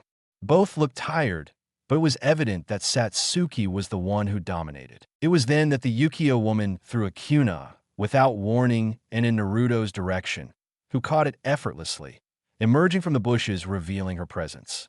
Naruto-kun, Satsuki said, surprised. At the smiling face greeting her, she couldn't help but blush. Naruto, Anko shouted as she pounced on the blonde, suffocating him in a hug in which the boy could feel the Kunoichi's attributes in his chest, which caused him to blush. Enough sense, Satsuki said as she pulled Anko away from Naruto. You're so mean, Satsuki, Anko said, pretending to be annoyed. You live with him, and you can't share him with me the few times I get to see him. I bet you already took this cute boy's purity while he was sleeping. Didn't you? What? Naruto said, blushing at those words.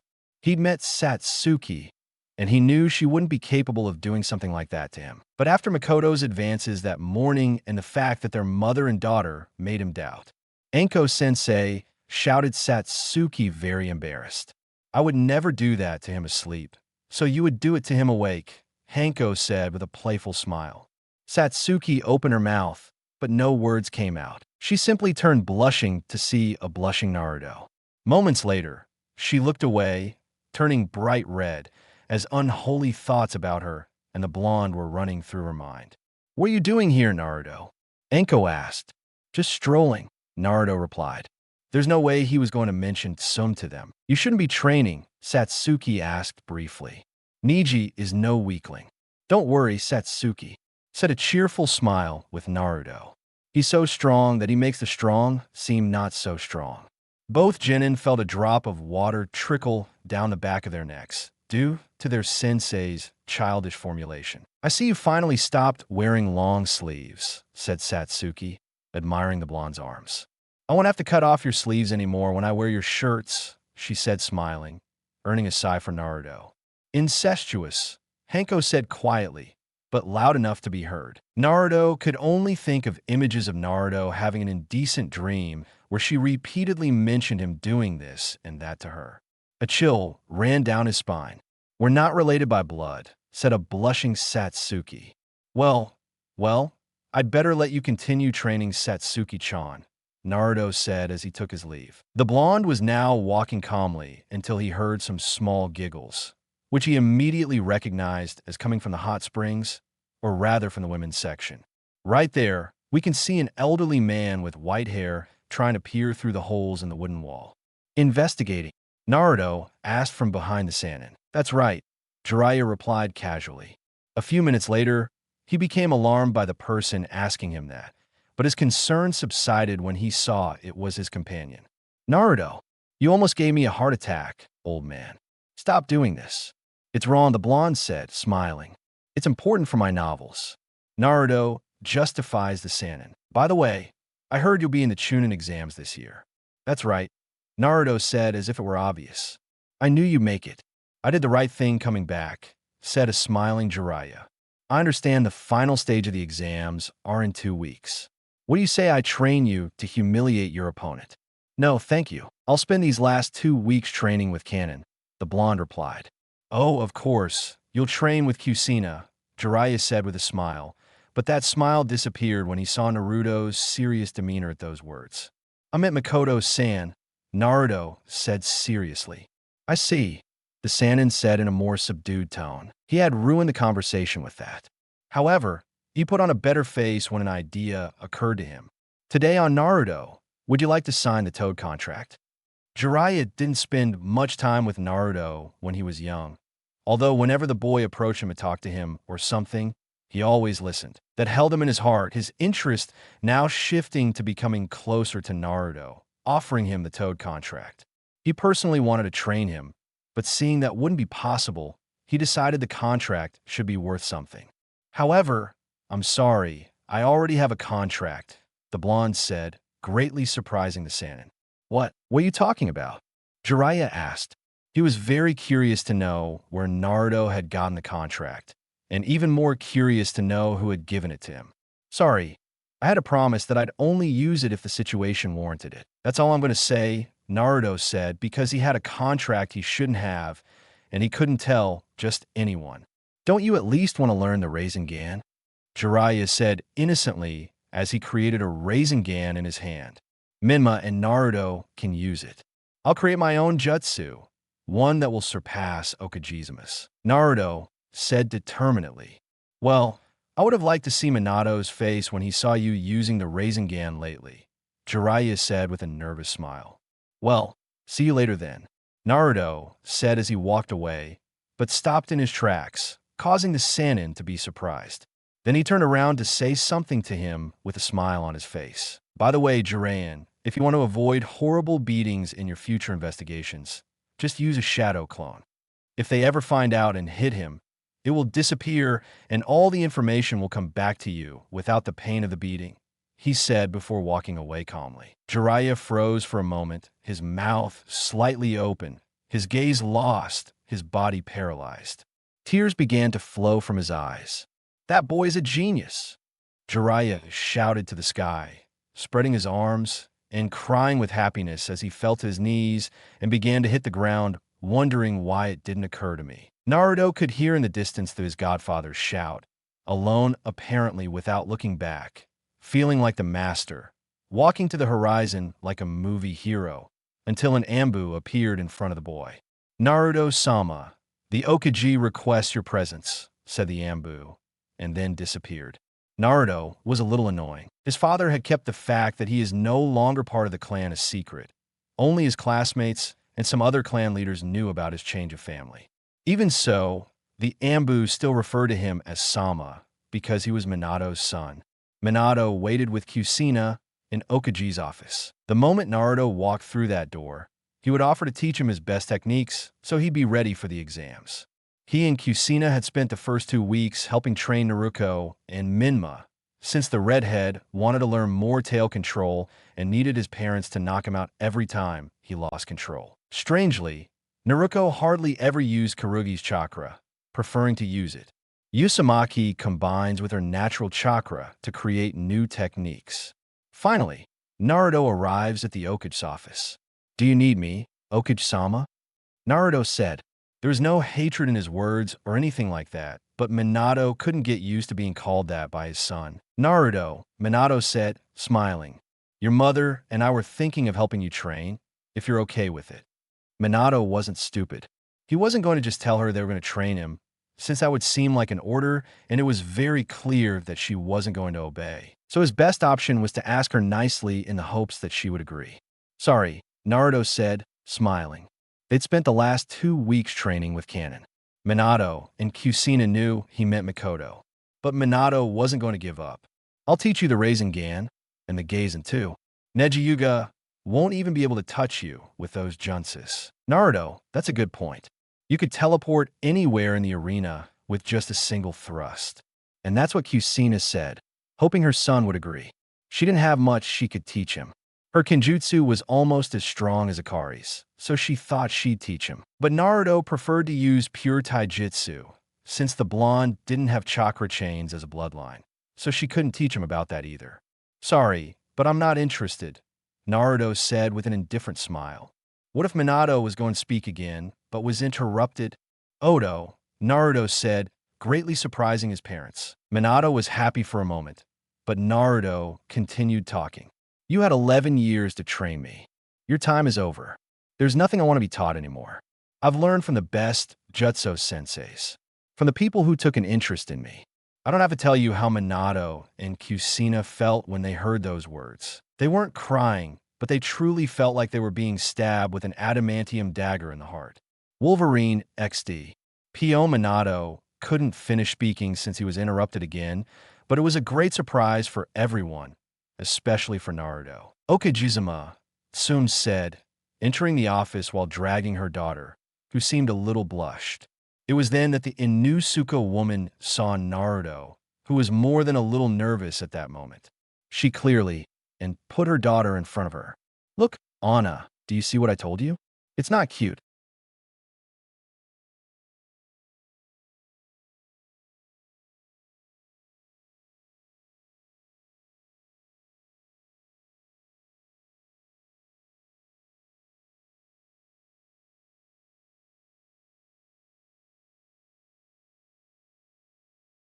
Tum, Kusina said a little confused. Kusina-chan, thank goodness you're here too, Tsum said with a smile. What's wrong, Tsumian? Minato asked, equally intrigued. Well, I want Naruto handed over to me, Tsum said, leaving everyone else in the background. What? Kusina shouted, very alarmed, because she thought it was another woman like Mikoto who wanted custody of her son. What do I want? Naruto said, a little disturbed because he knew what she meant. How could he not know? She made it very clear. It was then that the woman approached the blonde, held his face as she got closer to his face, and said with a soft and seductive voice, Don't tell me you don't want to, Tsum said immediately, giving Naruto a tender kiss on the lips, who couldn't help but turn more than red. Once the kiss ended, the blonde covered his mouth. That was the fourth time he had a kiss stolen, if he remembers correctly. Kazan yelled at Anna, embarrassed by her mother's actions. What do you think you're doing to my son, you degenerate? Kusina yelled, quite annoyed as she stood between her and Naruto, preventing her from getting closer. Come on, Kusina-chan, just look at him. Don't tell me you don't have feelings for him too. It's true, he's your son, Tsum said with clear sorrow in her voice, having said something very inappropriate. Sutsum spoke to Minato nervously. What do you mean we give Naruto to you? I want him to be my daughter's man and mine, the woman said as if it were nothing. Awkward silence. What kind of pervert are you? Kusina yelled as her hair began to stand up and wave like Kubi's tails. Minato had a lot to say. First, he was beyond proud of his son for having those two sexy women dragging the blanket for him. Second, he hoped some wouldn't say anything else, because Kusina might kill her. I'm sorry, Tsumian, Minato said, trying to avoid a catastrophe. But Naruto's custody belongs to Mikotoan. Even if I arrange for Naruto to be with you and your daughter, I'd need her permission. What? She won't give it to me. She keeps telling me she'll make him hers as soon as he turns 18, Tsum said, not knowing what she'd provoked. Kusina froze at those words. The woman who had been her best friend, the one who had taken custody of her son from her through subterfuge, had that kind of thought about the blonde. Mikoto, Kusina muttered, unleashing a killing intent that would make Madara wet his pants. Well, I think we'll discuss it later, Tsum said as she took her daughter and disappeared from there. Naruto whispered to his son, getting his attention. Run. Naruto heeded the Yandame's words and left as if using an eye raisin. That depraved woman, Kusina said, clenching her fists and a light blush appearing on her cheeks. Yukiya residence night. We can see that most of the lights are off, but a dim light illuminated the living room. There were Naruto and Mikoto playing chess. Naruto learned a few things that afternoon training with his adoptive mother. 1. He's now able to create Jinjutsus without the risk of brain death. The time he fooled Itachi's Sharingan, he'd pushed himself too hard, so he hadn't been able to work on that area. 2. I couldn't fool a Sharingan with a Jinjutsu until it was fully recovered. And 3. Unlike normal Jinjutsus, where you can escape on your own, a Sharingan-induced Jinjutsu can dispel on its own. I need a way to counter that for when I faced Itachi, but I'd think about that later. For now, She just wanted to relax after that fateful day, filled with advances from the opposite sex. Now she understood what Sasuke had to endure. I really can't believe it, Mikoto said angrily. She dares to come to my house just to call me a pedophile. I try to take you back with her. How shameless. Well, Naruto said nervously. So, is it true that you talked to Tsum about doing all sorts of things to me when I turn 18? I was just joking, Naruto-kun. Don't worry, said Mikoto, trying to calm the blonde, who had been looking at her with distrust in his eyes ever since. Hey, Naruto, Mikoto spoke in a serious manner, worrying the blonde a little. What's wrong? Naruto asked as he moved a piece. He wouldn't let himself be tricked into losing, since Mikoto always tried to distract him. Tell me, would you like to have a Sharingan? Those words from the Uchiha shocked Naruto. Had he heard correctly? What did she mean? What do you mean? Naruto asked, confused. From here on, he and she will be moving their chess pieces. Well, I'm sure you know Kakashi, Sasuke's sensei, Mikoto said. Of course I know him. He was the Yonda's disciple, and Naruto told me. Do you know he has a Sharingan? No, she said. Of course, Sasuke mentioned it to me, he said. Do you know how he got it? Mikoto asked. Don't even think about it, Ken, said Naruto, getting serious. But Naruto, the Sharingan is what defines an Uchiha, and I really want to see you as someone from the clan. Besides, think about how strong you would become, said Mikoto, trying to convince the blonde. I could never take one of your beautiful eyes away from you, said Naruto with a slight smile that made the Uchiha blush. You're so cute, Naruto-kun, Mikoto said with a warm smile that made Naruto regret what he'll do.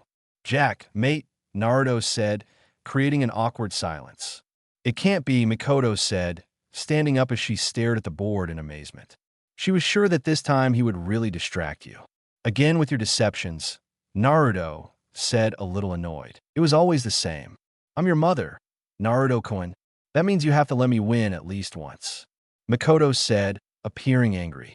You should be proud that I'm so good at this game, Naruto said in the same tone. As if I liked losing, Mikoto said, and the argument continued. Meanwhile, at the entrance of the Uchiha residence, Satsuki arrived home from her hard training very exhausted. He opened the door and walked down the hall to the living room entrance, where he could hear laughter he clearly recognized. He peeked into the living room to see Mikoto on top of Naruto, tickling him. That was no longer a surprise. He could see the chess set on the table, so he could deduce that his mother had lost again after trying to cheat. He was about to join them until the laughter stopped. It was then that something in his chest began to hurt. After seeing how Mikoto, still on top of Naruto, who was sitting on the floor holding the young man by the neck, placed a tender, soft kiss on his lips, the surprise could be seen on the boy's face. He slowly closed his eyes, returning the kiss. And so it was for a few seconds until Naruto pushed Mikoto away, breaking the tender kiss that was beginning to grow passionate. The blonde looked at the Uchiha, blushing and breathing heavily, who was in the same state. I'm sorry, Mikoto said as she stood up and left the room. Kaizen, no, Naruto murmured as he touched his lips with his fingers. Mikotoan. What the blonde didn't know was that in the hallway, Mikoto was staring straight into Satsuki's eyes. Her daughter seemed to want to cry, just like her.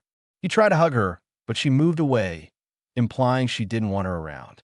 For the moment, Satsuki walked past Mikoto and headed to her room, where she locked herself in. Mikoto, her gaze dull, only touched her lips, remembering that kiss with Naruto. She felt horrible for having done that to her daughter, since she knew of her feelings for the blonde. But that wasn't the worst part. The worst part was that she didn't regret it. Chapter 17. Affirmation. Naruto walked towards the arena, ready for his confrontation against Neji. He was wearing dark green pants and a black short-sleeved shirt with 3 red magatama on his chest, simulating a Sharingan. He also had bandages on his forearms. Since the blonde's face wasn't exactly filled with emotion, she was quite distracted by what had happened that night. Flashback. 2 weeks earlier, Naruto was in his room trying to fall asleep.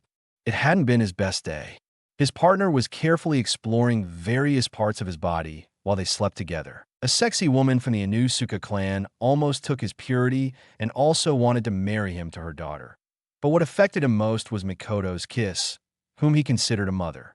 As he grew older, Naruto began to see her as a woman, but tried to deny those thoughts since they are family. Now that he knows Mikoto also sees him as a man, things are about to get tense. Slowly, the door to his room opened, letting someone in. Once that person knelt beside the blonde, he pulled out a kunai from who knows where and put it to the intruder's neck. It was then that he realized it was Satsuki, who strangely had the same monotonous expression as Akari on her face. "Satsuki-chan," Naruto said in surprise, but blushed when he saw how the Yukio was dressed. She usually wore pajamas, but right now she was only wearing the top, which wasn't fully buttoned, revealing her underwear along with her breasts. She wasn't wearing pajama pants either, just panties. "Good reflexes," Satsuki said seriously as she removed the kunai from her neck. "What are you doing here?" the blonde asked as he sat down. "I wanted to sleep with you," she said innocently. She had a pillow with her. Seeing her like that, Naruto remembered those times when they used to sleep together. They stopped doing that once they entered their teens. "Let me be clear." "Go ahead," Naruto said as he lay back down, leaving room for Satsuki, who settled very close to the blonde. Naruto was trying to fall asleep again until he felt Satsuki's soft breasts on his arm, which she was hugging while keeping her eyes closed. A light blush appeared on Naruto's face. All he could remember were those good times they spent together in their childhood. That gave him enough confidence to not get so nervous around her. Naruto-kun spoke to Satsuki, still with his eyes closed. "Yes," Naruto said. "Do you like someone?" she asked in a low voice, taking Naruto by surprise, who could only remember all the insinuations that had been made to him that day. "Well," Naruto spoke with a serious tone of voice, "it's complicated." "What about you?" Satsuki didn't expect him to ask her. "I guess it's hard to say too." "I see," Naruto said, intrigued. Suddenly, Satsuki climbed on top of Naruto, resting her head on his chest, who simply began to caress her while hugging her, which felt really good to her until she remembered that kiss Naruto had with his mother. That made her feel a little depressed, but then she remembered something. That moment when Naruto pushed Mikoto, breaking the kiss, that made her think she still had a chance. "Hey, Naruto-kun," Satsuki said. "Yes," Naruto asked with his eyes closed. "Remember that kiss I gave you years ago? When you compared me to Naruto," Satsuki said in a low voice. Naruto was very surprised to hear her and remembered that kiss they had when they were children. As he grew older, he downplayed it and thought she did too. Slowly, Satsuki rose until she was sitting on top of Naruto, who had opened his eyes and was looking at her calmly. "At the time, I was really angry because you told me I looked like her, but I got angrier when I realized it was true. Sasuke and we feared when Itachi killed the entire clan along with Otusen. We immersed ourselves in our own grief." "Satsuki-chan, you don't have to." Naruto couldn't finish speaking. "Let me continue," Satsuki said, interrupting the blonde. "I had realized that I was being selfish. I even got angry when I saw how close you were with Kanon," said Satsuki, becoming a little depressed with those last words. Naruto could only remember that kiss with Mikoto, which made him blush a little, something the Yukio woman didn't miss, making him angry, although he didn't lose his composure. "But she was the only one keeping you from going back to your old life. She was the only one keeping you from feeling again what it meant to be in a family without love." "Hey, why are you telling me all this?" Naruto asked somewhat hesitantly. He was starting to feel uncomfortable with this conversation. "Sorry, I'm getting off topic," Satsuki said, shaking her head slightly. "My point was, that kiss of mine was nothing but anger and jealousy. What I mean is," Satsuki remained silent for a moment, leaving Naruto in suspense. It was then that she placed her hands on the blonde's shoulders, confusing him a little. She slowly began to lie on top of him, but this time she didn't place her head on his chest. She was face to face with a nervous Naruto, who was beginning to blush. She was about to speak, but before she did, Satsuki placed her hands on the blonde's cheeks, beginning to bring her lips closer to hers. "Wait, Satsuki-chan, what are you doing?" Naruto couldn't finish speaking, feeling Satsuki's soft lips on his. Both of them had their eyes slightly open with a faint blush on their cheeks. He could see his friend's calm black eyes while she saw her friend's clear blue ones. In a matter of seconds, the girl broke the kiss just to say something. This kiss is filled with all my affection for you. Naruto-kun, Satsuki said almost in a whisper, kissing the blonde again. The kiss gained passion while maintaining its delicacy. Satsuki lowered her hand to Naruto's crotch, beginning to caress his member. In the room, all that could be heard was Naruto's moans along with both of their breathing, constantly separating their lips due to the lack of air. But immediately, Satsuki kissed Naruto again, who, blushing slightly, did nothing to resist. Their tongues danced between the kisses they had. The girl kept moving her hand wherever she could on the blonde's body. After 10 minutes, Satsuki finally decided to stop. With their faces inches apart, they stared at each other, blushing and breathing heavily. Slowly, Satsuki nestled her head against Naruto's neck, Naruto becoming more than aroused, and the girl could tell from underneath, as she could feel the blonde's member beneath her. "Never leave me, Naruto-kun," Satsuki said softly as she tried to sleep. Naruto lay still for a few moments, trying to calm down. That experience had been far more stimulating than Akari's. A part of him wanted to continue. Soon, Satsuki had fallen fast asleep. "Never leave me, Satsuki-chan," Naruto whispered as he closed his eyes, deeply concerned about what to do from now on. The next morning, Satsuki acted as she always did, as if what happened last night had never happened.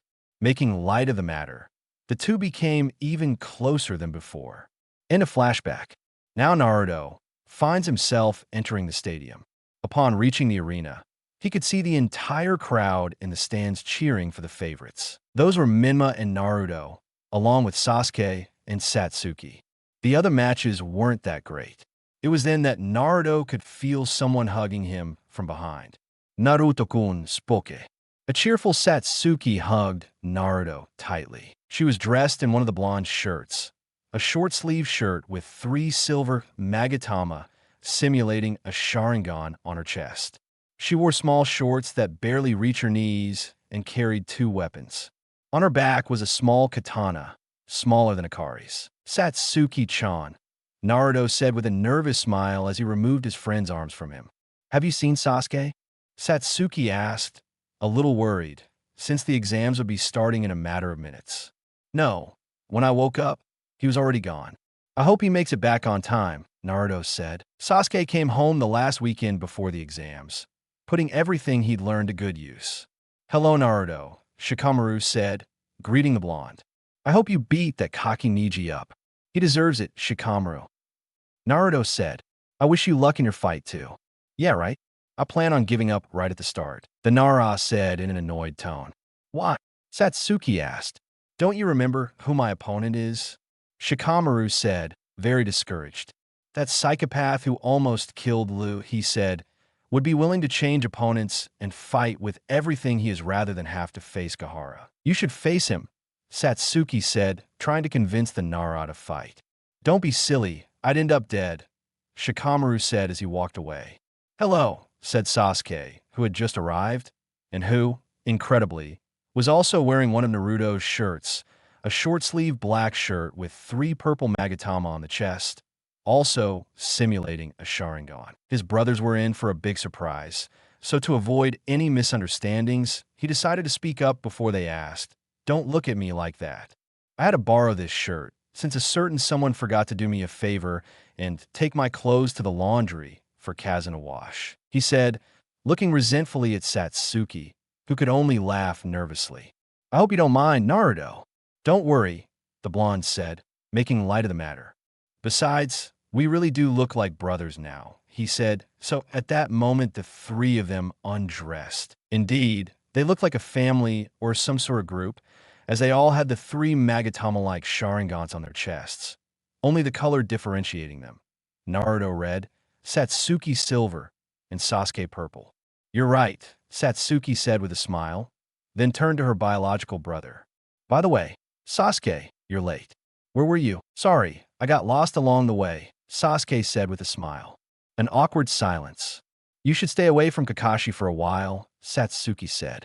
"That kind of teasing isn't your thing." "Oh, come on. It was great, wasn't it, Naruto?"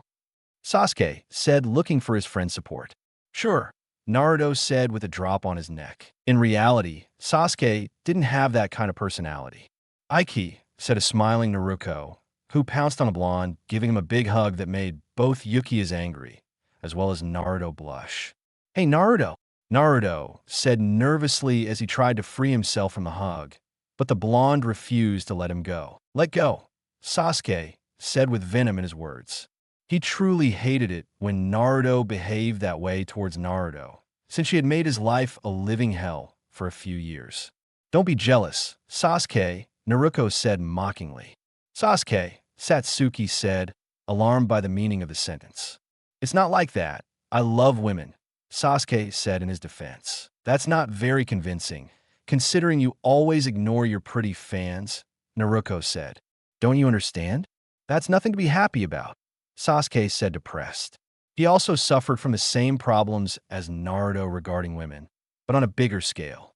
I understand you, Sasuke, Naruto thought as a waterfall of tears fell from his eyes. The blonde was finally able to free himself from his sister's hug, who was a little annoyed by this. Hello, it's me. A voice they all recognized turned to see Menma, who was approaching them smiling. The redhead wore a black shirt with a red swirl symbol on his chest. His pants were identical to Naruto's, making it clear they were twins. Only their hair and whisker marks, plus the drawings on their shirts, differentiated them. I want to wish everyone luck in their fights, except for Tianiki, because I know you don't need it. Are you really going to do this? A voice in Menma's mind asked. Do you know that, Chan? I can count on you and your chakra? Menma said loudly, getting everyone's attention. Sasuke and Satsuki looked at Menma seriously. The fact that he could talk to the Kobe like that was a little disturbing. Naruto also looked at the redhead seriously.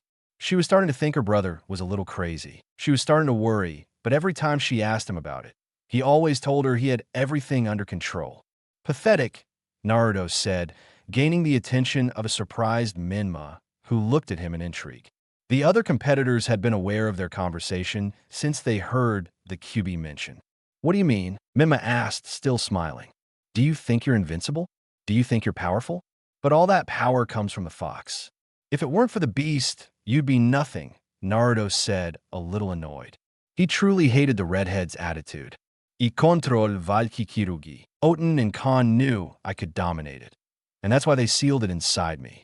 Don't take it out on me just because I looked down on you, Menma said arrogantly. You're crazy, Menma, Naruto said in a neutral tone. Locomotive. Which one of us is the one who calls himself Rabi? Menma asked mockingly. Everyone tensed up at that. You're really hurt by how things turned out. Now you want to become a Bijaloo just to feel special. Well, let me tell you something, bro. In the unlikely event that you were to accomplish such a stupid thing, you'd end up inside some Jinchuriki, serving as nothing more than a battery. That arrogance of yours will end up getting you killed, little bro. I don't need the king of the Bijaloo to fight. After all, I already defeated one of his brothers. Asked Kusina sense, and said Naruto, causing a slight anger in Menma and a great surprise in everyone. Nobody knew what to think of the argument between those two. Sasuke and Satsuki wanted to hit Menma. Naruto couldn't help but imagine himself as King B's Jinchuriki having Naruto locked and chained inside her, where she could do and force him to do whatever she wanted. That thought made her blush a little as she fantasized. Meanwhile, in a section of the stadium separated from the civilians, we can see Lakaji along with his wife Iris and Sarutobi, the Kekaji and the Misakaji alongside a beautiful Kiri Kunoichi. Yagura now wore a black eye patch on his left eye. Which of them is Naruto? Me asked, looking at the genin in the arena. It's the blonde one, Yagura said, smiling. I already saw him, Mei said as she put her index finger to her cheek while staring at Naruto. You say he's from the Uchiha clan. Well, Minato spoke nervously, gaining the Kunoichi's attention. He's actually my son. That explains the resemblance. Wait, what? We said a little confused. It's a long story, said a discouraged Kusina. Well, at first glance, he looks nice. Me said, causing Minato to tense up as he saw Kusina's reaction to those words. She was annoyed that woman after woman were appearing wanting to take the blonde away from her. Yagura laughed inwardly. He couldn't wait for his mental scenario, in which Naruto thanked him wholeheartedly for having promised him to me, to come true. I'm late, Dansu said, appearing in a flurry of leaves. His presence seemed to anger several people a little. The battles are about to begin, Yusin said, looking seriously at the shinobi of darkness. Perfect. I want to see Naruto wipe the floor with that pathetic clan boy. Yuga, Danzo said, surprising Arisen, Minato, and Kusina, as he said it in a happy and excited manner, something they had never seen him do in his life. I agree with you on that, said Iruin, who also began to smile. Well, we'd better get this started, Minato said as he stood up from his seat and began concentrating chakra into his voice to amplify it. Listen, everyone. The final stage of the Chunin exams begins now. I ask that you please refrain from leaving until all the matches have been completed. There will be matches, and the winners will fight again, but that doesn't mean they aren't Chunin. Their first win gives them a pass for promotion, so any subsequent defeats won't affect their ranking. This is simply to see who is the best Chunin of the generation. They are free to surrender in the fight following their first win. Now, ladies and gentlemen, I'd like to announce our first two genin. Naruto Uchiha versus Nijuga. Many murmurs were heard in the crowd. No one knew about another survivor of the Uchiha clan besides Sasuke's family, and they were also surprised to see that the boy didn't have the appearance of an Anukia that he should have. Kusina clenched her fists tightly. Just thinking that Naruto could have been announced with a family name made her feel very depressed. Minato also felt a little bad about being announced to his son if they weren't related. Yagura watched Okaji and his wife with a serious, expressionless look. I looked at them intrigued, and Rusen looked at them with a hint of disdain. Danzo didn't take his gaze off the sand, nor did he wipe the smile from his face. Look closely at Navi, he said, and that's Niji over there. Despite being from a secondary branch, he's extremely strong, much stronger than your sister. Stronger than Hinata, she asked Nabi in surprise. Even stronger than you, Yasi said, surprising her daughter even more. Yada and Kiba had arrived just in time to watch Naruto's battle. Kiba looked around for a place to sit. When he finally found free seats, he saw they were right next to Katsumi and Akari, and the others who had arrived earlier. Oh, it's you, Kiba said, waving at the brunettes. You're Kiba, right? Tatsumi said, then saw Hinata behind Inosuke. Hinata, it's a good thing you came. Naruto is about to give Niji the beating of his life just because of you, he said, making Yuga blush a little, who just looked down. Once Kiba and Hinata sat next to Katsumi and Akari, they couldn't help but notice that there was an empty seat next to the brunette. Apparently, they were preventing them from sitting down. Are you saving someone's spot? Kiba asked. Tatsumi answered, then looked at the stairs. It was then that the brunette stood up to signal with his hands. It seems she's here, Mikito-san. Indeed, those two were saving a spot for Mikoto, who had just arrived with what appeared to be a large sign in her hands. Seeing Tatsumi beckoning her, she headed over to sit down. I got there on time, Mikoto asked, looking at the arena. Yes, Naruto-kun is about to fight, Akari replied. Thank goodness, the Uchiha said, raising her sign in the air and starting to scream like a fan. Finish that Naruto-kun kid. Mikoto attracted the attention of many who recognized her as one of the survivors of the Uchiha clan. They were quite surprised that she supported the blonde, so she began to think that he was really her son and was born different due to some genetic defect or something. Kusina could notice Uchiha from her place with a sign that read, "You can do it, my son." She seemed to want to make it very clear that Naruto was her son. The redhead looked at Riesel or the woman. She kept thinking that she could be the one holding up a sign with words of encouragement to support her son. Why did you come until now, Mikoto-san? Tatsumi asked. Well, Mikoto was still smiling, but there was a certain sadness in her eyes. She had a lot on her mind. Flashback. 2 weeks ago, Mikoto stood beside Naruto's bedroom door in a white nightgown, leaning her back against the wall. Her gaze was expressionless. She had heard everything her daughter said to Naruto and had also seen in detail that passionate and delicate moment when Satsuki couldn't stop kissing the blonde, listening to the young man's moans of pleasure and their rapid breathing. The next morning, Mikoto was preparing breakfast. Suddenly, Satsuki came into the kitchen yawning. The young woman's clothes were disheveled, and her hair was disheveled. "Hi, Canon," Satsuki said, taking a seat at the table. Her words weren't exactly filled with affection or anything like that. "Hi, Satsuki," Makoto said. Although she was smiling, her words didn't carry much affection either. "Hey," Satsuki said as her mother served her a plate full of food.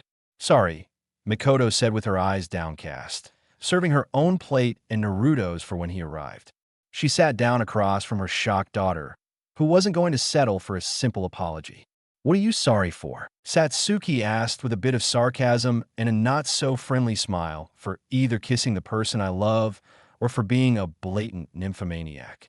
Those words really hit home for Makoto, who was extremely surprised to hear her daughter call her that. She didn't want to get angry with her. She knew she had the right to say that kind of thing to her, and she had to repair their relationship. "I'm aware of how you feel about Naruto, Kun," Makoto said. "Seriously, what I did last night isn't what you think." "Really?" Satsuki asked with a bit of curiosity. "I mean it," Makoto replied. "I don't see Naruto-kun as anything more than a son. Although from time to time I like to play with him in a certain way, and I recognize that I went a little too far last night, and I plan to talk to him to clear this matter up. So please could you forgive me," Makoto said with a look of pity while she joined her hands in prayer. Satsuki stared at Makoto. She wanted to trust that what she said was true, and that she wouldn't have to worry about her. But she could only remember so many moments when she saw Makoto playing with Naruto. Indeed, she had often overstepped her bounds with the blonde, talking to him, touching him, hugging him. She wanted to believe she was actually playing. It was the most logical thing to do considering she's older. And Naruto, despite being so developed, was still a teenager, especially her adopted son. "Well," Satsuki spoke after making a decision. "If what you're saying is true, I guess I can pretend nothing happened." Makoto's eyes lit up at the same time a smile appeared on her face. She immediately stood up and practically ran to hug her daughter, literally suffocating her. "Thank you, Satsuki-chan, you're so cute. I couldn't ask for a better, more understanding daughter," Makoto said happily, rubbing her cheek against her daughter's, who looked a little uncomfortable with their closeness. "Go well. Kaizen, you can let me go now," Satsuki said, trying to free herself from Makoto's grip. But all it did was make both of you fall to the ground, leaving her underneath her mother. "Well, I guess I should prove to you that I was just playing," Makoto said with a mischievous look as she approached her daughter. "Wait, what?" asked a nervous Satsuki. Naruto was leaving the bathroom after taking a very cold shower to wash away the indecent thoughts and fantasies that abounded in his head about the two women he lived with. He was already dressed, not knowing what Satsuki and Makoto might do to him if he walked around the house in just a towel. He headed to the kitchen, savoring the delicious breakfast his adoptive mother had surely prepared for him, but he had only been able to see the scene he was witnessing in his dreams. There in the kitchen were Makoto and Satsuki lying on the floor, one on top of the other. But that's the least of it. Naruto was beyond red-faced, watching Makoto grope the body of a blushing Satsuki. With her eyes closed, only let out moans of apparent pleasure. The woman was kissing the teenager's neck, who was breathing heavily. And as if that weren't enough, Makoto was dressed only in her white nightgown and panties, while Satsuki was still wearing only her pajama top, slightly unbuttoned and panties identical to Makoto's. Their bare legs rubbed against each other over and over again, their breasts pressed together as Makoto pressed herself closer and closer to Satsuki's body. Naruto was fuming, about to faint from the heat his body was experiencing due to the excitement of watching such a scene. "Naruto-kun," Satsuki said, blushing in embarrassment, causing her mother to stop and turn to look at the blonde. "Good morning, Naruto-kun," Makoto said with her usual warm smile, which then changed to one filled with lust. "Would you like to join us, Kazan?" Satsuki shouted, her face redder than a tomato. Naruto couldn't take it anymore and ended up fainting at the entrance to the kitchen, causing Makoto to laugh happily and Satsuki to give a very sorry look. A short while later, Naruto found himself lying on his futon with Makoto by his side. Satsuki had already left to train with Anko, leaving them alone and trusting that his mother had no ulterior motives with her flirting with the blonde. Naruto slowly opened his eyes. Cassian, Naruto murmured as he saw Mikoto's smiling, beautiful face as she stroked his head, bringing him great peace. You're finally awake. I was about to take you to the hospital, Mikoto said jokingly. What happened? The blonde asked, disoriented. Mikoto placed her finger on her cheek and tilted her head, pretending to remember or think of what to say. She finally decided to speak. I guess when you saw us in that position in the kitchen, you imagined you and Masae Suki-chan having a wild threesome, she said in a suggestive tone, causing a drastic change in the color of Naruto's face. Seeing the young man blush, all Yukiya could think about was how cute he looked. For now, rest. I don't want him to try to rape me while we're training just because he's excited. Those words only provoked more grief in the blonde, who simply closed his eyes.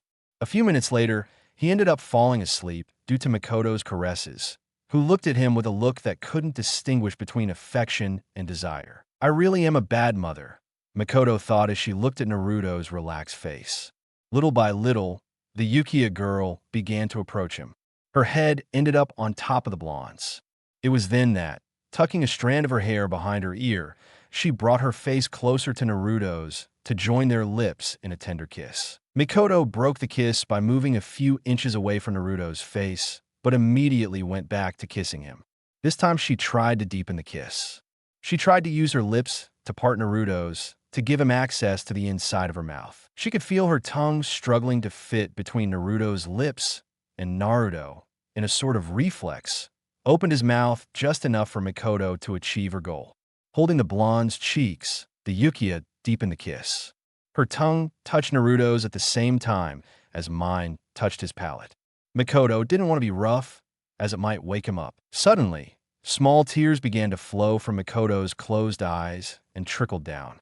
She kissed Mameluko again and pulled her face away from Naruto's slightly so she could see him. I'm sorry, Satsuki-chan said, her voice shaking and her eyes moist. I lied to you, she said, kissing the sleeping Naruto again. He was completely at the mercy of Mikoto, who, filled with guilt, couldn't stop enjoying what she was doing at that moment. End of flashback. We arrived just in time, Anna, said Some, who had just arrived at the arena with her daughter to see what Naruto was capable of. From what I heard about his fight with Kiba, Naruto has the physical strength of a beast. I can already see that we'll enjoy being in bed with him, she said with a pissed-off look. Kanabloina, who looked a little annoyed. Would you stop talking like that? I can't believe that just a few rumors are enough to make you want someone. They're not just rumors. Kurama checked. He has animal instincts superior to any other predator in the world. No animal dares to attack him. Even Kuraru was afraid of him for a moment. Some said, looking longingly at the boy. Her daughter was quite impressed. She could see why he wanted her to marry him. Well, I must admit, that makes him sound attractive, Anna said, looking away a little blushing. But we don't even know him. We'll have plenty of time for that after we make him our man, Anna, Tsum said, smiling. Tenten and Lee also found themselves sitting, watching the arena, waiting for the fight to start. That boy is lost, Tenten said confidently. There is no genin alive who can defeat Neji. Naruto is powerful. Tenten, I'm sure he can defeat Neji, Lee said. Aren't you going to support your partner? Tenten asked, a little annoyed by the words of the boy with the big eyebrows. Neji has always boasted about the superiority of being born with talent and having destiny on his side. That's why I want to see Naruto, a boy born without any ability, defeat him with his own effort. Lee said with a look full of conviction, surprising his friend a little.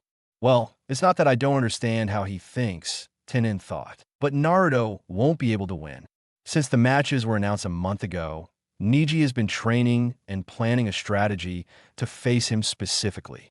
Naruto is a formidable opponent, as he possesses taijutsu on the same level as Lee, but can also perform powerful jutsus. Neji's taijutsu should be able to counter Naruto's, and he already has ways to counter his possible jutsus.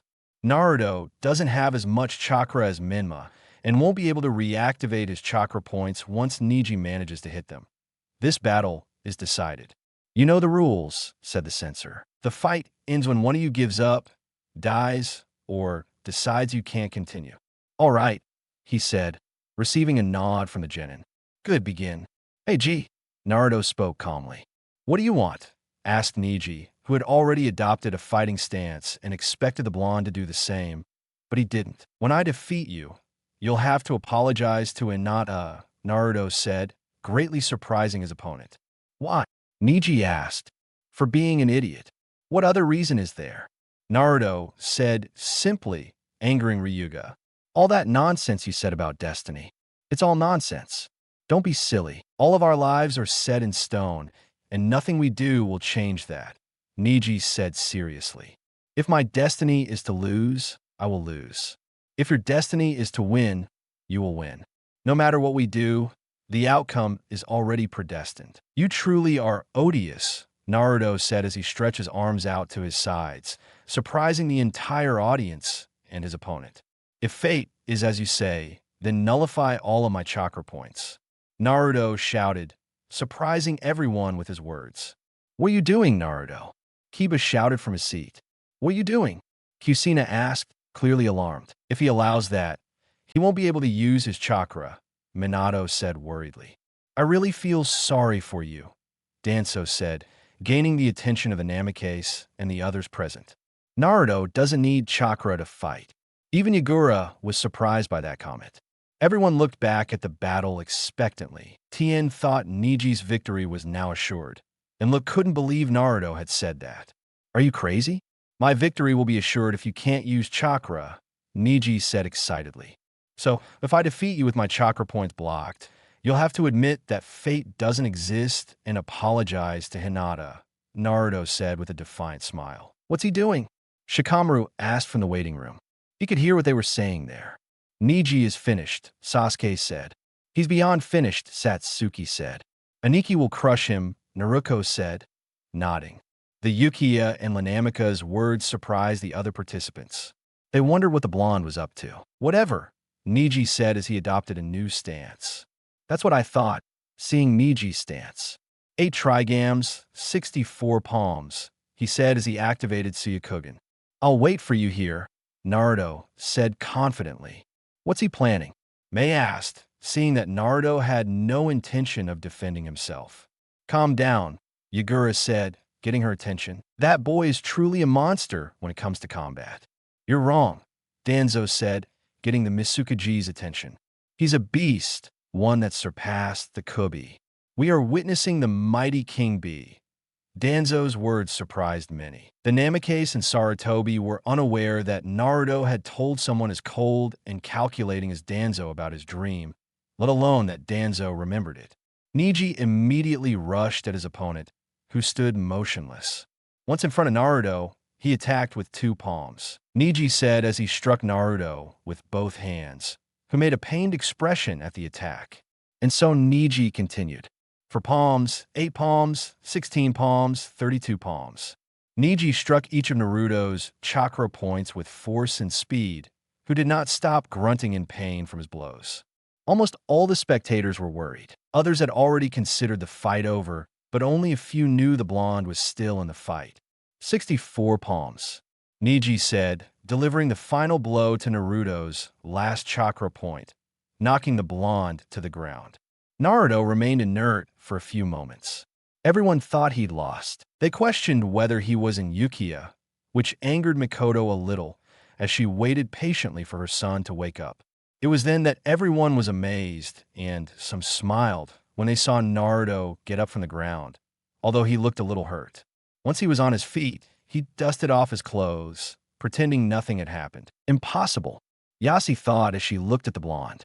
It's really amazing that you can get up, Niji said. Now, Naruto said while cracking his knuckles, my turn. And that's when Naruto ran at high speed against Niji. In almost a second, Naruto arrived in front of Niji, ready to throw a powerful blow that would undoubtedly hurt. Niji knew his strength and knew he wouldn't be able to dodge it, so he could only do one thing. Kaiten, rotation, Niji said as he began to spin to his right, expelling chakra throughout his body, creating a rotating chakra dome that Naruto's powerful fist impacted into. I can't believe this, Yasi said, surprising her daughter. Naruto's fist was deflected to his left, but the blonde didn't give up and used his left arm to punch Niji's side again. Once again, it was a failure. Naruto stepped back, shaking his hands. His knuckles ached. When he'd made the plan to humiliate Niji in taijutsu, he hadn't thought he'd use a shield like that. Niji stopped spinning as his kaiten disappeared. Niji immediately approached Naruto, returning with his palms. Maybe this wasn't such a good idea. After all, Naruto thought after receiving blow after blow from Ryoga, it was then that Niji used his kaiten again near Naruto, causing him to receive the full power of that chakra vortex into his body. The blonde was thrown away from Ryoga, falling violently to the ground. I told you, Niji said, deactivating the Yakugan. I know your fighting style. Although it's not the same, it's similar to Lee's. That's why, once he blocks your chakra, your way of fighting is sealed. Face it, you've lost, Iluga said. It was really a stroke of luck that Naruto decided to let him block his chakra, since if he had been able to use jutsus, things would have gotten worse. He clearly thought fate was on his side. Shut up, Naruto said as he stood up, his clothes slightly tattered. Niji and Naruto were surprised he was able to stand after taking a direct hit from the kaiten. Give up, Niji said.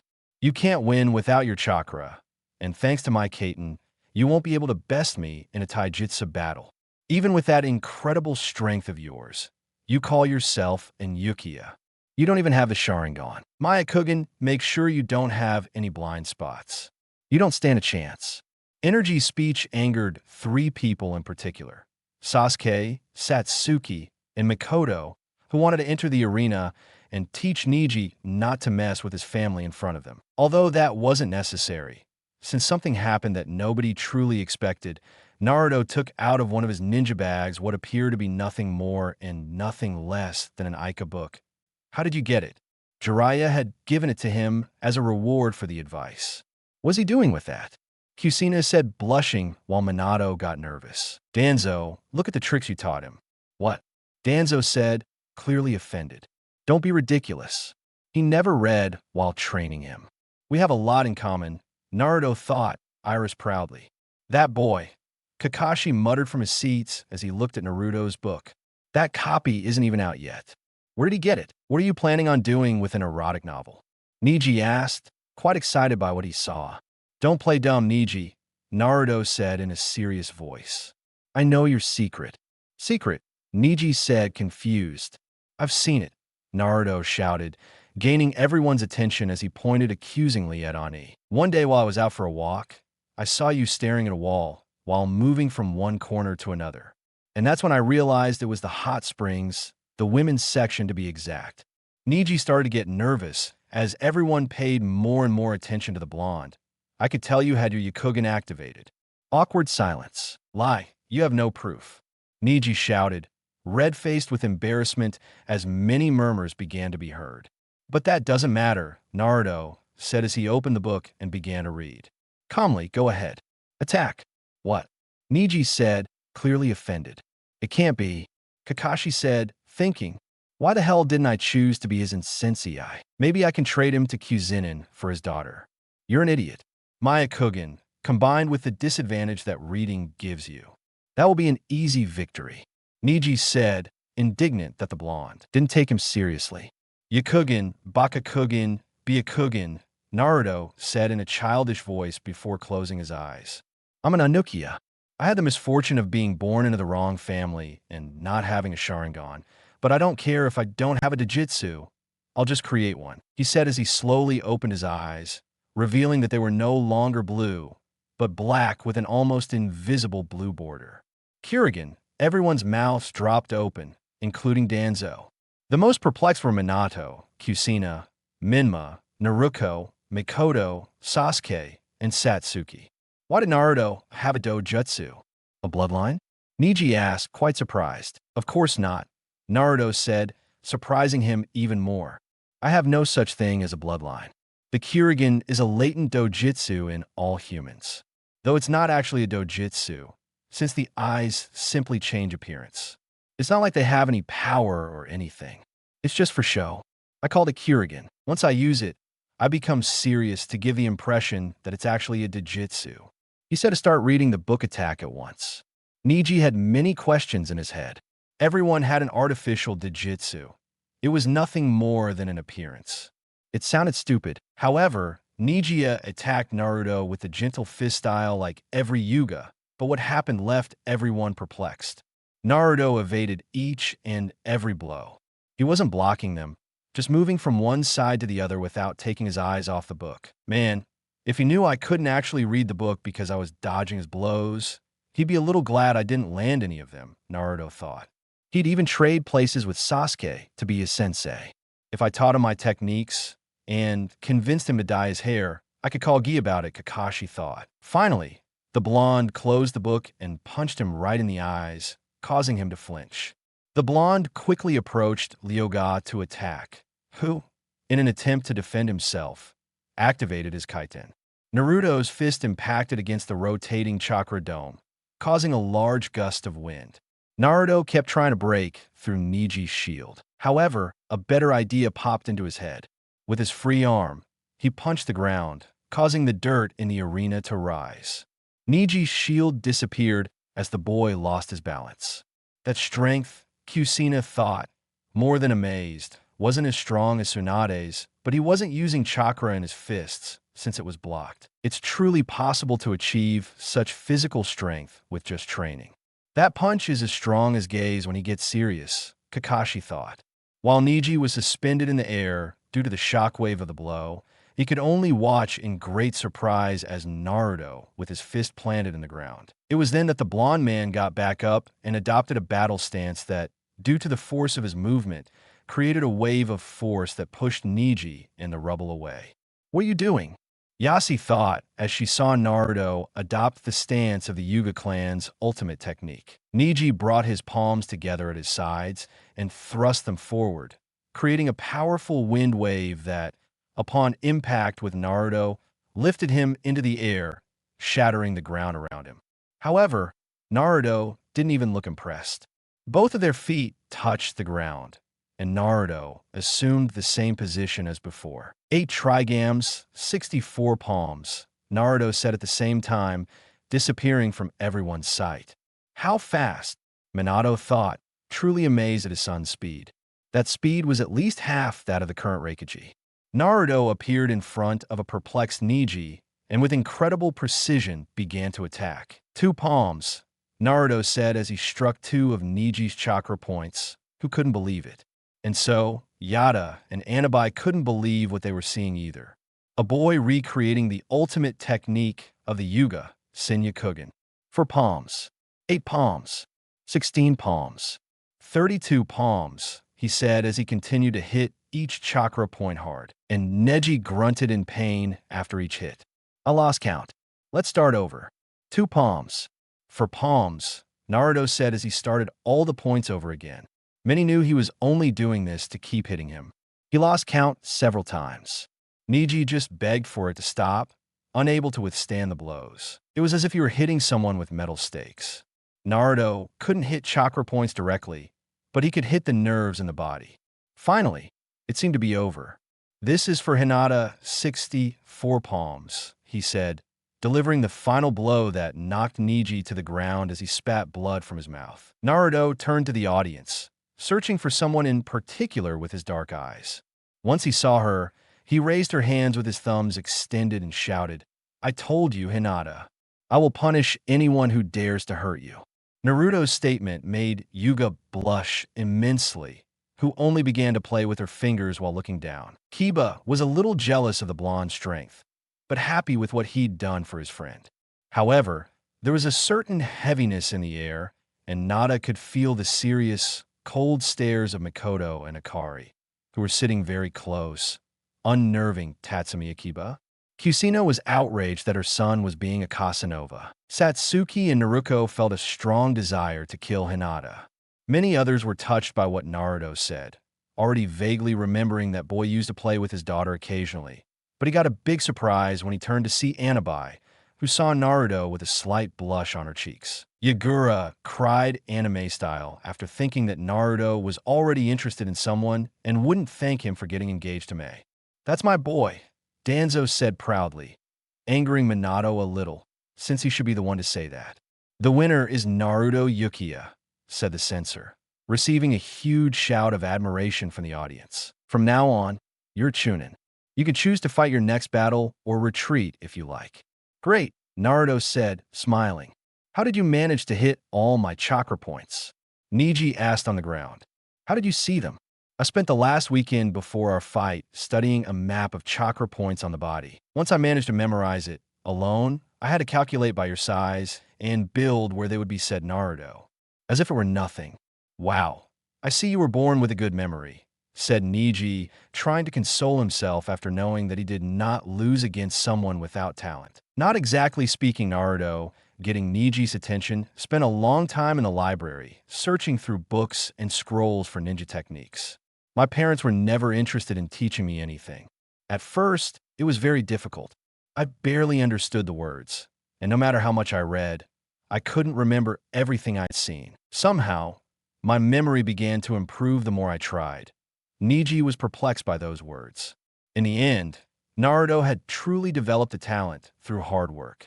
I've never seen it that way. We choose our own destiny. Niji, if the future I want isn't in front of me, I'll just keep walking. I'll keep searching.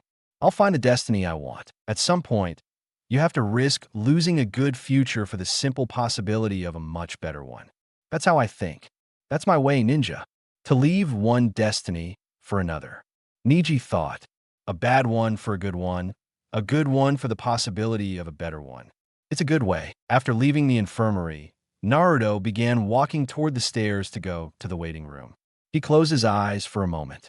When he opened them, they were blue again. The blonde simply thought, so my limit is still once per day. I could risk going blind, or worse if I use it again today. I should have saved it in case I faced Menma. Aren't you happy and born? Tatsumi asked from the seats, gaining the attention of the Yuga, and the others who accompanied them. Naruto did this just for you. Remember to reward him well, he said, making it clear what he meant by reward. Hinata blushed profusely. Thinking about that, Kiba and Tatsumi began to laugh until a murderous instinct petrified them. They both turned to look at Mikoto and Carrie, who, although one seemed to be smiling and the other had no expression, were clearly upset. The brunette decided to keep quiet, saying he was just joking with a nervous smile. Meanwhile, Naruto arrived with his brothers, who quickly bombarded him with questions. I told you, it's not really a jujitsu, Naruto said, trying to explain. Then explain it in detail, Sasuke asked. And more importantly, tell me how to get it. I think we should talk about it another time, Naruto said seriously as he turned to the arena where the censor was announcing Satsuki and Naruto's next match. Well, Menma said, getting everyone's attention. Sister battle isn't great. Aniki, remember that both of them can give the pleasure of the forbidden fruit. That comment from the redhead confused Menma a little, but a few clearly understood what he meant. Both Satsuki and Naruto blushed upon hearing it. Sasuke had to do his best not to laugh and mock them indiscriminately. He wanted to hit the redhead, but he had to admit it was a good joke. The girls went down to the arena ready for combat. Naruto was wearing the same unbuttoned jacket she had during the first part of the exams. Only now she was wearing black shorts that barely reach her knees adorned with her ninja pouches, and instead of her white shirt, she was wearing a black shirt with a whirlpool symbol, just like Menma. You know the rules, said the censor, re-explaining what she had already explained. Okay, begin. The two stood motionless for a moment, staring at each other, the tension in the air cut with a knife. The spectators were eager for the confrontation. The daughter of Lakaji, Naruto, Namicase, Jinchurik and the Kyuubi against the daughter of the former head of the Konoha police, Satsuki, survivor of the massacre of her clan. And from one moment to the next, the two girls began to draw seals. Suitanti Dama Baraketan Kaikenjutsu. They both shouted as they launched their techniques. Satsuki's fireball impacted Naruto's waterball, creating a large cloud of steam that engulfed them, blocking the audience's view. Satsuki was alert with her Sharingan activated, 3 blades, when suddenly she could see a few kunai heading towards her. You attack Seagase. It's a shame not to have a Sharingan, Satsuki thought as she easily evaded the kunai. But it was then that she noticed something. One of those kunai was 3-pronged. Satsuki quickly turned around to receive a powerful blow from Naruto, who had transported herself with her eye raisin. Satsuki tried to hit her with a kick, but the blonde disappeared again. In a yellow flash, Satsuki's pupils moved around her entire cornea. The white part of the eye, for those who don't know, searching for her opponent, Naruto appeared behind the Ukiya, tried to cut her with her Kuna in 3 points, but Satsuki, in a quick movement, turned around, unsheathing her katana to block the attack of the blonde. "You are not so quick to fool my Sharingan," Satsuki said with a confident smile. At the end of the exams, Naruto muttered with a look that looked like Oni-chan will return home and stop being your brother and become mine again. Satsuki's eyes widened in surprise. She ignored the way the blonde had called Naruto. What mattered to her was what he said about going home and no longer being her brother. Naruto's eyes began to change from blue to red with a slitted pupil. "Do you think I'll hand Naruto-kun over to you?" Satsuki asked with a cold look. Her voice had also become very serious. "I don't need your permission to take something that belongs to me," Naruto replied in the same way as the Ukiya. Satsuki got really angry at those words, and with a swing of her katana, she managed to make Naruto lose her balance, and then landed a direct kick to her stomach, which made her step back. "How dare you?" Satsuki said, more than furious at the comment. "He's my brother," Naruto said as he got into a fighting stance with his Kuna, and in front of her, the steam that had generated before was about to vanish. "And I love him. Why do your words make me feel so sick?" Satsuki said as she took a kendo stance with her katana. "It doesn't sound like she's talking about the typical familial love that siblings have." "Well," Naruto said as a slight, defiant smile played on his lips. "You have to admit, Oni-chan is very cute," she said, making the Ukiya even angrier. "Did you know that in the Uzumaki clan, incest was practiced to maintain the purity of our chakras?" That was the final straw. Satsuki gritted her teeth, gripped the katana handle tightly, and released monstrous amounts of chakra along with an incredible killing intent that rivaled Naruto's. The blonde wasn't fazed by that. She remained calm as she watched her opponent lose her temper. Her plan to unhinge Satsuki was working. "I'm going to kill you," Satsuki muttered, her gaze darkening. Her words were loud enough for only Naruto to hear. "I'm going to kill you and marry Naruto-kun over your grave." "Seriously," Naruto said sarcastically. At the same time that reddish chakra began to emanate from his body, his killer instinct also became present. The exam sensor was pissing itself from the presence of those two. "I will make love to a Nikki on yours." Chapter 18. First attempt. "Hey," Sasuke speaking with an expressionless look towards the battlefield. "Yes," Menma answered. "Likewise. I thought you were joking when you said that about the pleasure of the forbidden fruit," Alukius said. "I was joking. I never imagined it would be true," said the Namicase. "You're wondering why the kids are talking like that? Well, it's simple." From his position, I could hear Naruto's words to Satsuki. A chill ran down the redhead's spine upon hearing his sister's words. He knew she was a little obsessed with Naruto lately, but he never imagined she had that kind of intention. "What did I miss?" asked Naruto, who had conveniently gone to the bathroom just before the girls' verbal confrontation. "Nothing you need to know," Sasuke said. He believed it would be better if the blonde didn't know for the moment. Meanwhile, Naruto and Satsuki hadn't moved from their positions. The blonde knew how to fight against an Ukiya. Kakashi had told her once, "Just look at his feet and you'll avoid getting caught in a genjutsu." "Hey, can I think of something?" Naruto said loudly, gaining Satsuki's attention. The blonde turned towards the waiting area where the participants were. There she could see Naruto, Menma, and Sasuke leaning against the stand. Seeing the striking blonde with a slight blush on his face, generating even more hatred in his opponent. "Aniki," Naruto shouted, gaining the attention of his two brothers along with Sasuke. "Let's make a bet." Everyone was surprised by those words. Satsuki looked at her perplexed. Sasuke was afraid of what she would ask Naruto as a reward if he managed to win, but Menma remained serious and immediately showed a grim smile. "The plan, Naruto, come home." "Menma and Naruto version begins," said the redhead, getting Naruto and Sasuke's attention. "Oni and Chan," Naruto shouted towards the boys, making Naruto blush at that way of calling him and making Satsuki even angrier. We will use this tournament to get you back. Yes, Menma and I defeated the Ukiyas. You will become a Namicase again and return home. The Chunin weren't the only ones who heard that declaration of war. Naruto's voice had reached the ears of the audience, almost all of the spectators. Naruto, Minato murmured in a weak voice, completely moved. Daughter, Kusina said while covering her mouth with her hands. Her eyes began to moisten. In the audience seats, a woman clenched her fists tightly while her eyes showed a Majenko Sharingan, and she wasn't the only one. Next to her, a young brunette girl was truly furious. She didn't say it, but she really was. The entire audience began to murmur among themselves. The Okaji has 3 children, one spectator asked. The Ukiya is a Namicase, another asked. Satsuki shouted, amplifying her voice with Chakra from the seats, drawing everyone's attention. Stop that, brat. Needless to say, everyone present was perplexed by those words. It was a given that the leader of the Ukiya clan didn't want to lose the blonde. A deep hatred grew inside Kusina upon hearing her. Naruto shouted, amplifying her voice with Chakra, gaining the audience's attention. He won't hold you back. Now it was Makoto who was furious. He wanted to go after Kusina and kill her for trying to take his son away from him.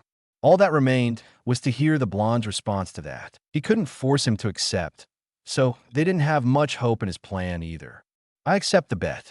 I trust you, Satsuki-chan, Naruto said, making Satsuki blush and Naruto smile.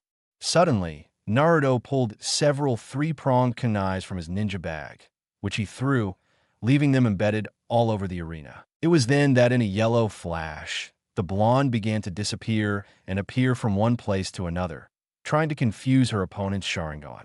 Satsuki stabbed her katana into the ground and quickly pulled several shurikens from her pouch, which began to fill with lightning chakra. The Uchiha threw them at the 3-pronged kunai at incredible speed, destroying the handles of each one. Naruto appeared right behind her, taking out his last 3-pronged kunai and lunging at the Uchiha. But Satsuki took out her katana to stop the attack. The blonde had a look of surprise and annoyance. I came here ready to win, but you changed my mind. I will settle for nothing less than your death, Satsuki said, looking into Naruto's eyes. Naruto, noticing the meeting of their gazes, closed her eyelids and looked to the side. It was then that Satsuki kicked him hard in the abdomen, throwing Naruto several meters away from her. She planted her katana in the ground and began to draw seals. Kato, Gokaiaku, fireball, she said, launching a powerful summon. However, the blonde wasted no time, as she was already drawing seals. Kato, Inden, fire bullet, Naruto said as he spat out a large summon. Their jukas collided. Neither wanted to give in. Everyone stared in amazement at the powerful fire spewing from their mouths. Little by little, Naruto's jutsu began to gain ground. Satsuki couldn't hold on any longer and, grabbing her katana from the ground, ended up moving to the side, narrowly avoiding the attack. So much chakra, Satsuki thought in surprise. I forgot he's a Jinchuriki. That'll be a problem. Satsuki didn't waste a second and approached Naruto, who prepared to defend herself. The Ukiya quickly began to attack with her katana. Naruto stopped the blade with his kuna and 3 points. But it can't be, the blonde thought as she saw how Satsuki deviated to the side kunai, spinning to deliver a horizontal cut directly to the Namicase abdomen. Naruto managed to move, but part of his clothes were cut off as he watched blood ooze from the slight cut on his stomach. The blonde touched the wound in pain as she looked at Satsuki. She couldn't believe it. That position, that way of holding the katana, the blonde could see the image of Akari above Satsuki. Amazing, Tatsumi said in surprise, standing up. My kenjutsu, he muttered to carry upon seeing Satsuki. Naruto's wound was healing quickly. He calmly searched his ninja bag. He was surprised to notice he only had 1 more kunai to use for the eye raisin. Looks like I should stop playing around, Naruto said as he put his kunai away and his arms began to wrap themselves in small golden chains. However, The blonde was surprised to see how Satsuki seemingly slightly went at that moment when Yukiya's sword began to generate small electric shocks. Raiten, Raiga, Satsuki murmured as her katana was lined with chakra. Pure Riton. Impressive, said Iruin, watching the confrontation. That girl has managed to give her weapon an affinity despite not being made of chakra-conducting metal. It's the same jutsu that Naruto's partner uses against me, Yagura said, impressed. In a moment, both girls began to run towards each other. Being centimeters away, Satsuki's lightning sword collided with Naruto's golden chains. It was quite a light show for the spectators to see. You Yukiyas can never create your own fighting style. You always have to steal someone's fighting style from Naruto while blocking Satsuki's sword slashes. Shut your mouth. It's not enough for you to ruin Naruto-kun's childhood. Now you also want to take away the happiness she so deserves, Satsuki said as she attacked with force. In a single movement, Naruto managed to catch the katana with her left hand, beginning to create a Rasengan in her right. She was concentrating a lot of chakra, since she didn't just want to defeat Satsuki. She knew she couldn't kill her, because that would make her lose points with Naruto, but it was more than permissible to send her to the hospital for several months. However, a smile formed on Satsuki's lips, and she released her left hand from her katana, placing it at her side. It was then that small sparks began to appear in her hand. Little by little, electricity was generating in that same spot. That's the one, Kakashi thought in utter surprise. Sasuke spoke, Naruto turning to look at Yukiya. Wow, to think I only showed it to you once, Sasuke said. Happy Naruto gritted his teeth and without letting go of the sword, lashed out with his Rasengan at Satsuki, who at the same time, through her left hand, charged with electricity. Rasengan slashed Chidori. They both said at the same time they clashed their techniques. The wind began to stir around them. Naruto's blonde hair and Satsuki's brown hair waved wildly as they did their best to hold their own against the clash of chakra. Finally, a brilliant explosion of light forced them to separate and distance themselves. Mikoto and Kusina watched the fight intently, each supporting their respective daughters in their quest to secure custody of Naruto. Once the bright light disappeared, Naruto and Satsuki could be seen some distance apart. The blonde quickly began to tie seals. Futon, surrender, Naruto said as she fired several air bullets from her mouth. Satsuki was able to easily avoid them, as she could see them with her Sharingan. It was then that Naruto reached into his ninja pouches, pulling out his two three-pronged kunais. Golden chains began to coil around their handles. I can't yet create chakra seals like Otusin, and I don't think Satsuki will give me time to draw them. I'll have to improvise a bit, Namicase thought, and suddenly Naruto threw one of her kunais, extending its golden chain. Satsuki deflected the kunai with her katana, but it was then that Naruto appeared in a yellow flash beside her. Satsuki didn't have time to react as she received a powerful punch to her stomach, lifting her into the air as she spat out blood. A few meters above the ground, she could feel one of Naruto's chains gripping her leg and acting like a whip. It slammed brutally into the ground, creating a small crater, causing her to drop her sword. Satsuki-chan, Naruto shouted worriedly. Satsuki was slowly getting up from the ground. That hit really hurt her. Naruto, seeing how she got up quickly through her kuna again and along with the chain, Satsuki took her katana and proceeded to evade the attack, moving to the side to prevent Naruto from surprising her. But her plan didn't work at all when she saw how the kunai changed direction and stuck in her leg. With a grunt of pain, the Yukiya fell back to the ground, and in a yellow flash, Naruto appeared kneeling beside her holding the kunai. As long as my kunai is tied by my chains, I can control its direction. It was impossible for you to evade it, she said while twisting the kunai, causing more pain in Satsuki's wound. The Uchiha quickly kicked Naruto away, pulled the kunai from her leg, and proceeded to get up to get some distance as quickly as possible. She could be seen limping as she moved, raising her katana and getting into defensive position. Apparently, at the same time as Nero put away her kunai, the blonde approached Satsuki, throwing her fist forward. Yukiya covered herself with the blade of her katana, defending the blow. But it was then that she noticed the blonde's eyes turning red, their pupils slitted. Suddenly, the katana shot into the sky, leaving Satsuki completely unprotected against Naruto's powerful chain of blows. With a right hook to the chin, the rupee lifted Satsuki into the air and leaped beneath her as they floated. "She'll use that technique again," Kiba said. "No matter. Satsuki should manage to escape."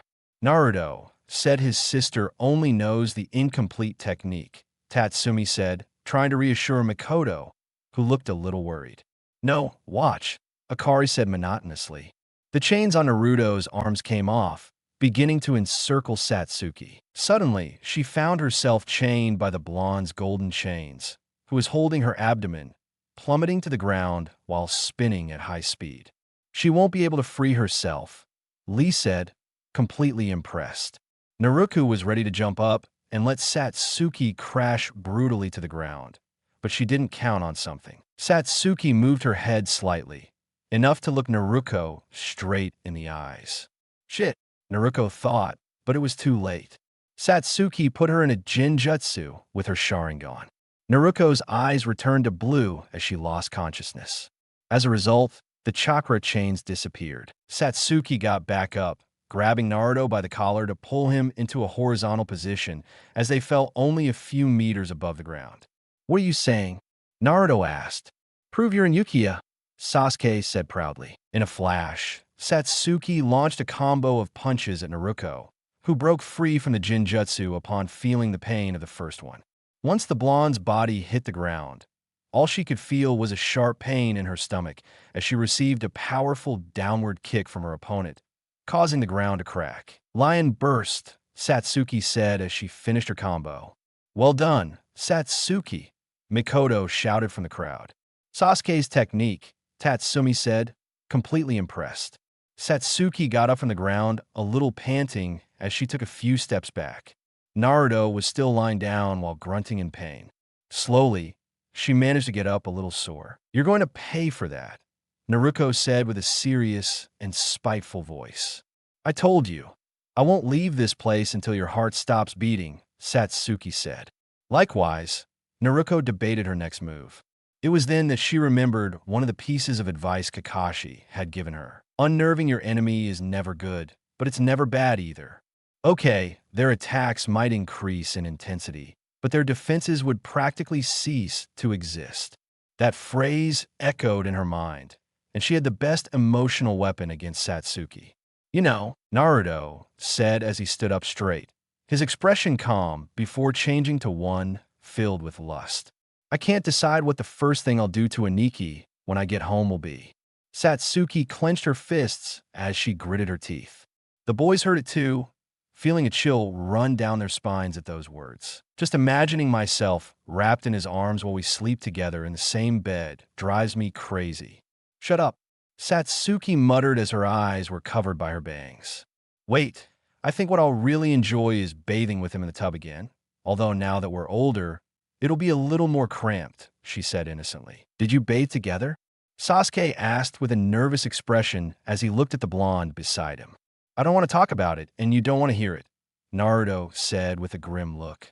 "Normally I would scoff, but this is serious," Menma said equally. "Maybe I'll ask him to teach me, no, demonstrate the process by which two people have a baby," Naruto said as she fantasized about that lustful and depraved scene where she and Naruto made love wildly. That was it. Satsuki couldn't take it anymore and finally lost her temper. She approached Naruto at full speed, but just as she was about to throw a punch, the smiling blonde moved to the side to knee her in the stomach, causing Satsuki to spit. She almost felt like she was going to throw up. Satsuki fell to the ground, holding her stomach, while Naruto stood beside her with an arrogant smile. Satsuki got back up and attacked Naruto, who only evaded her clumsy blows with a mocking smile on her lips. In a moment, the blonde caught one of her fists in the palm of her hand while placing her other hand at her side. "I really appreciate you being there for Aniki when I was ignoring him," Naruto said gently. "But he doesn't need you anymore. I'll make sure he gets all the love he deserves." As a sister and as a woman, she said as her arm wrapped in golden chains, and she brutally punched Satsuki, causing her to spit blood and fly away. Satsuki bounced several times on the floor until she crashed into the wall, creating a small crater in it. The girl fell away from the wall and fell to the ground semi-conscious. And the winner is, the censor said, but was interrupted by a scream. Satsuki-chan, don't give up. I know you're awake, so get up. Naruto shouted at the top of his lungs, drawing the audience's attention. I guess I shouldn't leave any loose ends, Naruto said coldly as his chains disappeared, and he began to create a sphere of blue-gold chakra in the palm of his right hand. Uzumaki Rasengan, he said in a low voice as he began to run towards Satsuki, who was trying to get up. Yukiya knelt down as she looked up only to see Naruto standing in front of her, about to hit her with his Rasengan. Flashback. We see a little girl walking into what appeared to be a house where a birthday party was being held. Hello, Satsuki-chan, said a red-haired boy, approaching her in a friendly manner. Do you want to play tag with us? No, but thanks, Menma, she said with a smile. If you change your mind, we'll be playing in the courtyard, Menma said as he walked off. Satsuki was a bit bored. She actually envied Sasuke and Itachi for going hunting without even mentioning it. She didn't really like the Namicase heirs parties. As she looked around, she saw her mother apparently scolding a blonde boy sitting in a chair with his head down. She came closer to see what was happening. She came closer, just enough to hear what they were saying. Do you have any idea how irresponsible you would do that? Mikoto said, clearly annoyed. I had to do it. Mikoto Sanada is my only friend, said the blonde with a low voice. What? And what am I supposed to be? Mikoto asked, narrowing his eyes. My aunt, the blonde answered innocently as Mikoto pulled one of his cheeks, causing him a little pain. I'm your friend, Naruto-kun, your friend, said Mikoto, pouting, which despite being an adult made her look adorable. I'm sorry, Naruto said, rubbing his red cheek. Suddenly, Mikoto sat down next to Naruto, beginning to hug him warmly. Satsuki was a little surprised by the way she treated Naruto. It was the same way she treated her and Sasuke. And how are your injuries? Mikoto asked, a little melancholic. They'll leave their mark, but it's nothing to worry about, Naruto said calmly. Those Minato and Kusina, Mikoto said with venom in her words. You should go with them and put them in a hellish genjutsu, where they feel all your suffering. Naruto began to laugh slightly. Mikoto looked at him a little surprised, and then began to laugh too. Satsuki wondered who the boy was and how he knew her mother. Yukiya quickly noticed a presence and turned to see Hinata hidden at a table staring at Naruto. She looked slightly flushed. Satsuki approached her. They weren't exactly friends, but they had exchanged words on several occasions. Hi, Hinata, Satsuki said, making Hinata jump in surprise. This is it. Hinata mumbled a little too shy. Satsuki, the Yukiya said, introducing herself. Hi, Satsuki, the Yuga said. Hey, do you know that kid? She said, pointing to where her mother was standing, happily talking to the blonde boy. Naruto, Hinata said shyly. Naruto, where have you heard that name before? Satsuki said thoughtfully. He's Menma's brother, Hinata said, surprising Satsuki a lot. Menma has a brother, Satsuki said, totally shocked. Satsuki stared at the boy again for a moment. Suddenly, she turned to see Hinata, who was also looking at the blonde, but with a slight smile while blushing. Hey, I'm talking. Satsuki getting Hinata's attention. Kaizen was scolding him for something involving you. Did something happen? Yada was a little surprised to hear that Naruto was being scolded because of her, which made her a little depressed thinking about what she could have done to get him in trouble. Suddenly, she remembered something. That fateful day when Naruto became her hero. Yo, she said, playing with her fingers. If it were because of me that my kidnapping happened. I see. It was because of you, Satsuki said, raising her voice and immediately being called by Hinata, who covered her mouth with her hands. And don't shout it. That's supposed to be a secret, she said, lowering her gaze. What happened? Satsuki asked worriedly. Well, Hinata said, beginning to tell the story of what happened.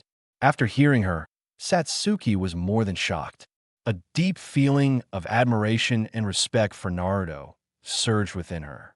She turned to look at him only to realize he was no longer in that chair. She said goodbye to Hinata and went to look for him. Into flashback. Satsuki Murata's eyes widened and, on pure instinct, she moved, narrowly avoiding Naruto's Rasengan, which destroyed the wall completely. Satsuki stood up, stern. Narrow, seeing FO, covered her arms with chains again and approached Asatsuki. "I'll kill you," Naruto said, while her eyes turned red with the pupil slitted. She was using her fox chakra to increase her physical strength. A loud, dry sound echoed throughout the place. Everyone looked in amazement, but the one who was most amazed was Naruto, who stood with his mouth slightly open, and he wasn't the only one. On the battlefield, Satsuki could be seen holding Naruto's fist with the palm of her hand. "Alligator, opening door," Satsuki said in a low voice before immediately punching Naruto in the face, throwing her a few meters. "Naruto will stay with me forever," Satsuki said seriously as she walked towards the blonde. "Whoever gets up from the ground, not even death will stop them." A chill ran down Naruto's spine upon hearing his friend. It's not that he wasn't touched by the gesture, but it did sound a little scary. "Okay," Naruto said, biting his thumb, creating a small wound. He quickly began to draw seals and placed his hand on the ground. Kukio's jutsu. A large explosion of smoke appeared right where Naruto was standing. Once the smoke cleared, the blonde could be seen standing on top of a large toad. It's not Gambunta or any other important toad. Naruto has the Jiraiyan toad contract. Naruto asked. "That's right," Menma replied as if nothing had happened. "He wanted to give it to me, but I refused. I don't need any summoning when I have a Bijulu with me." Satsuki didn't seem surprised. She was actually smiling.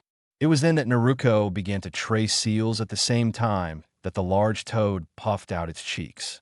"Katangun," Naruto said at the same time that the toad spit out what appeared to be oil and she spit fire, which when combined created a large call. Satsuki quickly made seals again. "Suidansu," said as she spit out a large amount of water from her mouth. She appeared, receiving the attack at the same time that she generated a large cloud of steam. "That jutsu," Yagura said in surprise. "It's not over yet." Satsuki, Suetun, and Surubin could be heard from a mist. From all that steam emerged a gigantic water dragon that immediately slammed into the toad, dragging it and Naruto toward the wall.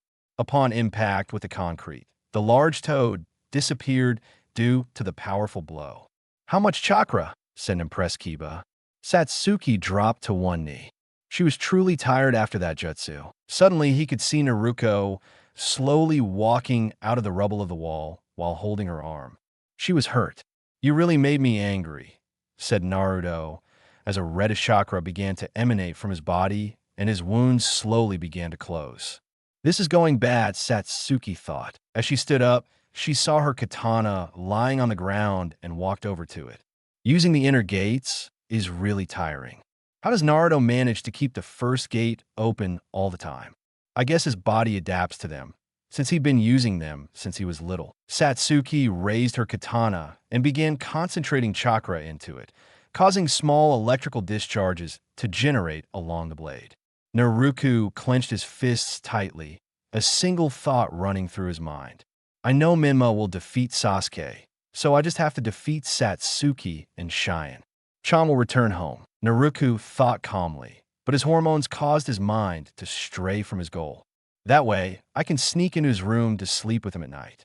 I can also sneak in his shower with him, pretending I didn't know he was there. When the time comes, I'll kiss him and tell him how much I want him that very night, doing my thing in such a way that his body can't be pleased by anyone other than me."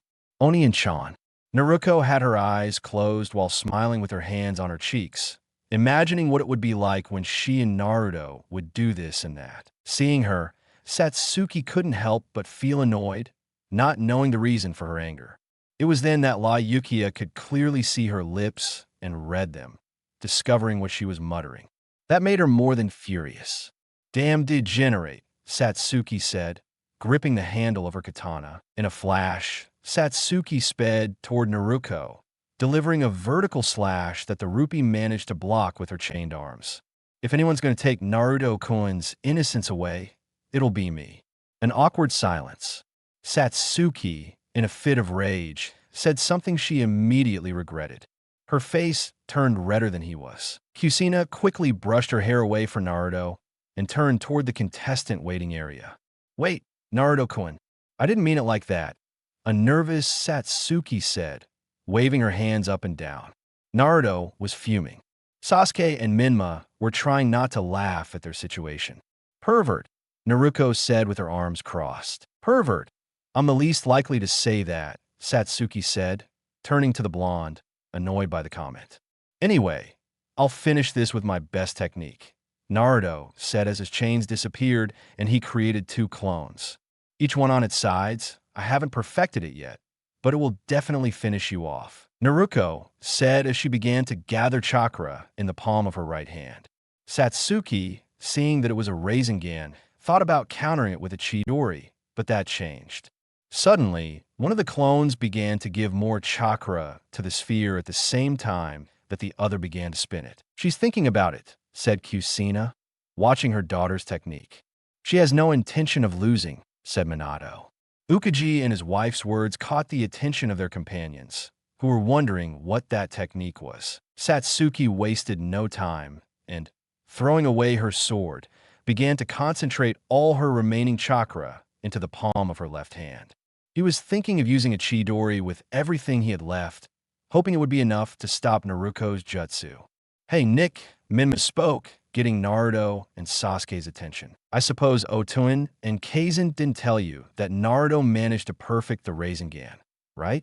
Naruto and Sasuke paled upon hearing the redhead's words. They turned their gaze back to the sand, worried. This is very wrong, Tatsumi said, drawing the attention of those accompanying him. Why do you say that? Kiba asked. Satsuki isn't thinking everything through. The Rasengan is weak against the futon, so Sujitsu won't be able to stop Naruto's Rasengan now that he adds that affinity. The light on the battlefield seemed to be absorbed by both girls' chakra. Naruto finally achieved his Rasengan by raising it in the air at the same time that his clones disappeared. Now his Rasengan looked like a kind of white shuriken composed of futon chakra, while Satsuki's Chidori, instead of taking shape, simply grew more intense.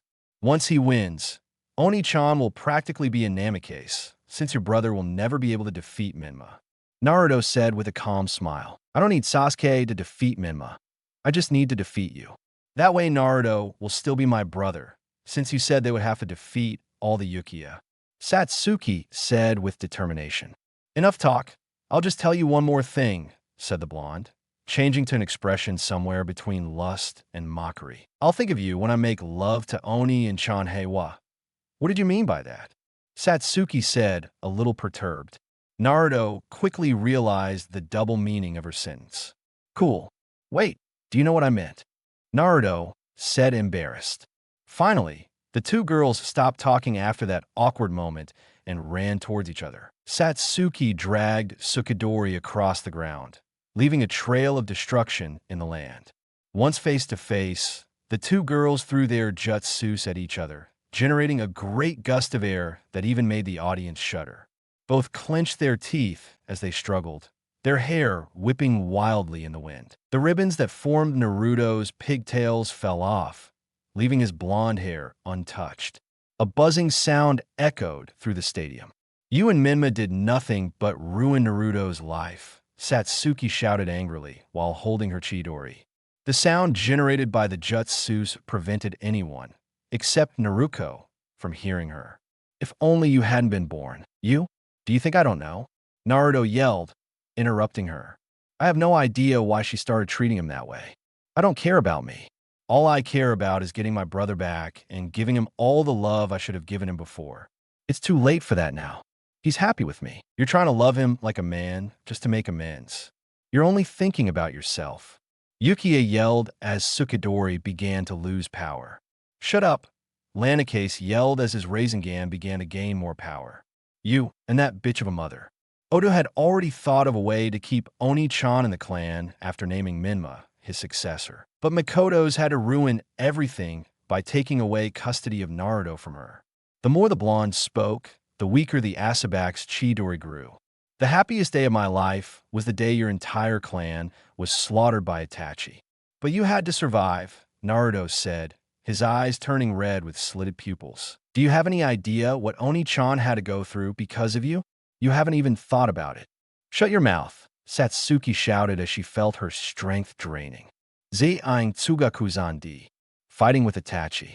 Losing the ability to use her full potential, Naruto said, determined to literally destroy Satsuki's body with her Rasengan. Maybe with us, it's always been ignored. But it's far worse to see those who care about you die. Her words only served to pierce Satsuki's conscience deeper and deeper. She wanted to believe everything the blonde said was a lie, but she knew it was true. Ever since the Ukiyas adopted him, he'd endured terrible misfortunes. He even remembered the time they stopped speaking because of Itachi and how he tried to discredit his mother, who was the only one offering him affection at the time. Otuin and Khan are also sorry. Naruto will be happy when he returns to us. And if Menma continues to treat him the same way we did when we were children, I'll be sure to put him in his place. So give me back my brother. Many things were going through Satsuki's mind as she slowly lost control of her jutsus. And if Naruto was right, and if Naruto really would be happier with the Namicase than with his broken family. As much as she, her parents, and her siblings loved the blonde, they only brought him more pain and sorrow than he had felt as Ukaji's son. Satsuki began to let go of her strength. Naruto thought she would give up after all the truths she'd told him. But I don't care, Satsuki muttered, loud enough that Naruto could barely hear her. What did you say? The blonde asked, clearly annoyed. I said I don't care. She spoke. Satsuki. Her tone of voice had changed dramatically. I don't care if what you're saying is true. I don't care at all that Naruto-kun suffered more with my family than with yours. Maybe I'm selfish, but Naruto-kun will stay with me. He's mine. I want him. I love him even more than my own family, and I won't let a regret-filled bitch in heat like you take him away from me. Satsuki's Sharingan tones began to move around her pupil, combining and creating a new figure. I will win. And then Sasuke swept the floor with Menma. We will keep our brother. Naruto couldn't help but look into Satsuki's eyes. It was no longer the Sharingan she had before. What we can see is a black three-pointed ninja star inside her red retina. It was then that a simple word was heard between them. Tsukuyogi. Satsuki muttered, inducing Naruto in the most powerful genjutsu. Naruto's Rasengan disappeared at the same time she fell to the ground. Satsuki breathed raggedly while blood came out of her eyes in the form of tears. Satsuki-chan spoke, Naruto surprised. His eyes said Sasuke. Likewise, the Majenko Sharingan has awakened him, said Mikoto, beyond amazed. Satsuki turned around to see Naruto. The blonde had that warm smile that only he can give. The Ukiya couldn't feel anything but reassured at that. Until Uzumaki Rasengan was the only one Satsuki could hear as she received a golden Rasengan right her back. The Ukiya couldn't scream. She simply spat out blood, feeling her insides shifting. It was a horrible, painful sensation. She was immediately thrown forward, spinning through the air until she hit the wall, creating a crater in which she was buried. Genjutsus don't work on Jinchuriki, right, Kyubi?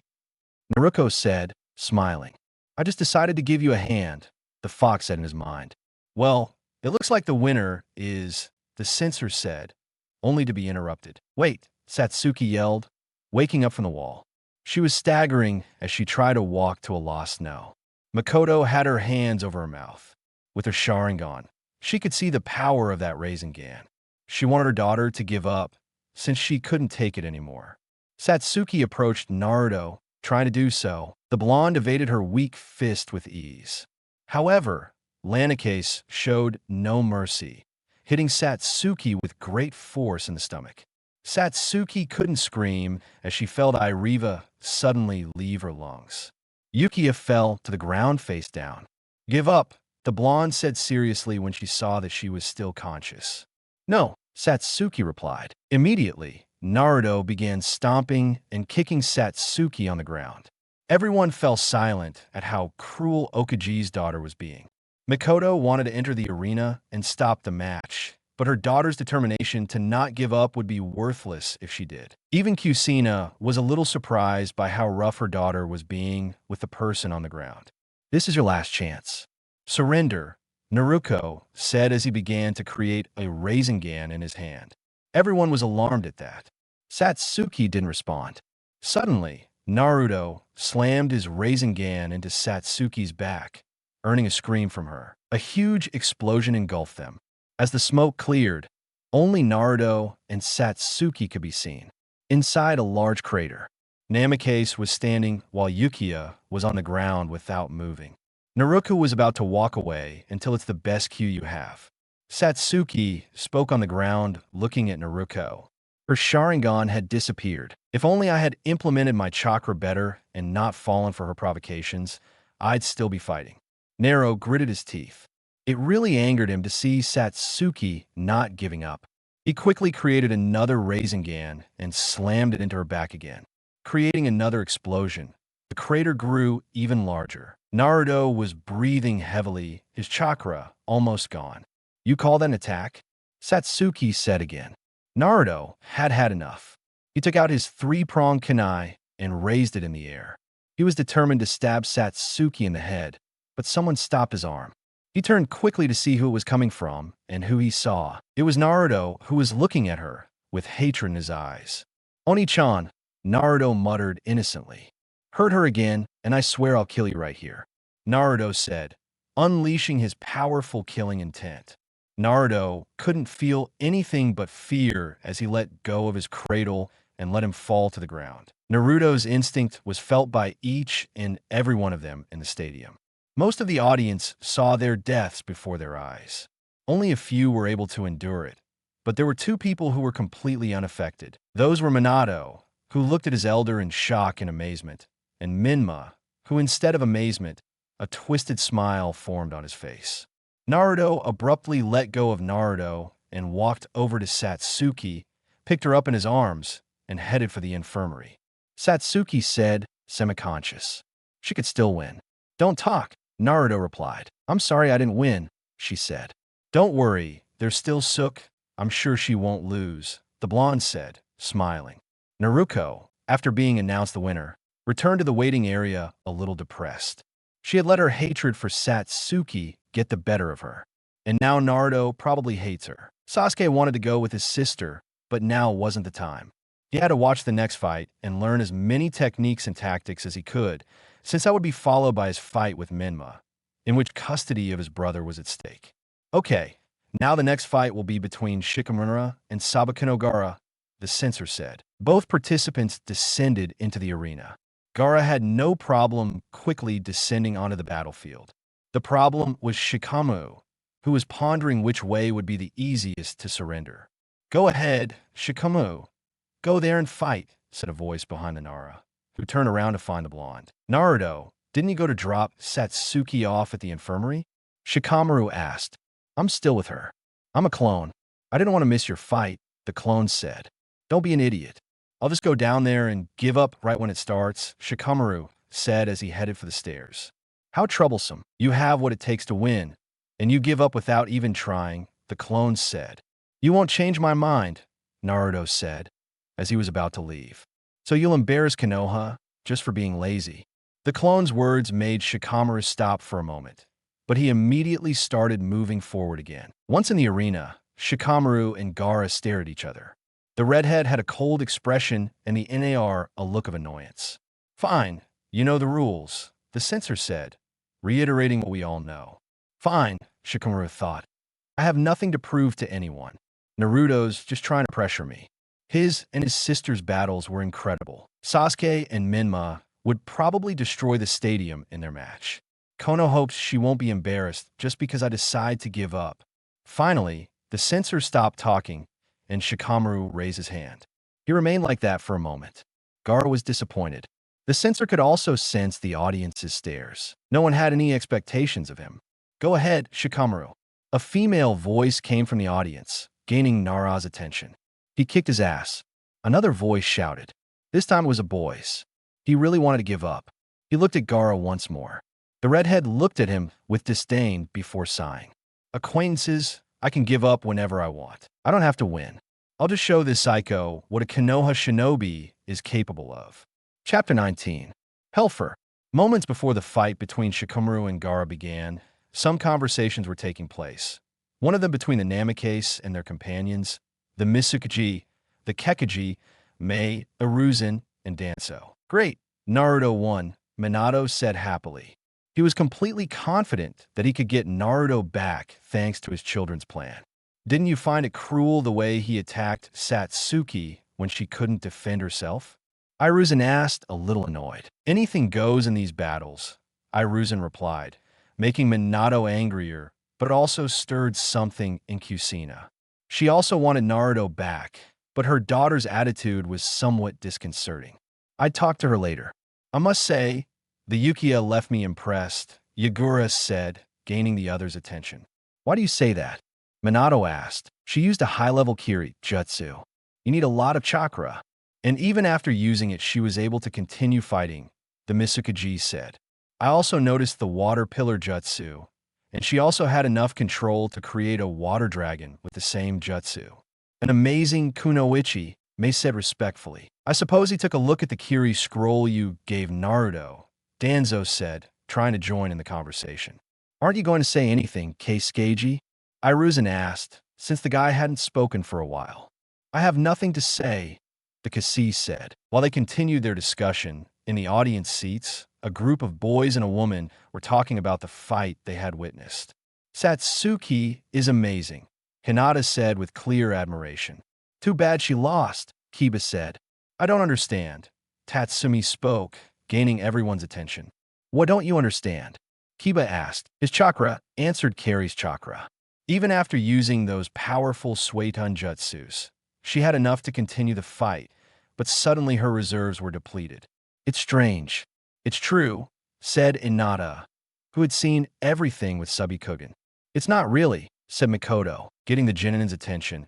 I'm sure you've noticed that Satsuki's Sharingan changed and started crying blood. That's the Megenium Sharingan.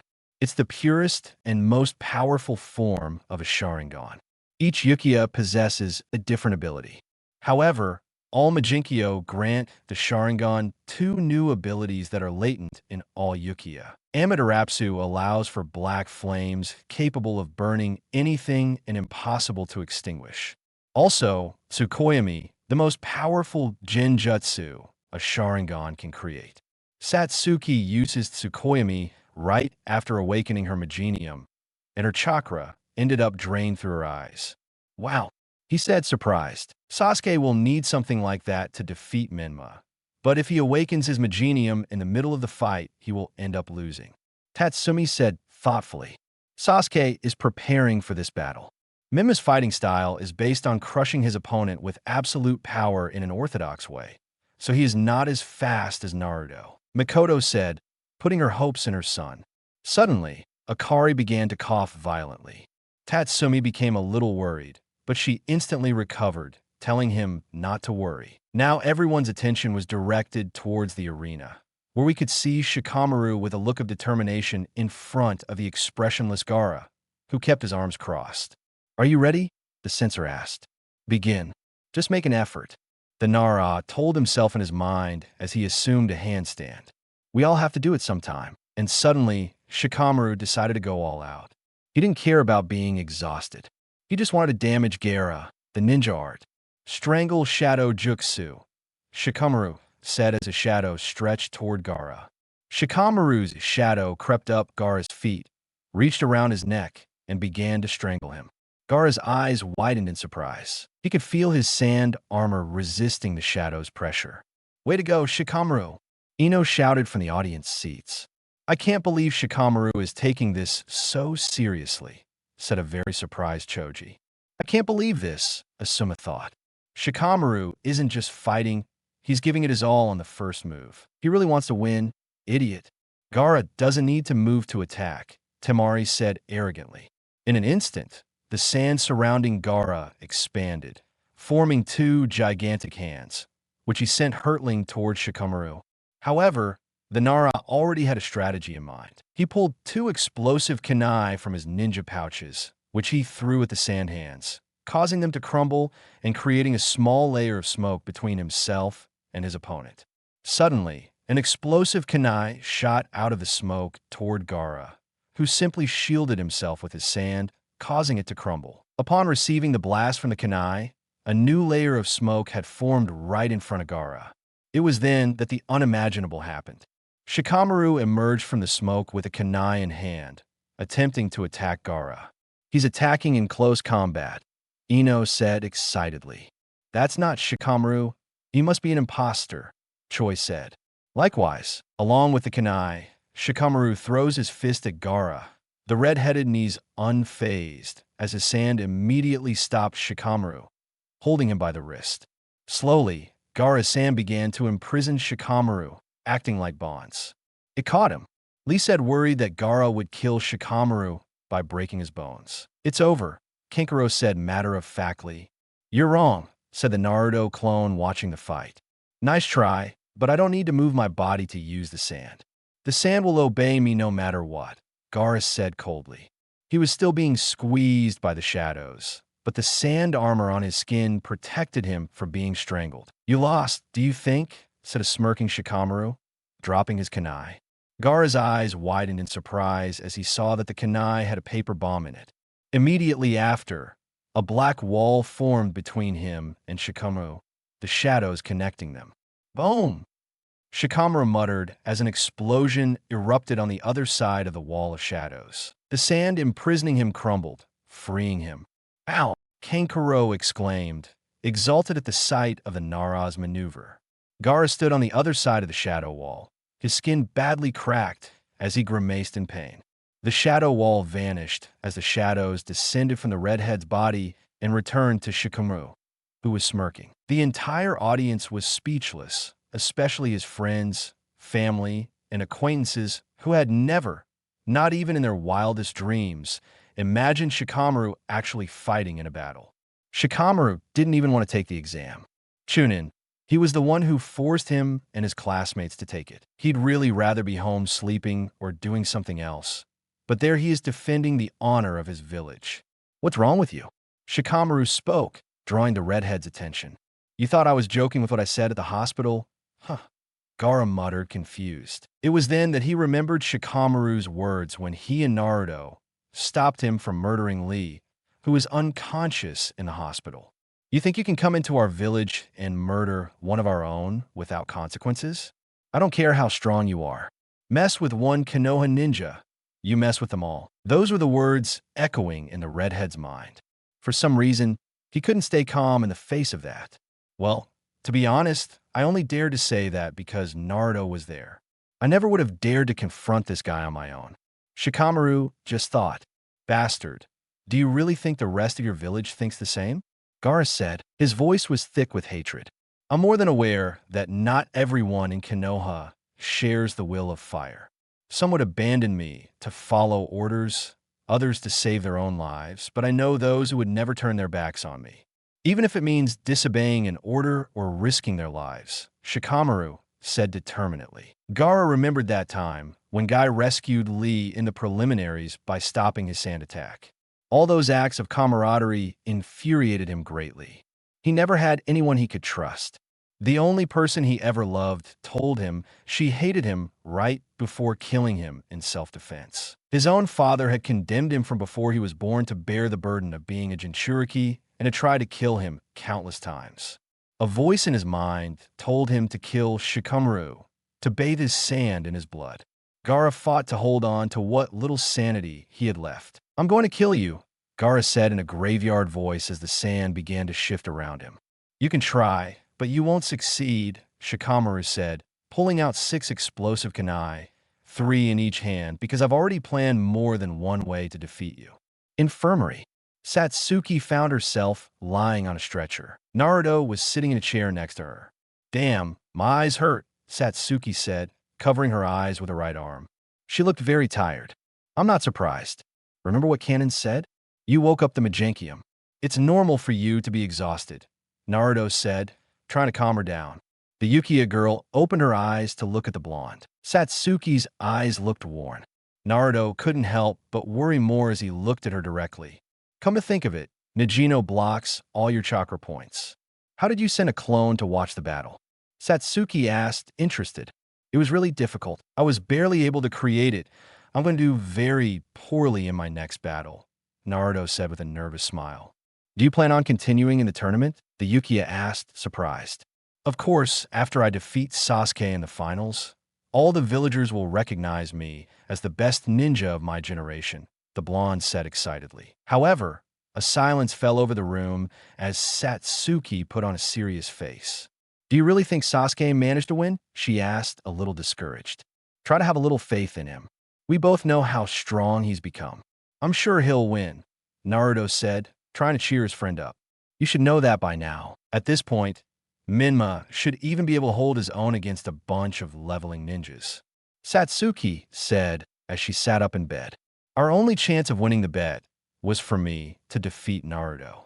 But tears welled up in her eyes. I lost. Naruto, expressionless, gets up from his chair and approaches the bed to hug Satsuki, who was trying to hold back her tears. The girl couldn't think straight. She really wanted to trust her brother, but Menma was basically a monster. Those times when she heard him talking to himself, those conversations with the QB only disturbed her. Don't worry, you'll see how everything will work out. I promise you that we will still be family, Naruto said with a smile. Those words really helped reassure Satsuki, who knew Naruto better than anyone, knew that he never broke his promises. The sand. Shikamaru found himself running from one place to another, destroying mounds of sand with explosive kunais. Everyone thought he'd give up first, and when they saw he didn't, they thought it wouldn't last, but so far he hasn't suffered a single scratch. You can't do any better, Shikamaru shouted as he threw his explosive kunai. He immediately went into a handstand. Ninja Art Jutsu.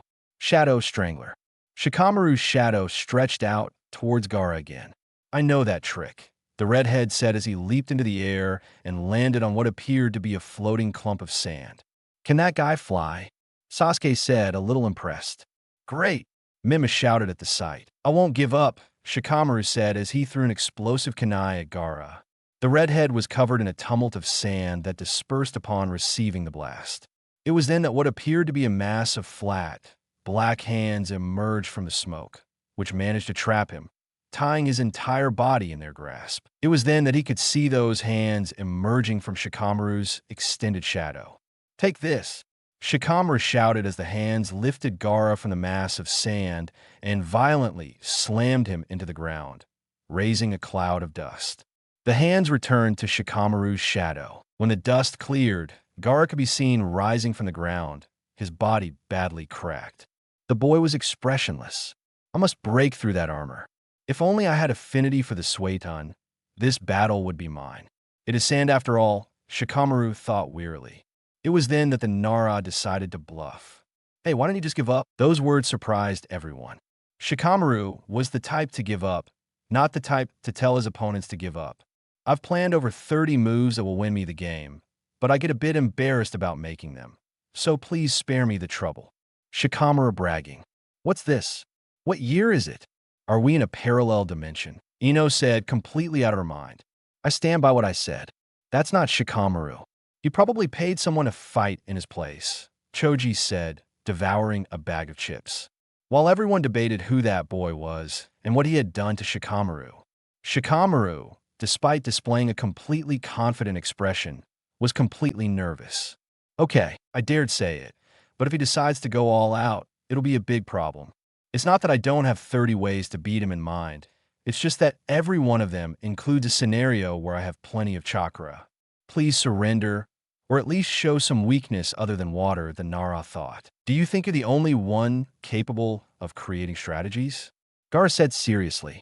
It was then that Shikamaru opened his eyes in surprise. But before he could even do anything, a large amount of sand rose up around his feet, trapping him. You know, the sand coffin. Damn it, Shikamaru said in alarm. All the sand riots he'd shot down with his explosive kunai had left sand all over the place. That allowed Gaara to attack from wherever he couldn't see, and he only had one way out. I gave up. He couldn't finish his words as his mouth was covered by sand at the same time as the rest of his face. Shikamaru's gaze expressed fear and despair before being completely covered. "Oh, I didn't catch him," Liz said worriedly. Shikamaru, Nino, and Choji shouted terrified. They knew that the objective of that technique was basically to crush whoever it caught. "Damn," Asuma said, quite alarmed. "Shikamaru won't be able to escape," Kia said nervously, and Nada was scared seeing that her former classmate could die. "That's a shame," Akari said monotonously. "Looks like he's going to die," Tatsumi said. As if it were nothing, Makoto, Nada, and Kiba were a little surprised by the way the brunette spoke, as if they didn't care that the boy was going to die. "I knew it. That boy never stood a chance against Gaara," Kankuro said mockingly. "Wow, he managed to land a few good attacks on Gaara, but he's still going to die in the end. It's a shame. That kid had potential," Timar thought, smiling. "Too bad. Looks like Konoha is losing a promising shinobi," Menma said without any emotion. "Shikamaru, if he enters the arena to help you, he'll be disqualified, but that doesn't matter," Sasuke thought as he was about to enter the battlefield, but a hand on his shoulder stopped him. The Uchiha turned to look at Naruto's clone, who was shaking his head. The blonde moved closer to the metal stand and, taking a deep breath, clasped his hands over his mouth like a megaphone, spoke. "Don't give up, Shikamaru. You carry the pride of Konoha with you. You can't lose that easily. Show your strength," the clone shouted with all his might. "That's Naruto," Shikamaru thought inside the sand dome. "I appreciate the support, but I don't think I can get out of this. My trump card was that I could give up when the battle was lost, but I can't speak. My voice won't reach the censor. I'll let your stupid words push me into this. I should have given up from the start. Now I'm going to die in a rather painful way. How troublesome. The Nara will die. There was nothing I could do." Until a flashback. We can see the hallway of one of the academy's corridors. Right on one side of the corridor were two boys standing with their backs to the wall. They were Naruto and Shikamaru, who had been punished for falling asleep in class. They had both left the classroom saying the same troubled phrase. "What a pain. I don't even want to come to the academy," Shikamaru said tiredly. "Then why did you enroll?" Naruto asked. "My father forces me. He expects me to follow the Nara clan tradition and perpetuate the shadow possession jutsu." Shikamaru said simply, "I'd rather work in a shop or something. Being a ninja must be troublesome. I understand you. Training and training to become a great shinobi is really tiring," the blonde said as he placed his hands on the back of his neck, "right?" The Nara supported his friend's comment. "Wasn't it the Nara clan who stopped the Fox's movements when it attacked Konoha?" Naruto said, "Oh, that's right. My father told me about it. He kept saying he'd never felt more alive," Shikamaru said. Remembering his father's tales, Shikaku had told him how the entire Nara clan had joined together in a shadow, strangling jutsu to halt the Kyuubi's movements. He wasn't going to deny that the story had moved him a little. "Can you imagine us protecting the village from a Bijulu or something? From what Odo and Fugaku has told me, shinobi of every generation have had their share of great battles. There isn't a single Konoha ninja who hasn't had to fight their hardest in combat. Everyone has had their moments of glory, whether big or small, important or insignificant. So you're basically saying that when we become ninjas, we'll have one or two battles where we'll risk our lives feeling like the world is coming down on us?" Shikamaru asked. "Exactly," Naruto said with a smile. "And I expect you to be there to watch my back. But what are you saying? I'm a weakling. You could say I'm Belpegara," the Nara said with a shrug. "Belpegar, the Ekuma, demon of laziness. Doesn't that mean that when you try hard you'll be invincible?" the blonde said. "How did you come to that conclusion?" Shikamaru asked, a little surprised. "Maybe that laziness you have has been holding you back all this time, and when you decide to overcome it, you'll show what you're capable of." "That's not a good way to look at it," Naruto said. "Well, if you put it that way," the Nara said, smiling proudly. End of flashback. Of course, Shikamaru thought as he struggled to breathe. "Ever since that day, I started to feel different, stronger, more confident. I started to accept my laziness and believe that the day I really push myself will be great. Everyone would stop judging me. Yes, people would stop seeing me as unmotivated. Maybe this would be one of the great battles Naruto talked about. Maybe this would be the moment I showed what I was capable of.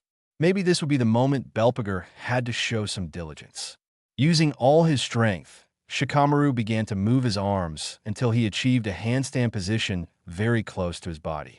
Ninja art, he said in his mind as he began to focus all his chakra. Gaara had his hand extended toward the sand dome. He was determined to end this fight. He was bothered by Shikamaru's way of thinking. Gavas confrontis. He couldn't finish speaking as he saw the sand dome explode. Shadow stitching. Those were the words that echoed around the venue. Gaara was completely shocked, and he wasn't the only one. Almost everyone in the stadium's mouths might as well be touching the floor. They were so wide open. Shikamaru, Asuma said in amazement, a tear leaking from his left eye. And I can't believe what I'm seeing, Ino said incredulously. That's not Shikamaru, Choji said again. He wasn't going to change his mind until proven otherwise. On the battlefield was a large, pitch-black sphere, right in the same spot where Shikamaru was trapped in the sand dome. Inside that sphere was the Nara, who with a slight smile spoke a few words. I'll go all out. Prepare yourself, Suna Ninja, Shikamaru muttered, then shouted loud enough for his voice to carry outside the black sphere. Ninja Art Jutsu. Shadow. Finale. And suddenly, the black sphere began to sprout spikes on its surface. But that wasn't all. The black sphere began to spin at high speed. Cage doesn't trust. Torikoshi. Shadow Demolition Sphere. The Nara shouted, completely determined. That's it, Ino said excitedly. My technique, Choji finished as his bag of chips fell from his hands. The sphere began to advance at incredible speed towards Gaara, who reflexively protected himself with a wall of sand. But I had already anticipated it, Shikamaru said, at the same time that a hole opened in the sphere from which an explosive kunai shot out. Kunai's impact against the sand wall failed to break it, but the impact of the black sphere ended up destroying it. Gaara's eyes widened as he saw his defense destroyed, and in the blink of an eye, the sphere impacted Gaara, passing over him and leaving him partially buried in the ground with his body completely cracked. Amazing, Kiba shouted from his seat. An interesting jutsu, Yagura said, impressed. Konoha is producing some very good ninja, the Kekkaji said, surprising everyone. He hadn't spoken since the tournament began. Don't underestimate the Nara clan, Shikamaru shouted excitedly. Gaara tried to get up, but was immediately hit again by the black sphere. This time lifting him into the air, the sphere skidded on the ground and propelled itself skyward, slamming into Gaara again. The redhead fell to the side, his armor severely damaged. It was then that a dark, flat hand grabbed his leg, and he could see that hand emerging from the sphere. My armor won't hold this, Gaara thought as he gritted his teeth and cracks formed on his body. It crumbled. The flat hand slammed him to the ground. The redhead thought quickly and used the sand to cushion his fall, but his eyes widened in surprise as the black sphere hurtled toward him. Gaara raised his arms toward the sphere, and all the sand that had protected him from the impact flew toward it. Shikaku's arm, Gaara shouted as the sand gathered, forming a large arm with claw-like fingers. The black sphere impacted the palm of that sand hand, which closed into a fist as the sphere began to spin much faster than before. My chakra is running out, Shikamaru thought worriedly. Gaara gritted his teeth as he focused his chakra on his sand hand. He was using all the sand in his gourd to create that gigantic arm. Everyone watched in amazement as the black sphere struggled to free itself from the sand hand, spinning at high speed. In an instant, the sphere became slightly smaller, and the spikes protruding from its surface grew larger, beginning to crumble the sand. Little by little, the sphere began to advance, penetrating his arm. Come on, just a little further, Shikamaru thought as he began to suffocate from the lack of oxygen inside the sphere. He couldn't afford to open a hole in it, since he was digging through the sand, and the fact that he had reduced its size made it even worse. I always thought Naruto would be like me, one of the unpopular kids. The sand arm was being cut off as the black sphere spun, but look at him, he's probably the strongest ninja of the generation. There's no doubt he'll surpass the cocky Menma someday. He'll probably become an exciting Hokage. There was no arm anymore, just a large sand hand that was slowly being shredded from his palm, stopping the sphere. Gaara was concentrating his chakra to keep the sand together, but it was about to give out. I'm sure Naruto would have kicked this guy's ass. Well, I can't wait to stand side by side with him in a battle. Covering our backs, Gaara didn't want to give up, but his sand arm was about to crumble. But immediately the black sphere shot off in another direction, away from Gaara, who didn't understand what had happened. The sphere landed on the ground and vanished, sinking into the ground, creating a shadow beneath an exhausted Shikamaru, who was breathing heavily. I surrender, the Nara said aloud as he raised his hand. A silence fell. Everyone stared at the battlefield in excitement. Gaara slowly rose from the ground as the cracks in his body healed. They were also looking at Shikamaru with intrigue. It was then that the censor came out of its surprise. The winner is Sabakunara, it said. The censor gave up. Kankuro said in surprise. Why'd he do that? Temari said. Likewise. Sasuke and Menma were also intrigued. They both turned to look at Naruto's clone, who was just smiling. I don't understand. Why give up? Gaara asked in puzzlement. I'm out of chakra. Maybe I should have used the box. Toriko Wasi from the start, Shikamaru replied as he walked towards the stairs. Well, I'd better inform the chief, Naruto's clone said before disappearing. The infirmary. Naruto suddenly received the memories of the clone he had sent to watch Shikamaru's battle. The blonde couldn't help but smile. What are you laughing at? Satsuki asked confused. Doesn't matter, Naruto said, standing up from his chair and holding out his hand to his friend. Do you want to go watch our older brother kick Menma's ass? I'd see it even if I was blind, Satsuki said, smiling as she took the blonde's hand, and together they headed to the competitor's waiting room, the arena. In the audience seats, a woman was nervously muttering the same phrase over and over again. You can do it, Sasuke. You can do it. Sasuke, you can do it, Sasuke, Mikoto said, staring out at the battlefield. The genin sitting beside her were slightly disturbed by the way she said it. Meanwhile, in the VIP area, Lokage and his wife were found predicting the outcome of the battle. Well, Menma will win and Naruto will have to return home, Minato said with a grim smile. Will you calm down, Minato? You look like a maniac, Danzo said. Don't get all worked up just because you spent more time with my son, Namicase said, a little angrily. That had nothing to do with what I said, Danzo said. Kusina was also confident that her son would win and thus get Naruto back. She was already planning how to build a good relationship with him after the tournament. And Rusen was a little furious about what they wanted to do to the blonde.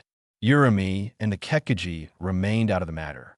Naruto and Satsuki arrived at the waiting room. Hey, Shikamaru, you were amazing, Naruto said, greeting the Nara, who could only feel proud with those words.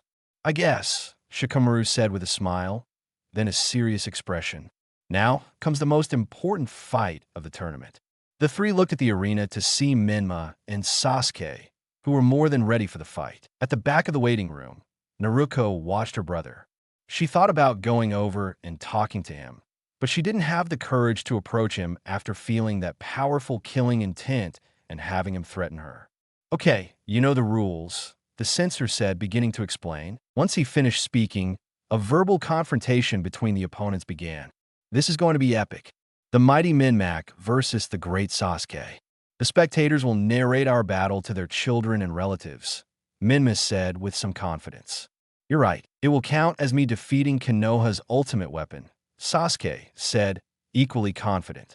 Or perhaps as me defeating the village's elite, the redhead said. They both got into a battle stance. I'm sorry if I hurt you too much, Sasuke, but I really need my brother back home to make Oda unhappy. And Kaizen, Menma said with a maniacal grin. I'm sorry too, but I can't bear to lose another brother. We made a promise. We'll find Itachi and together we'll make him pay, Sasuke said. Naruto wants an apology and Sasuke wants revenge, but both are willing to fight for it. The fiery look appeared in Menma's eyes at the same time the Sharingan appeared in Sasuke's. Chapter 20. Second attempt. Get ready, Menma, Sasuke said, completely serious. Naruto belongs to the elite. His place is with the Uchiha. I'll show you the power of Konoha's strongest clan. Oh, Menma said with a smile. Sorry, Sasuke, but Aniki's place is with her family, and allow me to show you the power of Konoha's ultimate weapon. Sasuke is going to have a tough time, Tatsumi said. Menma has as much physical strength as Naruto. And not only that, Kabinma said, he is not very vulnerable either. Sasuke will have to do a lot of damage to him in an attack to leave him wounded. Children, said a smiling Mikoto, attracting the attention of all the genin who accompanied her. You don't know my son. Those words surprised the boys, but their surprise was greater when they turned their gaze to the arena. It was then that they saw Sasuke and Menma engaging in a fierce taijutsu combat. But that was not the impressive thing. This bastard Menma thought a little frustrated as he stopped a kick from Sasuke with his forearm. The curious thing was that Lukia's leg was giving off small electric shocks. My taijutsu, Tatsumi shouted, getting up from his seat. Tatsumi's taijutsu is kung fu. He doesn't have any particular style. He only focuses on strong and destructive blows. Menma was starting to have difficulties. Sasuke's punches could reduce large boulders to dust, but that wasn't the problem. It was the Sharingan. Sasuke could easily evade the redhead's blows. Suddenly, Sasuke dodged a Dima blow by ducking and slamming both fists into the redhead's stomach and chest, throwing him several meters back and leaving him lying on the ground. Sasuke's fists were slightly electrified, flashing small lightning bolts around his skin, and the Uchiha smirked. Sasuke is so cool, shouted several of his many female fans in the audience seats. Isn't that your teammate Naruto's style? Shikamaru asked, very impressed. That's right, the blonde replied. Finish him, Sasuke, Satsuki shouted, encouraging her brother. Don't think you're such a big deal, Sasuke, Menma said as he stood up, dusting off his clothes. This is just the beginning, he said, beginning to trace hand seals. Katono, Enden. Menma spewed a large fireball from his mouth, much larger than Naruto's. However, the Uchiha was unfazed as he began to delay seals.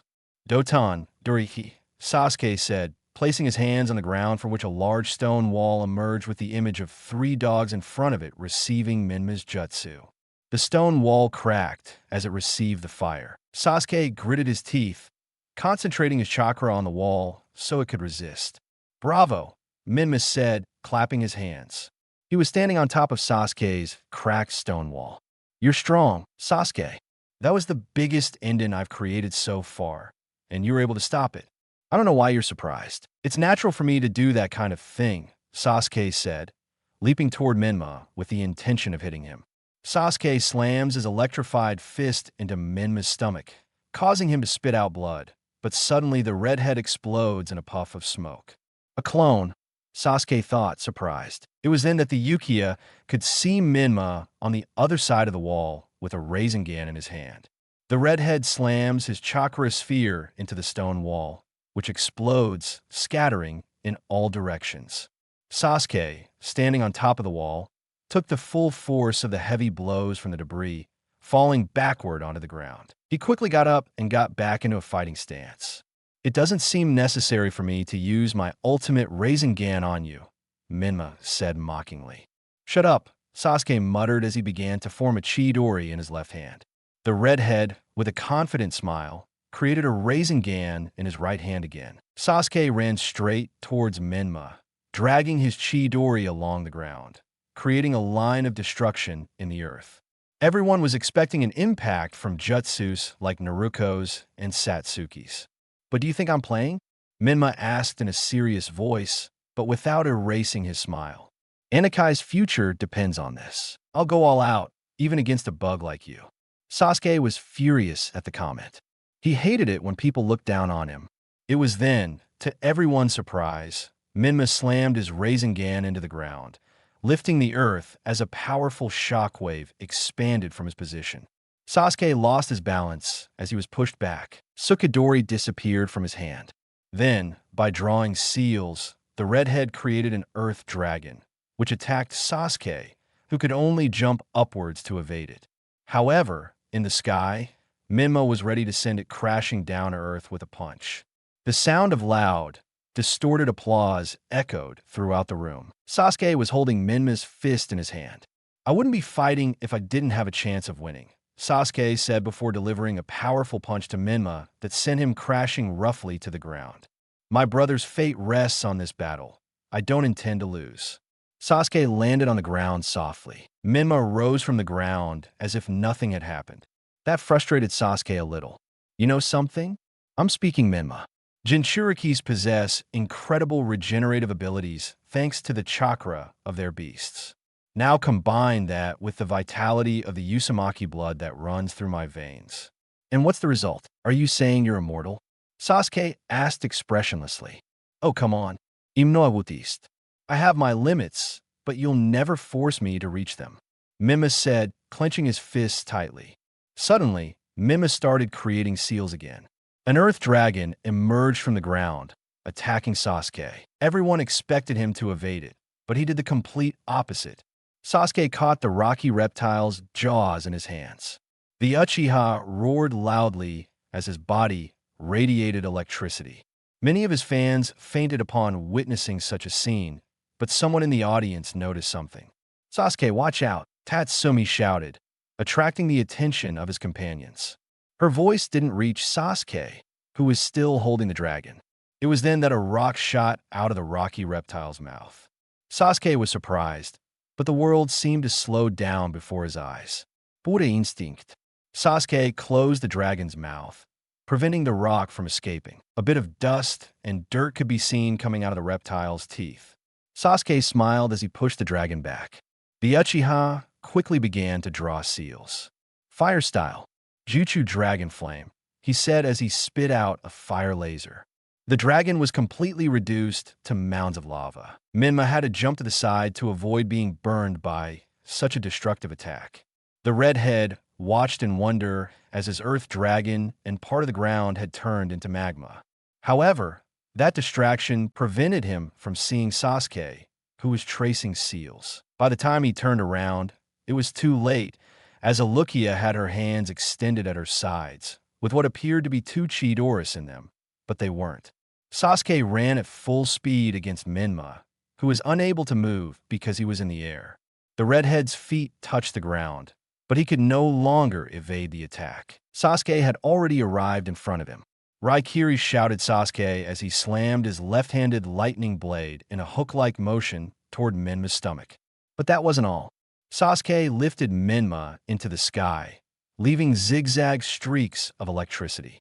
Everyone was fascinated by the large lightning bolt he created with his jutsu. Upon reaching the top of the stadium, he positioned himself above Menma, reaching his other raker arm toward the sky before bringing it down and striking Menma again.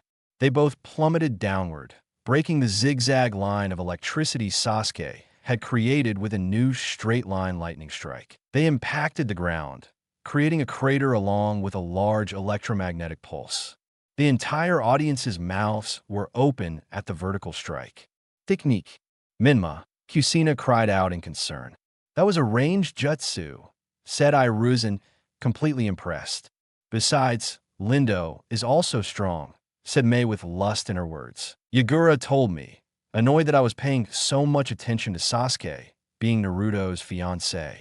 Meanwhile, the people in the audience were screaming with excitement, acclaiming the powerful Uchiha heir as if he were a king. Way to go, Sasuke! Mikoto shouted, completely happy to see that her son had a chance to win. That even hurt me, Tatsumi said, jokingly seeing such a devastating attack.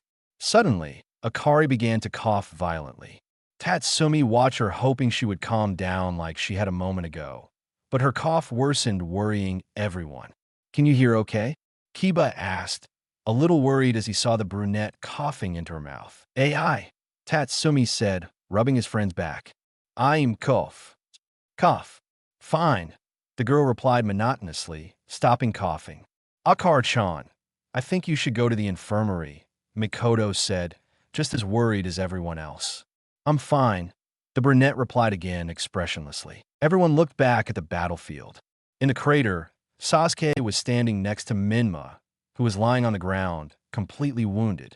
His clothes were stained with blood in several places, and blood was also coming out of his mouth. This is what happens when you mess with my brother, Sasuke said as he walked away, turning his back on Menma. "Censor, declare my victory." The censor thought about doing so, but didn't. Sasuke was about to protest until applause began to be heard behind him. The Uchiha turned to see Menma standing in the crater. Blood still stained his clothes, but there were no wounds. "What's that?" the redhead asked with a devilish smile, thinking a little about Lukia. "Impossible," said Kakashi, seeing his sense's son with his Raikiri intact, and he could even destroy the Asuro. A human body could never resist that much. Kakashi immediately remembered the condition of Jinchurik and Menma. He knew that the chakra of the Bijus had healing properties in their carriers, but he never thought they would reach the degree of instantly healing serious wounds. Minato smiled confidently. Everyone in the audience remained silent until someone shouted, "Masasama, he's amazing." A man in the audience shouted, "He doesn't even look hurt." Another shouted, "Menma-kun is so sexy." One of the redhead's fans shouted. Of course he has fans, not as many as Sasuke, but still quite a few. Sasuke muttered in frustration. He could only use the Raikiri 6 times per day, but using the Chidori also reduced the number, so now he could only use either the Raikiri or the Chidori 4 more times. After that, he would start to take damage from using their techniques. "You should relax," Menma said as he walked out of the crater and started stretching. "When Aniki returns home, he won't be looked down upon anymore. Tone and Kaizen will indulge him. I'll stop bothering him, and Naruto will probably end up raping him at night or when they're alone. But that wouldn't be so bad. She's a pretty girl after all." There were different reactions to the redhead's words. Naruto felt a horrible chill run down his spine. Satsuki wanted to kill men and a certain blonde. Shikamaru felt sorry for his friend. Naruto blushed profusely at the thought of her raping the blonde. In her fantasies, he was always the one who dominated her during sex, but she didn't mind the idea of being the one who set the pace. Sasuke showed no expression, simply staring at Menma with his sharing you. "The Namicase don't deserve Naruto," Sasuke said in a monotonous and cold tone. "What are you saying?" Menma asked, confused. It was then that a memory flashed through Lukia's mind. Flashback. We see a boy in his room trying to do push-ups. He kept track of how many he'd managed. -17, 18, 19, the boy said, struggling not to fall. It was then that someone opened his bedroom door. 40, the boy said before falling to the floor, trying to pretend he had actually done 40 push-ups. "Good morning, Sasuke," a beautiful woman said, greeting the boy. "Good morning, Kazan," Sasuke said, getting up from the floor. "Breakfast is ready," the woman said. Returning to the kitchen, followed by her son, a man was sitting quietly in the dining room. The boy sat down in front of his plate to begin breakfast. "Kazan, where's Aniki?" the boy asked. "I don't know. He was already gone this morning." "Fugaku, do you know where Itachi went?" the woman asked. "Oh yes. He said something about a mission, Mikoto," Fugaku replied, finishing his breakfast and getting up from the table. "Okay, I have to go." "Have a good time," Mikoto said, smiling. Her husband left the dining room, leaving her alone with their youngest son. "So, Sasuke, did you manage to do 40 push-ups this morning?" The boy almost choked on his food. He managed to compose himself enough to give his answer. "Of course," Sasuke said nervously, since he was lying. "Great," Mikoto said, giving a small clap. "Keep it up, and you'll become as strong as your father or your brother. Who knows, maybe you'll even be my equal." He started laughing at his mother's comment, who got a little angry at her son's reaction. "What's so funny?" she asked the Uchiha girl, annoyed. "It's just that, well," Sasuke was looking for a way to say it without offending her. "Haven't you been a homebody for years now? You don't go on missions or anything anymore." "So what?" Mikoto replied, raising her voice and scaring her son a little. "I'm still in shape.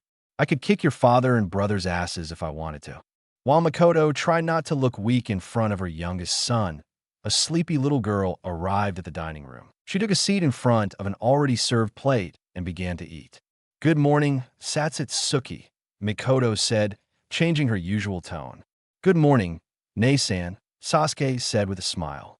"Yan, good morning," the little girl replied as she began to eat. It was then that the girl remembered something she needed to ask her mother. "Hey, Canon, who's Naruto?" Suddenly, a silence fell over the dining room as a look of complete surprise appeared on Mikoto's face. "He's Minato's eldest son," Uchiha replied. Itachi has 3 sons, Sasuke exclaimed, completely surprised. I thought he only had Menma and Naruto. Well, no, Makoto replied. He has 3. Naruto is the oldest by 8 minutes. Why don't we ever see him at the Namicase heirs parties? Satsuki asked, but Makoto looked down with a sad expression. It's complicated, Yukiya replied sadly, confusing her children. Suddenly, an idea crossed her mind. Do you want to meet him? She asked, her cheerful expression returning. Of course, Satsuki said with a smile. Of course, being Okage's son, he must be strong. Maybe I'll finally find someone who can compete with me. Besides Menma, Sasuke said, showing off his skills. You could never even come close to Naruto-kun's ankles, Makoto said with a much bigger smile, radiating happiness. But she immediately realized what she said when she saw Sasuke and Satsuki's perplexed expressions. Satsuki was totally shocked and curious to see her mother's attitude. She couldn't help but wonder what kind of person Naruto was and what his relationship with her mother was. On the other hand, Sasuke was completely shocked. He heard right. His mother had said Naruto was stronger than him.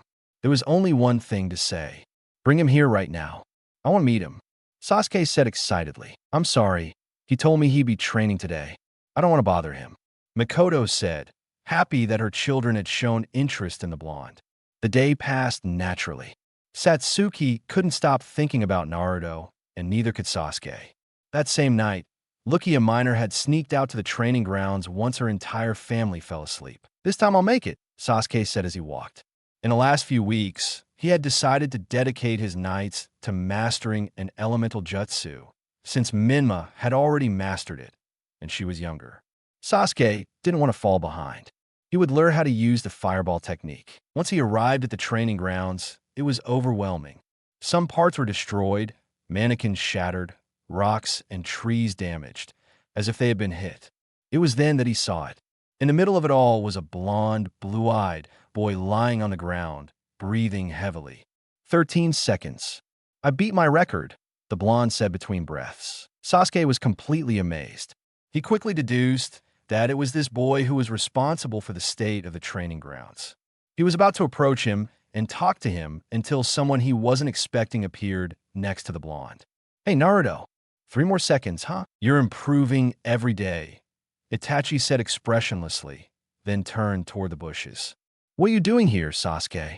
Sasuke bridled slightly at being discovered. He slowly emerged from the bushes, facing his older brother with a nervous smile. Hello, Aniki. Sasuke greeted, raising his hand. You shouldn't be home. Ken will be furious when he finds out, Itachi said. Please don't tell him. Sasuke pleaded, kneeling down, clasping his hands as if in prayer. Okay, but you won't tell anyone about what you saw here either, Itachi said. Done, Sasuke said with stars in his eyes, immediately turning his gaze to the blonde who was lying on the ground barely conscious. Who is he? My name is Naruto, the blonde said with difficulty. He is the son of Okage Tsurutobi. He asked me to keep an eye on him when I could, Itachi said. You are Naruto, Sasuke exclaimed, pointing at Naruto with his finger. Let's have a duel now. At these words, Sasuke received a small poke on the forehead from Itachi with his fingers. Are you blind? Naruto can't even get up. I'll take him home. You come back too, Itachi said as he carried Naruto in his arms. Okay. See you, Naruto, Sasuke said, extending his fist to Naruto. Sure, Naruto said, using all his strength to bump knuckles with the Yukiya. End of flashback. You guys, Sasuke muttered as his body began to flash. Naruto is the only one outside the clan that I recognize. He should have been born into my family. He should have been my blood brother. Stop with the nonsense, Menma said, completely serious. Aniki is the best brother in the world, and he should return to his true family. You Yukiyas don't have the right to take away what belongs to us. The reactions of those who heard the redhead's words were priceless. Naruto, Satsuki, Shikamaru, and Naruto were foolishly amazed at what Menma said about Naruto being the best brother in the world. However, stop talking about my brother like that, Sasuke shouted, raising his right arm to the sky, firing several lightning bolts at the noops which began to gather and darken. I will destroy whoever dares to talk about my family like that. You can't possibly think of that, Kakashi said worriedly. What's wrong, Kakashi? Asked Guy. Sasuke plans to use his maximum Jutsudan. He developed it while we were training. He'll completely exhaust his chakra, the silver-haired man said. What's he doing? Minato asked, surprised. It's not obvious. Yuzin spoke, gaining the attention of his companions. He doesn't want to lose another brother. Sarutobi's words pierced deep into the Namicase consciousness. They had forgotten that it was Sasuke's brother who had massacred the Uchiha clan. Kusina began to feel bad for wanting to make Sasuke relive that experience. But Minato, we don't dare lose our son either, Minato said indifferently, surprising everyone. Sasuke screamed as lightning from his arm struck the clouds. Menma was alert to any movement. That's when it happened. From the black clouds, a large, translucent dragon made of electricity emerged. Everyone was speechless at that. Don't make things up, Tatsumi shouted, completely perplexed. Cripple my dragon, Denki. The translucent reptile roared loudly. It was as if it were truly alive and not some jutsu. Menma stared at the dragon in awe. It was majestic, and the storm clouds only made it look even cooler. It's beautiful, Satsuki said, fascinated by her brother's jutsu. I don't think Menma can withstand that, even with his regeneration, Naruto said hopefully. This will be Sasuke's last attack. The amount of chakra he's using in that jutsu is colossal. Shikamaru said in amazement. Impressive, Sasuke, Menma said, smiling sincerely. My expectations weren't that high. This is the Kirin, Alukia said arrogantly. Leave with the thunder, she said as she lowered her hand, pointing at Menma. The dragon roared as it approached to attack Menma, who couldn't erase that sadistic smile from his face. Let's go, Menma shouted as he began to create a large violet Rasengan in his right hand. Vermilion Rasengan, he said as he threw the chakra ball at the dragon. I won't lose, Sasuke shouted with determination. He caught the Rasengan in his jaws, destroying it. Menma's look was one of utter surprise. At that, the dragon continued to roar in time with the approach of the redhead. It was then that the translucent reptile struck Menma, creating a great flash of light and electricity that forced everyone to cover their eyes. Once the light dissipated, a large crater could be seen in the sand. Inside was Menma, his skin charred. Kusina was covering her mouth, staring at her son with tears in her eyes. Minato was clenching his fists with an expression of utter fury and surprise. And Rusen was perplexed. Yagura was beyond impressed. He, like Meizo, was smiling inwardly, as was Elekaji. The entire audience fell silent. Sasuke was breathing heavily. He was happy. Not only had he won the bet, but he'd also killed Menma in the process. Or so it was. It wasn't long until a massive chakra surge surged through the stadium. Sasuke watched in horror as Menma's body began to heal from burns. It can't be, Kiba said wordlessly. Sasuke, Mikoto murmured clearly sad. Menma stood up from the ground, blood dripping from his body. However, something was different about the redhead. The expression on his face showed nothing but hatred. Enough, Menma muttered through the cloak of the Bijulu. I'm giving you the chance to surrender now. No one could believe what they were seeing. Menma had survived a jutsu, at least an S-Class one, a direct hit, and right now, he acted as if nothing had happened. Only his bloody and burnt clothes were evidence of what they witnessed. That's my son, Minato said with a grim smile. And Rusen couldn't stop staring at him angrily. That's all. Looks like I'll have to visit Naruto at a new address, Tatsumi said resignedly. Mikoto couldn't hide her sadness. She was going to lose Naruto. It was all she could think about until a few words interrupted her thoughts. I told you before, I'm telling you now, I'm not going to lose another brother, Sasuke said. Just as a mark on his neck began to glow, it began to grow in spots until it covered the left half of his body. It was then that the spots stopped glowing. Now all that was visible was Sasuke, covered in what appeared to be black, tattoo-like marks. But that wasn't all. His chakra had returned. The curse mark, Iruzen said to the armored man. Minato, We have to stop the fight. Sasuke, calm down, Iruzen Minato said. Seriously, the fight will continue. Minato wasn't the same, and everyone could tell. Danzo, Iruzen, and Kusina could only guess it was because of the bet. He needed Menma to win to get his son back.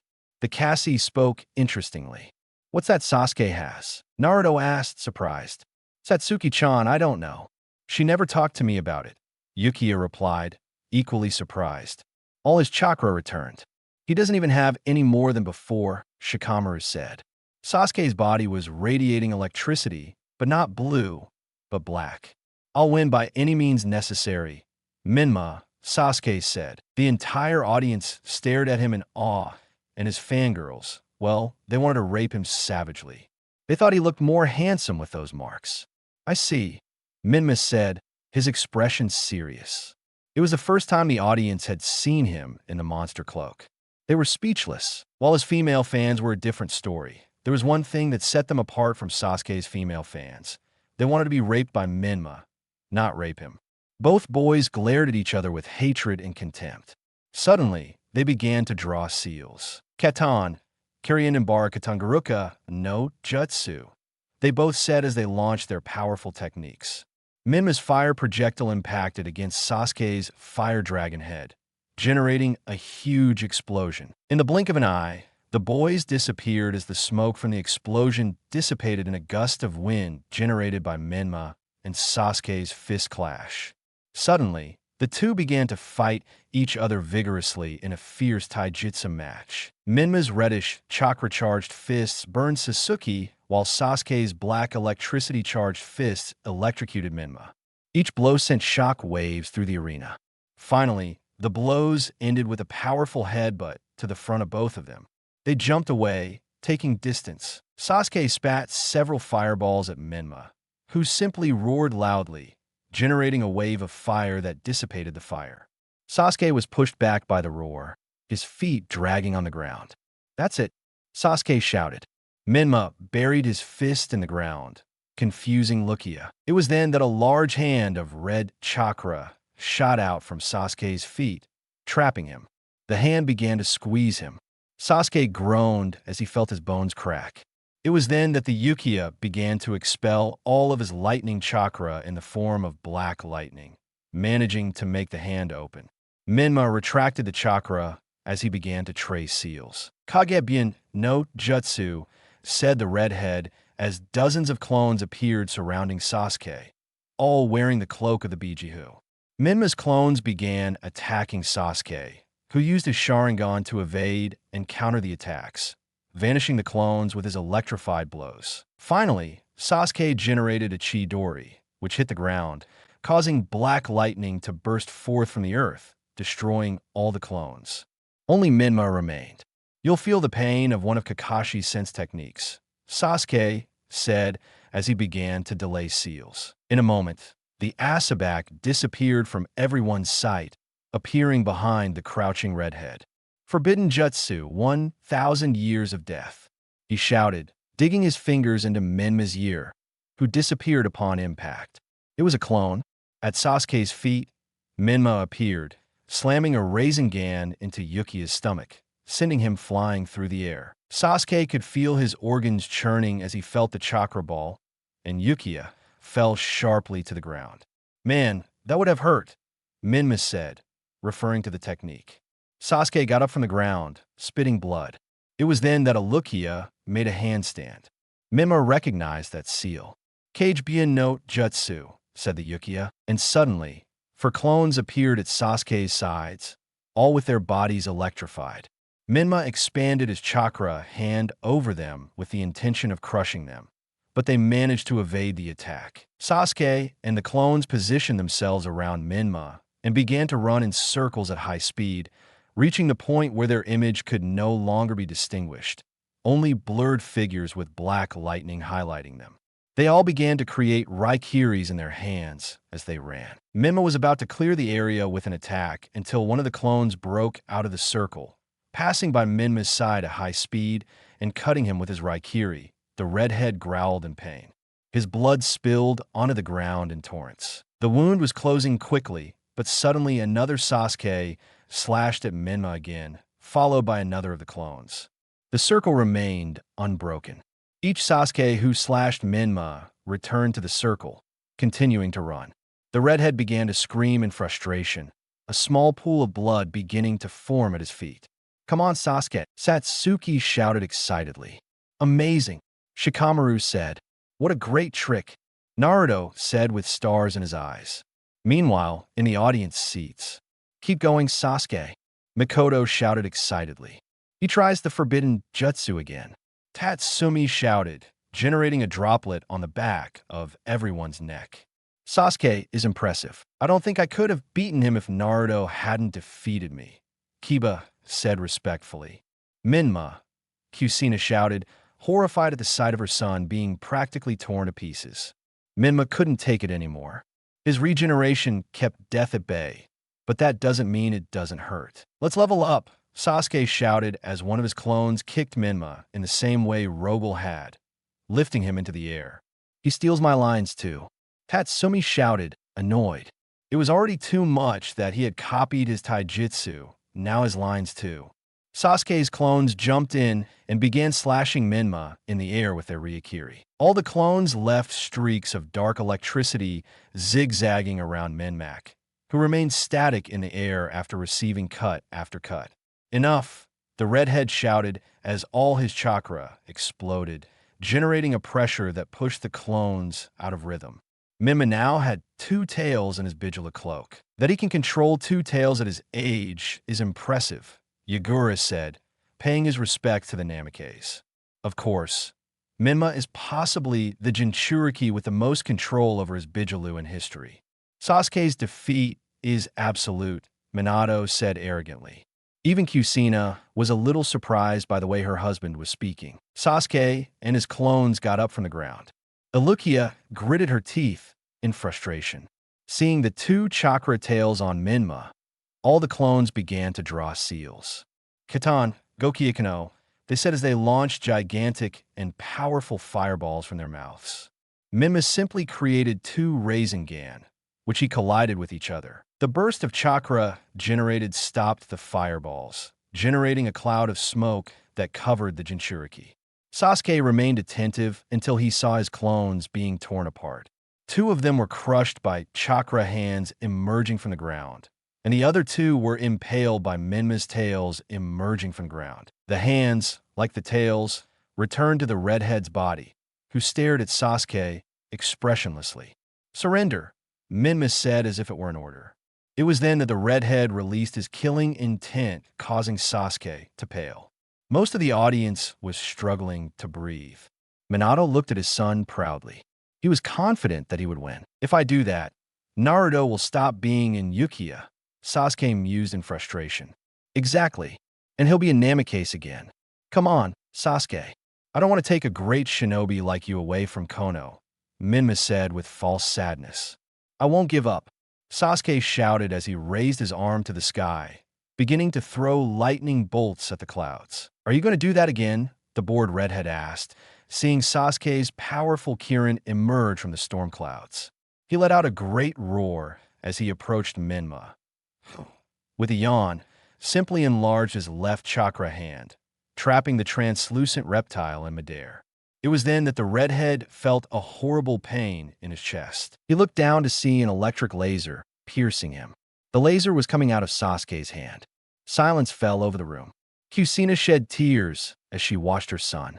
Minato was also deeply moved. Menma spat out blood. "Is that all?"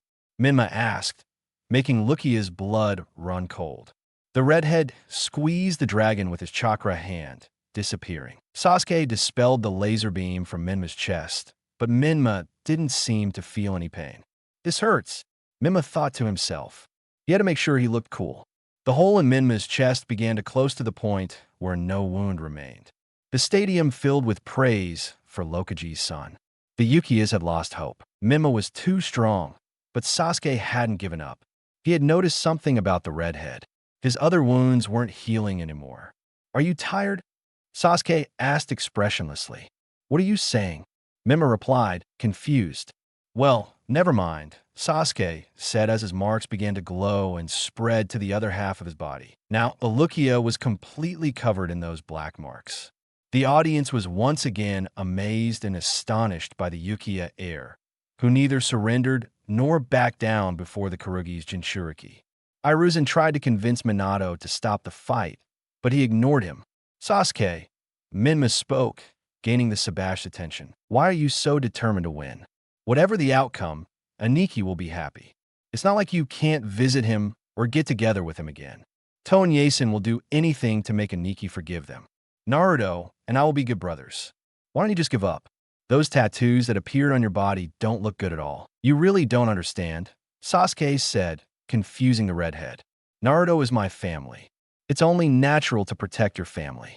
Sigh, I'll have to break that will of yours, Menma said in disappointment as his Bygel cloak began to bubble more.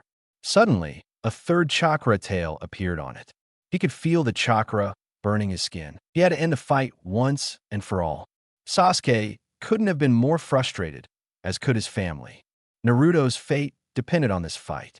However, I'm not going to give up, Sasuke said, as dark lightning began to flutter around his body. The Uchiha closed his eyes. Everyone could feel his chakra beginning to rise. It was impossible for a genin to have such a level. It was then that Sasuke opened his eyes again, but something about them was different. The whites of his eyeballs were black. What happened to his eyes? Kiba asked, confused. Mayatosen, is this some kind of Sharingan ability? Tatsuni asked. Yukiya didn't answer. I have no idea what's wrong with him. The mark is starting to consume him, Hiruzen said worriedly. Minato, if you don't stop the fight, what will you do? Minato said, interrupting the old man rudely. If you set foot in the arena, I'll have you arrested. Do you understand? Everyone looked at Minato in surprise. I can tell you're desperate, Minato, Danzo said mockingly. Minato, I think we should stop the fight.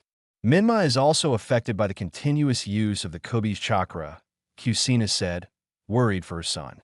Don't worry, Kusina. Menma will win and everything will be fine, said the blonde, smiling again. Yagura couldn't help but feel sorry for Naruto. He couldn't interfere in family matters, but he still had his opinions. Mei was also starting to develop feelings for Naruto. Seeing how her father was acting, she couldn't help but think about what the blonde's life must have been like. It was then that a loud bang brought their attention back to the arena. On the battlefield, Sasuke and Menma could be seen fighting with everything they had. Ray, Sasuke shouted as he fired a large, powerful laser from his mouth at Menma. The redhead covered himself with chakra tails, receiving the powerful laser, which generated a huge explosion upon impact. From the smoke, Menma shot toward Sasuke. When they came face to face, he punched the Sabache in the stomach, knocking the air out of his lungs. You're not going to beat me, Sasuke, Menma shouted. By the time he began to pummel Sasuke with a series of blows, the Uchiha could barely defend himself against his opponent's powerful fists bathed in reddish chakra. I already told you I don't plan on losing, Menma, Sasuke shouted, giving the redhead a crescent-shaped kick, lifting him into the air. Sasuke jumped, positioning himself underneath him, grabbing Menma's abdomen, and they hurtled towards the ground, spinning at high speed. However, less than 2 meters from the ground, Sasuke got back up, throwing Menma towards the earth. The redhead shattered the ground when he hit his back, but his pain intensified when he felt Sasuke's heel sinking into his stomach. Menma could only spit out blood as Olukia shouted the name of her technique, Primary Burst. She combined Omote Range with her Lion Burst. Lee said, completely amazed. Sasuke stepped back from Menma. The Uchiha was breathing heavily. The redhead began to rise from the ground. His wounds were healing, but not completely. The Kyuubi's chakra was beginning to consume him. I'll give you one last chance, Sasuke. Surrender, Menma said with complete seriousness. No, Sasuke replied resolutely. You asked for it, the redhead said as he disappeared from everyone's sight. Sasuke searched everywhere with his Sharingan, but he couldn't find the redhead in time. Menma appeared right in front of Sasuke, grabbing him by the neck. Olukia could feel the air he wasn't getting into his lungs. Menma's chakra was burning him, but his fear was evident when he saw the redhead raise his hand, showing 2 fingers and a thumb. "I'll take away what you're so proud of," Menma murmured as he buried his fingers in Sasuke's left eye, who could only scream in pain and despair as he felt Menma take out his eye. The entire audience was horrified to see such a scene. Naruto, Satsuki, and Mikoto wanted to enter the arena to stop Menma, but it was too late. The redhead gouged out Sasuke's left eye with his Sharingan still activated. He stepped away, allowing Sasuke to fall to his knees on the ground while he covered his left eyelid. His face was stained with blood, and tears could be seen streaming from his other eye. Sasuke was crying. Sasuke yelled, Naruto desperately about to enter the battlefield. "But don't come," Sasuke shouted, surprising everyone, including Menma. "I haven't lost yet," he said as he got up from the ground. Menma couldn't believe it. Sasuke was standing in front of him with his left eyelid closed, from which a sea of blood was coming out. Tears were coming out of his right Sharingan. "Do you want to go blind?" Menma asked in a truly terrifying voice. The censor was about to stop the battle until it could sense a surge of chakra from Uchiha. Naruto, Satsuki, and Mikoto were perplexed to see how Sasuke's Sharingan began to change until it formed a new shape, the kaleidoscope. He awakened the Magenkium. Tatsumi screamed. Sasuke murmured Mikoto, who shed tears seeing her son's condition. "I'll win," Sasuke muttered as he began to draw seals. The jutsu just came to him so naturally. Tun carried an ninja art of flame, fire dragon. Sasuke shouted. The moment he created a large fire dragon, everyone lost hope. Sasuke's last jutsu was a really weak one. Menma was about to fade it until the dragon's flames turned black. "The Amaterasu!" Mikoto cried out in surprise. "This chakra, those flames," Menma thought fearfully. "I can't stop it," Sasuke shouted as he launched his dragon to attack Menma. The fiery, dark reptile roared loudly as it approached its target. "Congratulations, Sasuke," Menma murmured softly so no one would hear. "I acknowledge defeat, but I will win this battle." A fourth chakra tail appeared on the cloak of Menma's jewel. Everyone's eyes widened in surprise. "Another tail," Shikamaru exclaimed excitedly. "Don't worry," Satsuki said. "Those black flames are Amaterasu, Kami's fire. It can burn through anything, even chakra." Naruto was overjoyed. It was impossible for Menma to stop that jutsu. It was then that he saw the cloak of his biological brother's Bijilu begin to fade, moving towards the palm of his hand where a Rasengan was formed. But something was wrong. "A dark Rasengan," Naruto said, drawing everyone's attention. Indeed, Menma was gathering all of the Kyuubi's chakra into that dark Rasengan. "That's it," Naruto said, getting her brother's attention. "You already know that I perfected the Rasengan by adding an affinity to it. The futon." Well, Menma had the same idea too. "But what?" Satsuki asked, annoyed. "You demonic energy," said a surprised Iruzan at Minato's words. "That's right," replied the yondaime. Menma was curious to see how Naruto managed to create a futon Rasengan. So he tried to make a Rasengan by separating the demonic energy from the fox's chakra to converge it into a new jutsu. "Such a technique would be incredibly destructive," said Yagura. Menma had created a dark sphere with a sort of white ring of light around it in his right hand. It was similar to Naruto's Rasen Shuriken. "It's not complete yet, but it should suffice," the red-haired man thought with serious composure before uttering the name of the Sujitsu. Darisen Ringen. Menma landed the Sujitsu right in the dragon's jaws. A powerful shockwave, followed by a gust of wind, was generated at the moment of impact. The dragon's black flames leaped out across the stadium, beginning to set it ablaze.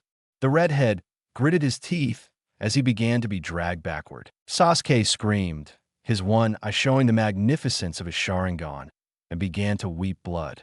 Sasuke's gaze grew increasingly blurry as the dragon began to become unstable. I must win, Sasuke thought as he cried.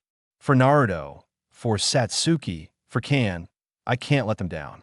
Sasuke screamed loudly as his dragon grew larger. Menma was giving it his all. Sasuke had made him realize that the world is much bigger than he thought. The limit of tails Menma can release is 4. He always thought that would be more than enough for any opponent, since they are from the Kyugi. But no, Sasuke was surpassing him, and he could only do one thing. He closed his fist, detonating his jutsu. A powerful explosion consumed the entire arena. The censor had to leave the battlefield. Naruto, Satsuki, Shikamaru, and Naruto took cover as best they could, but a thick layer of sand protected them from the intensity of the explosion. They turned to see Gaara with his arms crossed. The redhead's siblings looked at him, more than surprised that he had decided to protect everyone in the waiting room and not just himself. Yes, once the blast dissipated, the sand returned to Gaara's gourd, allowing the outcome of the fight to be seen. On the ground, a few meters away, Menma lay unconscious on his hands and knees. The redhead was spitting blood. The entire battlefield was partially engulfed by those black flames. The censor approached to declare the winner, and the winner is Namicase, the censor said loudly. Everyone started shouting amazing things about Menma and Sasuke, but not everything was happy. In the audience, Mikoto was crying silently with Akar, trying to calm her down. The other kids standing next to her also felt sorry for her. Minato couldn't have smiled any bigger. With Menma's victory, he had Naruto back, or so he thought. Menma struggled to get up from the ground and gestured to the waiting area, specifically to the blonde. "The only one missing is you and Nikki," the redhead shouted, leaving his parents and sister perplexed. Even Yukiya didn't believe what he'd said. That's when something clicked in their heads. Naruto was legally in Yukiya, so the bet included him as well. He wouldn't return to the Namicase unless he was defeated by Menma or Naruto in the tournament. "Ambu," Minato said as 2 men wearing animal masks appeared. "Bring the best medical ninjas in the village. I want Menma healed as soon as possible." "There," the Ambu responded as they disappeared. Minato spoke, Iruin angrily, gaining tension from the Yondao. "It seems like just what you're doing. Naruto has blocked chakra points. I'll calm Rusen down. Naruto isn't as seriously ill as Menma. I just want him treated in case the use of Yuki has caused him any damage," the Yondaime said gently, forcing Sarutobi to be summoned. Infirmary. While the next fight was taking place, we can see Sasuke lying on a stretcher, blindfolded, in the infirmary. His family met him, accompanied by some genin. "How are you feeling, Sasuke?" Mikoto asked. "Could be worse?" Elkia replied nonchalantly. "You're taking the loss of your eye very well," Satsuki said, a little sadly. "Well, I may have lost an eye, but I got the Magino," Sasuke said. "That's the spirit. You have to look on the bright side of things," Tatsumi said. "Try to cheer them up." "It all depends on you," Naruto, Shikamaru said, patting the blonde, who everyone turned to look at. "Naruto," Mikoto murmured as she hugged her adopted son. "Win or lose, you know he'll always be my son." Everyone was moved by such a scene, even Sasuke, who was blindfolded. "Have some faith," Tatsumi said, getting everyone's attention. "Naruto has kicked the butts of real monsters. Menma will be no exception. Naruto is strong," Akari said expressionlessly. "Naruto-kun will win. I'm sure of it," Hinata said, playing with her fingers. "Thanks, dude," Naruto said, giving a smile that only he can give. All the girls present blushed. "Seeing this, I assure you I'll win." "Really?"